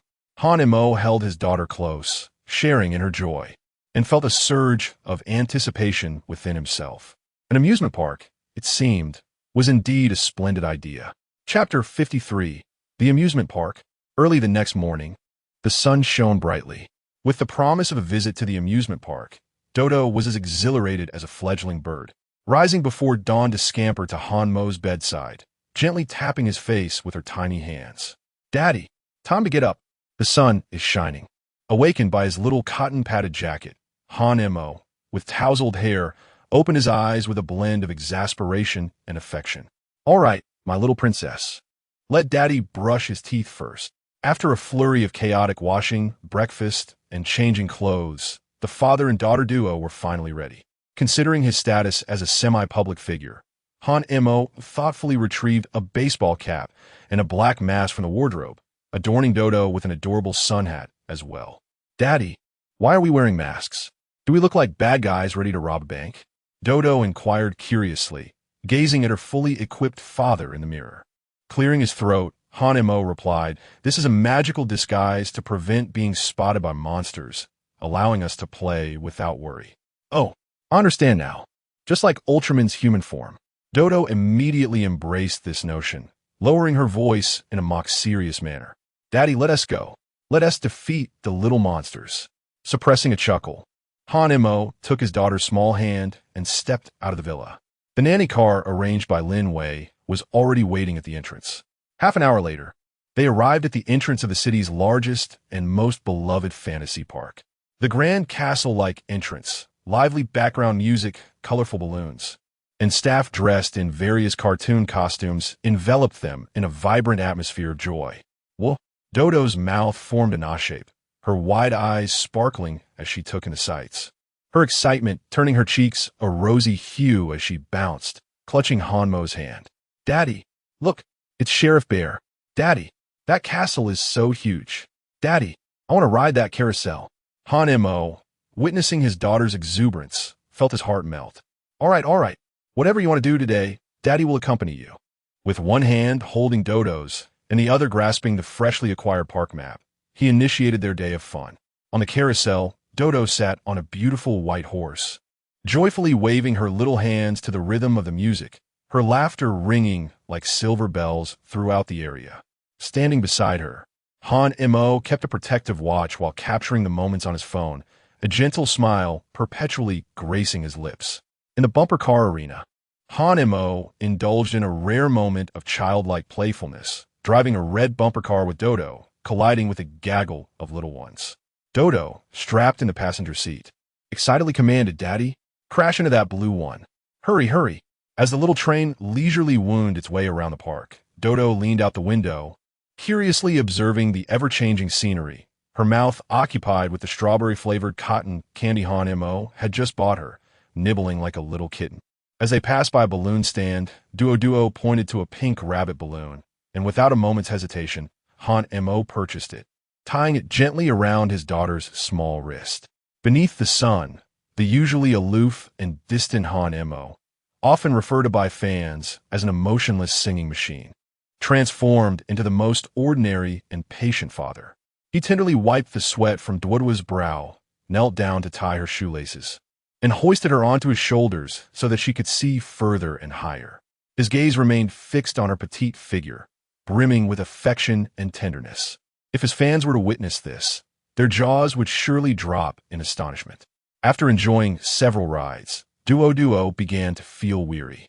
Han Mo cradled her in his arms and found a bench in a resting area, unscrewing the water bottle to quench her thirst. At that moment, lively music and the voice of a host resonated from a nearby stage area. Attention, dear friends, both big and small. Our parent-child talent show is about to commence. The host's voice echoed across the square. Han Mo turned his gaze toward the sound and saw, at the heart of the stage, an enormous teddy bear, nearly the height of an adult, adorned in a pink princess dress. The bear was exquisitely crafted, fluffy, with large, bright eyes, and cradled a heart in its arms. Truly a collector's dream for any young girl. Wow, what a gigantic bear! Dwodwa's eyes sparkled, her fatigue vanishing in an instant. She excitedly slid down from Han Mo's embrace, pointing at the bear. Daddy, Daddy, look at that bear. It's so beautiful. The host continued in an enticing tone.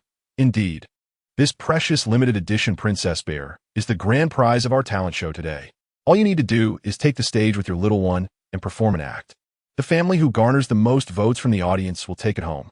The crowd erupted in gasps, and the excited cheers of children filled the air.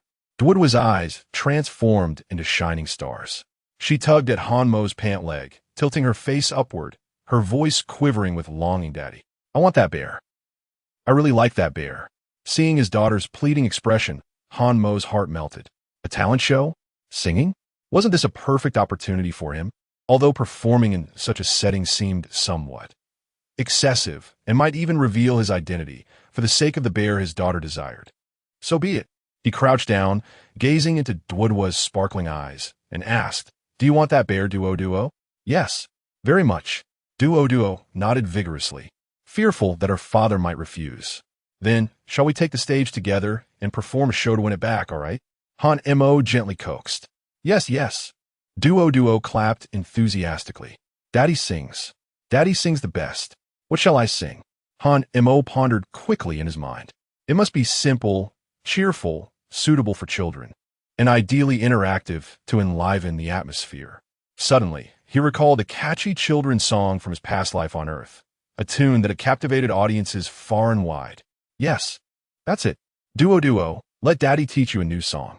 Later, we can sing it together, all right? A new song?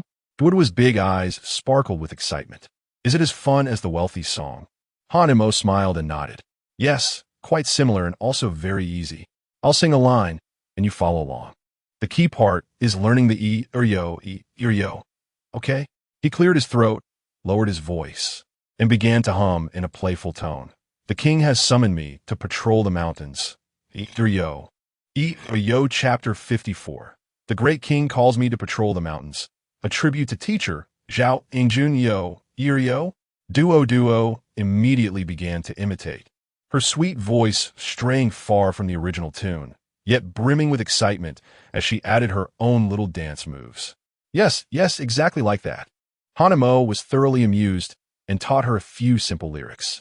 Duo picked them up quickly, particularly enchanted by the playful onomatopoeia that felt like a delightful sound game. Daddy, I've learned it. Duo proudly puffed out her little chest. Wonderful. Han Mo affectionately ruffled her hair and approached the activity stage to explain their situation to the staff.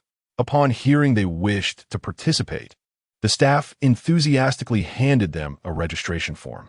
Do you need any instruments? We have spare guitars available. How very kind of you. Han Mo gratefully accepted. The staff swiftly brought over a seemingly new wooden guitar. Han Mo casually strummed a few chords, checking the tuning. It was quite satisfactory. The father and daughter waited at the side, watching the performances of other parent-child pairs.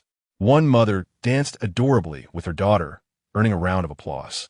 A father sang The Lonely Warrior with his son, who was hilariously off-key, mispronouncing the lyrics and causing the audience to erupt in laughter. There was also a pair of twin sisters reciting poetry in their cute, tender voices, melting the hearts of many spectators. The atmosphere was joyful and warm. Finally, the host announced, "Next, let us welcome Mr. Han and his little princess, Duo. They'll present to us a song. What song was it again?" The host glanced at the cue card, momentarily stumped, seemingly unfamiliar with the title. "The Great King calls me to patrol the mountains." Let us give him a round of applause. Han Mo took a deep breath, determined for the sake of his daughter's enthusiasm. He effortlessly lifted Duo, securing her comfortably on his shoulders, and with guitar in hand, strode confidently onto the stage. This entrance immediately captured everyone's attention. Wow, what a handsome dad. That little girl is so adorable. Singing while riding on his shoulders? How heartwarming. As Han Mo reached the center of the stage, the spotlight illuminated him. To facilitate singing, and to fully commit, he raised his hand and slowly removed his face mask and cap. In that instant, gasps erupted from the audience, particularly from a few young girls. That is Han Mo. Oh my goodness, it's really him. Incredible. The real Han Mo. Like a stone tossed into a tranquil lake, the astonishment spread rapidly. More and more people recognized him. It was the same Han Mo who sang Drowning Sorrow and the Wealthy Song. How could he be here? Quick, let's take photos, record videos. The sound of camera shutters and the bright red lights of mobile phone cameras filled the air, dazzling the audience with flashes of light. The atmosphere at the scene suddenly shifted from a warm family gathering to something rather chaotic. The host was taken aback, microphone in hand, momentarily at a loss for words. However, Han Mo appeared unfazed, as if he had long grown accustomed to such scenes. He merely lowered his head and smiled gently at the little girl riding on his shoulders. Duo, are you ready? Duo nodded vigorously, her tiny hands clutching her father's hair tightly. Han Mo turned to the microphone, displaying a relaxed smile. "Hello, everyone. This song is dedicated to my daughter and all the little ones out there." With that, his fingers danced lightly across the guitar strings. An incredibly cheerful, simple, and slightly rustic prelude began to play. "The sun winks at me, the birds sing for my delight." As Han Mo began to sing, his unique, magnetic voice captivated everyone present. Yet his singing style at that moment was entirely different from the depth he displayed while performing Xiao Chou, and it was far removed from a melancholic tone of Pow Mo. Instead, it radiated a sense of ease, playfulness, and even a hint of cheekiness. "I'm a little sprite, working hard, yet not clingy." Many in the audience burst into laughter. The lyrics were simply delightful. Duo, perched on her father's shoulders, felt the vibrations of his singing and the cheerful rhythm, excitedly swinging her little legs. "Don't ask me where I come from, and don't ask me where I'm going. I want to pick the most beautiful flowers to present to my little princess." Han Mo tilted his head slightly, rubbing his cheek against his daughter's tiny leg, his gaze filled with tenderness that could melt hearts. "The king summoned me to patrol the mountains." As he sang the chorus, he deliberately slowed his pace, giving his daughter a knowing glance. Duo immediately understood, grasping her father's hair like a microphone and belting out in her sweet, "Bubby, yeah, oh. Though her pitch was slightly off, her earnest demeanor and adorable voice were utterly charming. Wow! The audience erupted into even more enthusiastic cheers and applause. "How adorable! Ozzel, this little girl is just too cute. This song is so infectious." Han Mo continued singing, his expressions playful, his movements imbued with a theatrical flair, vividly portraying the pride and ease of a little sprite on patrol. "Beat my drums, strike my gongs." Life is full of rhythm during the interlude. Han Mo deliberately paused, leaning down to ask Duo, "Are you tired from patrolling?" To which Duo cheerfully replied, "Not at all. I get to eat meat with Daddy." Ha. The crowd erupted in laughter once more. The delightful rapport between the father and daughter, their natural display of joy, resonated with everyone present. The melody of the song was simple yet captivating, the lyrics amusing and infectious, paired with Han Mo's professional performance and Duo's irresistibly cute Yo-O, a truly explosive combination. As the song concluded, Han Mo embraced his guitar and gave a slight bow. "Thank you, everyone. In the next moment, thunderous applause and cheers nearly shook the very foundations of the event venue. Hanmu, Hanmu, yeah, yeah. Some even began to sing along with the chorus. The voting segment held no suspense whatsoever, as the host, brimming with excitement, brandished the decibel meter and pointed it towards Han Mo and Duo. The needle skyrocketed. Congratulations to Mr. Han Mo and Little Duo for winning the grand prize of our parent-child talent competition today. The Super Princess Bear. The staff hoisted the enormous bear mascot onto the stage. Upon seeing the towering figure approaching her, Duo's face lit up with exhilaration. She promptly slid down from her father's shoulders, stretched out her tiny arms, and leapt into the soft embrace of the bear. Bear, it's my bear, she exclaimed, joyfully spinning in circles while clutching its arm. Observing his daughter's contentment and happiness, Han Mo felt that the day's exposure was indeed worthwhile. He smiled as he accepted the microphone from the host and simply stated, "Thank you, everyone. I hope you all have had a wonderful time today." Then, hoisting the massive bear that almost obscured his upper body with one hand, he firmly took hold of Duo with the other, who was still unwilling to part from her cherished bear. Amidst the admiring gazes of the crowd and the harmonious echoes of the Air Yao song, he gracefully descended from the stage. At that moment, Han Mo yearned to swiftly take his daughter away from this place of gossip.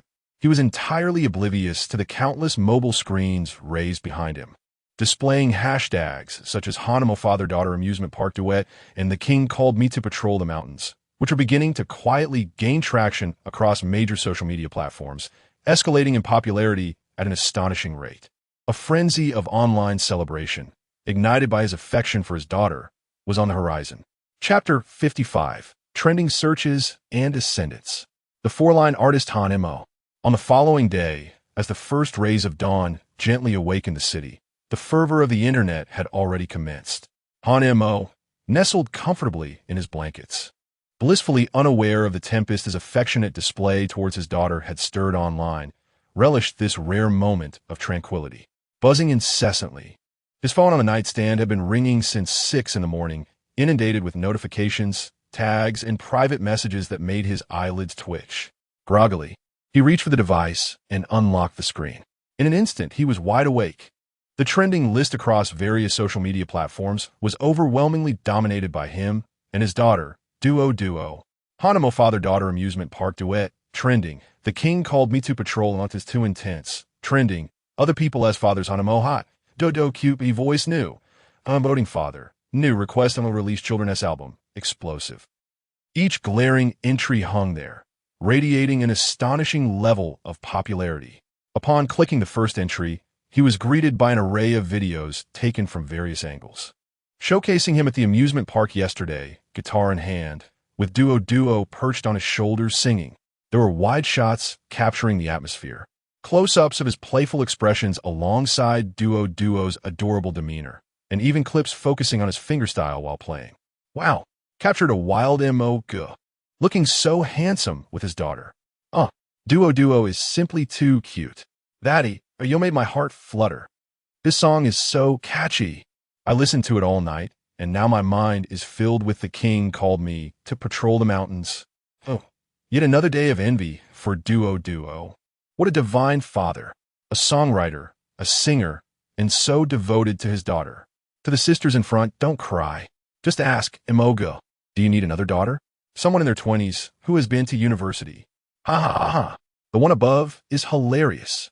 But seriously, Han Mo's contrasting charm is spectacular. On stage, he is the brooding music god, and when with his child, he is a goofy dad. Am I the only one who noticed MOG's guitar skills? His impromptu performances are so steady. What a master. The comment section had succumbed completely, with likes, shares, and comments soaring into the thousands. Various video snippets were being fervently shared, accompanied by the captivating BGM of EO, swiftly taking over prominent short video platforms.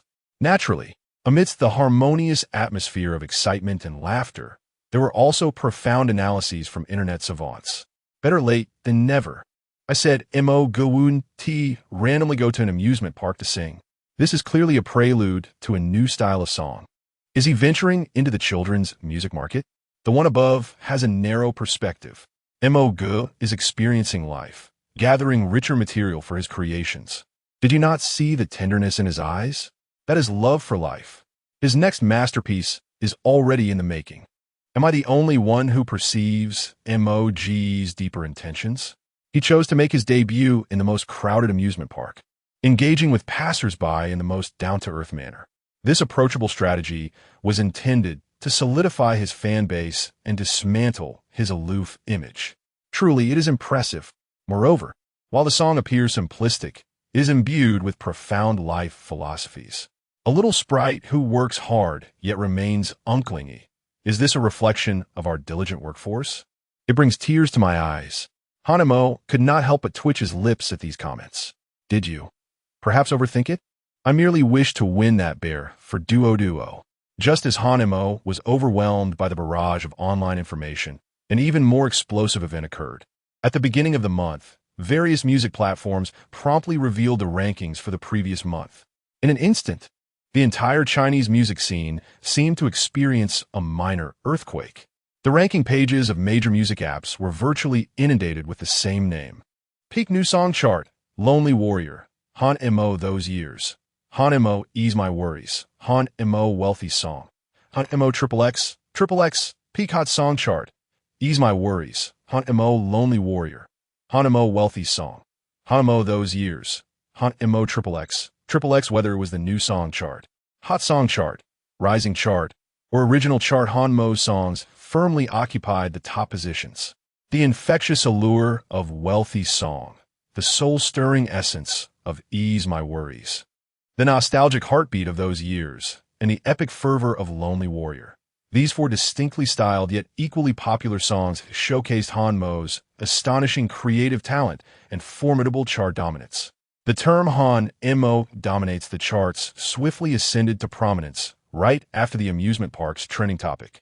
Major entertainment media sprang into action, releasing reports. Musical storm. Han Mo's 4 songs dominate, setting a new monthly record. Deep dive into the Han Mo phenomenon. From obscurity to hit-making machine, what did he do right? Spanning rock, folk, pop, and catchy anthems? Just how extensive is Han Mo's repertoire? Surprising. The mysterious newcomer Han Mo emerges as the biggest dark horse in the music scene. In no time, Han Mo's name became the talk of the town. This wave of popularity finally caught the attention of the authorities. At 10 o'clock in the morning, the official website of the Huaxiao Artists Association released the latest artist rating report. In this highly anticipated report, one name prominently appeared on the list of 4th-tier artists, Han Mo. The report explicitly stated, given that artist Han Mo has garnered widespread attention since his debut, with several high-quality original songs, such as Ease My Worries and Lonely Warrior, achieving phenomenal success across major music platforms. And with his fan base and online popularity experiencing rapid growth, he has been comprehensively evaluated and officially rated as a 4th-tier artist. Although merely stepping into the threshold of the 4th-tier realm, the report conspicuously included a note. Despite being a newcomer, Han Mo's demonstrated creative talent.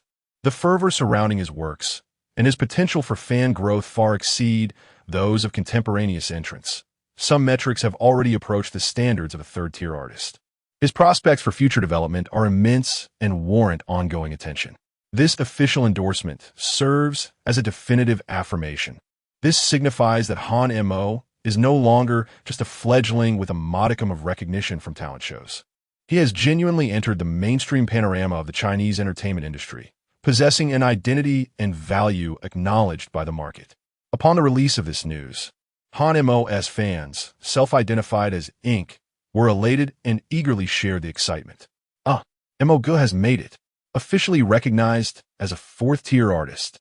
Oh, how arduous it has been, from being ridiculed for Wealthy Song to astonishing everyone with Dissipation of Sorrow and now dominating the charts. I have followed him all the way. The 4th tier is merely the beginning. Mo Ge, charge forward. The goal is to reach the super 1st tier. The report stated, Mo Ge has immense potential. Approaching the 3rd tier, this ascension speed is akin to riding a rocket.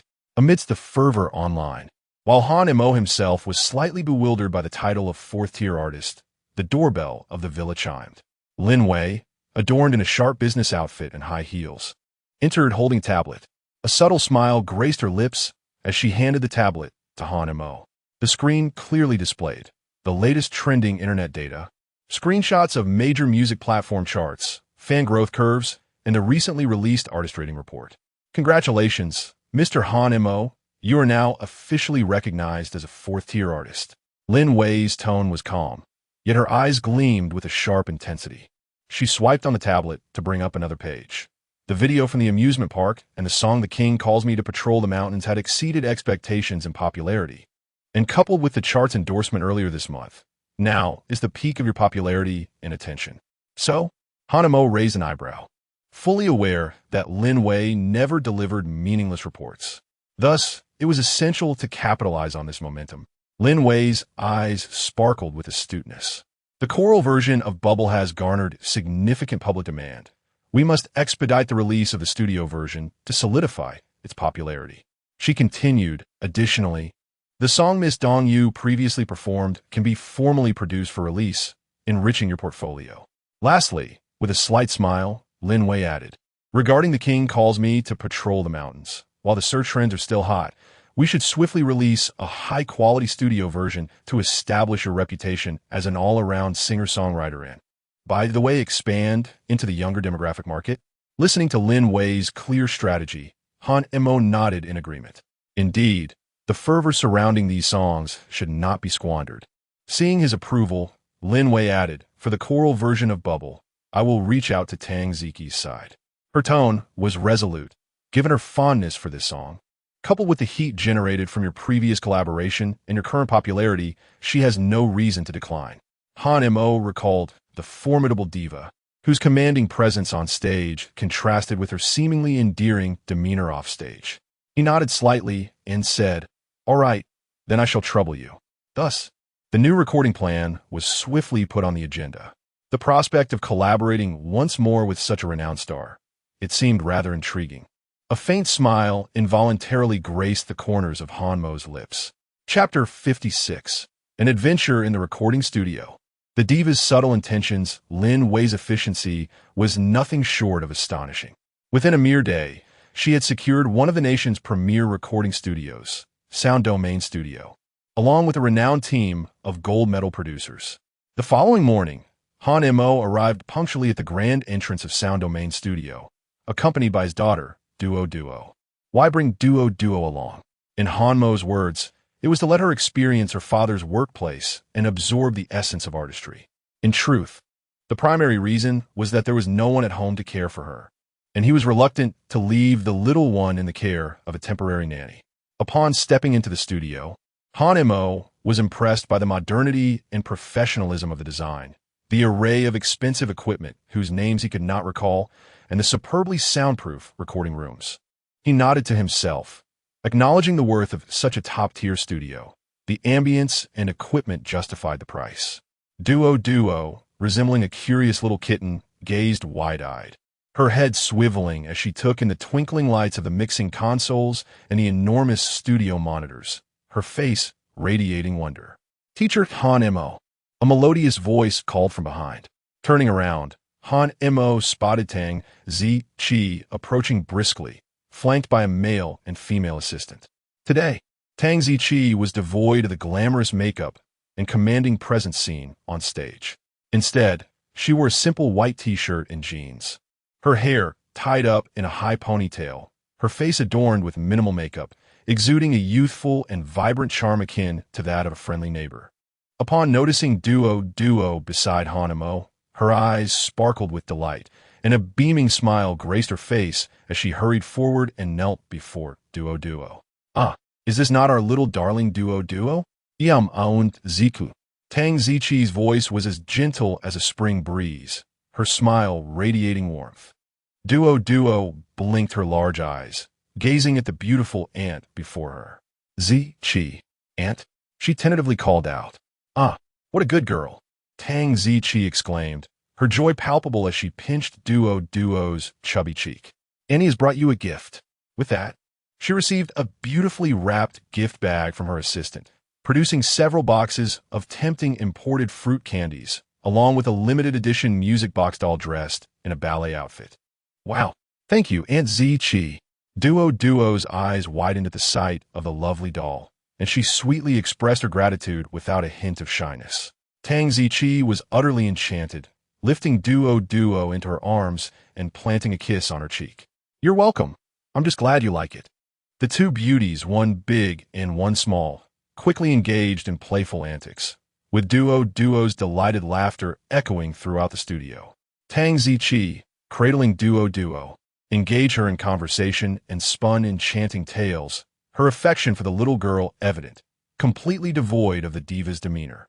Han Mo observed this scene from the sidelines, somewhat taken aback. He had not anticipated that this powerhouse diva, exuding an aura of 2 meters and 8 centimeters on stage, would possess such a fondness for children and a tender heart. He stepped forward, timely reminding, Teacher Tang, shouldn't we prepare for the recording? Right. It was only then that Tang Zichi recalled the matter at hand, a hint of bashfulness gracing her smile as she gently set down Duo. Big old Duo. Auntie is going to sing with Daddy.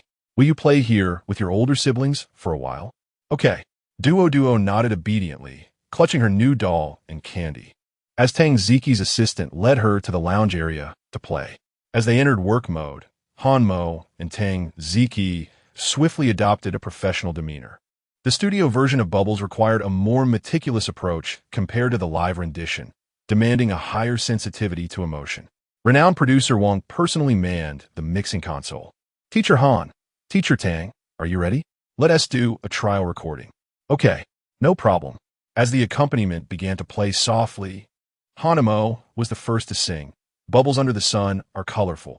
The moment he opened his mouth, his unique voice, tinged with a hint of languor and melancholy, immediately transported listeners into the song's ambience. Tang Zichi followed closely, her voice bright and penetrating, embodying a fragile beauty. Just like me, deceived yet happy. The duo's voices, one deep and husky, the other clear and ethereal, appeared starkly different. Yet they intertwined perfectly within the song, creating a marvelous chemical reaction.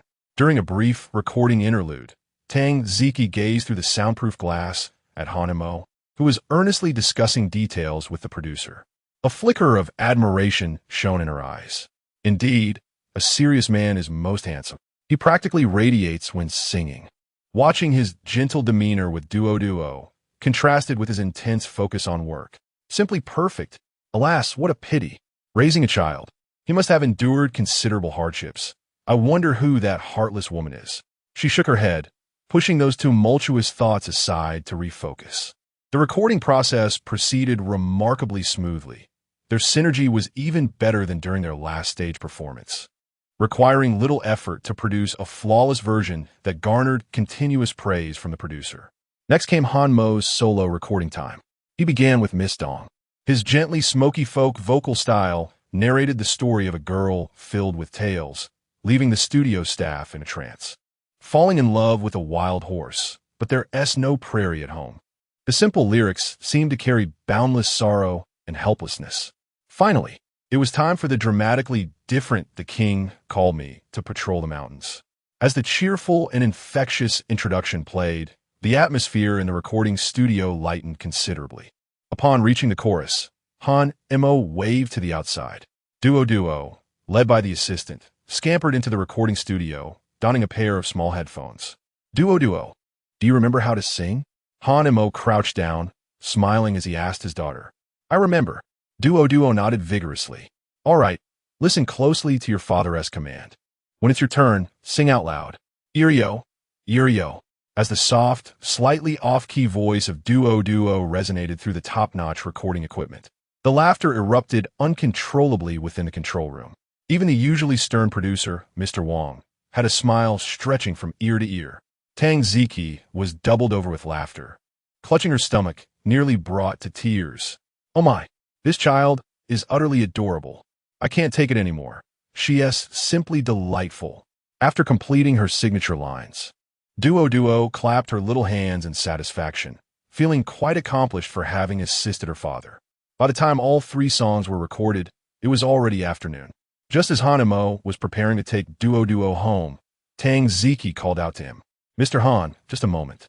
She instructed her assistant to take Duo to the car, and then approached Han Mo, feigning casualness as she remarked, Mr. Han, it must be quite tiring for you to take care of Duo all by yourself. It's truly commendable how well you look after her. Han Mo paused for a moment, then smiled. It's all right, I'm used to it. Duo is very well behaved and doesn't cause much trouble. Observing the natural glow of paternal affection radiating from his face, Tang Ziki felt a stir in her heart and continued with subtle insinuations. Duo has been taught so well by you. She is both adorable and sensible, surpassing many children her age.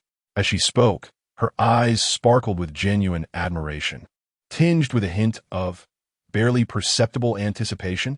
However, the oblivious Han Mo failed to catch any additional signals. He assumed her comments stemmed from politeness and genuine fondness for Duo, responding earnestly, yes, Duo is indeed quite a relief. He even thought to himself that this esteemed Tang Ziki was quite pleasant, devoid of any airs, and genuinely concerned about his life. Tang Ziki, witnessing Han Mo's utterly straightforward demeanor, as if they were merely discussing parenting techniques, felt a mix of amusement and exasperation. This guy, is he genuinely oblivious or feigning ignorance? Could my hints be any clearer? Nearby, Lin Wei observed the entire exchange, a knowing smile gracing her lips as her gaze flickered behind her glasses, though she chose not to reveal her insights. It appeared that this diva's admiration for Han Mo was more profound than mere appreciation. How intriguing. Sensing the atmosphere growing somewhat awkward, Tang Ziki took a deep breath, deciding to adopt a more direct approach. She lifted her gaze, her expression shifting to one of focused seriousness as she addressed Han Mo. Mr. Han, let us discuss something important. I hold your creative talent in the highest regard. Her tone carried a trace of excitement, whether it is Xiao, Chopao, or the amusing Do Wang, Jiao, Walai Sun Shan. They're all remarkable. Thus, she paused slightly, a hint of nervousness mingling with fervent anticipation. I would like to propose a collaboration for a song. My new album is currently in the preparation phase, and I would be thrilled to include one of your works. Chapter 57, A Resounding Shift in the Charts. An invitation from the diva and the lament of the music industry as Han Mo readily accepted Tang Ziki's invitation to collaborate. Lin Wei swiftly orchestrated the release of 3 new songs with remarkable efficiency, a hallmark of her prowess as a top-tier promoter. The following day, precisely at 10 o'clock in the morning, as if predetermined, major music platforms across China simultaneously unveiled 3 new songs from the same artist. Han Mo, 1. Bubble, duet version. Han Mo Tang Ziki 2. Miss Dong, Han Mo 3. The Great King Calls Me to Patrol the Mountains.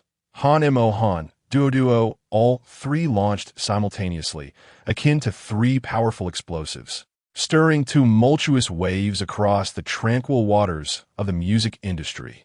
Within a mere 10 minutes of release, the data for Bubble duet version surged at an astonishing rate. The comment section was instantly inundated. Finally, the studio version is here. The celestial duet of Han Mo and Diva Tang. My ears are pregnant. The sound quality, the harmony, more exquisite than the live version. Absolutely phenomenal. Tang's ethereal high notes and Mo's deep, raspy timbre are a match made in heaven. I've looped it 100 times. Truly a powerhouse collaboration. If this song doesn't win Song of the Year, I shall be the first to contest. Unquestionably, Bubble duet version soared to the pinnacle of all major music charts. New releases, hot songs, and rapid ascent charts, thanks to the formidable allure of both Han Mo and Tang Ziki, coupled with the song's pre-existing fervor, achieving an unprecedented lead over the second place by an astounding margin. Following closely was Miss Dong. This folk ballad, imbued with subtle melancholy and narrative depth, swiftly captivated a multitude of artistic souls and listeners with stories of their own, courtesy of its distinctive melody and resonant lyrics. This Miss Dong is equally extraordinary. Mo's smoky voice is so flavorful. I fell in love with a wild horse, yet my home has no grassland. I'm weeping. I've been looping it.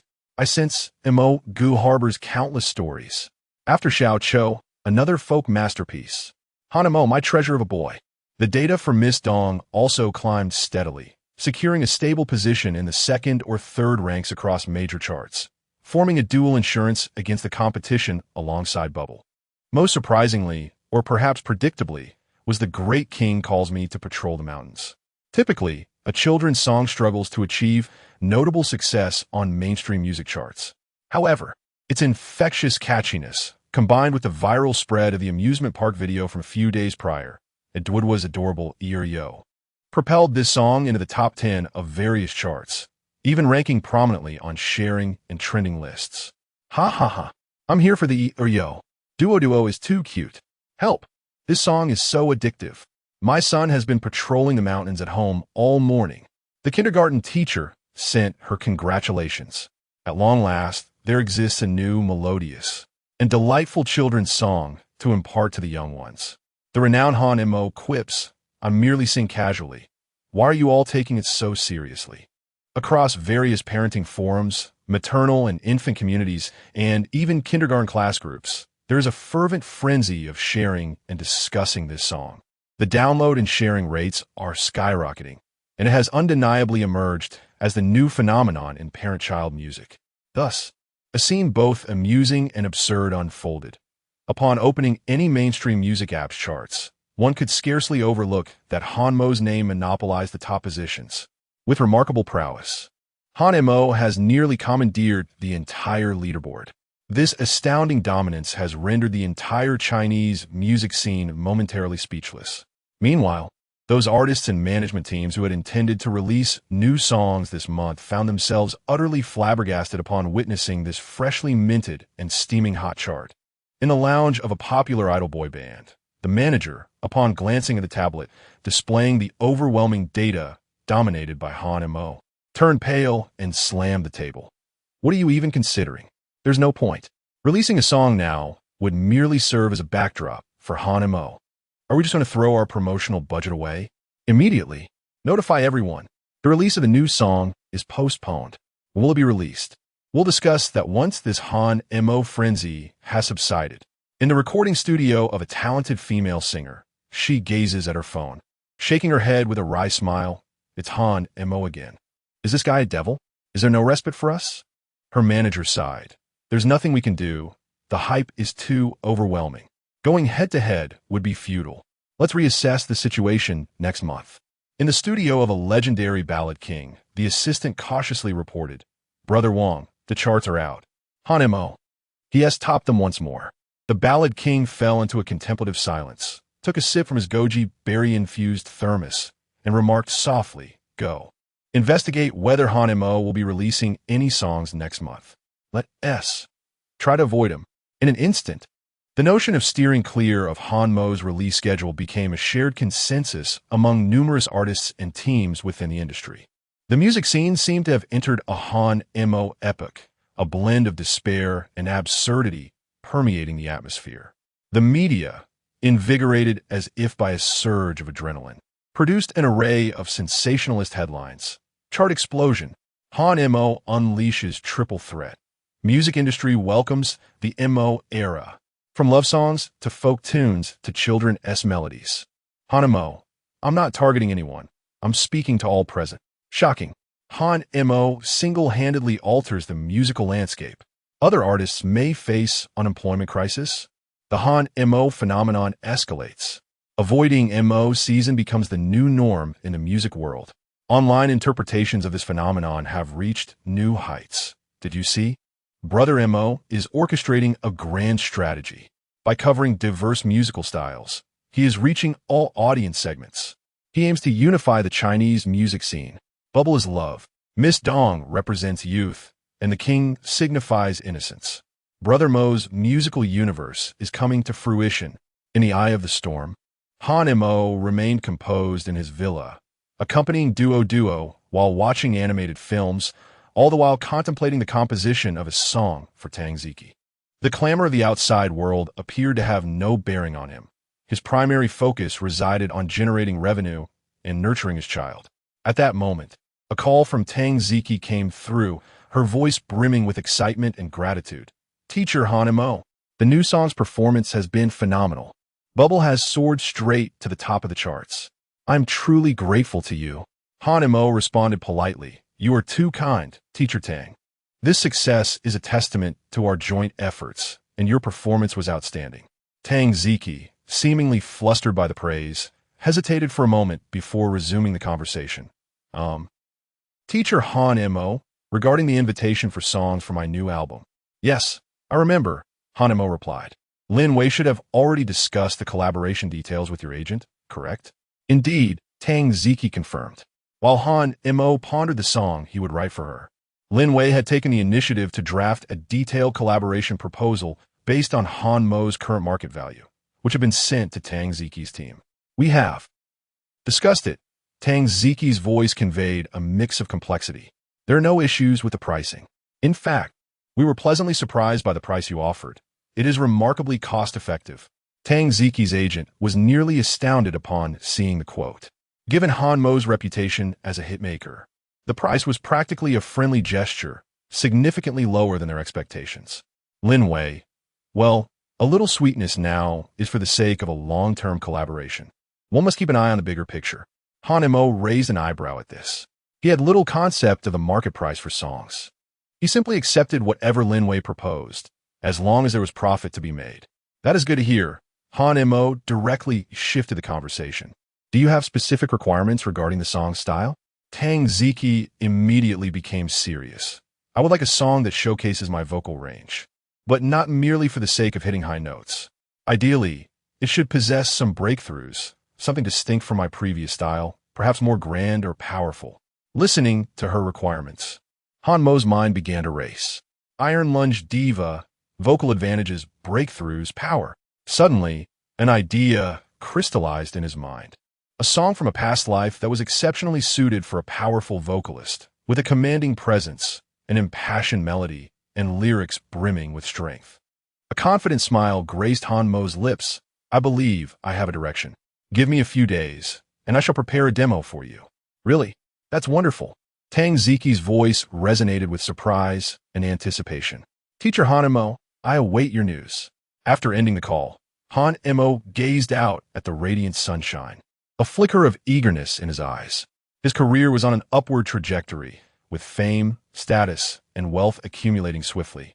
Crafting songs for a top-tier diva seemed to promise an intriguing experience. One cannot help but wonder what mesmerizing brilliance will emanate from that song, exquisitely rendered by the remarkable Tang Ziki, the prodigious vocalist. Meanwhile, Lin Wei gazes at the steadily rising figures in Han Mo's account, a result of several song copyrights and revenue shares, and then casts a glance at Han Mo's ever-increasing commercial valuation report, a smile curling at the corners of her lips. Indeed, this is merely the beginning. Chapter 58. The Muse of the Diva, as Han Mo agreed to Tang Ziki's invitation to collaborate on a song. His mind began to race with thoughts. An invitation from a diva demands high standards, a sense of power, the ability to reach soaring high notes, and a groundbreaking essence. Such expectations are not trivial. Ordinary pop songs or slow ballads would clearly fall short. It must be a piece that showcases her exceptional vocal prowess while also introducing a refreshing element. With a slight furrow of his brow, Han Mo unconsciously tapped his fingers on the table. In the past, this would have posed a conundrum that would leave even the most talented lyricists and composers in a quandary. Yet now, a confident smile curled at the corners of his mouth. He possessed the entire treasure trove of the entertainment world on the Azure planet. What kind of divine melody could possibly elude him? With a mere thought, the divine memory enhancement technique silently activated. In an instant, his mind opened up like a vast starry sky, where countless classic melodies from the Azure planet converged like a river. Various styles, languages, and themes of songs streaked by like meteors. Filter, match, Tang Ziki's vocal timbre, ethereal yet resilient, bursting with power, particularly adept at high-range performances. She required a song that was grand and majestic, emotionally intense, profound in meaning, yet melodically captivating. Eureka! A brilliant light exploded within the depths of Han Mo's consciousness. A song emerged, one that was grand in melody, rich in emotion and infused with both power and ethereality, beyond light years. Yes, that was it. This song, in terms of melodic complexity, emotional depth, and expansive imagery, perfectly aligned with Tang Ziki's demands. One could even say it was tailor-made for her. With a newfound focus, Han Mo's gaze sharpened, and his whole demeanor transformed. He was no longer the gentle father patiently telling stories to his daughter, but had reverted to a dedicated, efficient musician.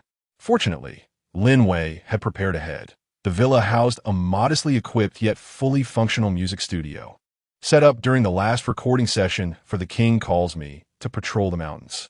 He greeted Lin Wei, who was entertaining their daughter duo in the living room, and then plunged into the studio. "Is Daddy going to fight monsters?" Duo inquired, her little head tilted in curiosity. "Yes, Daddy is going to create a powerful weapon to defeat the musical monster."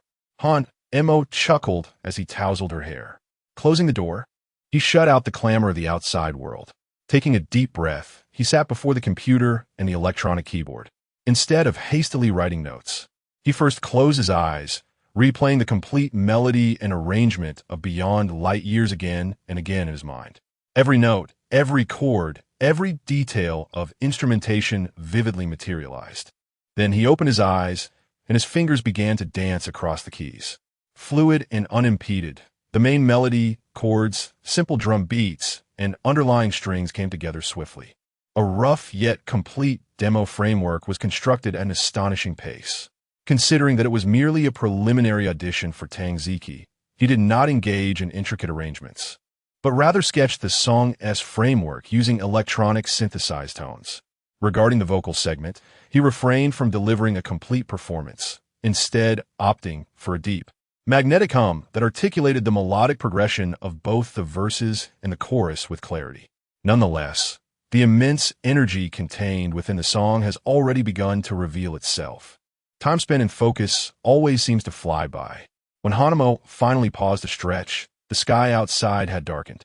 He exported the completed demo file, reviewed it meticulously, and upon confirming its accuracy, sent it directly to Lin Wei via WeChat.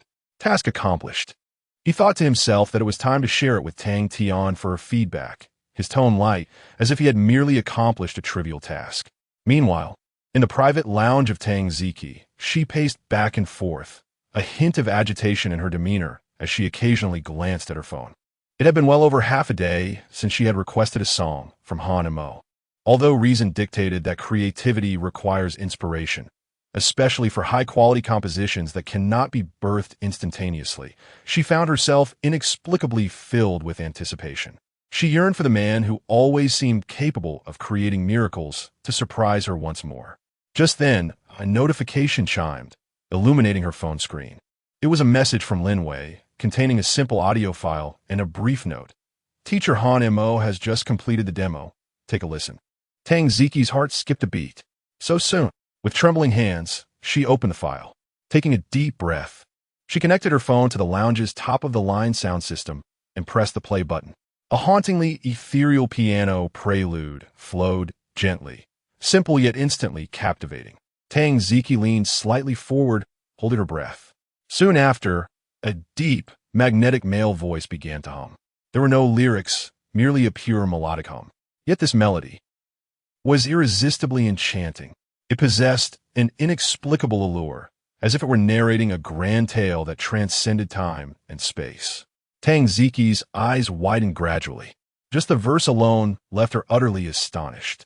As the melody transitioned into the chorus, building in intensity and soaring to new heights, she felt an explosive sensation course through her. It was as if an electric current surged from her spine to the crown of her head.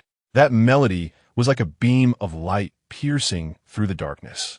It was filled with a fervent pursuit of a certain bond, imbued with a sense of destiny and power in the quest for the singular amidst the vast cosmos. Awe-inspiring, indescribable astonishment. This was simply. Tang Ziki covered her mouth, her eyes brimming with disbelief. She could envision how, if paired with appropriate lyrics and sung with all her might, this melody would produce an astonishing effect. It had far surpassed her expectations. Not only did he meet her demands for high notes, power, and breakthroughs.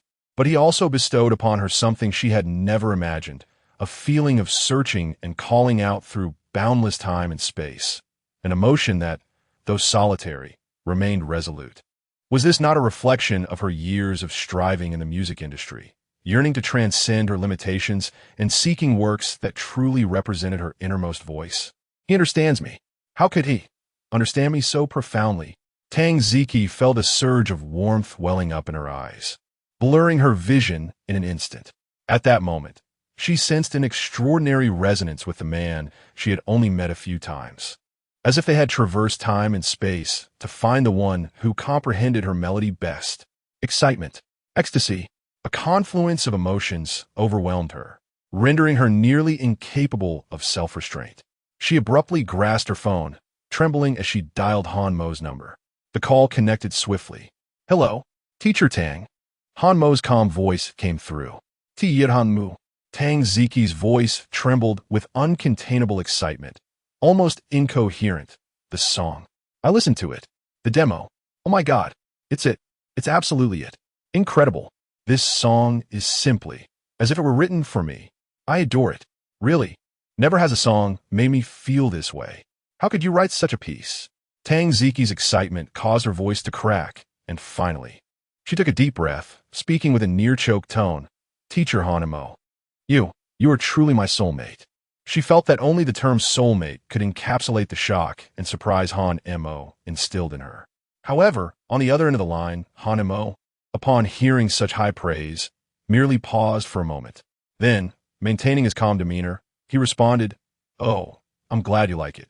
As long as it suits you, I will refine the arrangement and lyrics and send them to you soon." Tang Ziki.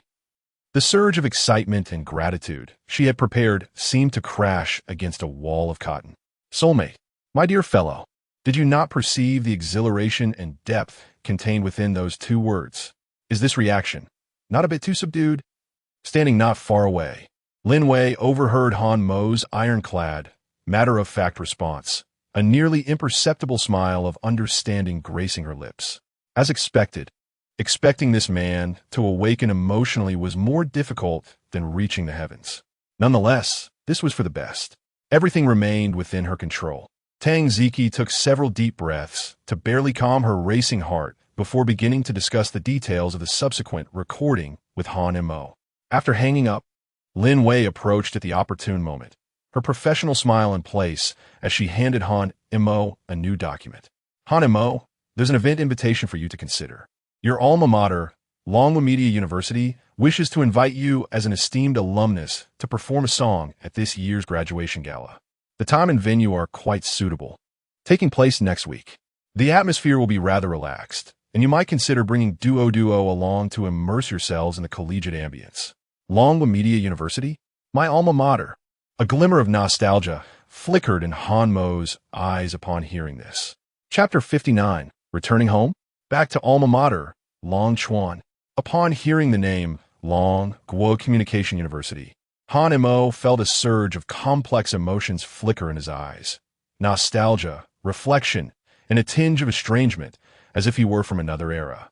This was his alma mater, the institution that had borne witness to 4 years of his youth. Lin Wei's voice remained composed and professional as she continued to elaborate on the details. Indeed, the annual graduation gala at Longchuan is considered one of the school's most prestigious events. The administration hopes to invite distinguished alumni who have achieved success in their respective fields to return and bestow blessings and performances upon the graduating class. Your songs, Shout Cho and Pao Mo, are currently exceedingly popular among university students. With a positive image and being a graduate of Longchuan, you were their first thought.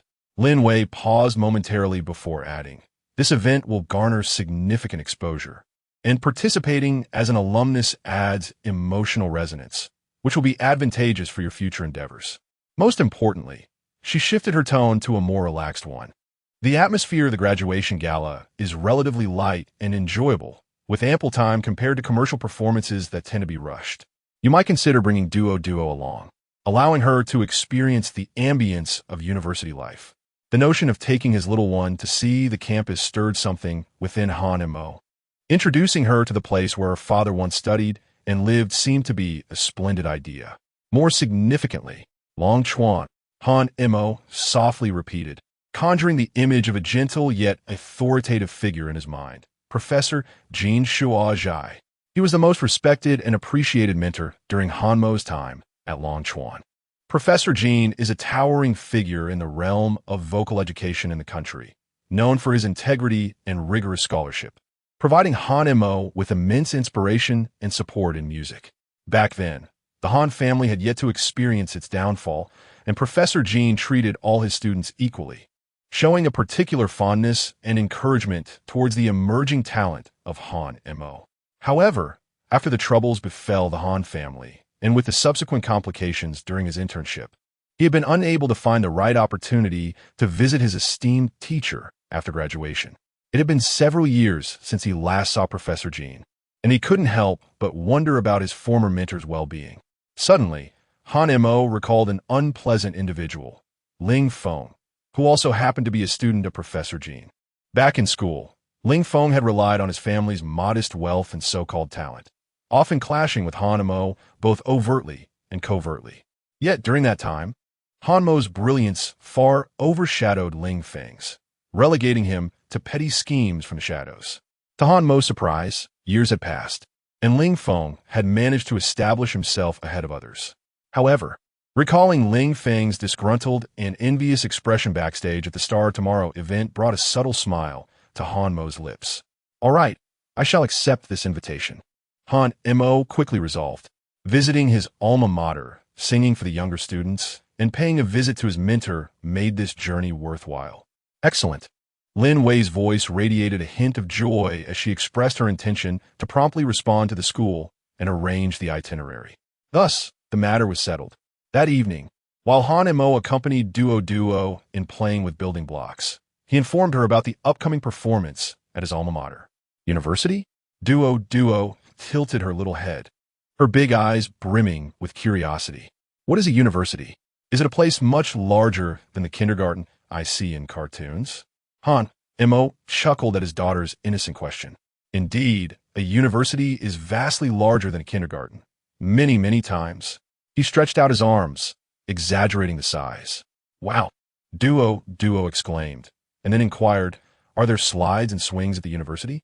Are there many little friends to play games with? Han Mo pondered for a moment before patiently explaining. The university is primarily a place where older brothers and sisters acquire knowledge. There are extensive libraries, numerous classrooms, and large playgrounds for running. Well, there may not be slides, but there are plenty of beautiful lawns and benches. Oh, Duo nodded, seeming to understand. So, is Daddy going to the university to sing for the older brothers and sisters? Yes, Daddy is returning to the university he once attended to sing for everyone. Then Duo wants to go too. Duo will cheer for Daddy. The little girl immediately raised her tiny fist and declared in her sweet voice, all right, Daddy will take Duo along. Han Mo chuckled as he affectionately tousled his daughter's hair. The day of departure soon arrived. Lin Wei was remarkably efficient, ensuring everything was meticulously arranged. A comfortable business vehicle smoothly carried Han Mo and Duo toward Longwa Media University, located in the suburbs of Beijing. As they sat in the car, observing the familiar yet foreign streets passing by, Han Mo felt a ripple of nostalgia. He recalled the days of scrambling for meals in the crowded cafeteria, the hours spent hunched over in the library, and the nights dedicated to practicing his vocal and instrumental skills in the practice rooms. In those days, he was full of vigor and dreams for the future. Now, the world had changed, and so had he. The vehicle gradually approached the gates of Longwa Media University. Before his eyes lay tree-lined roads, artistically inspired sculptures, and youthful faces radiating vitality. The air seemed suffused with dreams and enthusiasm. Wow, Daddy, look, that building is so tall. Duo exclaimed, pressing her small hands against the car window, pointing excitedly at the iconic structure, Media Tower. Han Mo lifted Duo from the car and inhaled deeply. The air was familiar, the scenery reminiscent. Yet, the once naive student had transformed into a celebrated singer returning home with his daughter. This feeling was oddly enchanting. He did not rush to the venue for the event. Instead, he led duo, guided by memory, toward a particular direction. He wished to first visit Professor Jin Shuajai. Professor Jin's office, which also served as his personal practice room, was located on the third floor of the College of Arts building. Han Mo cradled duo in his arms, his pace leisurely as he softly introduced the passing buildings and scenery to his daughter. Before long, they arrived at the familiar entrance of the piano room. The door was ajar, leaving a narrow crevice. Just as Han Mo was about to raise his hand to knock, a familiar voice, tinged with a hint of deliberate elevation and arrogance, wafted through the gap in the door. "Teacher Jean, you have no idea how popular I am right now.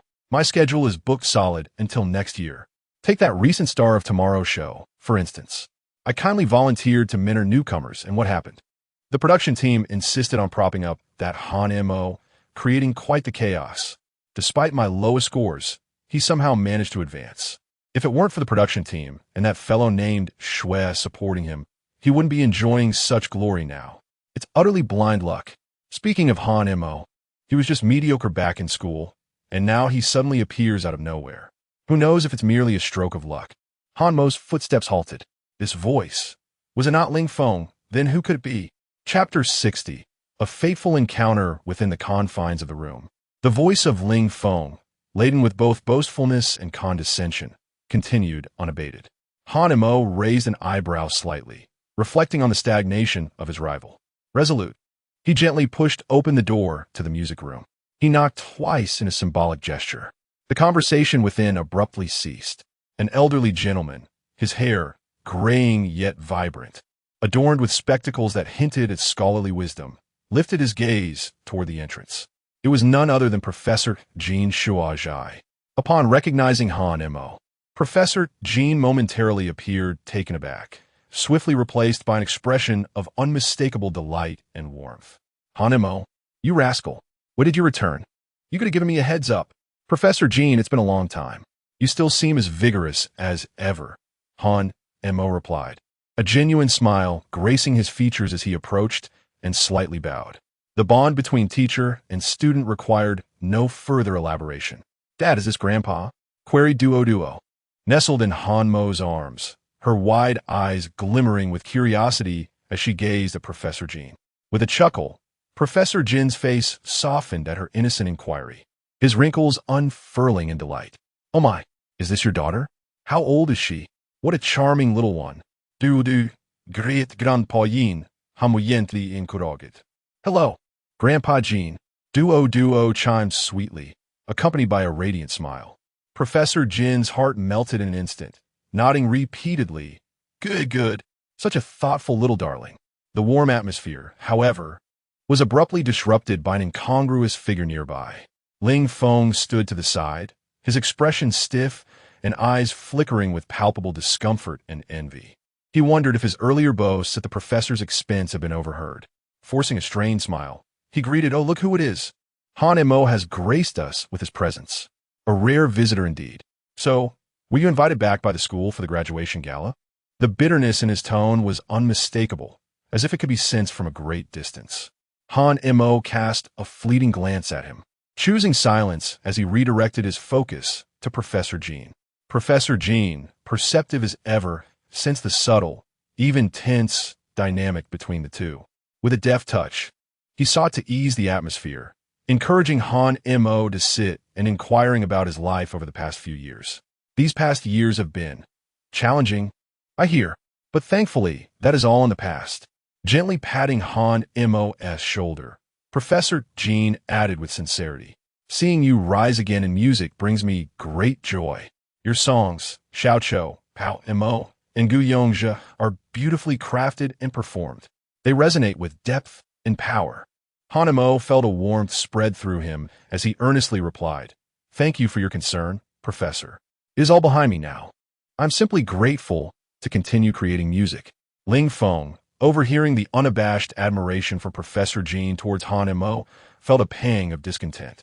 Unable to restrain himself, he interjected, "Professor, you may not know, but Han Mo is quite the sensation these days." Fortune favored him, as a few songs suddenly surged in popularity. In my opinion, his style remains rather monotonous, unlike mine, which effortlessly navigates various genres. He incessantly boasted of his versatility and accomplishments, attempting to overshadow Han Mo in front of the professor. Professor Jin's brow furrowed slightly, clearly displeased with Ling Feng's incessant chatter and self-aggrandizement. Meanwhile, Han Mo maintained an air of tranquility, seemingly unfazed by Ling Feng's clamor, focusing instead on discussing music and recent developments with Professor Jin. Occasionally responding to Ling Feng's provocations with poise, he remained unperturbed and succinct. This calm demeanor rendered Ling Feng's ostentatious display all the more ludicrous, akin to a jester. As evening descended upon the Dragon Country Media University's Grand Sports Hall, the lights dazzled and every seat was filled. The annual graduation gala commenced with great fanfare. Backstage, Han Mo sat quietly in a corner, cradling Duo, patiently awaiting his turn. He had learned from the staff that Ling Feng was also a performer that night, fortuitously scheduled to appear right before him. Before long, it was Ling Feng's turn to take the stage. Clad in a glittering outfit and accompanied by a dedicated dance troupe, he performed an upbeat song characterized by intricate techniques and a strong rhythm. The audience offered polite applause and scattered screams, yet most students wore expressions of indifference, clearly unimpressed by the flashy display that lacked genuine emotion. The response was tepid. At last, the host announced the next act. Next, let us extend the warmest applause for our distinguished alumnus, a singer-songwriter currently garnering significant attention in the Chinese music scene, Han Mo. The applause erupted, far more fervent than for Ling Feng's earlier appearance. Han Mo entrusted Duo to a nearby female teacher and picked up a wooden guitar that had been prepared for him.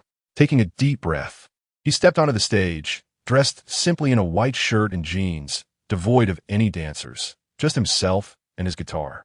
The spotlight focused on him, and the audience fell silent. Approaching the microphone, he offered a gentle smile.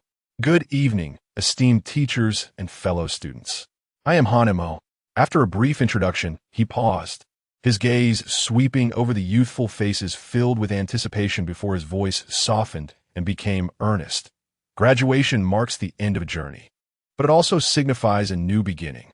This song is dedicated to all the graduating students and to our former selves. As his words faded, his slender fingers delicately strummed the guitar strings. A simple, clean melody emerged, imbued with a hint of melancholy, flowing like a gentle stream. It was the melody of countless youthful memories, the one sitting next to you. Will you remember tomorrow, the diary you penned yesterday? Will you still cherish the you who once wept the most? Han Mo's voice resonated, clear and warm, devoid of excessive technique, yet brimming with genuine emotion. It felt as though an old friend was softly recounting the cherished memories of a bygone youth. In the audience, a profound silence enveloped the room, so quiet that one could hear a pin drop. Many soon-to-graduate students found their eyes brimming with tears. Memories of classmates, secret crushes, friendships, and shared moments in classrooms and on playgrounds surged forth like a tidal wave. The teachers, unable to recall or fathom the questions posed, were reminded of their own pasts by the images evoked. It was only by chance, while flipping through photographs, that I too remembered my deskmate. The song carried a subtle melancholy and nostalgia, devoid of any desperate cries, yet effortlessly touched the softest corners of every heart. The school leaders and professors in the front row, including Professor Jean Shua Zhai, displayed expressions of reminiscence and emotion. As Professor Jean gazed at the student on stage, cradling a guitar and singing quietly, his eyes shimmered with pride and contentment. This, indeed, exemplified the true power of music. Who will marry the sentimental you? Who has read your diary? Who has braided your long hair? Who has crafted your wedding dress? As the lyrics unfolded, many girls in the audience began to hum along softly, their eyes glistening with tears. The barrage of comments on the live streaming platform erupted in a frenzy. Wow. My deskmate. My youth. I'm kneeling. Such a pure voice. Oh, listening to this during graduation season is overwhelming. Han Mo has gone wild. This is the song that should be sung at a graduation party. What did Ling Feng even sing? Compared to this, it's mere noise. Professor Jean is nodding in approval. This is his finest student. As the chorus resounded once more, the touching atmosphere reached its zenith. It was unclear who initiated it, but gradually the students in the entire auditorium began to softly sing along with Hanamo, la la la la la la la la la. Who will marry the sentimental you? La la la la la la la la la. Who has crafted your wedding dress? The harmonious chorus of tens of thousands resonated together, filled with the bittersweet essence of youth and aspiration for the future, creating a scene that was both heartwarming and awe-inspiring. This song seamlessly aligned with the theme of the graduation ceremony, igniting a powerful resonance among all. It starkly contrasted with Ling Feng's earlier awkward performance, a clear distinction between excellence and mediocrity. As the final note of the piece lingered in the air, a moment of silence enveloped the crowd, which was soon shattered by thunderous applause and cheers, echoing endlessly. Hanamo, holding his guitar, bowed deeply, just as he turned to leave the stage. His phone began to vibrate incessantly in his pocket. Without needing to look, he knew that hashtags like Hanamo my deskmate, legendary graduation live, and kneeling in awe were undoubtedly surging up the trending list. In a corner backstage, Ling Feng's face turned ashen, his hands clenched into fists, his nails nearly digging into his flesh. Watching the tidal wave of praise Han Mo received on the screen, alongside the scene of the entire audience singing in unison, a fierce jealousy ignited within him, almost consuming him entirely. Why? Why was it always him? As Han Mo descended from the stage, he felt an unusual sense of calm. The performance was a resounding success. More importantly, I had the opportunity to see my esteemed mentor fulfilling a cherished wish. He accepted the water handed to him by the staff, took a sip, and gazed out at the tranquil night scene of the campus. If the weather is fine tomorrow, I shall take Duo for a delightful stroll around my alma mater. Chapter 61. A stroll on campus encounters a mentor the following day. Han Mo held Duo's small hand, leisurely wandering through the familiar campus. Free from the pressures of the previous night's performance, he felt entirely at ease, reveling in this rare tranquility. Duo, adorned in a delightful pink dress, flitted about like a joyful little butterfly, her curiosity piqued by everything around her. Daddy, look at that big building. Does it house many books inside? Duo pointed towards the library in the distance, tilting her face upwards with inquisitiveness. Hanamo smiled and nodded. Indeed, that is the library filled with countless books. When I was in school, I cherished spending entire days within its walls. He gestured toward the playground nearby. Do you see that expansive running track over there? I used to jog there every morning to keep fit. His finger then directed her attention to a slightly worn building. And over there is where I practiced singing. Many nights were spent there. He softly recounted to his daughter the tales of his university days. Those simple yet pure moments that felt as if they had transpired just yesterday. The tender interaction between father and daughter caught the eye of several passing students. Isn't that Han Mo, our senior? One student exclaimed. Oh my, it truly is him. That little girl beside him is adorable. He looks even more dashing than he did on stage last night. Is he sharing stories about our school's history? Smitten. Some bolder students contemplated approaching to greet him. Yet upon witnessing Han Mo's gentle smile, which carried a hint of aloofness, they hesitated, settling instead for distant photographs. Han Mo, accustomed to this attention, paid it no mind and continued his stroll with Duo. Unbeknownst to them, they had wandered near the Performing Arts Building. The drama department at Long Chuan was renowned, having produced numerous esteemed actors and directors. At that moment, a middle-aged man approached, donned in a casual shirt and black-rimmed glasses, exuding an air of cunning wisdom akin to that of a seasoned fox. Han Mo halted in his tracks. Could it be teacher Huang Lei? He recalled that Huang Lei was also a faculty member at Long Chuan. Indeed, Huang Lei recognized Han Mo instantly, his face lighting up with surprise. Han Mu, oh my, what brings you here? Huang Lei hurried forward, extending a warm greeting. Hello, teacher Huang. Han Mo responded politely. I graduated from Long Chuan and returned last night for the graduation gala. Oh yes, I remember now. Your performance of your classmate. You truly made waves last night. Wang Lei exclaimed, suddenly enlightened. and then surveyed Han Mo with an appreciative gaze. What fine young man you've become. His attention then shifted to Duo, and he crouched down with a broad smile. Hello, Duo. You are absolutely adorable. Hello, Uncle Huang. Duo replied sweetly. Huang Lei was amused, bursting into hearty laughter as he reached out to pinch Duo's small face, but seemingly recalling something, he withdrew his hand and gently tapped her forehead with his finger, exclaiming, Such a good girl, just like your father. After exchanging a few pleasantries, his gaze returned to Han Mo, filled with unabashed admiration. Han Mo, to be frank, the last time I watched Cha-Cha-Cha, especially your impromptu performance in Hongdian, I was convinced you possess a true talent for acting. I even mentioned to Huang Bo that with your image, charisma, and quick wit, it would be a shame if you didn't pursue acting. He continued, I never expected you not only excelled in singing, but are also one of our own at Long Chuan. That makes it even more endearing. Huang Lei patted Han Mo's arm. Han Mo was somewhat taken aback, surprised by Huang Lei's high regard for his previous casual performance. Glancing at his watch, Huang Lei's eyes lit up as he enthusiastically extended an invitation. By the way, I have a performance training class for second-year students this afternoon. If you're free, why not come and observe? You could even join the students in some play. Sensing Han Mo might have reservations, he added, no pressure at all. Think of it as a chance to relax and soak in the atmosphere. Our performance classes are quite enjoyable.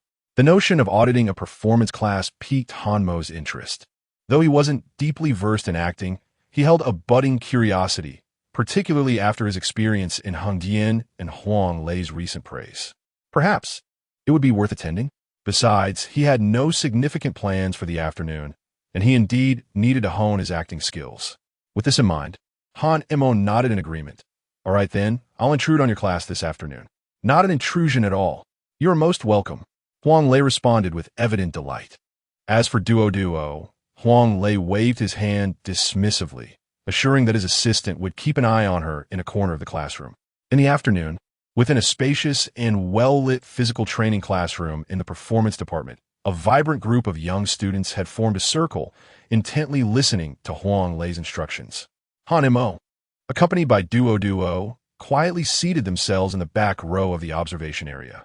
Duo sat obediently beside her father, holding a drawing board and colored pencils, quietly doodling. Huang Lei was guiding the students through an emotional mimicry exercise, randomly providing a scenario and an emotion for the students to interpret through their bodies and expressions. For instance, the elation of witnessing a mirage in the desert, the secret delight upon receiving key points before an exam, or the profound sorrow of learning about a loved one's passing. Although the students put forth great effort, many exhibited overt performance traits or struggled to convey the intended emotions. Huang Lei patiently critiqued each performance, pointing out areas for improvement. Midway through, his gaze drifted to Han Mo in the back row, and a mischievous smile spread across his face as a clever idea struck him. All right, class. Today, we have a special auditor joining us, who also happens to be your senior, Han Mo. Huang Lei announced with enthusiasm. All the students' gazes swiftly converged upon Han Mo. A wave of suppressed gasps and murmurs rippled through the classroom. Could it truly be Senior Han Mo? Has he come to audit our class? What is Teacher Huang up to? Han Mo himself was taken aback by Huang Lei's sudden call, momentarily stunned. Huang Lei, with a smile, turned to Han Mo and said, Senior Han Mo, merely sitting and watching seems rather dull, doesn't he it? Why not come up and give it a try? Teacher Han Mo replied, a hint of reluctance in his tone. Just a simple one. Come on, give it a shot. Huang Lei insisted, pulling him up. Here, let us start with something straightforward. I want you to imitate a blind person, cautiously navigating through an unfamiliar environment, filled with wariness and unease. A blind person, navigating cautiously? Han Mo took a deep breath as thoughts raced through his mind. Ultimate memory enhancement technique, activate. He closed his eyes, recalling how legendary actors portrayed blind characters in classic films from his past life. The subtle gestures, the vacant yet searching gazes, the sensitivity to sound, and the body language that conveyed a profound sense of vulnerability and insecurity. Countless details flashed through his mind like slides, being restructured and refined. In mere seconds, Han Mo reopened his eyes, However, the once bright and clear orbs now lost their focus, appearing vacant and bewildered. He tilted his head slightly, as if straining to catch the sounds in the air. His body leaned forward ever so slightly, hands outstretched, fingers curled, tentatively and slowly exploring the space around him. Each step was delicate, barely touching the ground, every movement laden with hesitation, revealing an underlying anxiety and vigilance toward the unknown environment. His neck was slightly rigid, shoulders instinctively hunching, with every detail betraying the unique defensive posture of a blind individual, marked by a lack of security. Without uttering a single line or exaggerating his motions, these simple gestures and expressions conjured a vivid image of a cautious, anxious blind person before the audience. The classroom fell into an immediate silence. All the students stared in astonishment at Han Mo, their faces painted with disbelief. Wow, is this really the first time he is performing? Goodness, the details, the expression, incredible. I almost believed he couldn't see it all. Teacher, is he really a singer? Are you sure he didn't graduate from the performing arts? He nailed on the first try and performed so brilliantly. How are we supposed to compete with that? Even Huang Lei stood frozen, his expression transforming from casual indifference to surprise, ultimately blossoming into profound joy and admiration. He slapped his thigh with enthusiasm. Wonderful. Absolutely splendid. What a gifted lad. This is exactly the essence. His grasp of details and understanding of the character's state are spot on. Receiving the teacher's affirmation, Han Mo ceased his actions, his gaze regaining clarity as a gentle smile graced his lips. He felt as though he had gained a newfound and enchanting understanding of the art of performance, sparking a budding interest within him. It seemed rather intriguing, did it not? As the lecture concluded, Han Mo expressed his heartfelt gratitude to Huang Lei multiple times before preparing to leave the school with Duo, heading back to the villa. Once they settled into the vehicle arranged by Lin Wei, Duo, fatigued from play, quickly fell asleep in his arms. Han Mo gazed at his daughter's serene, sleeping face, a gentle smile gracing his lips as he reminisced about the extraordinary experience from the afternoon's performance class. At that moment, his phone rang. It was Lin Wei calling. Han Mo. As soon as the call connected, Lin Wei's voice, tinged with barely contained excitement, resonated through the line. There's a significant opportunity. The acclaimed actor Huang Bo has personally extended an invitation. Chapter 62. Huang Bo's invitation? The challenge of a good show. The business vehicle glided smoothly along the route back to the villa. Outside the window, the city lights gradually blossomed into a resplendent panorama, shimmering with colors. Inside the car, Duo nestled comfortably in Han Mo's embrace, already lost in a sweet slumber, her small face adorned with a hint of contentment. Han Mo gently adjusted his arm to ensure his daughter slept more comfortably, his gaze tender. His mind wandered back to the enchanting experience from the afternoon's performance class. The remarkable immersion while mimicking a blind person, the astonished yet appreciative look from teacher Huang Lei, and the incredulous expressions of his classmates. It seemed that, apart from music, the art of performance was not as unattainable as he once believed. Perhaps it was even somewhat addictive. At that moment, a sudden, urgent ringtone shattered the tranquility within the vehicle. It was Lin Wei. Han Mo glanced at his sleeping daughter before picking up the phone, lowering his voice. Hello, Lin Wei? Han Mo. On the other end, Lin Wei's voice brimmed with an unusual excitement and fervor. Even through the phone, Han Mo could sense her palpable exhilaration. This was not the composed, efficient, and unflappable Gold Star agent he was accustomed to. What could have happened? A major opportunity. Lin Wei spoke rapidly, yet her enunciation was clear. An absolutely monumental invitation. I just received the news. Academy Award-winning actor Huang Bo has personally extended a film offer to you. Huang Bo. Han Mo was momentarily taken aback. He recalled the easygoing, emotionally intelligent senior who had shown him kindness during the Cha-Cha-Cha program. A film by teacher Huang Bo? He confirmed. Indeed, Lin Wei's voice rose with enthusiasm. It is the directorial debut he has been preparing for years. A good show. The production team has just been formally established, and they are currently in the secret casting phase. Teacher Huang Bo has specifically requested to invite you to portray a very significant role. A good show?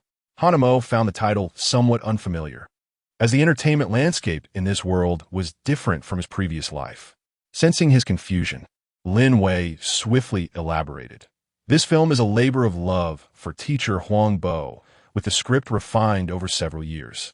The general storyline revolves around a group of people unexpectedly stranded on a deserted island, where, isolated from the world, they undergo a series of trials and struggles regarding human nature in their quest for survival and power. Survival on a deserted island? A test of humanity? It sounded quite ambitious. The character teacher Huang Bo wishes to invite you to portray is named Ma Xiao Mo. Lin Wei's tone became serious. This role is by no means a mere cameo or background character. He is a core member of the protagonist ensemble.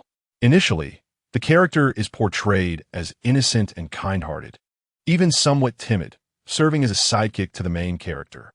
However, Lin Wei emphasized, after experiencing the various upheavals and moral challenges on the island, this character will undergo a significant transformation, evolving into a complex figure with a dark twist, from innocence to despair, and then to distortion.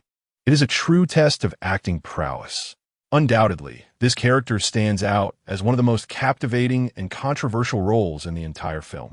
Han mollistened quietly, his fingers unconsciously tracing the edge of his phone. Pure and kind-hearted, a dark transformation, a complex inner world. This certainly sounds like a formidable challenge. With his nearly non-existent acting experience, can he truly master it? Why? Hanamo pondered, did director Huang Bo consider inviting me? Despite his current popularity, he remains a novice in the film industry. How could such a crucial role in Huang Bo's directorial debut fall into his hands? 2 reasons. Lin Wei was evidently well prepared. First, director Huang Bo had previously held a favorable impression of you from Cha Cha Cha, particularly during that encounter in Hungyan. He believed you possessed a unique aura, a natural talent for acting. However, that was merely the foundation. Lin Wei shifted her tone, an amused lilt in her voice. The most critical factor is the second reason. This very afternoon, teacher Huang Lei called director Huang Bo. Teacher Huang Lei praised your performance in their acting class to Huang Bo, exclaiming phrases like extraordinarily gifted, insightful, and the heavens have gifted him with opportunities. In essence, he extolled your acting potential to the skies. Director Huang Bo was already deliberating over the casting for this role, which required a blend of innocence, explosive potential for transformation, and audience appeal. Teacher Huang Lei's phone call decisively resolved his doubts. So that is how it is. Suddenly understood. He anticipated that his playful attempt during the acting class that afternoon would directly lead to this opportunity. Such intricate connections. It seems rather coincidental, doesn't it? One could only conclude that fortune indeed favors those who are adequately prepared. So what is your perspective? Lin Wei's voice regained its composure as she began to analyze the pros and cons. The advantages were evident. The directorial debut of the esteemed actor Huang Bo would inherently attract attention and resources. If the role of Ma Xiao Mo were executed well, it could be explosive. You would step into the film industry and, at a remarkably high starting point, which would significantly bolster your career in both music and film, enhancing your stature and expanding your opportunities. The disadvantages are equally apparent. This role presents immense difficulty and demands exceptional skill. After all, you lack formal training and experience, posing considerable risk. Should you falter, it would not only impact the film itself, but also tarnish your personal reputation. Furthermore, the filming process typically spans several months, necessitating full commitment, which would severely encroach upon your time for music and caring for duo. Lin Wei articulated her analysis with clarity. Han Mo remained silent. Opportunity or challenge? He glanced down at his sleeping daughter in his arms. In pursuit of a better life for duo, he must continuously strive for advancement, seizing every potential opportunity. He recalled the afternoon when teacher Huang Lei had exclaimed in admiration, remarking on the remarkable talent that lay within. as well as the extraordinary sensation he experienced while immersing himself in the role of a blind person, masterfully controlling the nuances of the character. With the extraordinary art of divine memory enhancement, which could flawlessly replicate songs, it should indeed prove immensely beneficial for a performance art that demands extensive observation, imitation, and the memorization of intricate details. The challenge may be formidable, yet the potential rewards are equally substantial. It seems worth the endeavor. The script outline and character profiles have already been sent to your email. Lin Wei's voice echoed once more, urging him to review them carefully without feeling pressured to make an immediate decision. However, Teacher Huang Bo is pressing for a prompt response to facilitate subsequent arrangements for the signing and the production process. Understood, Han Mo replied. After hanging up, silence enveloped the car once again. Han Mo retrieved his portable tablet and opened the email Lin Wei had just sent. Within the attachment lay the script outline for a good show along with a detailed character profile. He took a deep breath and clicked on the character profile titled Ma Xiaomo, his eyes scanning the screen as he read each word meticulously. Ma Xiaomo. The purity of his early character becomes increasingly distorted as the story unfolds, a fusion of angel and devil. Can he truly portray this role convincingly? Chapter 63. The Birth of a Doting Parent and a Spectacle. Han Mo held the script outline and character profile that Lin Wei had handed him, his fingertips tracing the edges of the paper. A good death, no, a good show. Directed by Huang Bo. The character, Ma Xiao Mo, a rather silly name, to say the least. As Han Mo meticulously perused the character profile of Ma Xiao Mo, he noted the character's journey from a penniless, marginalized individual to a distorted psyche on a deserted island, culminating in some form of return. This character is complex. It poses a significant challenge. Han Mo's brow furrowed slightly, but a barely perceptible glimmer of excitement flickered in his eyes.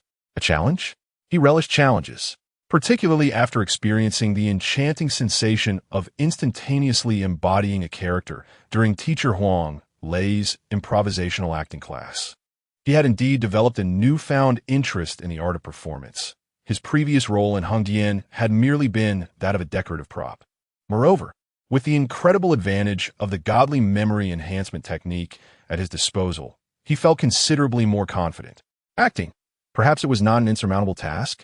Furthermore, the esteemed reputation of director Huang Bo made this an unparalleled opportunity.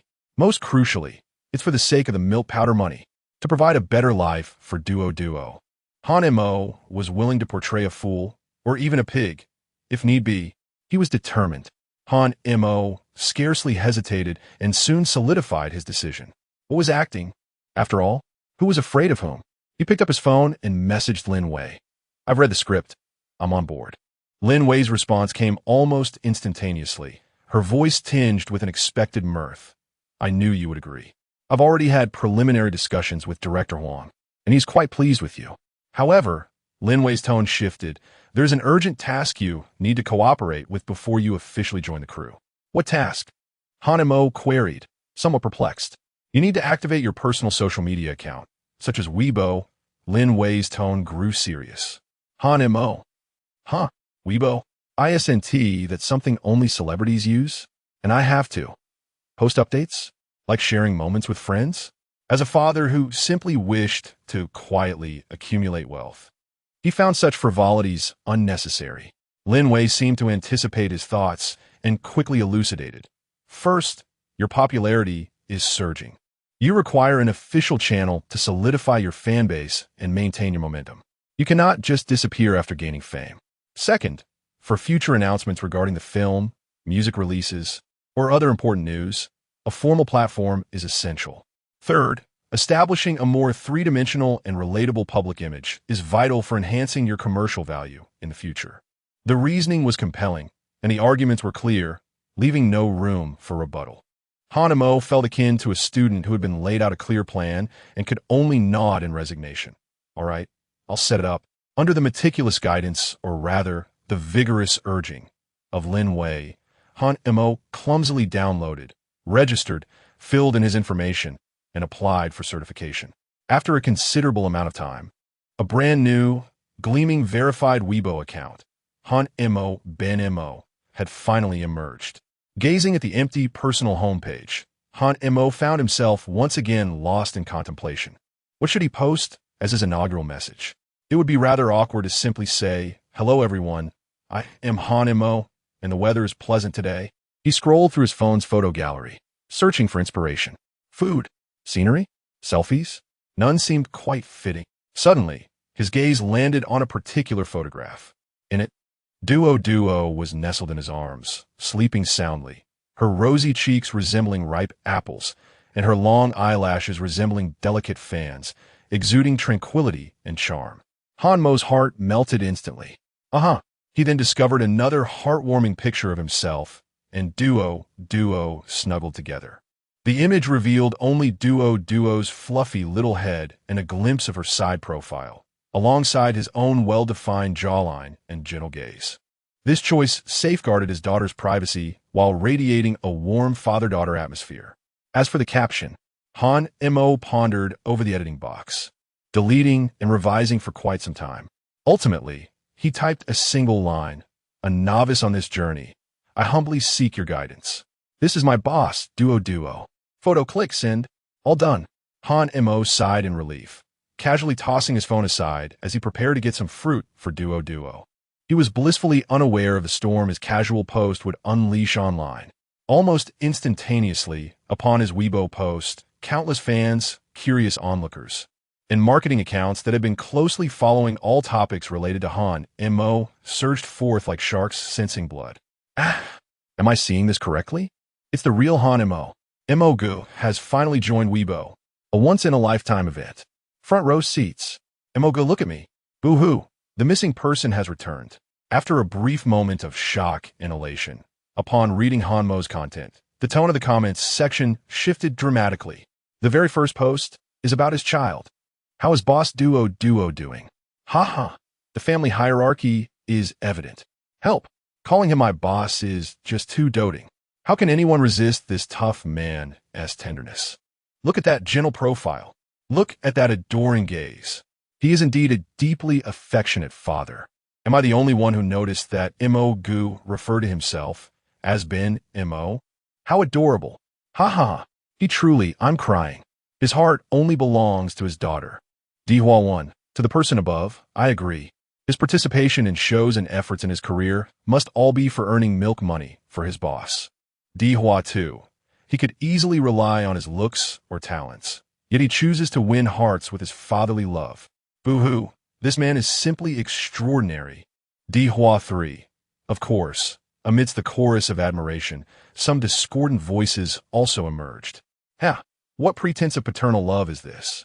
Just as the flames of fame ignite, he drags his daughter into the spotlight to bask in the warmth of public attention.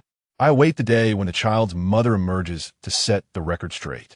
Yet, these scattered doubts were swiftly drowned out by an overwhelming tide of fans' comments and positive reviews.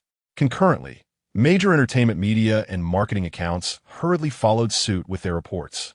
Hanamo opens Weibo, Hanamo first Weibo post with daughter Hanamo Vithodo, Hanamo Superdad. Each related topic surged to the trending charts with the speed of a rocket. It seemed as though the entire internet had been set ablaze by Han Mo's simple Weibo post. Unbeknownst to the orchestrator of this frenzy, Han Mo, it all unfolded until Lin Wei called once more, her tone tinged with playful sarcasm. Big star Han, congratulations. Your Weibo followers have surpassed 1 million. How do you feel? Han Mo picked up his phone, gazing at the rapidly increasing follower count and the notifications of comments and the 99 messages, his lips twitching involuntarily. These netizens, is their imagination a tad too vivid? Nevertheless, upon witnessing the overwhelmingly positive reviews and the affection for Duo in the comments, a flicker of, modest delight stirred within him. As long as they are pleased. By the way, since he had decided to take on the role regarding Duo, Han Mo swiftly shifted the topic to his primary concern. Rest assured, Lin Wei's voice regained its professional tone. I have made the necessary arrangements. During your filming, Aunt Wang will continue to oversee Duo's daily needs, and I will visit her every day. If anything arises, feel free to contact me at any time. Hearing Lin Wei's meticulous arrangements, Han Mo's anxious heart finally settled. He glanced at Duo, who was playing with her doll on the living room carpet, his gaze softening. That's good. I appreciate your help. It's part of my job. Lin Wei paused before adding, all right, I won't distract you from reveling in your newfound fame any longer. The contract drafted by Director Huang, along with the confidentiality agreement from the crew, has been sent to your email. Please review it carefully, and if everything is in order, sign it as soon as possible. Signing this agreement will mark the official beginning of your journey as an actor. Lin Wei's voice carried a hint of significance before she hung up. Han Mo opened his email, staring at the two weighty documents, taking a deep breath. Actor, Han Mo. It sounded rather exhilarating, didn't it? Chapter 64 Farewell. As the days drew closer to joining the cast, Han Mo began to feel a sense of urgency. In addition to acclimating to his new identity as an actor, there was a matter he had long contemplated, recording the song The One Sitting Next to You. This melody encapsulated countless youthful memories and pure emotions, subtly contrasting with his current persona as a nurturing musical idol. Nevertheless, it remained a cherished sentiment deep within his heart. He opted not to utilize a professional recording studio. Instead, he chose the small yet well-equipped workspace within his villa. This decision was driven by convenience, but also by a desire to keep the recording process free from excessive distractions. Upon closing the heavy soundproof door, the clamor of the outside world was instantaneously isolated. Only the gentle illumination, cold equipment, and a faint anticipation lingered in the air. Han Mo donned his monitoring headphones and stood before the upright microphone, gently closing his eyes. He did not consciously strive to recall the myriad experiences of his previous life. Rather, he allowed the familiar melody and lyrics to flow through his heart. Will you remember tomorrow, the diary you penned yesterday? Will you still think of the you who once cried the most? It was as if time rewound, transforming him back into that innocent boy clad in a white shirt, seated by the window, furtively observing the swaying ponytail of the girl in front of him, harboring unspoken sentiments within his heart. There was no display of skill, no excessive embellishments, only the most sincere emotions gradually pouring forth. Who married the sentimental you? Who read your diary? Who coiled your long hair? Who crafted your wedding dress? As he sang these lines, an inexplicable image of a serene, moonlit visage flickered through Han Mo's mind. This figure, existing solely in photographs and Lin Wei's words, was his mother, Su Qingqian. Had she, too, once experienced such a vibrant youth? What would she have looked like adorned in her wedding attire, her hair elegantly styled? A wave of complex emotion surged within him, infusing his song with an ineffable sense of parting sorrow. Upon concluding the piece, Han Mo removed his headphones and listened quietly to the playback. The outcome was unexpectedly remarkable. Perhaps it was due to the absence of stage pressure, or perhaps the impending farewell, but he had vividly expressed the nostalgia and regrets belonging to youth. This song resembled a vintage wine, seemingly plain at first listen, yet revealing a multitude of flavors upon deeper appreciation. Lin Wei happened to arrive to confirm the itinerary details and listen to the recorded sample. Her eyes immediately sparkled with excitement. This song, it feels entirely different. It's so rich in emotion. Without hesitation, she declared, "Strike while the iron is hot." Releasing this song now will undoubtedly evoke a wave of nostalgia and further solidify your popularity. Han Mo, however, shook his head. No, this song shall not be released just yet. Not released. Lin Wei was taken aback. Why? The quality of this song is so high. It would be a shame not to share it. Han Mo pondered for a moment and casually offered a reason. I feel it's not quite the right time yet. Let us set it aside for now and allow it to mature. We should also leave some space for the other songs that will be released later. Lin Wei observed Han Mo's resolute demeanor. Despite her hundredfold confusion, she ultimately chose to respect his decision. After all, Han Mo's intuition in music had repeatedly proven to be astonishingly accurate. Although she often sensed a hint of whimsical laziness in some of his choices, she conceded, "All right, it's your call." Lin Wei shrugged helplessly, adding, "But do make sure to keep the master recording safe. I wouldn't want you to find it missing when you decide to release it." "Rest assured," Han Mo replied, nodding as he made several backups of the precious audio files. This song was a gift to his own youth, meant to be temporarily stored away. With the song matter settled, the next challenge loomed ahead, one that caused him both headaches and heartache in trusting his daughter. Although it was merely a few months of filming, to Hanamo, it felt akin to a profound separation. On the eve of his departure, he solemnly invited Lin Wei and Aunt Wang into the living room for a ceremony of significant gravity. Aunt Wang, Wei Wei, I entrust Duo to your care while I'm away. Hanmo's expression was exceedingly serious. Aunt Wang nodded fervently, assuring him, rest easy, sir. I shall take excellent care of Miss Duo. Lin Wei echoed the sentiment. You can count on me. I'll be keeping an eye on her. Yet Hanmo remained unconvinced. He retrieved a thick stack of papers, densely filled with notes. This is the 1.0 version of the daily care instructions for Duo. Please read it thoroughly and adhere to it strictly. Lin Wei took the pages and glanced over them, unable to suppress a twitch at the corner of her mouth. Goodness.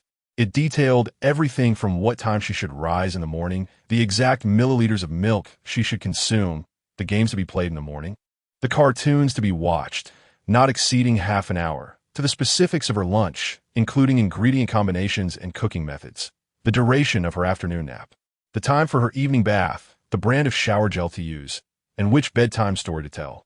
It even noted which doll Duo preferred to cuddle while sleeping and the precise placement of her blanket. Moreover, there was a list of allergens, favorite snack brands, phobias, tricks to cheer her up, and strategies for handling various crying situations. This was no mere list of instructions. It was akin to the encyclopedia of raising Han Duo. Aunt Wang stared in astonishment, her admiration for this young employer growing. Lin Wei regarded Hanmo, who resembled a worried father, with a complex gaze, a mixture of emotion, helplessness, and a subtle, barely perceptible sorrow for their friend, Su Qingqian, who lay in a hospital bed. If Qingqian were awake, witnessing Hanmo's unwavering dedication to their daughter, how would she feel? Rest easy, Hanmo. Lin Wei gathered her thoughts and solemnly vowed, we will take care of Duo just like you do. Each day, we will send you videos and photos of her. With repeated assurances, Hanmo's anxious heart was slightly at ease. On that morning of departure, sunlight streamed through the gaps in the curtains, bathing the room in its warm glow. Unlike his usual routine, Hanmo did not rise early to prepare breakfast. Instead, he lay quietly in bed, gazing at his daughter, who was still peacefully asleep in his arms. Duo's cherubic face was as rosy as a glutinous rice dumpling, her long eyelashes fluttering gently with each breath. Unable to resist, he extended a finger and lightly touched her tiny nose. The little one scrunched her nose, let out a soft whimper, and turned over, her small arms and legs wrapping around him like an octopus, murmuring sleepily, Daddy. In that instant, Hanmo's heart melted into a puddle of affection. He tenderly embraced his daughter, bestowing gentle kisses upon her forehead. When Duo finally stirred awake, her eyes still heavy with sleep, Hanmo spoke softly, Duo, Daddy has to go on a long journey. Rubbing her eyes in confusion, she asked, where to? To a very far-away place. Hanmo endeavored to keep his tone light, to fight monsters. Fight monsters? Duo's eyes sparkled momentarily before her little lips pouted. Will you be gone for a long time? Well, it might take some time, he replied, feeling a lump in his throat. When will Daddy come back to get Duo? The little one reached out her tiny hand, clutching the hem of Hanmo's shirt tightly, her big eyes shimmering with unspoken reluctance. Daddy will finish fighting the monsters and get the treasure. Then he will come back to pick up Duo right away. Hanmo struggled to suppress his heartache, forcing a smile to his face. Will Daddy miss Duo? Of course. Daddy will think of Duo every day, so much that it will hurt. Duo will miss Daddy too. The little one nodded vigorously, her face nuzzling against Hanmo's chest. Daddy, you must finish fighting the monsters and return soon. All right, Daddy promises to come back early.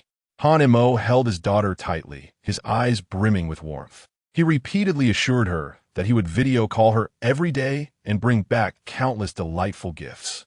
Only when Lin Wei urged him from downstairs did he muster the resolve to reluctantly release her tiny hand. As he boarded the car heading to the airport, Han Mo watched the familiar cityscape retreating gradually through the window, his heart a tumult of emotions. There was a flicker of anticipation and trepidation for the unknown path ahead, but more profoundly, a heavy sense of longing and reluctance for his daughter. The car sped along, and, after several hours, they finally reached their destination, a remote island far from the mainland. As he stepped out of the vehicle, a wave of salty sea breeze enveloped him, the air thick with a primal and rugged essence. As far as the eye can see, apart from a rudimentary dock and a few hastily erected shanties, modern amenities are virtually non-existent. Han took out his phone, and indeed, the signal was a mere flicker, sporadic and unreliable. It seemed that for the coming months, he would be destined to lead an isolated existence. A sun-kissed young man, clad in the crew's uniform, approached briskly. "You must be teacher Han, right? Director Huang and the others have been awaiting your arrival." The young man warmly took Han Mo's modest luggage. "After your arduous journey, you should rest in your room for a while. Director Huang mentioned that we will commence with the costume-fitting photo shoot first thing tomorrow morning." "Costume-fitting photo shoot? Are we starting so soon?" Han Mo inhaled deeply, suppressing the pang of melancholy in his heart. The challenge had officially begun. Chapter 65. The controversy of the character photo and the crew's big shots in a makeshift makeup room on the island. The conditions were rudimentary at best. A few chipped mirrors, creaky folding chairs, and the air was thick with the mingled scents of sweat and cheap hairspray. Han Mo sat in the chair, surrendering to the makeup artist's whims as they applied layer upon layer to his face. The reflection in the mirror was almost unrecognizable. His once sharp facial contours had been deliberately softened, and the intensity in his gaze artfully concealed. He donned a faded old t-shirt paired with loose, baggy work trousers, and his feet were clad in a pair of mud-speckled liberation shoes. How utterly unsophisticated. The corners of Han Mo's mouth twitched imperceptibly. Is this Ma Xiaoma, the somewhat foolish and stubborn minor character from the script? This appearance surely suggests he is to play a simpleton from the neighboring village, doesn't he? Indeed, that is precisely the impression. A voice, slightly husky yet brimming with strength, resonated beside him. Director Huang Bo, arms crossed, scrutinized Han Mo from head to toe, nodding in satisfaction. Next to him stood the crew's styling director, a stylishly dressed middle-aged woman, who chimed in. "Teacher Han has an excellent foundation. His fair complexion and exquisite features make it a challenge to mask his inherent charm and aloofness. This look is just right, slightly dazed, a bit confused, yet the spark in his eyes remains, creating a striking contrast." Huang Bo patted Han Mo on the shoulder. "The character of Xiaoma needs to embody a certain bluntness in the early stages, allowing room for transformation later on. You must temper your inherent cleverness and portray someone who, though inexperienced, possesses a subtle tenacity." Han Mo replied, "All right then, director, I will defer to your judgment. After all, you are the esteemed director, and you're the one funding this endeavor." For the sake of his milk money, he would not only play the fool, but would also embrace the essence of a clumsy, yet endearing husky. The process of capturing the character photo was swift. The photographer snapped several candid moments, and Huang Bo ultimately selected one. In the photograph, Ma Xiaoma was clad in his rustic attire against a backdrop of grayish rocks. He tilted his head slightly, his expression appearing somewhat bewildered, as if oblivious to the future before him. Yet upon closer inspection, within those innocent eyes lay a subtle hint of stubbornness and a yearning for something more. Innocence and tenacity, foolishness and potential harmoniously intertwined in that singular moment. That very afternoon, Lin Wei's team back in the capital exhibited remarkable efficiency. After confirming with the crew's promotional team, the newly registered Han Mo's Weibo account released its second post. "New job, please take care of me. A good show, I am Ma Xiaoma." Accompanying this was the character photo chosen by Huang Bo. This post landed like a deep water bomb dropped into a tranquil lake, instantly reigniting the entire network. The excitement generated by the previous post showcasing his child had yet to dissipate, and this official announcement only stoked the flames further. The comment section and various forums erupted in excitement. The fan community was the first to react. Ah, it's officially announced. It is indeed a film by director Huang Bo. In our lifetime, Mo Gu is actually acting in a movie. Wait, that look. Where's my dashing Mo Gu? Calm down, everyone.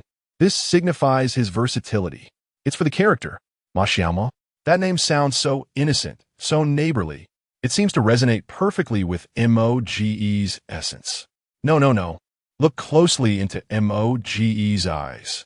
Although they appear somewhat bewildered, there is a glimmer, a story within. I understand now. I completely understand. Mo Gu is about to portray himself authentically. He was previously shelved, just a minor character in the entertainment industry. Wasn't he? This role is undoubtedly a reflection of his past experiences. I'll vote for that. The name Ma Xiaoma, with Xiaoma being a play on Han Mo, right? This hints that this character is essentially him. Oh my, he could have continued his illustrious singing career, yet he chooses to delve into this film, into such a role, to dissect himself and revisit his origins. This embodies the pursuit of an artist. Dihua. He must wish to convey, through the character of Ma Xiaoma, that even when one is at the bottom, even amidst adversity, one must not relinquish hope. Isn't that akin to his experience of raising children while making a living? Saab. So inspirational. Dihua. I am definitely following this film, not for any other reason, but to witness how Mo Gu interprets his own great performance. The music industry, on the other hand, presents a peculiar, universal celebration. He really is filming. How wonderful. Director Huang Bo, my reincarnated parents. Next month, finally, my new album will be released. No more worrying about being overshadowed by his song dominating the charts. Thank you, Director Huang. Thank you to the 8 great performance crew. You have preserved a glimmer of hope for the music scene of the Dragon Kingdom. Senior executives from major music companies promptly instructed their subordinates to urgently adjust release plans to seize this rare window of opportunity. The film industry, meanwhile, was engulfed in shock and discussion. Wow. Han Mo, a newly popular singer, directly taking on the lead role in a Huang Bo film? This opportunity is extraordinary. Who is behind him? Huang Bo is taking quite a gamble with a complete newcomer in such a pivotal role. Let's wait and see. He will either soar or crash spectacularly. The background must be intricate. Investigate who his manager is. Various speculations, doubts, envy, and jealousy permeated every corner of the industry. Meanwhile, Han Mo, the center of public discourse, remained blissfully unaware. He stood in a makeshift resting area constructed by the crew, feeling slightly awkward as he awaited his turn. Director Huang Bo was preparing to introduce him to a few other principal actors in the production. The first to approach was a man with dark skin and a hearty smile. He was not tall, but appeared sturdy, exuding a blend of simplicity and cleverness in his gaze. Ah, the great star has arrived. The man broke into a broad smile, revealing a set of pearly whites, and extended his hand. Wang Bao, portraying Zhang Dehai, a rather foolish driver. I look forward to your guidance in the future. His voice boomed with a hint of a regional accent, exuding a familiarity that was hard to resist. Han Mo promptly reached out to shake his hand. Han Mu, playing Ma Xiaoma, I would appreciate your guidance as well. Wang Bao scrutinized him from head to toe, chuckling, Han Laosher, with your delicate skin. You're in for a rough time on this island. There is hardly any entertainment here, and no KTV for late-night singing. His words were straightforward, laced with a friendly jest. Han Mo chuckled in response. No worries, it's all about experiencing life. Indeed, he was just as down-to-earth as the rumors suggested. At that moment, a faint yet alluring fragrance wafted through the air. A woman approached, dressed in a simple, flowing sundress, exuding a relaxed yet captivating charm. She casually tossed her long hair. Her gaze, akin to that of a curious cat, settled on Han Mo. Hello. Han Mo, she said, her lips parting slightly, her voice possessing a unique huskiness and sensuality. I am Shu Qi, portraying Shan. She extended her hand, her fingertips cool to the touch. I've heard your song. It's quite special. Han Mo felt as though he had been ensnared by an irresistible magnetic force, and quickly replied, Greetings, Teacher Shu. It's an honor to finally meet you. A playful smile graced Shu Qi's lips. her gaze lingering on his face for a few seconds before she withdrew her hand. This fellow is even more intriguing in person than in photographs. The last individual was a middle-aged man dressed in a tailored shirt, exuding a stable presence. He was serious and sharp-eyed, merely nodding slightly at Han Mo when Huang Bo introduced him, acknowledging him without further ado. Yu Hu Wai, playing Lao Pan. His gaze seemed to pierce through to one's very soul, instilling a subtle pressure in Han Mo. The aura of this prominent figure was quite formidable. Once the brief pleasantries concluded, a subtle tension filled the atmosphere. Each of the seasoned actors, renowned in their craft, exhibited varying attitudes towards Han Mo, the newcomer crossing over from another field. There was Wang Bao's straightforward enthusiasm, Shu Qi's curious scrutiny, and Yu Huai's stoic demeanor. Han Mo could feel a mixture of scrutinizing eyes upon him, assessing and evaluating. While he maintained a courteous smile, internally he lamented this star-studded cast was rather intimidating. At that juncture, director Huang Bo cleared his throat and announced, "All right, everyone has been introduced. We will officially commence shooting tomorrow. The first scene will feature Xiaomao and Shan in a confrontation by the sea." He glanced at Han Mo and Shu Qi. Upon hearing this, Shu Qi turned, bestowing upon Han Mo a meaningful smile, her eyes dancing with mischief. "Han Laosher, tomorrow. I look forward to your guidance." Han Mo thought to himself. That smile feels a bit ominous. An inexplicable sense of anxiety surged within him. Acting alongside a leading lady for the very first scene? This could be disastrous.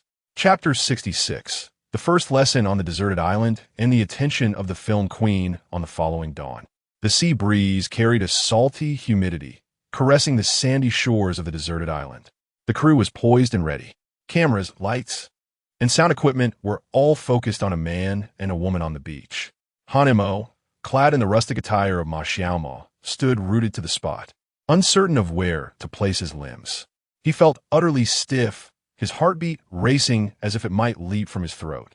Acting. This endeavor was worlds apart from singing on stage. Not far off, Shu Qi, portraying Shan, languidly leaned against a rock, her gaze lazily drifting toward the sea. According to the script, this scene depicted Ma Xiaomao mustering his courage to awkwardly flatter Shan, attempting to utter a few words, yet his nerves rendered his speech incoherent. In essence, it was a portrayal of a foolish character imbued with a hint of sycophancy. Han Mo took a deep breath, striving to recall the guidance imparted by director Huang Bo the previous day, along with the script's descriptions of the character's demeanor. His divine memory enhancement technique, word into action. The director's notes on expression, movement, and tone flooded his mind, and he felt as though his brain's capacity was on the verge of bursting. Action. Director Huang Bo commanded. Han Mo stepped forward, approaching Shu Qi. He attempted to muster a charming smile, but his lips twitched awkwardly, rendering his grin more pitiable than sorrowful. He tried to speak, but his throat felt parched, resulting in only garbled sounds escaping his lips. He yearned to draw closer, yet feared rejection, his steps faltering and movements stiff. The entire process was characterized by one word: awkward. Even he felt as if he could excavate a three-room apartment from the embarrassment. Cut! Huang Bo, unsurprised, called for a halt. Frowning, he approached Han Mo and candidly pointed out the issues. Han Mo, relax. You are not a superstar. You are Ma Xiaomao. It's not that you're nervous. You're performing too tightly. Your expressions are rigid, and your movements lack fluidity. The foolishness of Ma Xiaomao does not equate to a blank expression. It should convey a sense of innocence, a touch of foolishness, and a hint of eagerness to please. Do you understand? Han Mo felt his cheeks flush under the scrutiny. Nodding in acknowledgement, I understand, director. Though somewhat embarrassed, he remained undeterred. Being a newcomer, facing criticism was par for the course. He swiftly adjusted his mindset, reactivating his divine memory enhancement technique to compare and analyze the director's feedback with his own performance. What was amiss? Expression, gaze, body language. Ah, yes. It was that sense of hesitance, the desire to approach mingled with a touch of inferiority. Furthermore, it was the instinctive, foolish admiration and reliance upon the only beautiful woman on the deserted island. Once more, Hamu voluntariat. Huang Bo glanced at him and nodded. Good. All departments prepare. Action. This time, Hanmo's demeanor was entirely transformed. He approached Shu Qi again. His steps retained a hint of hesitation, but instead of rigidity, they now exuded the peculiar unease characteristic of a minor character. His gaze, once void and tense, now focused intently on Shu Qi, imbued with a touch of foolishness and a cautious desire to please. He rubbed his hands together, chuckling softly, revealing a hint of his simple, honest front teeth. He attempted to speak, his lips parting slightly before nervously sealing shut, his cheeks tinged with a delicate blush. The blend of yearning to draw near, yet hesitating, the clumsy eagerness to express himself, and an almost instinctual dependence and desire to appease Shan were portrayed with exquisite vividness. He even unconsciously mimicked a silly expression he had observed on Wang Bao the previous day, seamlessly integrating it into his performance. From behind the monitor, Huang Bo's eyes suddenly brightened. This is intriguing. He couldn't help but murmur in admiration. This take feels just right. As for Shu Qi, the co-actor, her perception was even more immediate. During the first take, she felt that Han Mo resembled a wooden statue, his entire demeanor screaming, I am a newcomer, and I am quite anxious. But now, this lad has entirely transformed, the gaze reminiscent of a small creature, dependent yet eager to please, accompanied by those timid gestures of wanting to draw nearer, yet fearing rejection. It was astonishingly authentic, so genuine that she found herself contemplating. Teasing him? A barely perceptible smile curved the corners of Shu Qi's lips. This fellow possesses an extraordinary ability to learn, doesn't he? Just yesterday, he was like a mere log, and today he is almost adept. Could he truly be one of those legendary experiential geniuses? Or perhaps he has genuinely undergone similar emotions in the past, allowing him to immerse himself so swiftly? How intriguing. Her gaze towards Han Mo now brimmed with curiosity and admiration. This scene passed smoothly. Director Huang Bo rarely displayed a smile, patting Han Mo on the shoulder. Well done. You caught on rather quickly. Receiving the director's affirmation, Han Mo felt a sigh of relief within. It appears that the divine memory enhancement technique yields exceptional results in acting. The day of filming unfolded in this tension-filled yet refreshing atmosphere. Although Han Mo had a few NGs, he rapidly adjusted each time, demonstrating swift progress that garnered the respect of Huang Bo and the crew. During a break, a small incident occurred. Han Mo sat in a corner resting when his phone vibrated. It was a video from Lin Wei featuring Duo. In the video, Duo was happily munching on a large apple, and upon seeing the camera, she sweetly exclaimed, Daddy, Duo is good. Duo misses you. As Han Mo watched the adorable visage of his daughter in the video, a smile spread across his face, imbued with a hint of foolishness and a touch of affection and longing. This scene was inadvertently witnessed by Shu Qi from a distance. She had intended to approach Han Mo to discuss the script, only to find him smiling at his phone screen with an indescribable expression that was both gentle and somewhat silly. What was making him smile? Was he contemplating some profound aspect related to his character? Or perhaps reminiscing about the earlier performance? Indeed, the thought processes of a genius are quite distinct, shrouded in mystery, and, dare she say, endearing? She shook her head, dispelling the notion of past disturbances. Han Mo seemed to grow increasingly intriguing. As the day's filming concluded, he returned to the makeshift cabin, his body weary, yet his heart imbued with an unprecedented sense of fulfillment. Acting appeared to be genuinely captivating. He sensed a slight deepening of his relationships with the crew. Wang Bao had already begun to drape an arm around his shoulders, proclaiming plans to take him to the seaside that evening to catch crabs. Shu Qi's gaze seemed to carry an additional layer of curiosity and friendliness. As for Teacher Yu and Teacher Wei, they maintained their enigmatic demeanor, though they occasionally acknowledged him with a nod. Everything was progressing positively. That evening, after finishing his evening routine, Han Mo lay on the hard bed, only to receive a message from Linwei. Duo had behaved well today, creating a drawing intended for her father, a monster fighting outfit. Yet, before bedtime, she had inquired when her father would return, gazing at the Picasso-esque artwork attached to the message. Han Mo felt a pang of bittersweet longing, a warmth enveloping his heart. Having been apart for merely a day, he found himself yearning for his daughter intensely. He opened the stills he had saved earlier, observing the silly version of himself in the photo, silently encouraging himself. Come on, Han Mo, for Dwudwa's milk powder money. At that moment, his phone chimed again, a new WeChat message. It was from Shu Qi. Han Mo opened it to find his pupils slightly constricting. Tishiran, there's a water scene tomorrow. How well can you swim? Would you like me to teach you a few tricks? Kving kning amoyi han mu. A water scene? Tomorrow? And she wants to teach him? What on earth does this esteemed actress intend? Chapter 67. The dread of drowning and the leading actress's instruction after receiving a WeChat message from Shu Qi adorned with a winking emoji. Han Mo spent a restless night, tossing and turning, his mind a tumult of questions. Drowning scene? She intends to teach me? What is this esteemed actress truly up to? The enigmatic smile from yesterday lingered vividly in his mind.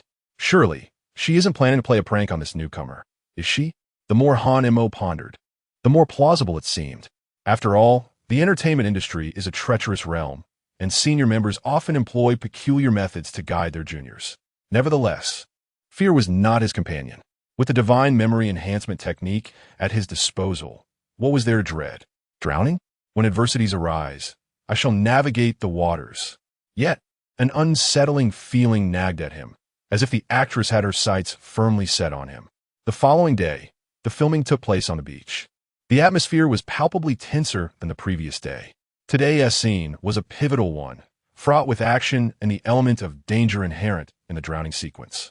Director Huang Bo, wielding a megaphone, repeatedly emphasized safety precautions and post-drowning protocols. Lifeguards and medical teams stood ready at the periphery.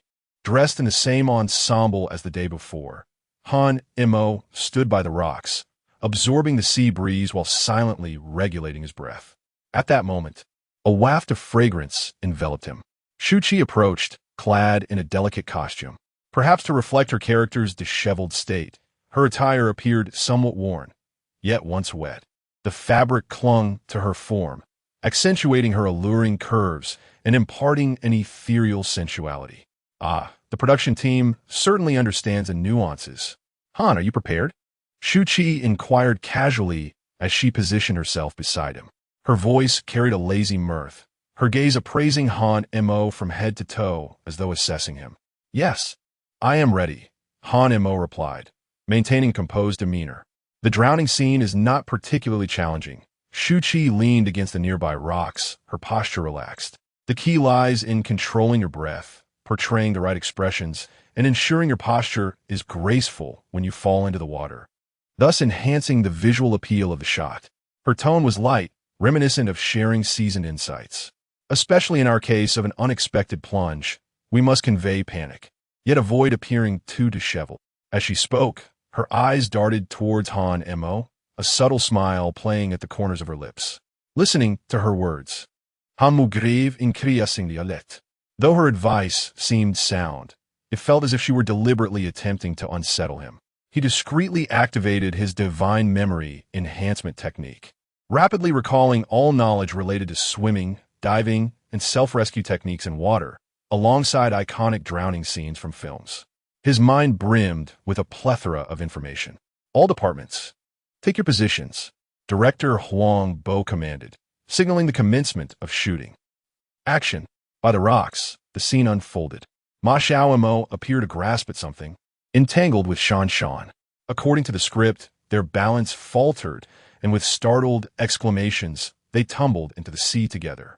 Yet, just as they were on the brink of plunging into the water, Han Mo distinctly sensed that Shu Qi's arm had discreetly exerted a gentle push against his waist. While the force was not substantial, it was sufficient to distort his posture at that moment of imbalance. With a resounding splash, Han Mo plunged into the water in an exceedingly ungraceful manner, akin to a stone. The frigid sea enveloped him instantly, inundating his mouth and nose. Coughing, he floundered in the water, choking on mouthfuls of salty, bitter seawater. Damn it! This woman was indeed intentional. On the shore, the crew gasped in surprise, and the lifeguard promptly prepared to dive in. Director Huang Bo's countenance darkened, clearly displeased with the turn of events. Shu-Chi also found herself in the water, yet her demeanor was decidedly more elegant than Han Mo's. She swept the damp hair clinging to her cheek aside and observed Han Mo's struggle with a glimmer of mischief in her eyes. Swiftly, she swam to his side, leaned close to his ear, and whispered in a voice audible only to the two of them, "Teacher Han, didn't we agree to be prepared? Why are you so easily pushed?" Her breath, warm and humid, brushed against his ear, dripping with playful sarcasm. The recording equipment may have captured a faint and indistinct sound, not push. Han Mo was infuriated, nearly choking again. "Oh, you Shu-Chi. So this is how the renowned actress plays her tricks? Fine. I'm Macau's Gaza Sharpanat," igniting the competitive spirit within him. Ignoring Shu-Chi's taunts, he took a deep breath and forced himself to regain his composure. The formidable physical prowess and memory granted by the system began to manifest. He called out to Director Huangbo, "Director, I apologize. I was too nervous just now. Let's do it again. I assure you, it will be flawless." Huangbo glanced at him and then at Shu-Chi, solemnly replying, "One more take. Be careful." Action. The same tug, the same fall into the water. Just as Shu-Chi's hand covertly exerted force again, Han Mo was already prepared. He swiftly twisted at his waist, not only neutralizing the push but also leveraging it to his advantage. Shu-Chi, taken by surprise, gasped as she fell into the water before Han Mo, creating an even larger splash. Subsequently, Han Mo entered the water with a relatively poised posture, displaying no hint of panic. Utilizing his honed physical abilities and the swimming techniques etched in his memory, he stabilized himself in the water as effortlessly as a fish. He even noticed Shu-Chi, flustered by the earlier incident, seemingly struggling momentarily after her plunge, her brow slightly furrowed. In a flash, Han Mo performed an action not scripted. He swiftly swam to Shu-Chi's side and, before she could fully react, steadied her arm with a firm grip, gently propelling her towards the surface. The motion was instinctive, radiating a protective instinct. His expression adopted a theatrical quality, no longer solely naive, but now infused with a hint of disarray from the fall and an innate concern for his companion. In that moment, he truly embodied the character of Ma Xiaomao, who, despite his foolishness, possessed a fundamentally kind heart. On the shore, behind the monitor, Director Huangbo's eyes widened once more. "What the?" He couldn't help but exclaim softly. "This kid. Impressive." Han Mo's series of reactions and improvisations just now were absolutely remarkable, far exceeding his expectations. "Ha ha ha. Mo is incredible. A true hero saving the damsel." Wang Baobao shouted from the shore, raising his voice in a fervor. Yu Wei, who had remained silent, now gazed deeply at Han Mo in the water, the corners of his mouth seemingly twitching slightly. Meanwhile, Shu-Chi, who had been rescued by Han Mo, was left utterly stunned. She could feel the strong hand resting on her arm, as well as the fleeting glint of mockery intertwined with concern in Han Mo's eyes. This guy actually fought back? Moreover, he took advantage of me? Although it was necessary for the plot, Shu-Chi's heart inexplicably skipped a beat. As she looked to Han Mo, her gaze transformed into a complex tapestry of emotions: surprise, anger, curiosity, and a hint of admiration that she herself had not even realized.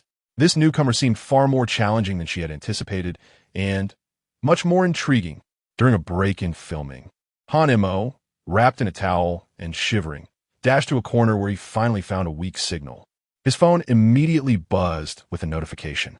A WeChat message popped up from Tang Ziki. "Brother Han Mo, Light Years Away has officially been released. Thank you for your song. Heart. Heart." Han Mo smiled and quickly replied, "Congratulations. Wishing your new song great success." Just as he finished replying, a message from Lin Wei also arrived. It was a brief report. Bubble, duet. Amidst has maintained its hold on the top 2 spots of major music platforms for nearly a month, with downloads and comments steadily rising. The King Calls Me to Patrol the Mountains has seen a slight decline in popularity, but remains in the top 10. Fan growth is steady, and discussions about Dihuan Weibo are continuously trending. Rest assured, everything at home is well. As he read through the familiar song titles and the noise from the outside world, juxtaposed with the desolate island and the arduous filming conditions before him, Han Mo felt a peculiar sense of disconnection. Yet simultaneously, his resolve to pursue his career and earn a living grew even stronger. He was determined to walk this path as an actor. That evening, after work, Han Mo wearily made his way toward the temporary housing. Shu Qi followed closely behind and paused for a moment as they brushed past each other. She turned her head, a playful smile curving her lips. "You swim quite well." "Teacher Han." After a brief pause, she added with an inscrutable tone, "Tomorrow, there will be even more interesting scenes." With that, she left him with a swaying silhouette as she walked away. Han Mo was left bewildered. More interesting scenes? Again? What on earth does this actress want? Chapter 68. A leap in acting skills and guidance for veteran performers having undergone the baptism of the water scene. Han Mo felt as though he had unlocked a vital pathway within himself. Although the experience was somewhat difficult to articulate, and he had been outmaneuvered by the enchanting Shu Qi, it undeniably deepened his comprehension of the craft of acting. However, before he could revel in his recent triumph, a new challenge emerged, one with a significantly heightened level of difficulty. Director Huang Bo summoned several lead actors to announce that they would soon film a pivotal scene depicting Ma Xiaoma's internal struggle. According to the script, amid extreme scarcity of food and immense survival pressure, Ma Xiaoma discovers an opportunity that could temporarily alleviate his plight, yet requires him to transgress his moral boundaries. For instance, he might secretly hoard a portion of the food he has found or choose to forsake another in order to preserve his own life. This scene does not rely on intense action or lengthy dialogues. Instead, it hinges upon the actor's gazes, subtle expressions, and nuanced body language to unveil the character's inner turmoil. The budding conflict between innocence and selfishness, the yearning for survival, and the tug-of-war with moral integrity. This scene is of utmost importance. Director Huang Bo's demeanor was exceptionally grave. This marks the first critical juncture in Ma Xiaoma's character transformation. He turned his gaze towards Han Mo, indicating that this scene depended on him. It was imperative to convey that sense of struggle, that profound essence of humanity in its most delicate state. Han Mo felt an overwhelming weight of pressure. Internal conflict? This was far more challenging than the water scene. During the first rehearsal, it indeed fell flat. Han Mo endeavored to portray the feeling of struggle. He furrowed his brow, flickered his gaze, and clenched his fists. Yet, no matter how he tried, it exuded an air of artifice. It was as if he were proclaiming to the audience, "Look at me. I am struggling. I am in turmoil." "Cut," Huang Bo called out, unsurprised. He approached Han Mo, shaking his head. No. Han Mo, your performance is too superficial. You are acting struggle rather than truly experiencing it. At this moment, Ma Xiaoma's psyche is intricate, filled with fear, desire, nostalgia for the past, and capitulation to reality. It cannot be conveyed merely through furrowed brows and wide eyes. You need to delve deeper, enter the character's heart. Director Huang Bo's words struck Han Mo like a whip. He recognized the validity in the director's critique, yet he felt as though he could not reach that elusive point. That thin membrane of understanding remained unbroken. During the break, Han Mo chose to isolate himself, retreating behind a large rock adjacent to the filming location. He pulled out the script and activated his divine memory enhancement technique. Once more, in his mind, the images of his earlier performance replayed repeatedly, juxtaposed against director Huang Bo's feedback and the script's descriptions, leading to a rapid comparative analysis. Where did the issue lie? In his expressions? His movements? Or perhaps, in the fundamental understanding? He felt as though he were grappling with an exceedingly complex mathematical equation, scratching his head, yet failing to find the correct formula. Just as he was lost in contemplation, nearly pulling his hair out in frustration, a steady footfall approached from afar. It was Yu Hui, the seasoned actor portraying Old Pan, though devoid of any scenes today, made his way to the set, quietly seated beside the director's monitor, observing intently. At this moment, he held the script in hand and gradually strolled closer to Han Mo, seemingly speaking to himself yet intentionally addressing someone. The character of Old Pan is, in truth, quite tragic. He is not inherently malevolent, but rather shaped by his circumstances. Deep within, there lingers a desire for a better life, a yearning to take control. However, once that desire surfaces, it can easily lead one astray. His voice was soft, his tone unembellished, as if he were merely contemplating his role. Yet to Han Mo's ears, it resonated profoundly, akin to a sudden enlightenment. Indeed, desire is not merely about portraying expressions. It is about embodying the innermost yearnings of the heart. At that moment, what was Ma Xiaoma's most fervent desire? To survive, to escape the dread of a life where one could go hungry at any moment. In the face of survival instinct, does that so-called moral compass still hold significance? It was as if Han Mo had grasped a vital thread. No longer did he ponder how to act out the turmoil. Instead, he began to genuinely feel Ma Xiaoma's psychological state at that instant. The longing upon sighting food, the fear of being discovered, the inner resentment of why he should suffer hunger, and ultimately, for the sake of survival, the emergence of a fierce resolve that even he feared. He closed his eyes, and when they reopened, the light within them had transformed entirely. "Director, I wish to try once more." Han Mo rose with unwavering conviction. Huang Bo cast a surprised glance at him, then observed the composed Yu and Wei in the distance, nodding thoughtfully. "All right. All departments, prepare. Action." The camera focused once more on Han Mo. This time, he wore no exaggerated expressions nor performed superfluous actions. He simply stood there, his gaze fixed intently on the prop that symbolized opportunity, perhaps a small bag of cookies or something that could be exchanged for food. His Adam's apple involuntarily bobbed. In his eyes, there was desire, greed, but more prominently, a struggle driven to the brink by hunger and fear. He slowly extended his hand, fingertips trembling slightly. Just as he was about to touch the prop, he jerked his hand back as if burned, eyes wide with terror as he scanned his surroundings, fearful of revealing the darkness within him. Then, as if having made a resolute decision, the hesitation and kindness in his gaze were replaced by a glimmer of ruthlessness. No longer hesitating, he swiftly clasped the prop to his chest, his movements infused with a near-desperate determination. Throughout the entire process, his facial expressions remained largely unchanged. Yet the emotional shifts in his gaze vividly conveyed Ma Xiaoma's inner turmoil. The transformation from the goodness of a humble individual to the selfishness and ruthlessness born out of survival pressure was so authentic it tightened the heart. "Excellent." As the director called cut, Huang Bo leapt excitedly from his chair. He could hardly contain himself and exclaimed, "Wow, incredible. That's the feeling." A profound silence enveloped the area behind the monitor, as everyone was left in awe by Han Mo's recent performance. Yu and Wei exchanged glances at Han Mo, their lips curling into an almost imperceptible smile as they nodded gently. Wang Baobao clapped his hands vigorously, exclaiming, "Mo, guh. You are amazing." That gaze sent chills down my spine. Shu Qi, standing nearby, watched Han Mo with eyes sparkling in wonder and admiration. This guy, his progress is astonishingly rapid, just a few days in, and his acting seems to have transcended to another level. With this breakthrough, Han Mo's subsequent filming went considerably smoother. Although life on set was challenging, it was not devoid of amusement.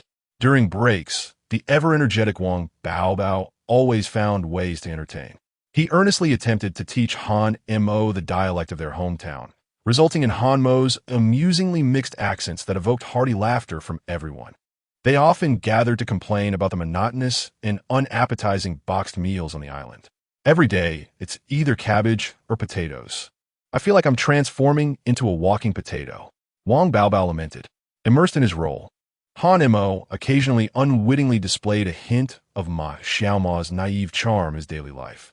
On one occasion, he gazed at the seagulls fluttering over the sea and instinctively swallowed, which did not escape Shu Qi's notice. She teased him, "Teacher Han, the shoot is over. But please don't actually think of yourself as the famished Ma Xiaoma who hasn't eaten for 3 days." Han Mo's face flushed crimson, prompting another round of laughter from those around. The harsh environment paradoxically deepened the bonds among the group. One evening, after wrapping up for the day, Director Huang Bo summoned Han Mo, Shu Qi, Wang Baobao, Yu, and Wei, the principal cast members. "We've nearly completed the initial scenes," Director Huang Bo stated gravely. "In the next phase, we will concentrate on filming the pivotal scenes that depict the transformation of character relationships." His gaze shifted toward Han Mo and Yu Wei. The dynamic between Xiao Mo and Lao Pan, characterized by mutual testing, scheming, and a blend of rivalry and camaraderie that ultimately culminates in complete opposition, is crucial. These scenes are not only central to the film, but also represent the greatest test of your acting abilities. A knot tightened in Han Mo's chest. Acting alongside teacher Yu Wei, in scenes filled with calculation and strategic maneuvering, the true test is finally upon him. Chapter 69. Longing on a full moon night and an unexpected guest time quietly slips away amidst the monotony yet richness of filming on the island. In the blink of an eye, Han Mo has been in the crew for nearly a month. From his initial state of helplessness, he has gradually begun to keep pace with director Huang Bo's rhythm, and even occasionally engages in dialogue with seasoned actors like Yu Wei. Han Mo feels akin to a sponge, voraciously absorbing everything related to the art of performance. His relationships with Wang Baobao, Shu Qi, and others have also blossomed significantly, no longer marked by the awkwardness of his arrival. His acting skills have visibly soared, thanks to the divine memory enhancement technique and his relentless efforts.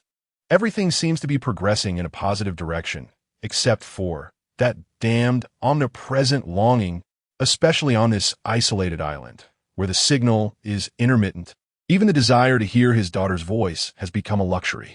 In the stillness of the night or during filming breaks, whenever Han Mo find a moment of respite, the image of his daughter's cherubic face inexplicably floods his mind.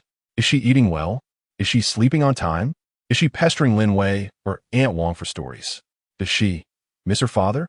This longing wraps around his heart like a vine, tightening its grip with each passing moment. That evening, the moon was full. The crew was hurrying to shoot a night scene featuring Ma Xiaoma by the seaside. The radiant moonlight spilled over the beach, casting a silvery sheen. The waves gently lapped at the shore, producing a soft, soothing sound. According to the script, Ma Xiaoma sits alone by the sea, gazing at the boundless ocean, her eyes filled with loneliness, confusion, and uncertainty about the future. Han Mo, clad in costume, sat on the cold sand. He lifted his gaze to the large, luminous moon hanging in the sky. The bright moon rises over the sea, and we share this moment across the horizon. This line of poetry suddenly came to mind. He wondered if his daughter, far away in the capital, was also gazing at this very moon. A wave of intense yearning engulfed him in an instant. He need not force the performance. The innate sense of solitude and the profound longing for a distant loved one naturally emanated from his eyes.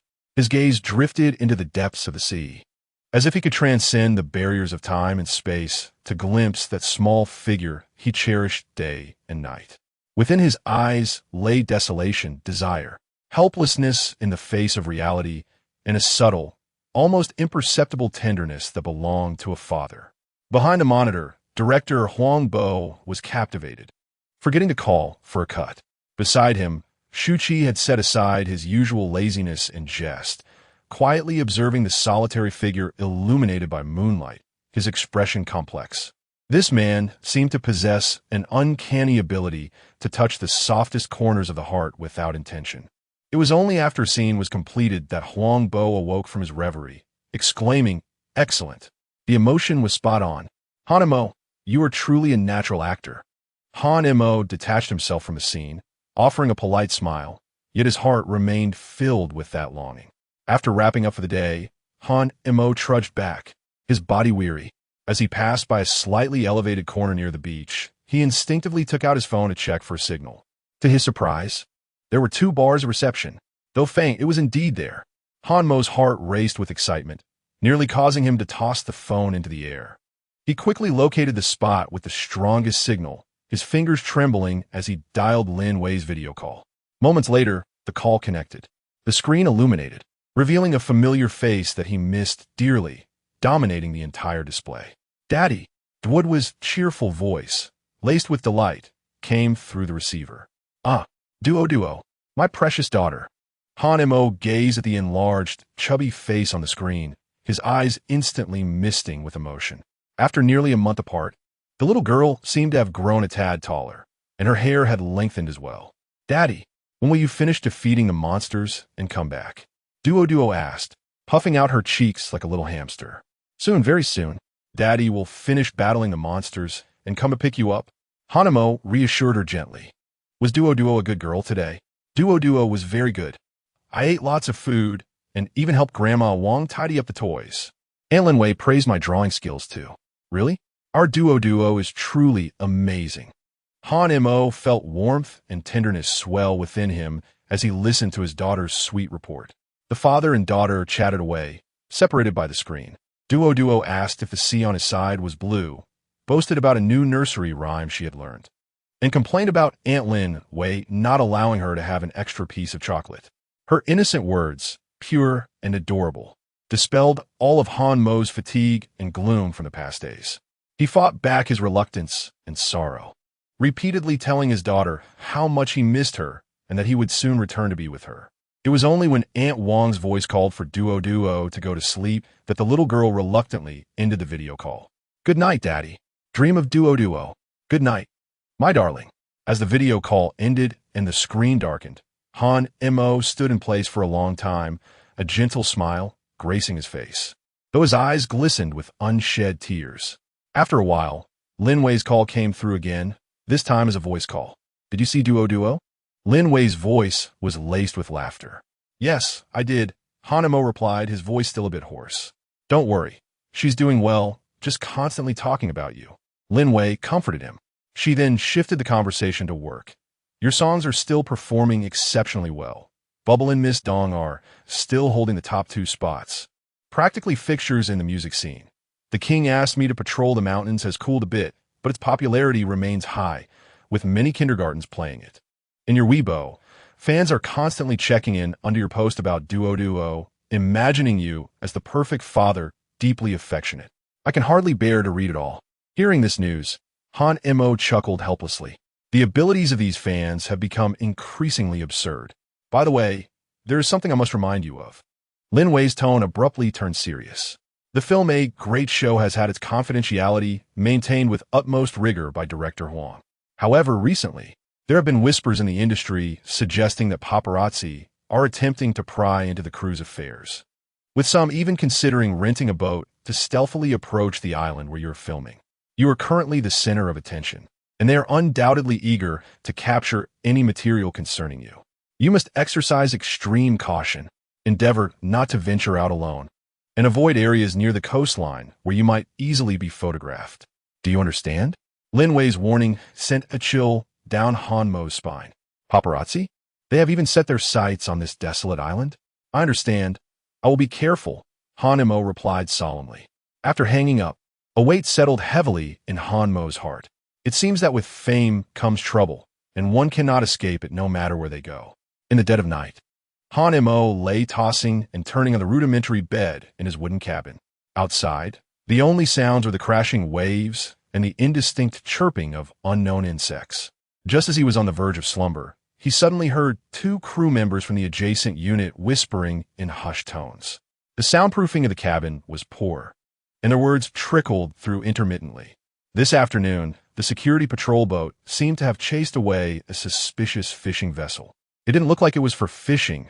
Someone aboard was wielding a long lens, pointing it our way. Ugh, these paparazzi truly are relentless. They're willing to risk their lives for a mere story. The director has already instructed us to be vigilant, not to speak carelessly or share any photographs outside. Han Mo's heart sank. It appeared that Lin Wei's warning was not without merit. Those pesky flies had indeed caught wind of their presence. Heightening his vigilance, he listened intently to the sounds outside, and only when he confirmed there were no further disturbances did he slowly close his eyes. Yet, that night his sleep was particularly restless. The following day, upon arriving at the filming location, Han Mo distinctly sensed a heightened tension in the atmosphere. The number of security personnel seemed to have increased as well. Before filming commenced, Director Huang Bo gathered all staff once more, sternly reiterating the importance of confidentiality and strictly prohibiting the disclosure of any filming information. Trouble appears to be stealthily encroaching.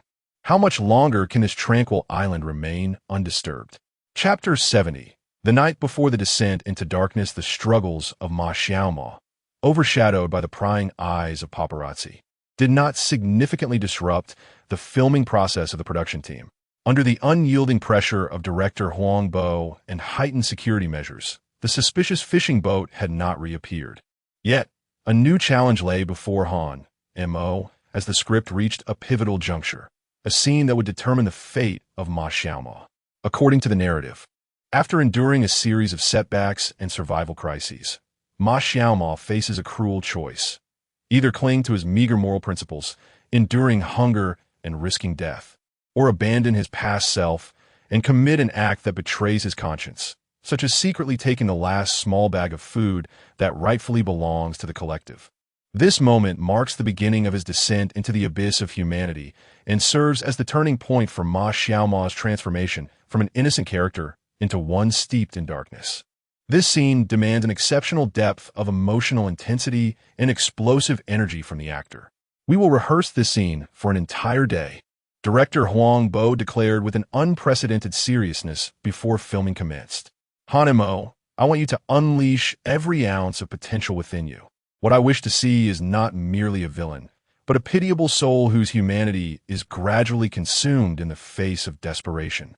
Upon receiving this assignment, Han Mo felt an overwhelming pressure unlike any he had encountered before. This was far more challenging than any previous scene. He isolated himself in the modest wooden cabin for an entire afternoon, refraining from communication with anyone. Instead, he repeatedly studied the script, staring at the wall, or closing his eyes to ponder deeply. With his superior memory enhancement technique in full force, he fervently recalled and analyzed every detail of the script. Every piece of guidance from director Huang Bo, even delving into the recesses of his mind to search for classic antagonist characters and iconic moments of human struggle from cinematic history. The poignant image of Charlie Chaplin boiling his shoe in the gold rush, the final dilemma faced by Chung Yong in Dying to Survive, and Arthur's gradual descent into madness in Joker flooded his consciousness. Countless visuals, emotions, and performance nuances surged through his mind, analyzed, deconstructed, and absorbed at lightning speed.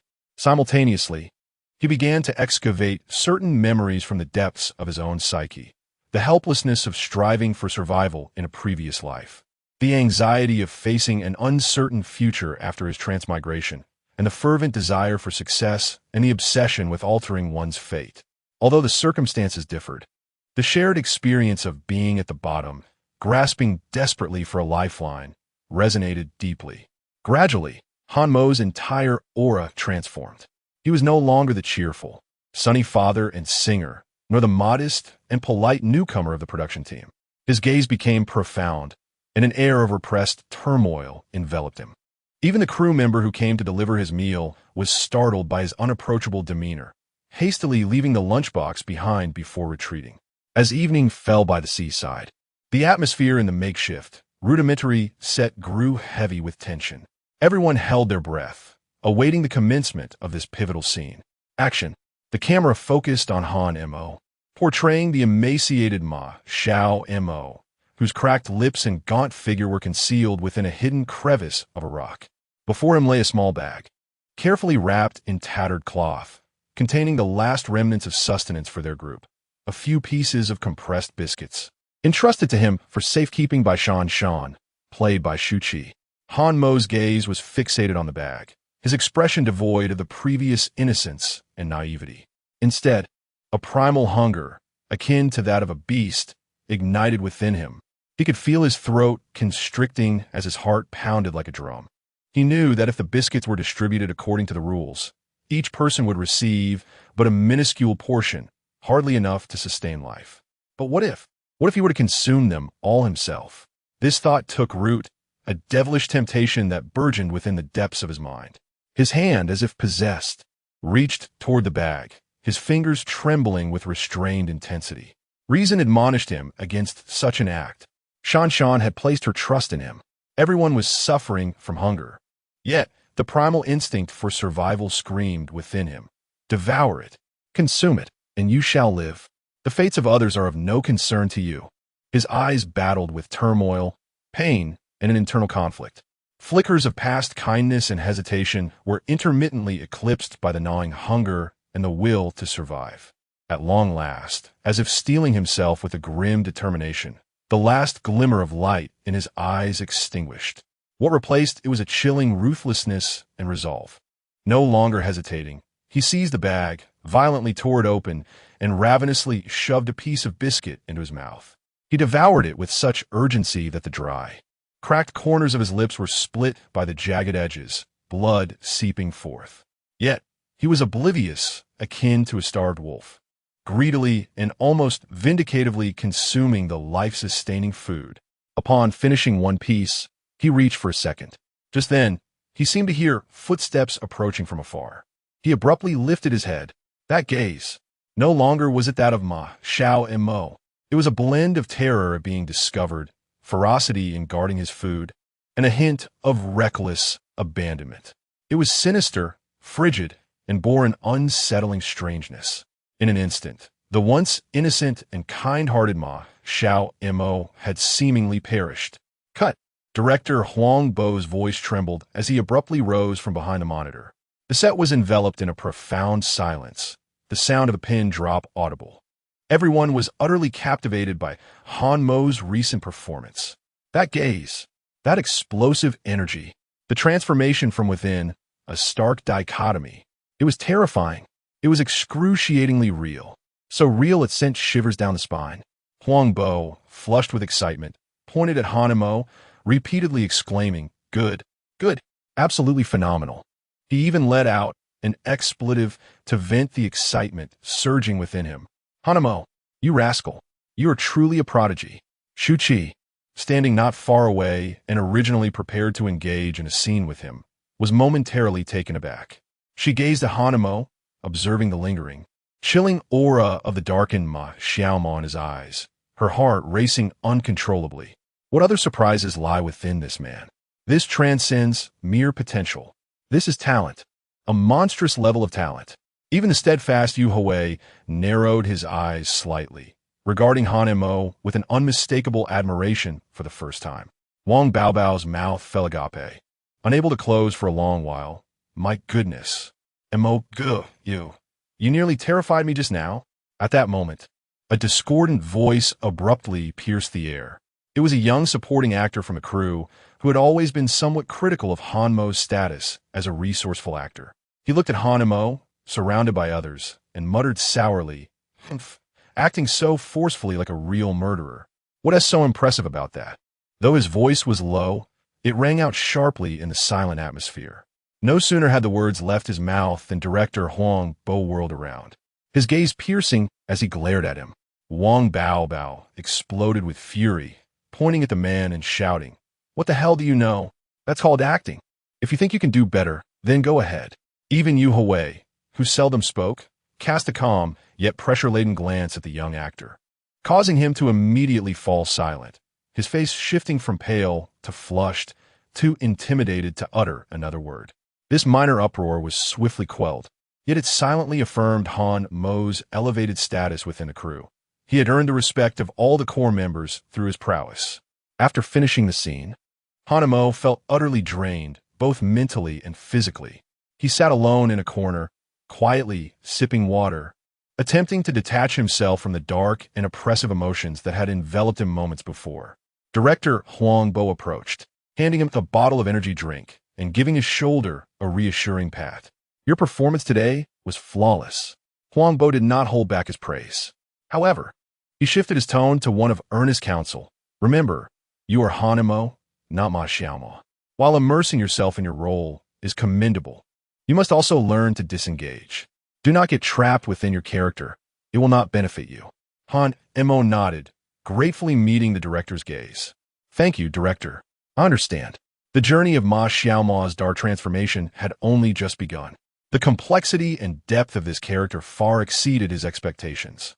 The upcoming scenes would present greater tests of humanity and more intense conflicts. Would he be able to master the nuances of this role? Could he perfectly embody this amalgamation of angel and devil on the silver screen? Han Mo took a deep breath, a spark of challenge igniting in his eyes. Chapter 71. Stunning the audience and the name of the monster. Once the floodgates of Ma Xiaoma's darkness were opened, there was no turning back. In the following days, the crew concentrated on filming the pivotal scenes that depicted Ma Xiaoma's complete transformation. Among these was a climactic moment in the film, showcasing the character's descent into moral depravity, a scene that sent chills down the spine. The narrative unfolded on a night foreboding an imminent storm, where scarce resources ignited fierce conflict once more. This time, Ma Xiaoma was no longer a passive participant. He took the initiative. With a keen understanding of human nature and a strategic manipulation of information, he artfully orchestrated a trap, driving the enigmatic and shrewd Lao Pan, played by Yu Hui, into a corner. This scene demanded not only the portrayal of Ma Xiaoma's cold-heartedness and cunning, but also an exploration of the twisted mindset he embraced when committing evil, as if it were entirely justified. The complexity of this performance exceeded that of his previous internal struggles. Within the dim, damp cave, only a few flickering oil lamps provided meager illumination, creating an atmosphere so oppressive it was almost suffocating. Ma Xiaoma, portrayed by Han Mo, stood face to face with Lao Pan, played by Yu Hui. The camera slowly zoomed in, capturing the subtle expressions on their faces. Lao Pan's eyes reflected disbelief and fury. He seemed poised to speak, but was interrupted by Ma Xiaoma's icy words. "Brother Pan, do not blame me." Han Mo's voice had shed its initial innocence, devoid of any hesitation. It bore a tone so calm it bordered on cruel, as if stating an inconsequential fact. There are only so many resources on this island. To survive, someone must make sacrifices. His gaze was like a blade forged of ice, piercing the heart, accompanied by a faint, twisted smile that mocked both Lao Pan's naivety and his own past kindness. Yu Hui, a seasoned actor, was visibly shaken by the unexpected betrayal, his body trembling with rage, desperation, and fury threatening to erupt from his eyes. At that moment, according to the script, Ma Xiaoma was supposed to turn and leave Lao Pan to face his despair alone. However, Han Mo, in a spontaneous act that sent shivers down everyone's spine, paused mid-turn. He slightly tilted his head, casting a sidelong glance at the despondent Lao Pan. Then, he raised his hand and delicately flicked non-existent dust from his shoulder. The gesture was nonchalant, even tinged with a hint of disdain, as if pushing someone into an abyss was merely a matter of brushing away an annoying speck of dust.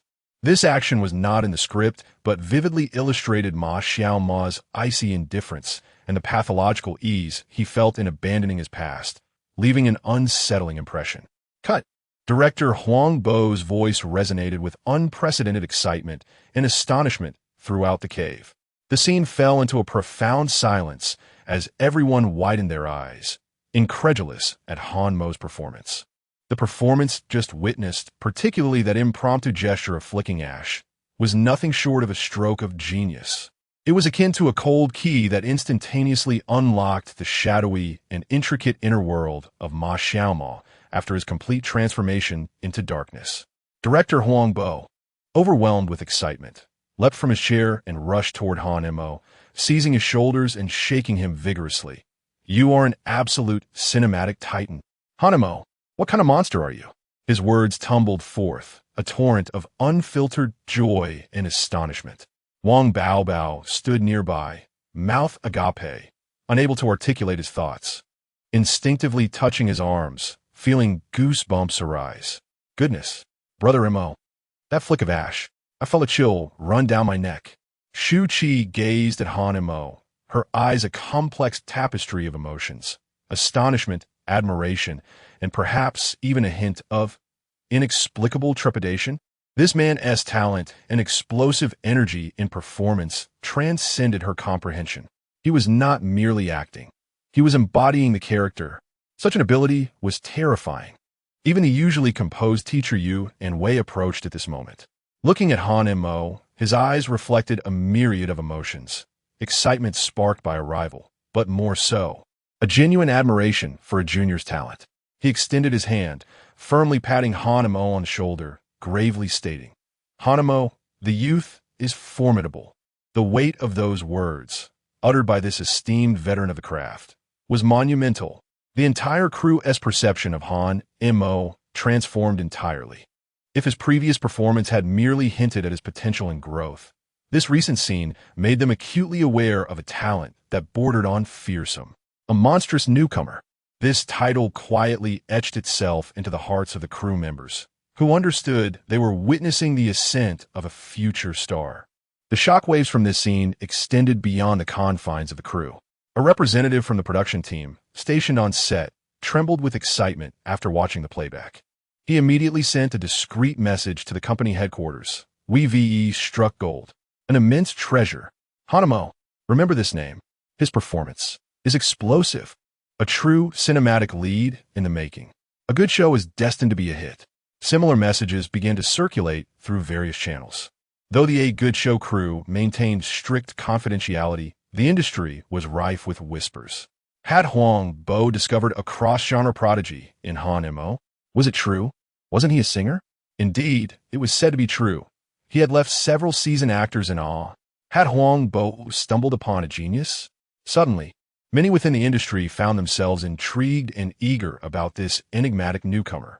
After filming this intense scene, Han Mo felt as if his very essence had been drained. The fatigue of his spirit far surpassed that of his body. He quietly walked to the seaside, feeling the cool sea breeze, attempting to detach himself from the dark and twisted emotions of Ma Xiaomo. The chilling sensation he had just experienced left him somewhat apprehensive. Director Huang Bo approached, handing him a bottle of water. "How do you feel?" "A bit tired," Han Mo replied with a bitter smile. "That's a good sign. It indicates you've truly immersed yourself in the role," Huang Bo reassured him, patting his shoulder. "But you must also emerge from it swiftly. Cool me. Today I'll treat you. Let us go have a couple of drinks." Han Monu did. He gazed at the tumultuous waves in the distance, his heart filled with myriad emotions. From the trepidation he felt upon arriving on this island to now mastering such a complex character. The past month had unfolded like a dream. The path of an actor proved to be more challenging than he had anticipated, yet undeniably more fascinating. The most essential and arduous aspects of the character Ma Xiaomo had been captured on film. What lay ahead would be the final madness and despair of surviving on a deserted island, culminating in the ultimate conclusion. Han Mo took a deep breath, dispelling the shadows that belonged to Ma Xiaomo from his mind. His gaze regained clarity and resolve. Bring on the final challenge. Chapter 72. The final frenzy and the moment of completion. The days on the island seemed to have been accelerated as the filming of A Good Show entered its final sprint. The remaining scenes were predominantly filled with climactic moments.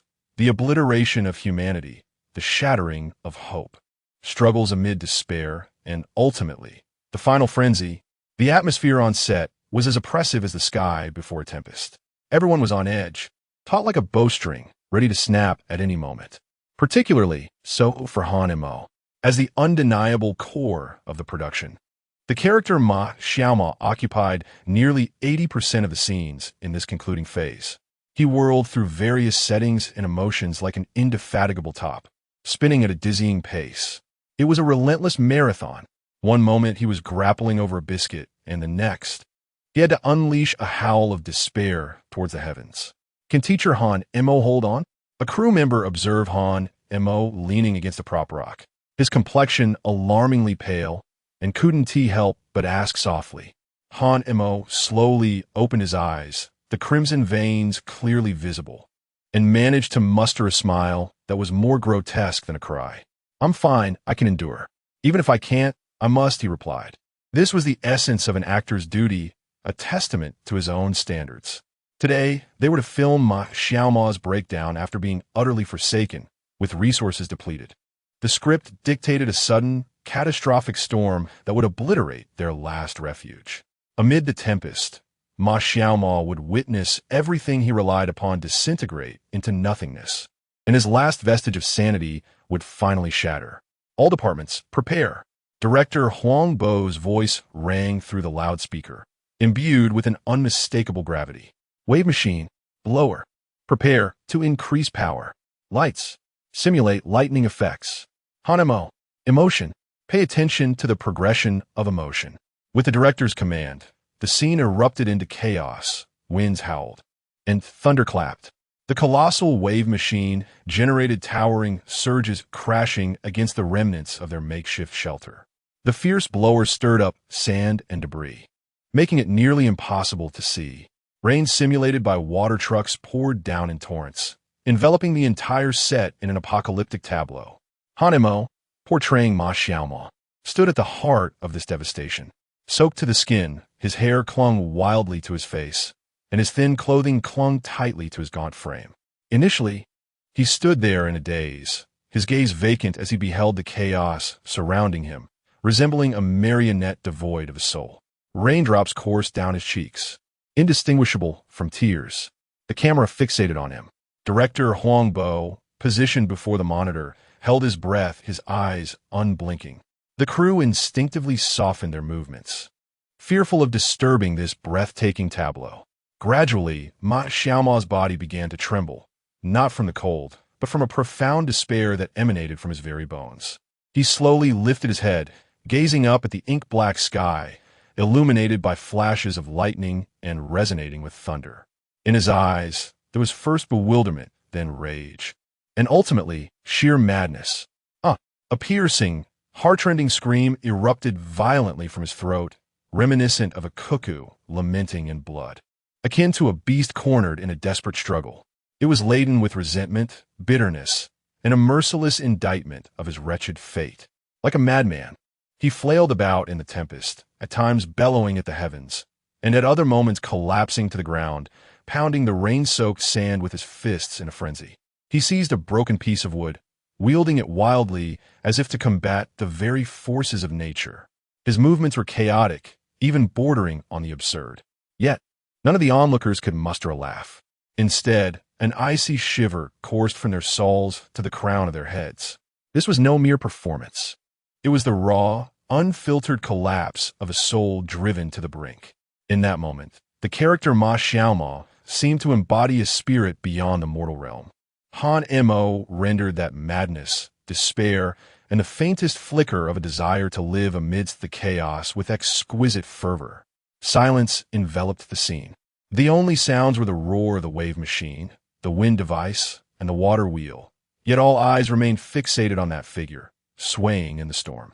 It was a spectacle of staggering impact. Even Huang Bo, accustomed to grand displays, felt his heart racing with intensity. This young man was a veritable prodigy of performance. Cut Huang Bo's voice was somewhat hoarse, and he nearly forgot to call for a halt. It was only when the assistant director gently nudged him that he emerged from his reverie. Cut. It's a wrap. The cacophony ceased abruptly. Han Mo maintained his kneeling position, gasping for breath, feeling as though his lungs might burst. The emotional eruption from moments ago had nearly drained him of all vigor. Ti Yehanmu. Quickly. Towels. Ginger soup. Staff members rushed in, wrapping him in dry towels and offering steaming ginger soup. Imogo, are you all right? Wang Bao approached with concern, observing Han Mo's pale complexion and hollow gaze, a chill creeping into her heart. This was an immersion too profound. Just moments ago, he had appeared utterly deranged.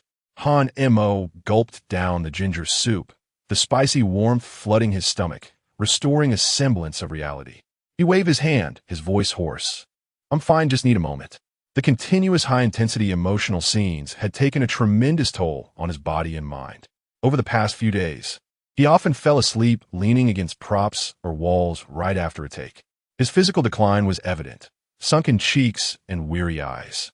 Gone was the luminous music genius who once stood boldly upon the stage. For the role of Ma Xiaoma, he had sacrificed far more than mere sweat. As dawn broke on the following day, the atmosphere on set was imbued with a sense of lightness and anticipation. For today marked Han Mo's final scene. It was also the last shot featuring Ma Xiaoma in the entire film. The setting was by the sea, and the time was early morning. The narrative unfolds as Ma Xiaoma, having survived the trials of a deserted island, gazes at the rising sun on the distant horizon, his expression imbued with complexity. This moment is laden with symbolism, devoid of dialogue, relying solely on the nuances of his eyes and subtle facial expressions. The director, Huang Bo, personally adjusts the shot, fine-tuning the angle.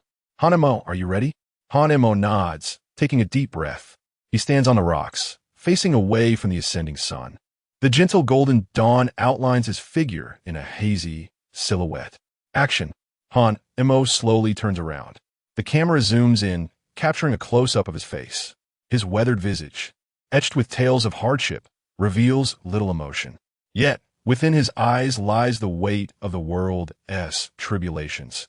Release, confusion, a farewell to the past, and perhaps a barely perceptible fear and anticipation for the future. He gazes quietly, watching as the sunlight gradually dispels the darkness, casting golden rays across the sea. Tom seems to stand still in that moment. Behind the monitor, Huang Bo's eyes brighten with excitement. That's the feeling. Perfect. He perceives through Han Mo's gaze the character of Ma Xiaoma, burdened by a heavy past, stepping toward an uncertain future, embodying a sense of destiny. Cut. Perfect. That essay wrap.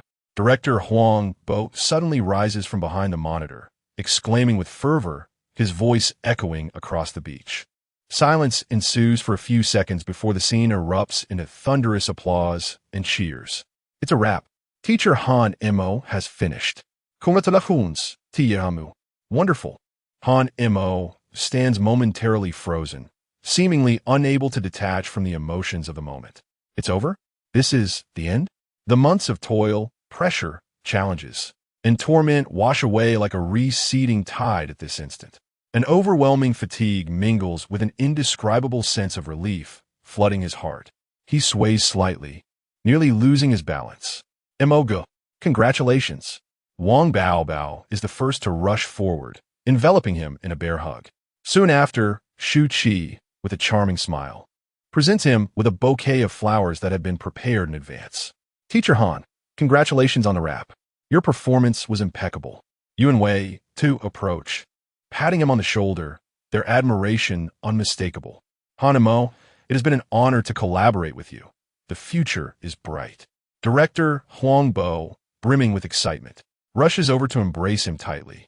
You've exceeded my expectations, kid. You were born for this.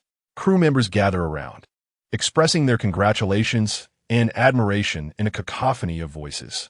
As Han Mo gazes upon the sincere smiles surrounding him, listening to the chorus of well wishes, his heart swells with mixed emotions, joy at overcoming a formidable challenge, sorrow for the character of Ma Xiaoma, and a profound reflection on the unique experiences of their time on the deserted island.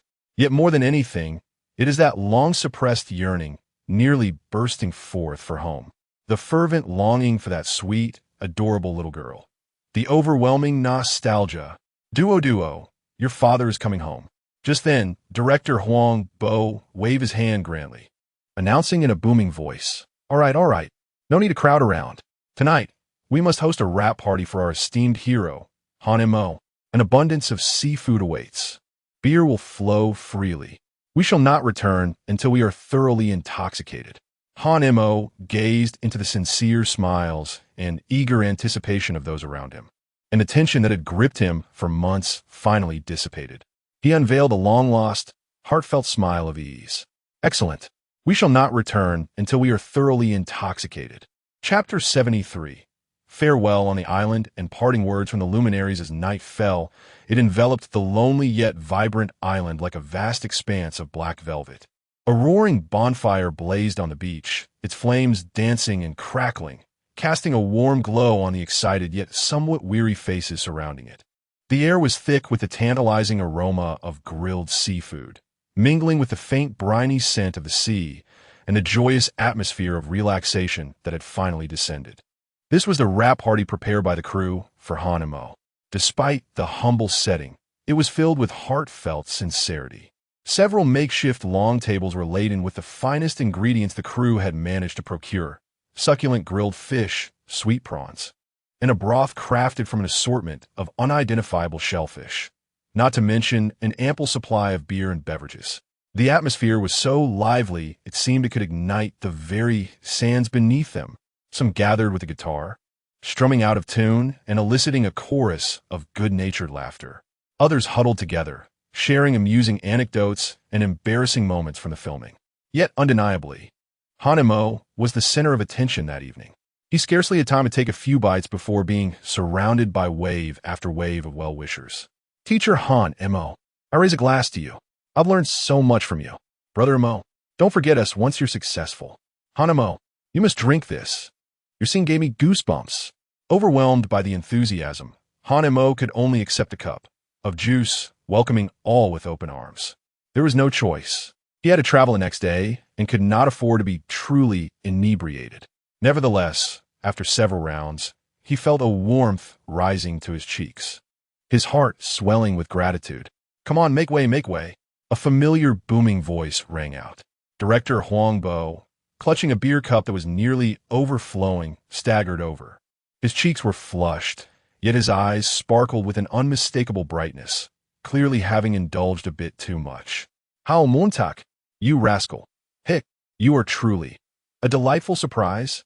I must say, after all these years in this industry, I have seen many talented individuals, but none possess the innate brilliance that you do. You, my friend, were born for this. Huang Bo exclaimed, giving Han a hearty pat on the back that nearly sent him stumbling. Listen to me. Rest well when you return. Then, just wait for the good scripts to come your way. And when that time comes, hick, don't forget to leave a slot for your old brother. Next time, let's make it grand. Han both amused and touched, steadied him and nodded earnestly. Absolutely. Thank you, Director Huang. He could feel that Huang Bo's words, though influenced by drink, were heartfelt. This was not only an acknowledgement of his acting prowess, but also a heavy expectation for the future. As Huang Bo was assisted away to rest, before Han could catch his breath, another robust figure approached. It was Wang Bao. He too held a bottle of beer, though he maintained his composure unlike Huang Bo. Brother Wang Bao flashed his signature broad smile, revealing his large white teeth, exuding a guileless and sincere charm. Unlike Huang Bo, who often indulged in superficial pleasantries, he simply patted Han Mo's chest vigorously, uttering nothing more than a heartfelt promise to stay in touch. Once we return to the city, I'll treat you to a lavish feast. He wrinkled his nose in disdain, gesturing towards the seafood on the table. This dreadful food on the island is hardly fit for human consumption. Eating seafood every day is making me nauseous. Laughter erupted among those nearby at his words. Han chuckled as well. All right, Bao. I'm looking forward to that meal. Wang Bao grinned widely, then seemed to recall something, pulling an object from his pocket and placing it into Han Mo's hands. Here, this is for you. Don't look down on it. Han looked down to find a necklace made of shells strung together with fine twine. The shells were polished to a smooth finish, though their edges retained a roughness that revealed their handmade nature. Simple and even a touch rustic, yet Han felt warmth in his palm. This was likely something Wang Bao had painstakingly crafted during his leisure time. Thank you, Bao, I truly appreciate it, Han said earnestly. Wang Bao waved his hand dismissively. Oh, it's just a trivial trinket. Enjoy it. I must go now. I need to check on Director Huang and ensure he doesn't fall into the sea. With that, he jovially scampered away. Han held the shell necklace, still warm from Wang Bao's touch, feeling an indescribable emotion swell within him. Simple, yet profoundly sincere. Han a steady voice called from behind. Han turned to see teacher Yu Hui approaching with a cup of tea in hand. The esteemed veteran of the entertainment industry wore a gentle smile on his face. Teacher Yu. Han responded promptly, filled with respect. Yu Hui nodded, his gaze tinged with admiration. Acting alongside you is quite exhilarating. Such a straightforward compliment carried more weight than any ornate phrase. This was the highest form of acknowledgement from a top-tier actor. Excitement surged within Han though he strove to maintain composure. It is my honor to learn from you. Teacher Yu. Yu Hui waved his hand, took a sip of tea, and spoke slowly. We have all witnessed your talent and dedication. This industry is fraught with challenges and temptations. He gazed into Hanmo's eyes, his tone growing serious. Stay true to your original intentions and progress step by step. Your future is boundless. With that, he raised his teacup in a gesture of farewell before turning to depart. Though few words were exchanged, each carried immense significance. Han Mo watched the silhouette of teacher Yu Hui, silently committing those words to memory. By the bonfire, shadows danced in the flickering light. Just as Han Mo was lost in contemplation, a subtle, fragrant breeze wafted by. Shu Qi approached gracefully, holding a glass of red wine. This evening, she no longer maintained the usual distance or veiled probing. Her gaze held a genuine appreciation, tempered by less scrutiny. Han, congratulations on wrapping up the shoot. Her voice remained melodious, laced with a hint of languid magnetism. Her performance was quite breathtaking. She used the word breathtaking for the notoriously discerning Shu Qi. This was indeed a lofty commendation.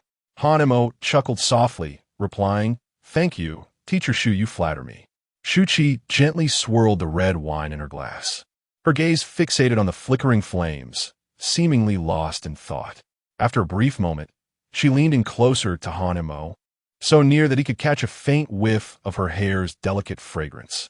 With a slight tilt of her head, she spoke in a tone barely audible to anyone but him, laced with an imperceptible teasing note. "However, next time we collaborate, you must refrain from heroically rescuing the beauty and stealing my thunder, all right?" Upon finishing her sentence, she lifted her eyes to meet Han Mo's, a meaningful smile curving her lips. Within that smile lay humor, admiration, and perhaps something more. Han Mo paused in surprise, then broke into a chuckle. It seemed the renowned actress still bore a grudge over the earlier incident involving the water. "Absolutely, I promise," he responded in agreement. Satisfied with his reply, Shu Qi smiled and raised her glass in a toast before turning to blend into the lively crowd.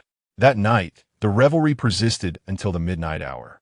The sound of waves intertwined with laughter and song, echoing across the serene island. Though physically and mentally exhausted, Han Mo felt an unprecedented sense of relaxation and joy. He embraced the warmth and sincerity of this makeshift family formed amidst their unique island experience. This peculiar adventure was not merely about completing a film. It had also bestowed upon him unexpected friendships and recognition. The following morning, just as dawn was breaking, Han Mo packed his modest belongings, essentially just the backpack he had arrived with and the shell necklace gifted by Wang Baobao.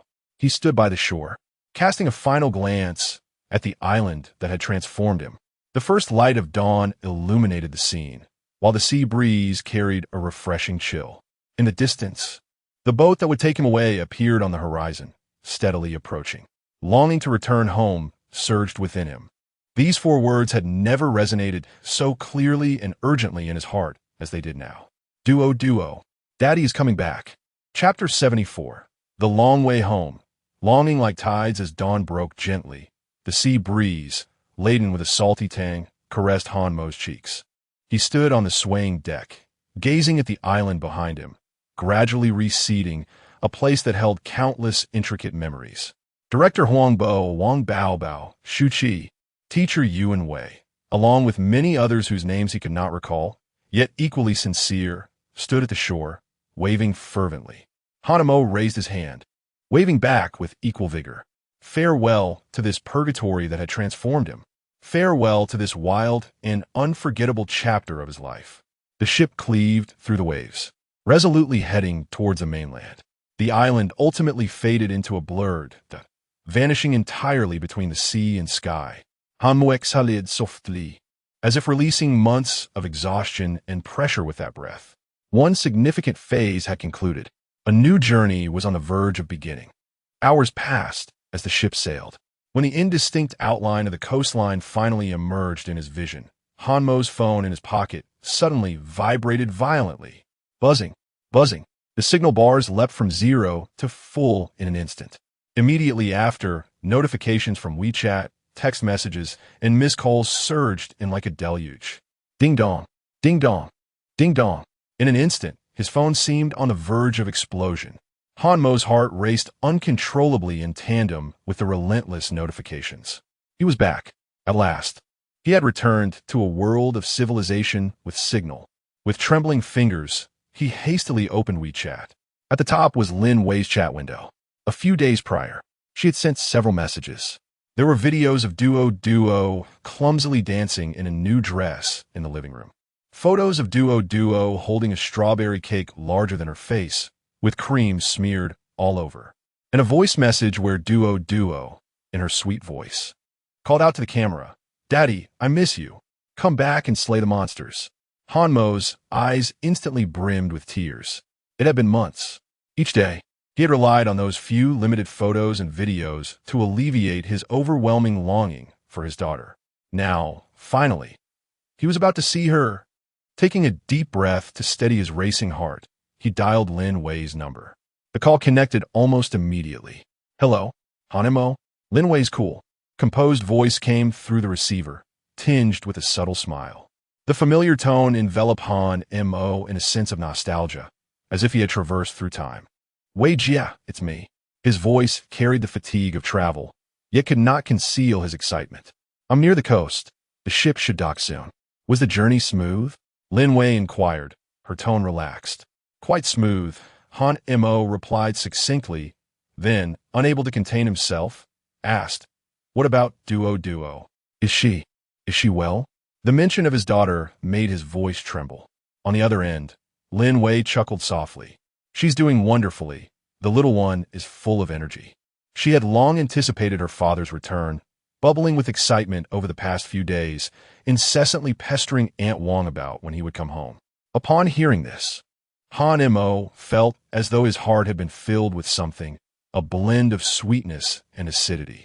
"That's wonderful, truly wonderful," he murmured.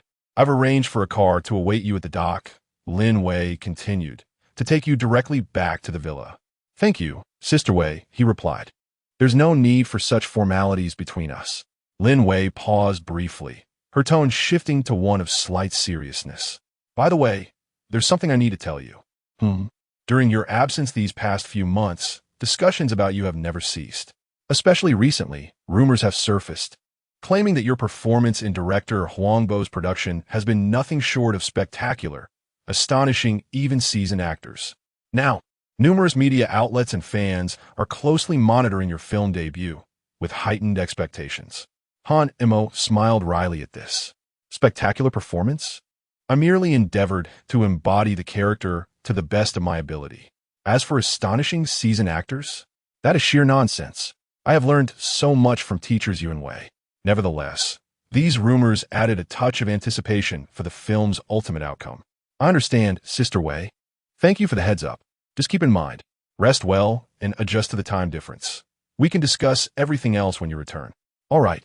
After ending the call, Hanmo's heart soared back to the home where his daughter awaited him. Stepping off the boat and onto solid ground, he boarded the car Lin Wei had arranged, which smoothly made its way to the airport. Next came the flight. Gazing out the window at the swiftly passing clouds, he felt the roar of the airplane's engines. Home was drawing ever closer. His mood mirrored the tumultuous clouds outside, a whirlwind of emotions. He repeatedly scrolled through photos and videos of Duo on his phone, watching her pouting, laughing, and earnestly drawing. He imagined her reaction upon seeing him. Would she, like in the videos, scamper toward him with her tiny legs, calling out "Daddy"? Would she leap into his arms, her soft little face nuzzling against his neck? Just the thought of that scene made Han Mo's lips curve upward, his eyes brimming with gentle warmth. The hardships, fatigue, and even dangers he had faced on the deserted island paled in comparison at that moment. As long as he could see his daughter soon, everything would be worthwhile. The longing to return was palpable. Perhaps this encapsulates the essence of parenthood. Hours later, the plane landed smoothly. As Han Mo stepped out of the airport and onto the familiar, yet somewhat foreign soil of this bustling city, he felt a momentary daze. The air was filled with a distinctive aroma, markedly different from the salty sea breeze of the island, emblematic of a thriving metropolis. The streets bustled with traffic. Skyscrapers reached for the heavens. Everything appeared as it had when he departed. Yet he himself seemed to have undergone a profound baptism and transformation. As he observed the hurried throngs around him, a sudden thought flickered in Han Mo's mind. Having been away for so long and having tanned considerably, his appearance had become rather coarse. Would Duo find him somewhat unfamiliar? Would she, perhaps, hesitate to recognize him? This notion inexplicably tightened his heart. Is this what they call homesickness? Perhaps this is the sentiment he was experiencing. Shaking his head, he cast aside these chaotic thoughts. He hastened to the roadside and entered another black luxury vehicle, already awaiting him, arranged by Linway. The car roared to life, merging into the city's traffic. Outside the window, familiar streets rushed by in a blur. Elevated bridges, shopping malls, parks. Everything felt so familiar, yet seemed veiled by a hazy filter. As the vehicle departed from the city center, the surroundings gradually quieted. The greenery along the road flourished, and the vista widened. The villa district was drawing ever closer. Han Mo could distinctly hear the frantic thumping of his heart, racing uncontrollably. Thump, thump, thump, as if it were about to leap from his throat. Instinctively, he adjusted his attire, despite the t-shirt being somewhat wrinkled from the sea breeze and sweat. He ran his fingers through his hair, which had become somewhat tousled by the wind. To his surprise, his palms were slightly damp with perspiration. The car gently rounded a bend. Ahead, the familiar off-white villa emerged at the edge of his vision. Home was right before him. Chapter 75, Father. The most melodious sound in the world, the taxi gradually came to a halt in the familiar villa district. The wrought iron gate loomed ahead, and the familiar camphor tree in the yard was lush and flourishing. Everything appeared just as it had when he left. Yet it felt as though centuries had passed. Han Mo sat in the back seat, momentarily hesitating to open the door and alight. The driver glanced at him through the rearview mirror. Noticing his stillness, he refrained from urging him, merely quieted the meter. Taking a deep breath, he inhaled the lingering scent of the salty sea air, yet it was overwhelmed by a surge of conflicting emotions within his chest. He felt a timid longing upon nearing home. This was a place he had yearned for day and night, a place where the person he cared for most resided. Yet, standing before the door, his heart raced uncontrollably, and his palms grew slightly clammy. What was he afraid of? That after months apart, his daughter might feel a bit estranged? That his sun-kissed complexion might appear too rough, frightening his delicate little princess? He shook his head vigorously, a self-deprecating smile escaping his lips. Han Mo, you face cameras, even the greatest of actors without flinching.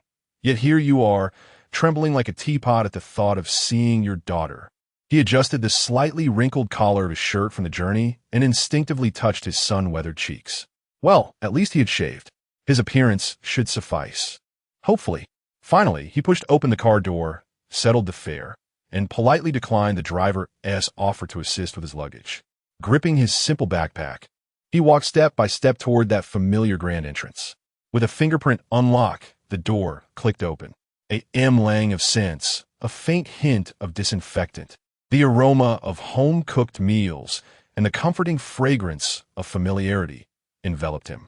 In the living room, Aunt Wong was diligently wiping the TV cabinet.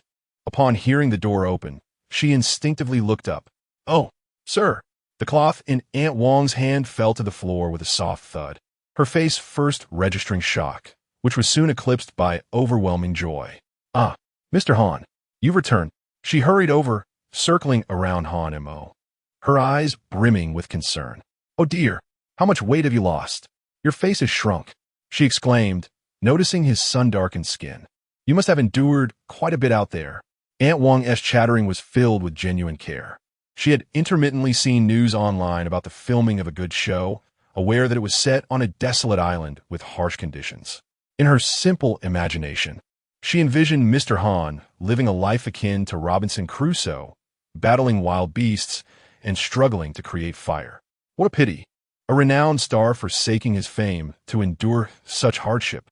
Seeing his haggard state, she resolved to ensure he was well fed upon his return. Sea cucumbers and abalone would surely be on the menu.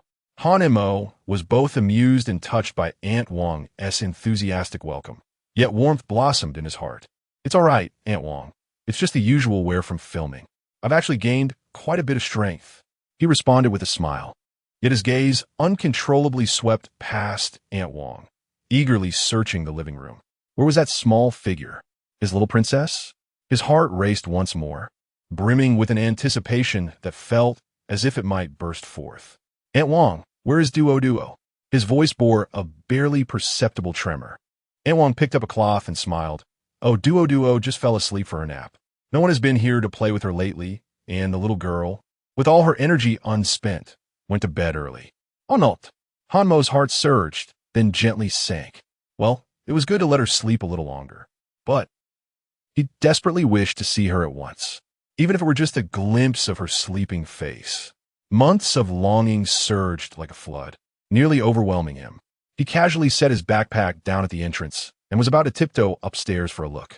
Just then, a faint sound emerged from the staircase. It resembled the soft, dazed footsteps of a child just waking up. Hanmo's heart raced. It felt as though an invisible hand had tightly gripped it. There, at the corner of the second-floor staircase, a small figure appeared. Clad in a pink, Winnie the Pooh-themed onesie, her hair was tousled from sleep, with a few errant strands sticking up, and her little face was flushed from slumber. She was rubbing her sleepy eyes, her tiny mouth letting out a small yawn as she descended, step by step. It was Duo. His Duo. Hanmo felt his breath hitch. Time seemed to slow to a crawl in that moment. He watched as his daughter sleepily lifted her head, seemingly trying to discern who had returned downstairs. Then those misty, grape-like big eyes fell upon him. 1 second, 2 seconds. The little girl's rubbing of her eyes came to a halt. The confusion and drowsiness on her face rippled like stones thrown into a tranquil lake, instantly creating waves. Then her beautiful big eyes widened in astonishment. First came disbelief, followed by an overwhelming joy that seemed ready to spill over. Her small body trembled with excitement. In the next moment, "Daddy!" A loud exclamation erupted, almost shaking the roof, yet carried a sweet, melodic tone that burst forth. Within that voice resided a wealth of longing, grievances, anticipation, and an unreserved, pure love. Hanmo's heart was struck fiercely by that call of Daddy. A wave of bittersweet joy surged, filling his eyes with tears. Before Hanmo could react, the small pink figure on the stairs had already launched herself toward him like a cannonball, moving with a speed entirely disproportionate to her size. "Daddy! Daddy!" The little girl cried, arms wide open, stumbling as she rushed down the stairs to Hanmo, not even noticing that one of her slippers had fallen off. "Danger!" Hanmo's pupils constricted. He cast aside any concern for appearances and, leaving his backpack behind, dashed forward in a swift motion. As Duo was about to rush to the last step of the staircase, teetering on the brink of falling due to inertia, Hanmo steadily opened his arms and embraced her small, warm body tightly in his grasp. "Oh, Daddy!" At the moment she plunged into her father's embrace. Duo could no longer contain herself and burst into tears, yet within those sobs lay sheer joy and excitement. With all her might, she wrapped her little arms around Hanmo's neck, fearing that if she loosened her grip, he would vanish once more. "Daddy, you're back. Woo-woo. Duo misses you so much. I think about you every day. Woo-woo." The little girl babbled incoherently, her hot tears streaming down, splattering against Hanmo's neck. Hanmo held tightly to his cherished daughter, feeling the tangible warmth and dependence that enveloped him, causing all the fatigue, pressure, and the facade of resilience he had maintained before the camera over the past months to crumble in that instant. He buried his face deep into her soft hair, inhaling the familiar scent of milk and sunshine that clung to her. His eyes could no longer withstand the surging tide of emotion. Silent tears cascaded down his sun-kissed cheeks, falling into his daughter's hair. He remained speechless, pouring all his strength into holding her, as if he wished to meld her into his very being. Again and again, he pressed kisses on her forehead, cheeks, and that fuzzy little head. Daddy misses Duo too." His voice was choked, imbued with a heavy nasal tone, yet filled with an unprecedented tenderness and satisfaction.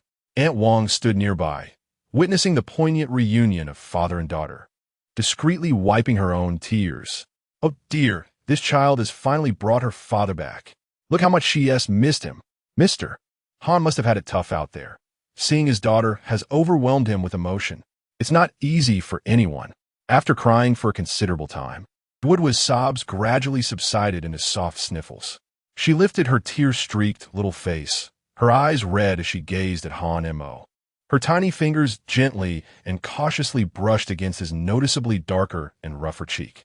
"Daddy," the little girl, with a pronounced nasal tone, innocently inquired, "Daddy, did you defeat the monsters? You weren't hurt, were you?" Han Mo, taken aback, responded, "Monsters? Oh, right." Before he left, to soothe Duo, he had spun a tale about going far away to battle a formidable monster. In that moment, Han Mo's heart swelled with warmth and softness, tinged with a hint of bittersweet amusement as he looked into his daughter's clear, deep-set eyes filled with concern and care. He felt that all the hardships in the world were worth it. Chapter 76, A Melody for You, My Return announced, hearing his daughter's sweet, innocent voice earnestly questioning about the monsters. Han Mo nearly succumbed to laughter. Suppressing his amusement, he cleared his throat and responded with the utmost seriousness, interspersed with a hint of mystery. "Yes, Daddy gave that disobedient giant monster a stern lesson." He extended his finger to gently tickle the delicate tip of Duo's nose. It promised never to cause trouble again. "Wow, Daddy is amazing." Duo's large eyes sparkled with admiration, filled with little stars of reverence. The simplicity of a child's thoughts is such that she believed every word her father uttered, embracing the soft little girl in his arms. Han Mo settled down onto the plush sofa in the living room. After months apart, it seemed that his daughter had grown a tad taller, her hair significantly longer, tied up in a whimsical pink scrunchie, accentuating her charming cuteness. Finally back in the familiar warmth of home, cradling his beloved daughter, Han Mo felt utterly enveloped in comfort, as though he were submerged in warm water, entirely relaxed in body and spirit. Duo, like a joyful little bird, nestled against her father's chest, chattering incessantly. "Daddy, Aunt Wong bought me new building blocks, and I built a super tall castle. Daddy, the chubby boy next door stole my lollipop. Humph. I won't play with him anymore. Daddy, Aunt Wei took me to the amusement park, and the carousel was so much fun, but I missed having you with me." As she spoke, her voice gradually softened, her little head resting against Han Mo's chest, her tiny hand unconsciously clutching the hem of his shirt. Han Mo's heart felt as though it had been gently prodded, a mix of sweetness and melancholy welling up within him. He leaned down and kissed the top of his daughter's head. "I'm sorry, Duo. I will try to spend more time with you in the future. Duo nodded vigorously, then tilted her little face upward, her dark, grape-like eyes brimming with anticipation. "Daddy, will you sing for me now, please?" "Sing?" Han Mo paused in surprise. "Yes." Duo nodded earnestly, her expression serious. "I want to hear a new song, something I haven't heard before." "A new song?" Han Mo stroked his chin, pondering. This little one certainly had high expectations. He quickly rifled through his mind for suitable songs for children. There seemed to be quite a few in store. His gaze wandered to the corner of the living room, where a guitar, occasionally played by Lin Wei, rested. "Eureka!" He gently set Duo down on the sofa, stood up, and retrieved the wooden guitar. Testing the strings, he found them to be just right. Looking into his daughter's twinkling, expectant eyes, Han Mo felt a stirring in his heart. Surely, this world lacked that most classic and simple of nursery rhymes? Then let it be he who introduces it to the world, to his little princess. With the guitar in hand, he settled back in front of Duo, his fingers lightly strumming the strings, allowing a simple, clean melody to emerge, pure as the starlight in the night sky. "Twinkling, twinkling, little star," Han Mo's voice, stripped of the grandeur and technique of the stage, became exceptionally gentle, as if narrating a bedtime story. The sky was filled with countless little stars, shining brightly like myriad tiny eyes. His voice, though not loud, resonated clearly in every corner of the living room, reaching Lin Wei, who had quietly appeared at the other end, leaning against the doorframe. She had originally come down to check on the commotion from downstairs. However, upon reaching the staircase, she found Han Mo cradling his guitar, serenading his daughter, Duo. The afternoon sun streamed through the floor-to-ceiling windows, casting a warm golden hue over the father and daughter. The man's profile was sharply defined, his gaze soft enough to draw tears. The girl nestled beside him, gazing up in rapt attention, utterly enchanted. The air was filled with a simple yet extraordinarily beautiful melody. The lyrics were almost painfully straightforward, bordering on childish. Lin Wei furrowed her brow slightly, instinctively pulling out her phone to record. This man had just returned from a grueling filming experience on a hellish island set, undoubtedly exhausted both physically and mentally. Logically, his priority should be to rest or immediately contact his team to discuss follow-up plans, leveraging the mystique and attention garnered during the shoot of a good show for a triumphant comeback. Yet, what did he do first upon returning home? He embraced his guitar and sang such, well, how could one describe it? A song so simplistic, even slightly juvenile? Lin Wei's mind raced. No, given her understanding of Han Mo, this man would never engage in meaningless endeavors. Every step he took, seemingly casual, was laden with profound significance. This seemingly simple song was anything but twinkling, twinkling little star, the sky filled with little stars. Lin Wei savored the lyrics and melody. Simple, pure, warm, healing. Wait, healing. Suddenly, she grasped a realization. Could it be Han Mo intended to cleanse himself of the darkness he may have absorbed from his immersion in the complex role of Ma Xiaomao within the oppressive environment of a good show through such pure and genuine means? To achieve self-healing and purification through paternal love and the most untainted music? A sharp intake of breath escaped Lin Wei. This man was incredibly harsh on himself. Not only could he devote himself wholeheartedly to his performance, but he could also swiftly find this soul-stirring method to cleanse himself after stepping out of character. Moreover, he chose to proclaim his return in this manner, not with a breathtaking masterpiece, but with a back-to-basics children's song. What did this signify? It represented his absolute confidence in his musical talent. He scorned the need for intricate techniques to validate himself. On a deeper level, it conveyed that, regardless of what he had experienced, the softness and purity within him remained unchanged. This was nothing short of a profound emotional revelation. What thoughts might those rivals, eagerly anticipating his descent into darkness or the exhaustion of his talents, harbor upon viewing this video? They would likely feel an even greater sense of dread. For a person capable of mastering the shadows while effortlessly returning to purity embodies the most formidable presence. The more Lin Wei contemplated, the more she found Han Mo to be unfathomable, her gaze toward him inevitably infused with a blend of reverence and fervor. This maneuver was nothing short of a textbook example of psychological warfare and image management. Just as a tempest of thoughts swirled within Lin Wei's mind, Han Mo had already concluded his final note. Twinkling, twinkling little star, the sky was filled with tiny stars. The lingering resonance of the guitar strings gently vibrated in the air. Clap, clap, clap. Duo enthusiastically clapped her little hands, her face aglow with excitement and satisfaction. How delightful! Daddy's new song is truly enchanting. Han Mo chuckled at his daughter, setting down the guitar and affectionately ruffling her hair. At that moment, Lin Wei put away her phone, approaching with a smile that perfectly blended admiration and a hint of knowing. It was a heartwarming scene. She waved her phone, playfully inquiring, "You don't mind that I recorded it, do you?" Han Mo looked up, recognizing Lin Wei, and smiled. "Not at all. Feel free to record." He thought little of it, assuming Lin Wei simply found it entertaining. However, Lin Wei handed the phone to him, revealing the freshly recorded video on the screen. The imagery was clear, the lighting soft, showcasing the natural and affectionate interaction between father and daughter, accompanied by the gentle melody of Twinkle, Twinkle, Little Star. "Well shot," Han Mo casually complimented. Lin Wei smiled slightly, her tone carrying an almost imperceptible undertone of authority. "It's heartwarming and quite clever. Why not post on Weibo and let everyone know you've returned?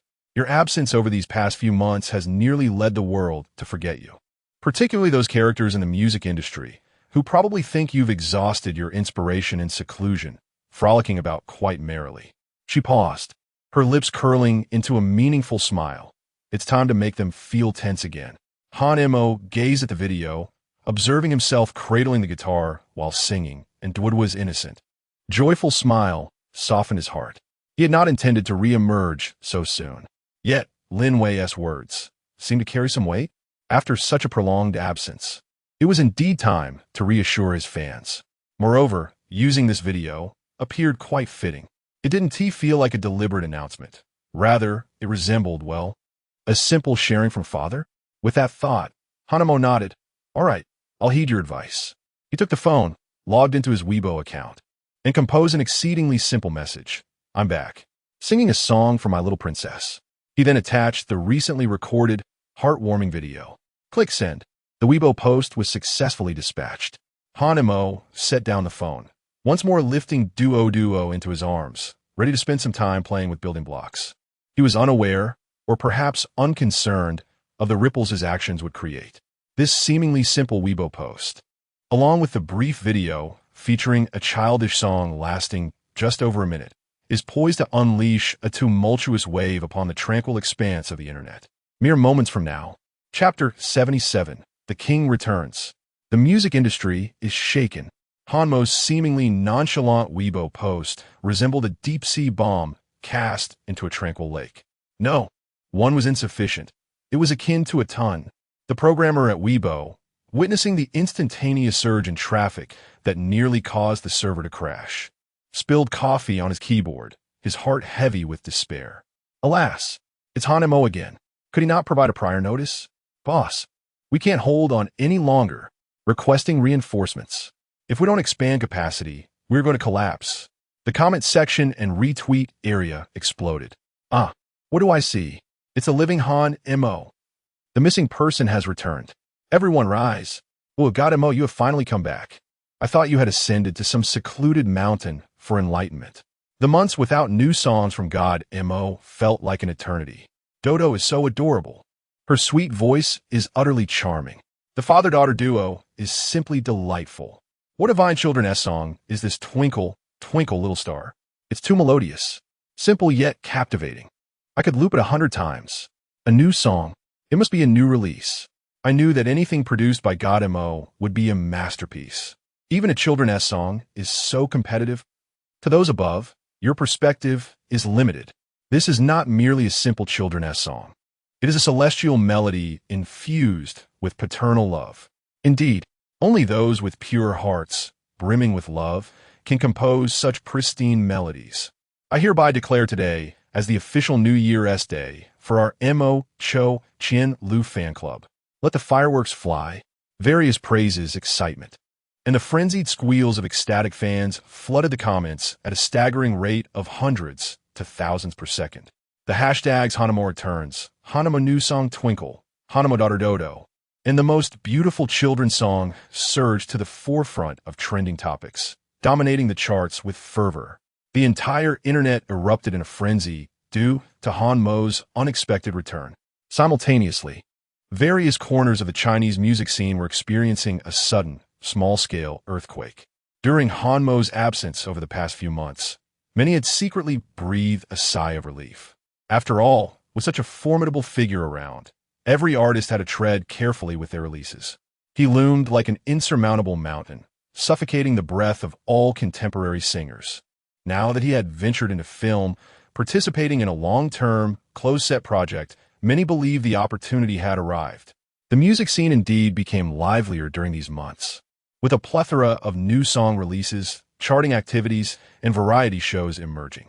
Several artists, previously overshadowed by Hanmo's brilliance, seized the chance to make their presence felt. Major entertainment companies also discreetly ramped up their efforts, aiming to capture the market void left by Hanmo's disappearance. Everything appeared to flourish, as if we had returned to an era of mutual struggle among fledgling artists. However, Hanamo has returned, and in a manner that seems understated yet possesses immense impact. The manager of a certain popular young star dropped his thermos with a clatter upon seeing Hanmo's Weibo post. It's over, it's over. The great Demon King has returned. Should we postpone the release of our new album next month? In the group chat of a certain powerhouse vocalist studio, despair echoed. The heartfelt ballad I just penned feels utterly lackluster now. How has he written a new song again? Did he compose it while filming?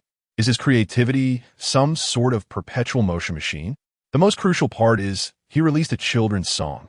A children's song has topped the trending charts? How are we supposed to survive this? In the somber atmosphere of a high-level meeting room at a major record company, a balding vice president furrowed his brow as he gazed at a video clip of Twinkle, Twinkle, Little Star projected on the screen. Intoning gravely, "Let us discuss Han Mo's latest return. What are your thoughts?" Beside him, a man in gold-rimmed glasses adjusted his spectacles, his tone imbued with both trepidation and admiration. "Astounding. Truly astounding. Mr. Wong." Look, he chose not to release a technically complex or grandiose piece, but rather a children's song. What does this signify? It signifies that he has no need to announce his return through showmanship. This is a display of absolute confidence. Lowering his voice, the bespectacled man conveyed a deeper message. "Regardless of what I have done or experienced, the essence of my music, my purest nature, has never wavered. This is nothing short of a dimensional strike against all competitors. It's a lethal blow to their spirits." Another stylishly dressed female executive nodded vigorously. "Exactly.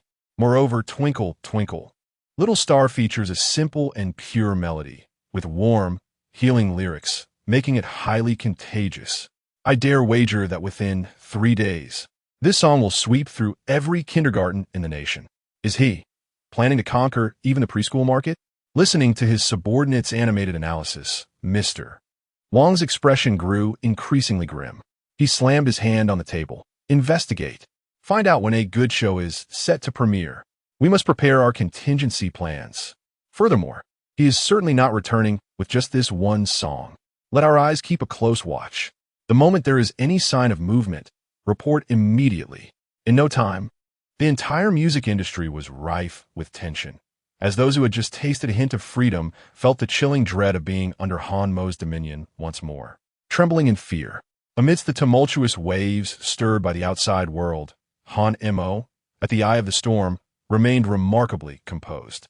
He did glance at the explosive data on Weibo and noticed the messages from Lin Wei regarding various music platforms urgently seeking to purchase the rights to Twinkle, Twinkle, Little Star. However, he merely skimmed through it, silencing his phone and casting it aside. In comparison to these ephemeral online trends, he cherished the tangible warmth he could hold in his arms. He was busy, indeed, busy building a castle of blocks alongside Duo. Busy narrating the tale of her beloved Snow White to Duo. He found himself embodying the 7 dwarfs, the prince, and the wicked stepmother, nearly losing his own sense of self in the process. Engaging in playful adventures at the community playground, watching his daughter as delightful laughter illuminated his world. He was determined to seize every moment to compensate for the paternal affection he had lacked in recent months. As for the tumultuous happenings in the music industry, well, let them stew in their own anxieties for a while. At this moment, he aspired solely to be a devoted father. Thus, amidst the clamor of the online world and the tense atmosphere of the music scene, Han Mo savored 2 blissful days of pure family time. One afternoon, having just awakened Duo from her nap and preparing some fruit for her, his phone chimed with a WeChat notification. Upon checking, it was a message from Yang Xiaomi, saved under her alias, Sister Me. "Han, the prodigious talent. I need urgent assistance." Raising an eyebrow, Han Mo replied with a question mark. Soon, another message from Sister Me arrived. "Do you remember? The last time you were in Hungyan recording Cha Cha Cha, you kindly stepped in for a cameo?" After a moment's contemplation, he recalled the incident. "Han Mo, I remember. What is up?" "Sister Me, that show premiered a few days ago. The response has been quite favorable. According to the schedule, your character, Ching Su Xianjun, is set to make his official appearance tonight." She promptly sent a picture. Han Mo opened it to find a striking image of a man clad in flowing white robes, standing atop a mist-shrouded mountain peak, holding a feather duster. With a handsome visage and an air of aloofness that suggested he was untouched by the mundane world. Indeed, he was undeniably handsome, albeit slightly hindered by a vacant gaze and a stiff smile. Even Han Mo, gazing at the picture, couldn't suppress a chuckle. The contrast between this ethereal figure and his rough-and-tumble persona from the recently wrapped Ma Xiaomo was quite stark. Sister Me continued her barrage of messages, Though your role may be brief, it is certainly a moment of brilliance, a highlight. So, I kindly ask for your assistance, Han. The prodigious talent. With your current popularity, a simple tweet to hype up the debut of Ching Su Xianjun tonight would greatly enhance our show's visibility. Please, pretty please. Hands clasped, pitiful expression, observing the emoticon-filled plea alongside the image of his almost unreal counterpart. Han Emo chuckled and shook his head. Very well, favors must be repaid. It was a small effort. Yet, he couldn't help but wonder how fans would react upon seeing this strikingly different, almost ornamental, incarnation of himself. Chapter 78. The Vase Alert. The most handsome celestial monarchs stills ignite anticipation. Gazing at the ethereal and strikingly handsome image of the celestial monarch on his phone screen, and then at the barrage of pleading and pitiful emojis sent by Sister Me, Han Emo couldn't help but chuckle helplessly. Well, a favor owed must be repaid. Besides, it was merely a matter of tapping a few keys to post on Weibo, a trivial task indeed. He navigated to the Weibo editing page, pondered for a moment, and composed a succinct caption laced with self-deprecating humor. Tonight, let us observe a celestial monarch who isn't particularly adept at flying. He accompanied it with the drama's hashtag Tinley Peach Blossoms and added the stunning still provided by Sister Me. Satisfied that everything was in order, he clicked send. Task accomplished. He set his phone aside and turned to the kitchen to wash fruits for the freshly awakened duo. For him, this was just another ordinary promotional activity, perhaps even a slight assist for a friend. However, he had underestimated his current influence, and, even more so, the impact of a face that could drive the masses wild among the beauty-obsessed netizens. Less than 30 seconds after the Weibo post went live, the comments section erupted. The retweets skyrocketed. The likes soared as if propelled by a rocket. The previous wave of excitement sparked by Little Star had yet to fully subside when this new tsunami, triggered by the still of the celestial monarch, crashed in with even greater ferocity. Oh my heavens! What is this divine being descending to Earth? Is that Han Mo? Surely this isn't AI modeling? Does this level of beauty truly exist? A beauty bombshell? I declare, this is the pinnacle of celestial male protagonist aesthetics. No rebuttals accepted. Director, come forth. I owe you drumstick. What a brilliant casting choice. That cool demeanor, that sense of being apart from the world. Absolutely mesmerizing. Wah. When my mother asked why I was kneeling while scrolling through Weibo, I told her I was paying my respects to the celestial monarch.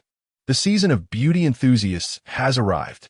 Ladies, assemble at the television screen at 8 o'clock tonight to admire him. Hamu, it's you again. Not only do you sing beautifully, but you also possess such extraordinary looks. Are you leaving any room for others to breathe? Wait, did he say not particularly adept at flying? What does that imply? Could it be that the celestial monarch struggles with flying in the drama? A delightful contrast? Love it. Sisters upstairs, expand your horizons.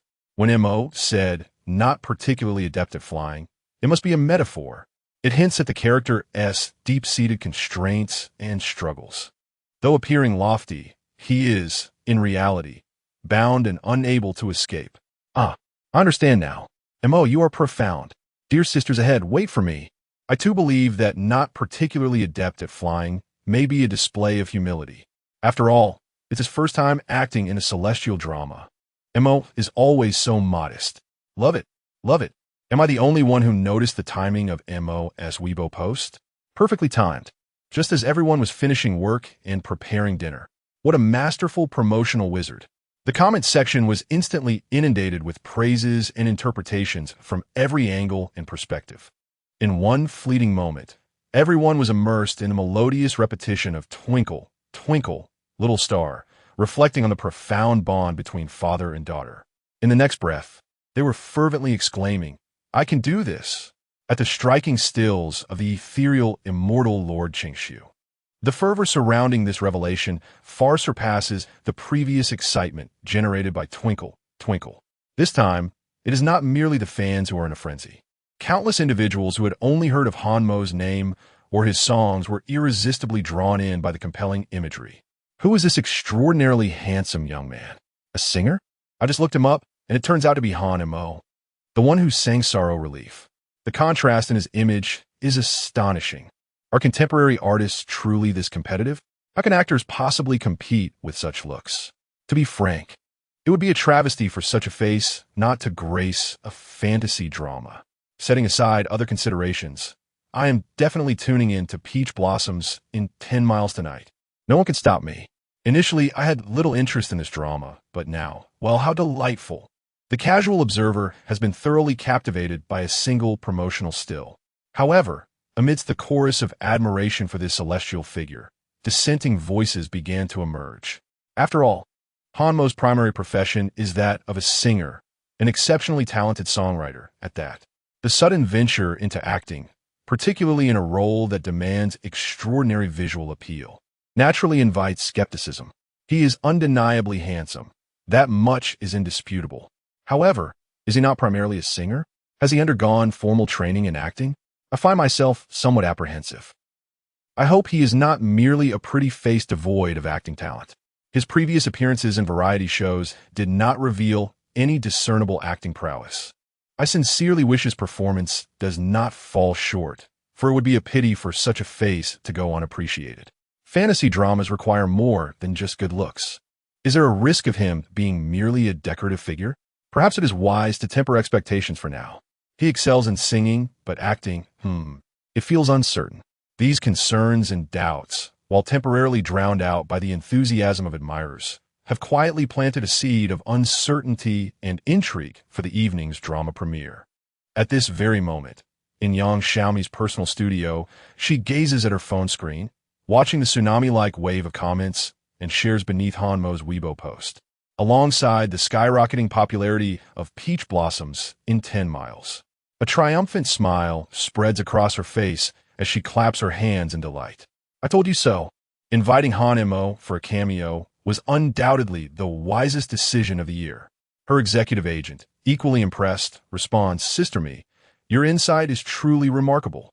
Hanmo's current popularity rivals that of top-tier stars. Just this one still is equivalent to purchasing 10 trending topics." Sipping her coffee, she savors the moment, her eyes gleaming with shrewdness.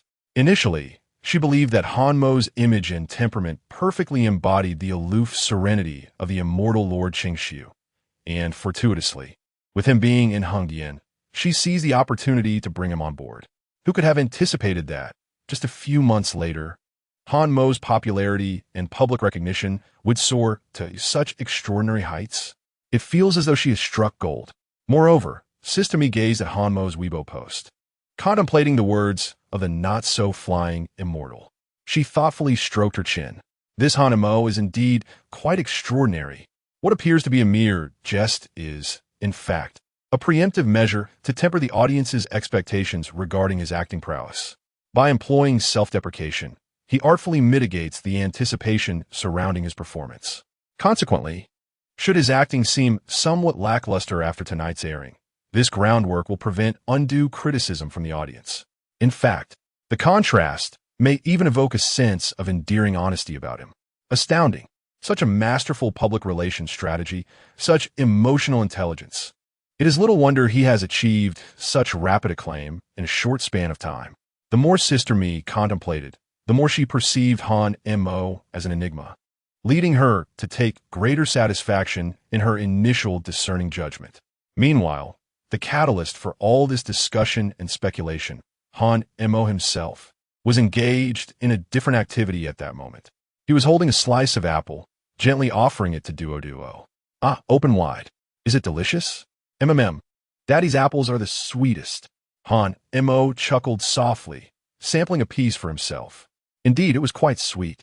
As for the noise surrounding his Weibo presence, what with the adulation for his remarkable looks and concerns about being merely a pretty face, he occasionally glanced at his phone, skimming through the comments without a ripple of emotion, even finding it somewhat amusing. It was merely a cameo. He hadn't invested much heart into it, and his performance was certainly average. He thought it best for everyone to enjoy it lightly, simply for the amusement it provided. His greater anticipation lay with director Huang Bo and the post-production of a good show, which was the work into which he had truly poured his heart and soul, eager to demonstrate his capabilities. At 8 o'clock in the evening, countless viewers freshly finished with their dinner, gathered promptly in front of their televisions or streaming platforms. The latest episode of Peach Blossoms in 10 Miles was set to air. The comment sections and social media were already inundated with inquiries about when the celestial being would make his appearance. The audience's excitement was thoroughly heightened by a stunning promotional still. They were eager to catch a glimpse of the handsome immortal in white, while also harboring a curious and scrutinizing gaze, eager to discern whether this ethereal singer's acting would be truly captivating or ultimately disappointing. Chapter 79. The Arrival of the Celestial Lord. A screen-splitting handsomeness amidst controversy in acting. At exactly 8 o'clock in the evening, in Han Mo's residence, the living room's large-screen television was broadcasting the latest episode of Peach Blossoms in abundance punctually. Duo had completed her evening routine, clad in her little bear pajamas. Sitting obediently beside Han Mo, cradling a plush rabbit, fully engrossed in the vivid and colorful world of the fantasy drama unfolding before her. Children are often utterly captivated by such spectacles of flight and dazzling special effects. In contrast, Han Mo appeared somewhat distracted. He was absently nibbling on an apple, his gaze occasionally flitting towards the screen, though most of his attention was focused on Lin Wei, who sat nearby with her tablet, diligently monitoring the online public sentiment.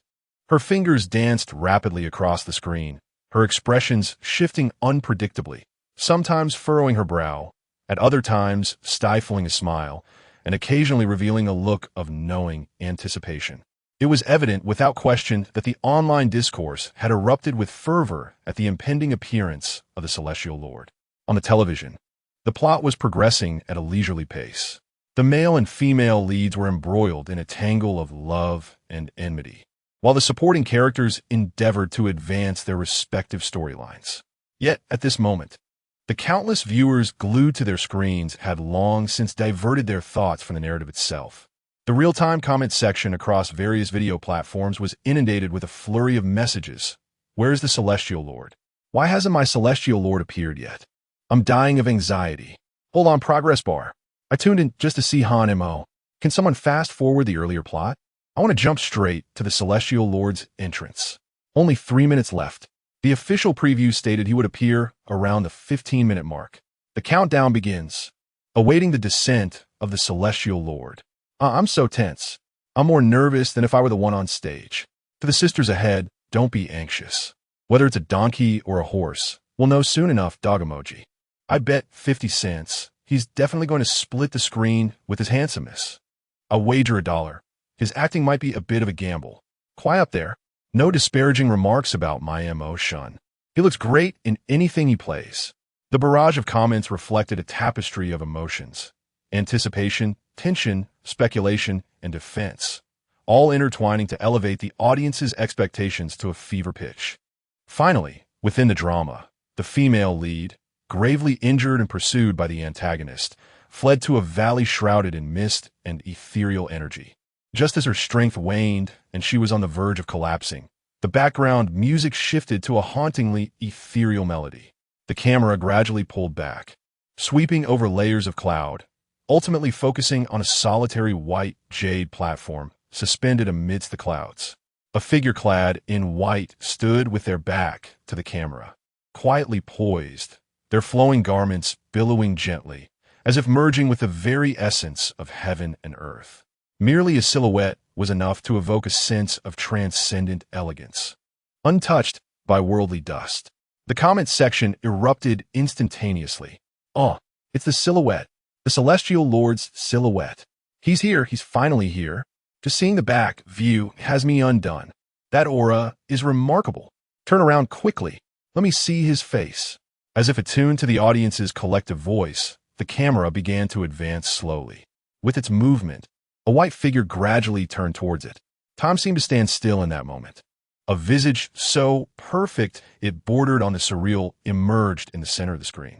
The skin was a cold alabaster, with features exquisitely sculpted, high cheekbones, a slender nose, and subtly pressed lips.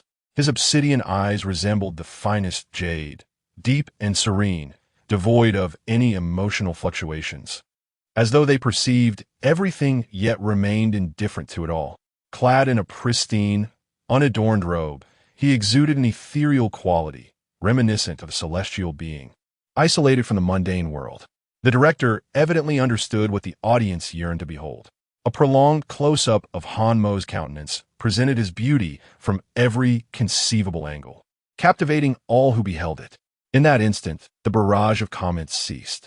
It wasn't a technical glitch. Rather, the audience was momentarily stunned into silence by the sudden onslaught of breathtaking beauty, forgetting to type. After a brief stillness, a frenzy of exclamations erupted. "Oh my goodness! P.S. Stunning. Is this beauty even real? The screen is dirty. Let me lick it. Oh my, I've fallen in love.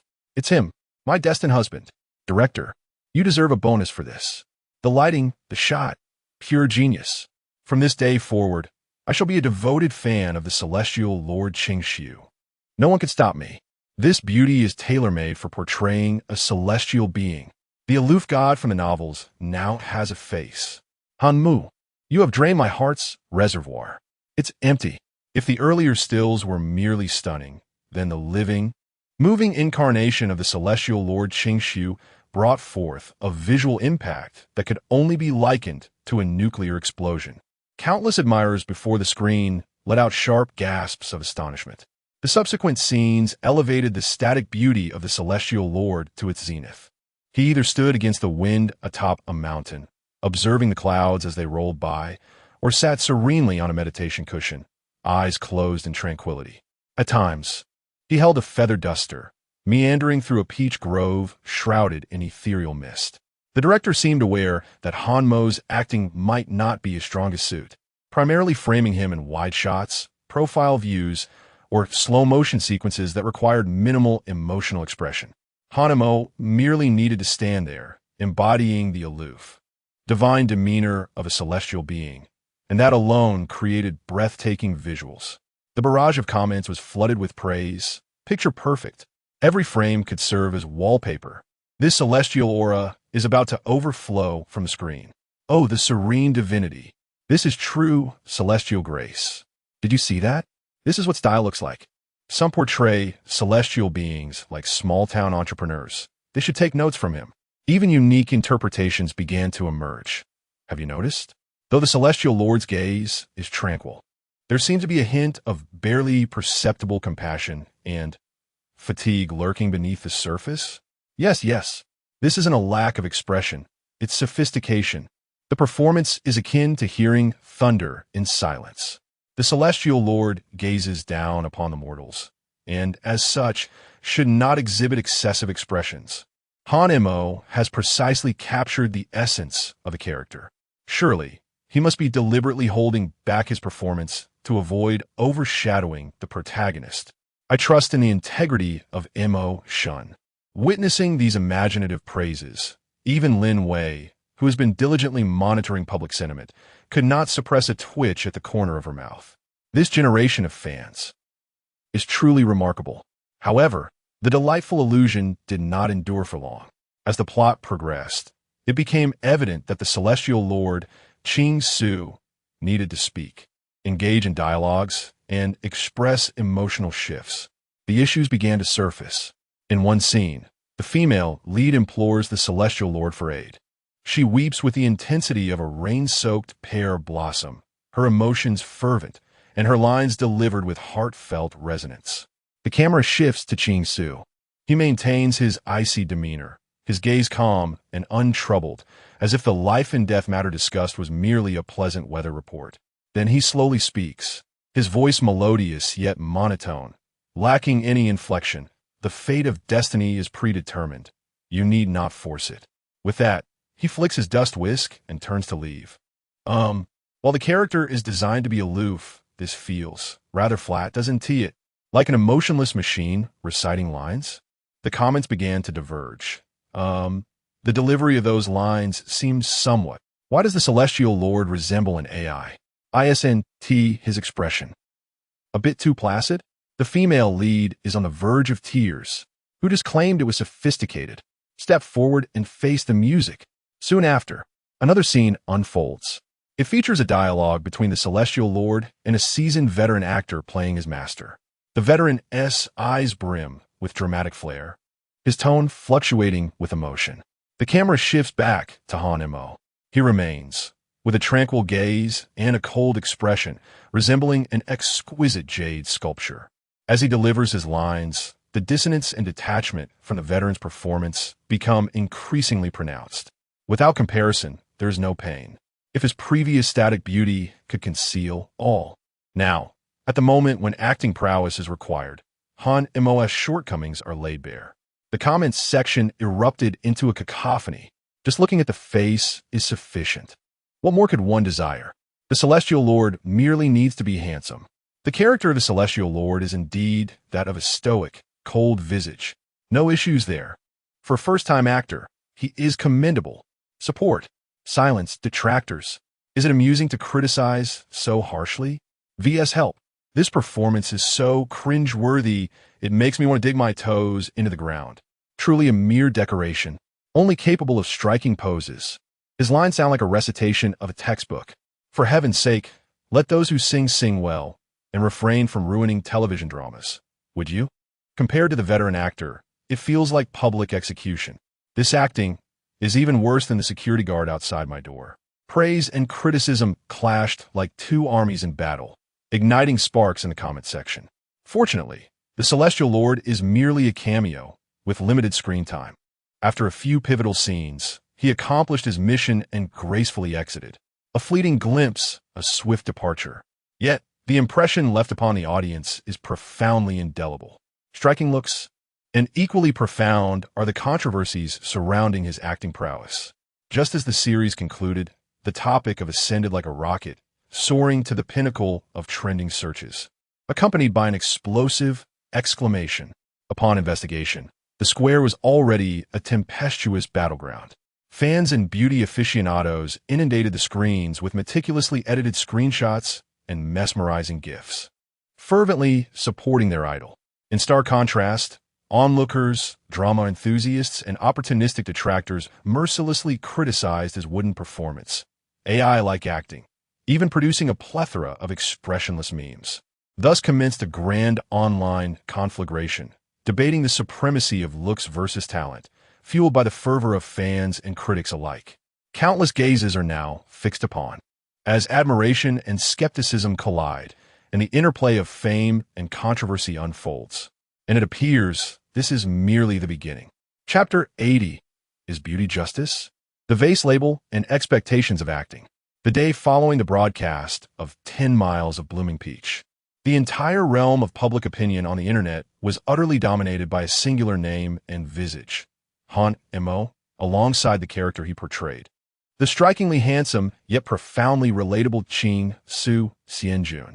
The Weibo trending topics were nearly monopolized by him, with hashtags such as Hanamo Acting Explosion, Ching Su Xianjun Divine Beauty, Can Beauty Compensate for Acting, Hanamo Tals of Blooming Peach, and Heartbreaking Comeback with Veterans, each accompanied by the vibrant descriptors of hot or explosive, indicating the fervent nationwide discussion ignited by what began as a mere cameo.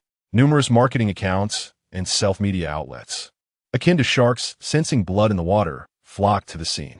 Some fervently shared breathtaking screenshots and GIFs of Ching Su Xianjun, accompanied by lavish praise, the pinnacle of beauty across the realms.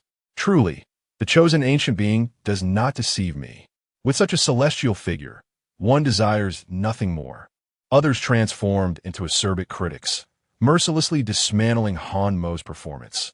A new benchmark for AI acting, a wooden beauty, precisely encapsulating what it means to be a vase, devoid of merit beyond mere appearance.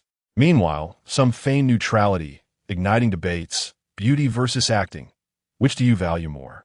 Is a celebrity's foray into acting an elevation of resources or a self-inflicted humiliation? In no time, the internet was ablaze with fervor and excitement. Yet, the true battleground lay within the comment sections of various social platforms and related forums. Fans, bystanders, and opportunistic detractors became entangled in a chaotic melee. The fanbase of Mo Cho displayed remarkable combativeness, engaging in damage control, countering negativity, and promoting their idol from all angles. Take my brother home. It was merely a cameo. Don't set expectations too high. The celestial persona is inherently aloof and taciturn, Refrain from baseless chatter. Detractors, be gone. Is it enjoyable to hate without reason? Instead of that, perhaps focus on your own idol's floundering works. My brother is a singer. A singer.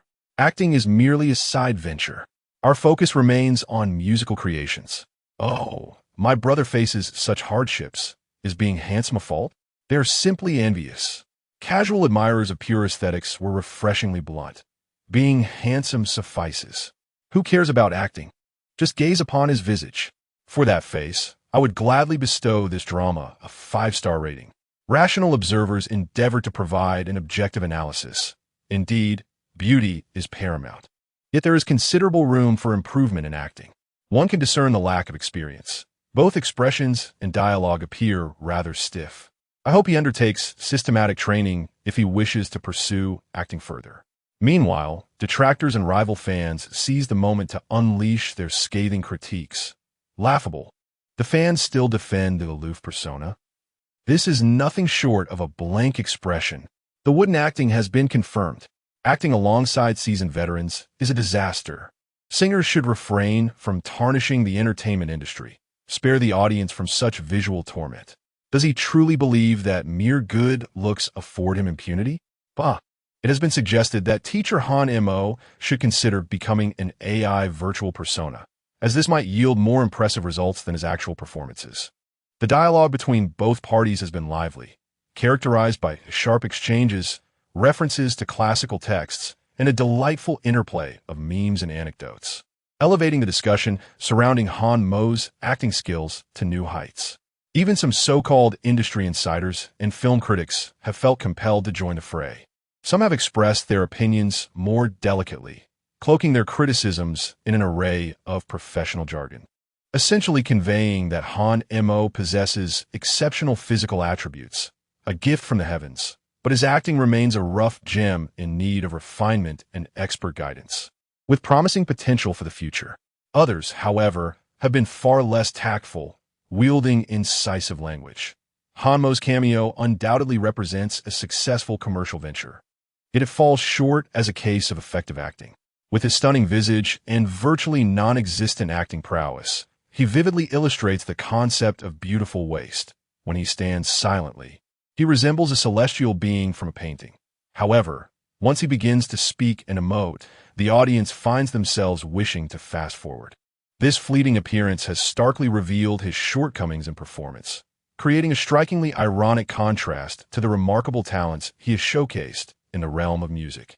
This may serve as a wake-up call for all those aspiring to cross over into different domains. Professionalism cannot be substituted by mere looks. Such professional critiques undoubtedly add new ammunition to this chaotic battle. Fans have vociferously denounced these so-called experts as mere opportunists seeking attention, while detractors have seized upon these evaluations, sharing them widely as if they were wielding an officially sanctioned sword of authority. At the very epicenter of this tempest of public opinion, what is Han Mo currently engaged in? He is seated cross-legged on the living room carpet, intently assisting his daughter, Duo, in assembling an intricately complex Lego Disney castle. Daddy, where does this sharp tower go? Duo asks, holding up a small blue piece with a furrowed brow. Han Mo carefully examines the blueprint, comparing it to the structure of the castle, and points to a specific location. Place it here. See, there's a gap that fits perfectly. Oh, got it. The father and daughter huddle closely together, diligently studying the blueprint, blissfully unaware of the tumultuous storm raging outside. Alternatively, it could be said that Han Mo is aware of it, yet chooses not to let it disturb him. Lin Wei has long since filtered and summarized the online discourse for him, encompassing both the overwhelming praise and the equally fierce skepticism and ridicule. Han Mo's response? Oh, understood. And then? There is no further elaboration. He hasn't even felt compelled to seek out those comments and articles for himself. This is not due to any feigned superiority. Rather, he possesses a clear understanding of the situation. The character of Qingshu Xianjun was indeed a role he was thrust into without preparation or heartfelt consideration, relying solely on his appearance to carry him through. The fact that his performance was lacking is undeniable. He takes compliments about his looks in stride. while acknowledging the criticisms of his lack of expressiveness and being merely a decorative figure. After all, this is merely the beginning. Or perhaps it is merely a smokescreen. What he truly wishes for the audience to witness is the character Ma Xiaomo, struggling on a deserted island, contorted and ultimately descending into madness. As he contemplated this, a barely perceptible smile crept onto Hanmo's lips. The more fiercely he was criticized, the more firmly he was branded as a mere pretty face devoid of talent. Yet, when a good show premiered, the impact would surely be explosive. Let them revel in their mockery for now. There would come a time when their jaws would drop in astonishment. He relished this narrative arc of initial suppression followed by a triumphant resurgence. Lin Wei gazed at Han Mo's serene demeanor, accentuated by a hint of an enigmatic smile, and her heart surged with tumultuous waves of admiration. His strategy was undeniably astute, transcending mere frivolity or the settling of scores. He was deliberately affixing the label of a pretty boy to himself through this lackluster cameo, with a clear objective: to lower everyone's expectations and to lull his competitors into complacency. They would perceive him merely as a handsome singer with no acting prowess.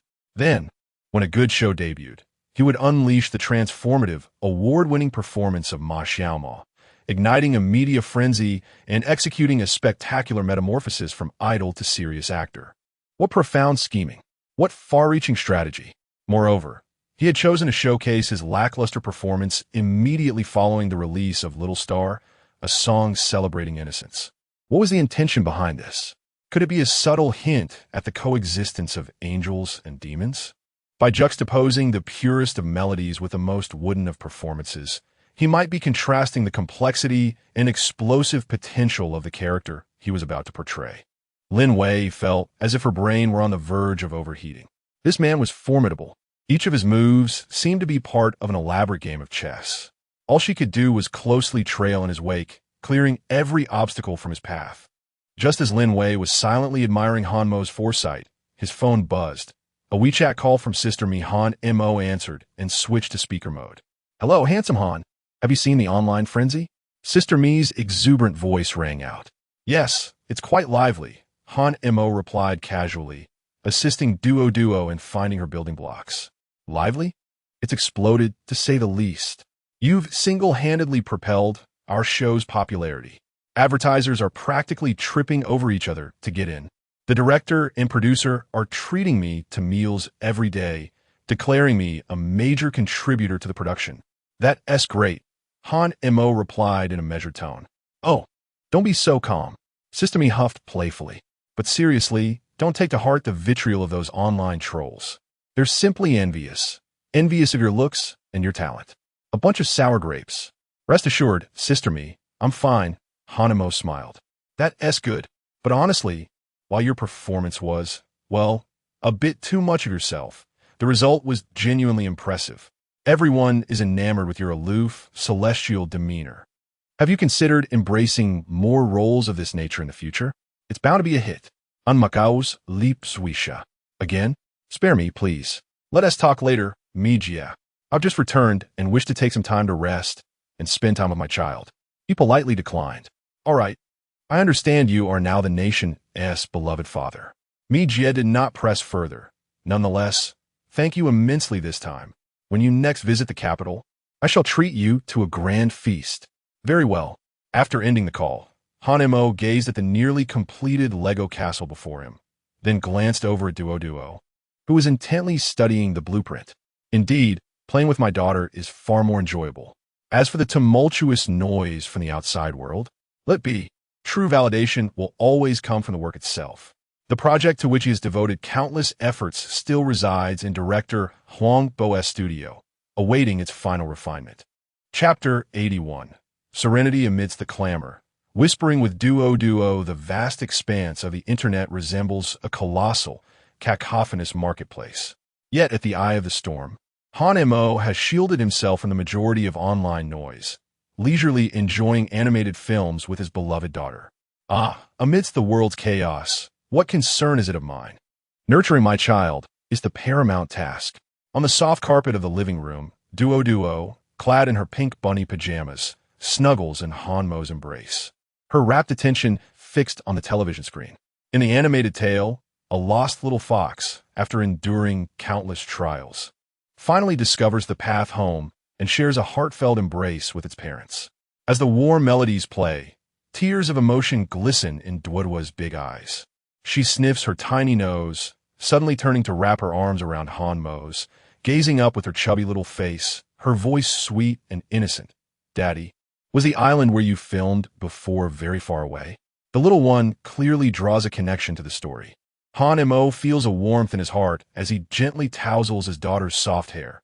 Indeed, it was quite distant. It took a long boat ride to return. Duo, with a semblance of understanding, nods while furrowing her tiny brows, appearing like a miniature adult as she remarks, "Then it must have been very tiring for you to come home, right?" Before Han can respond, she points to a fleeting segment from the television, a replay of 10 miles of blooming peach, where the expressionless figure of the celestial lord stands still. "Daddy, the uncle in the white clothes you played." Dwodwa's little finger indicates the screen, her tone filled with confusion and sympathy. Is he unhappy? Why doesn't he smile? Does he want to go home too? Her innocent words strike Hanmo's heart like a gentle current. Indeed, home. For others, it may merely be two simple characters, but for him, it is a chasm filled with tumultuous waves, human treachery, and the trials of life and death. Those days of struggling to survive on the deserted island felt like dancing on the edge of a knife. The journey home was not merely arduous. It was a fight for life itself. Dwodwa's assessment of his acting, unhappy, not smiling, though uniquely perceptive, is unexpectedly astute. Han cannot help but chuckle. Indeed, when he first arrived on the island, he had just endured a plane crash, the system lay dormant, and he was beset by a cascade of fatherhood challenges, leaving him in a state of bewilderment and vigilance. Later, when pulled in by Sister Me for a cameo, time was scarce, and his acting experience was minimal, resulting in a shallow understanding of the role. The so-called aloof celestial lord was largely supported by his expressionless face, marred by the pressures of survival. Now, being described as unhappy by his daughter is remarkably to the point. How could he explain this? Should he tell a 4-year-old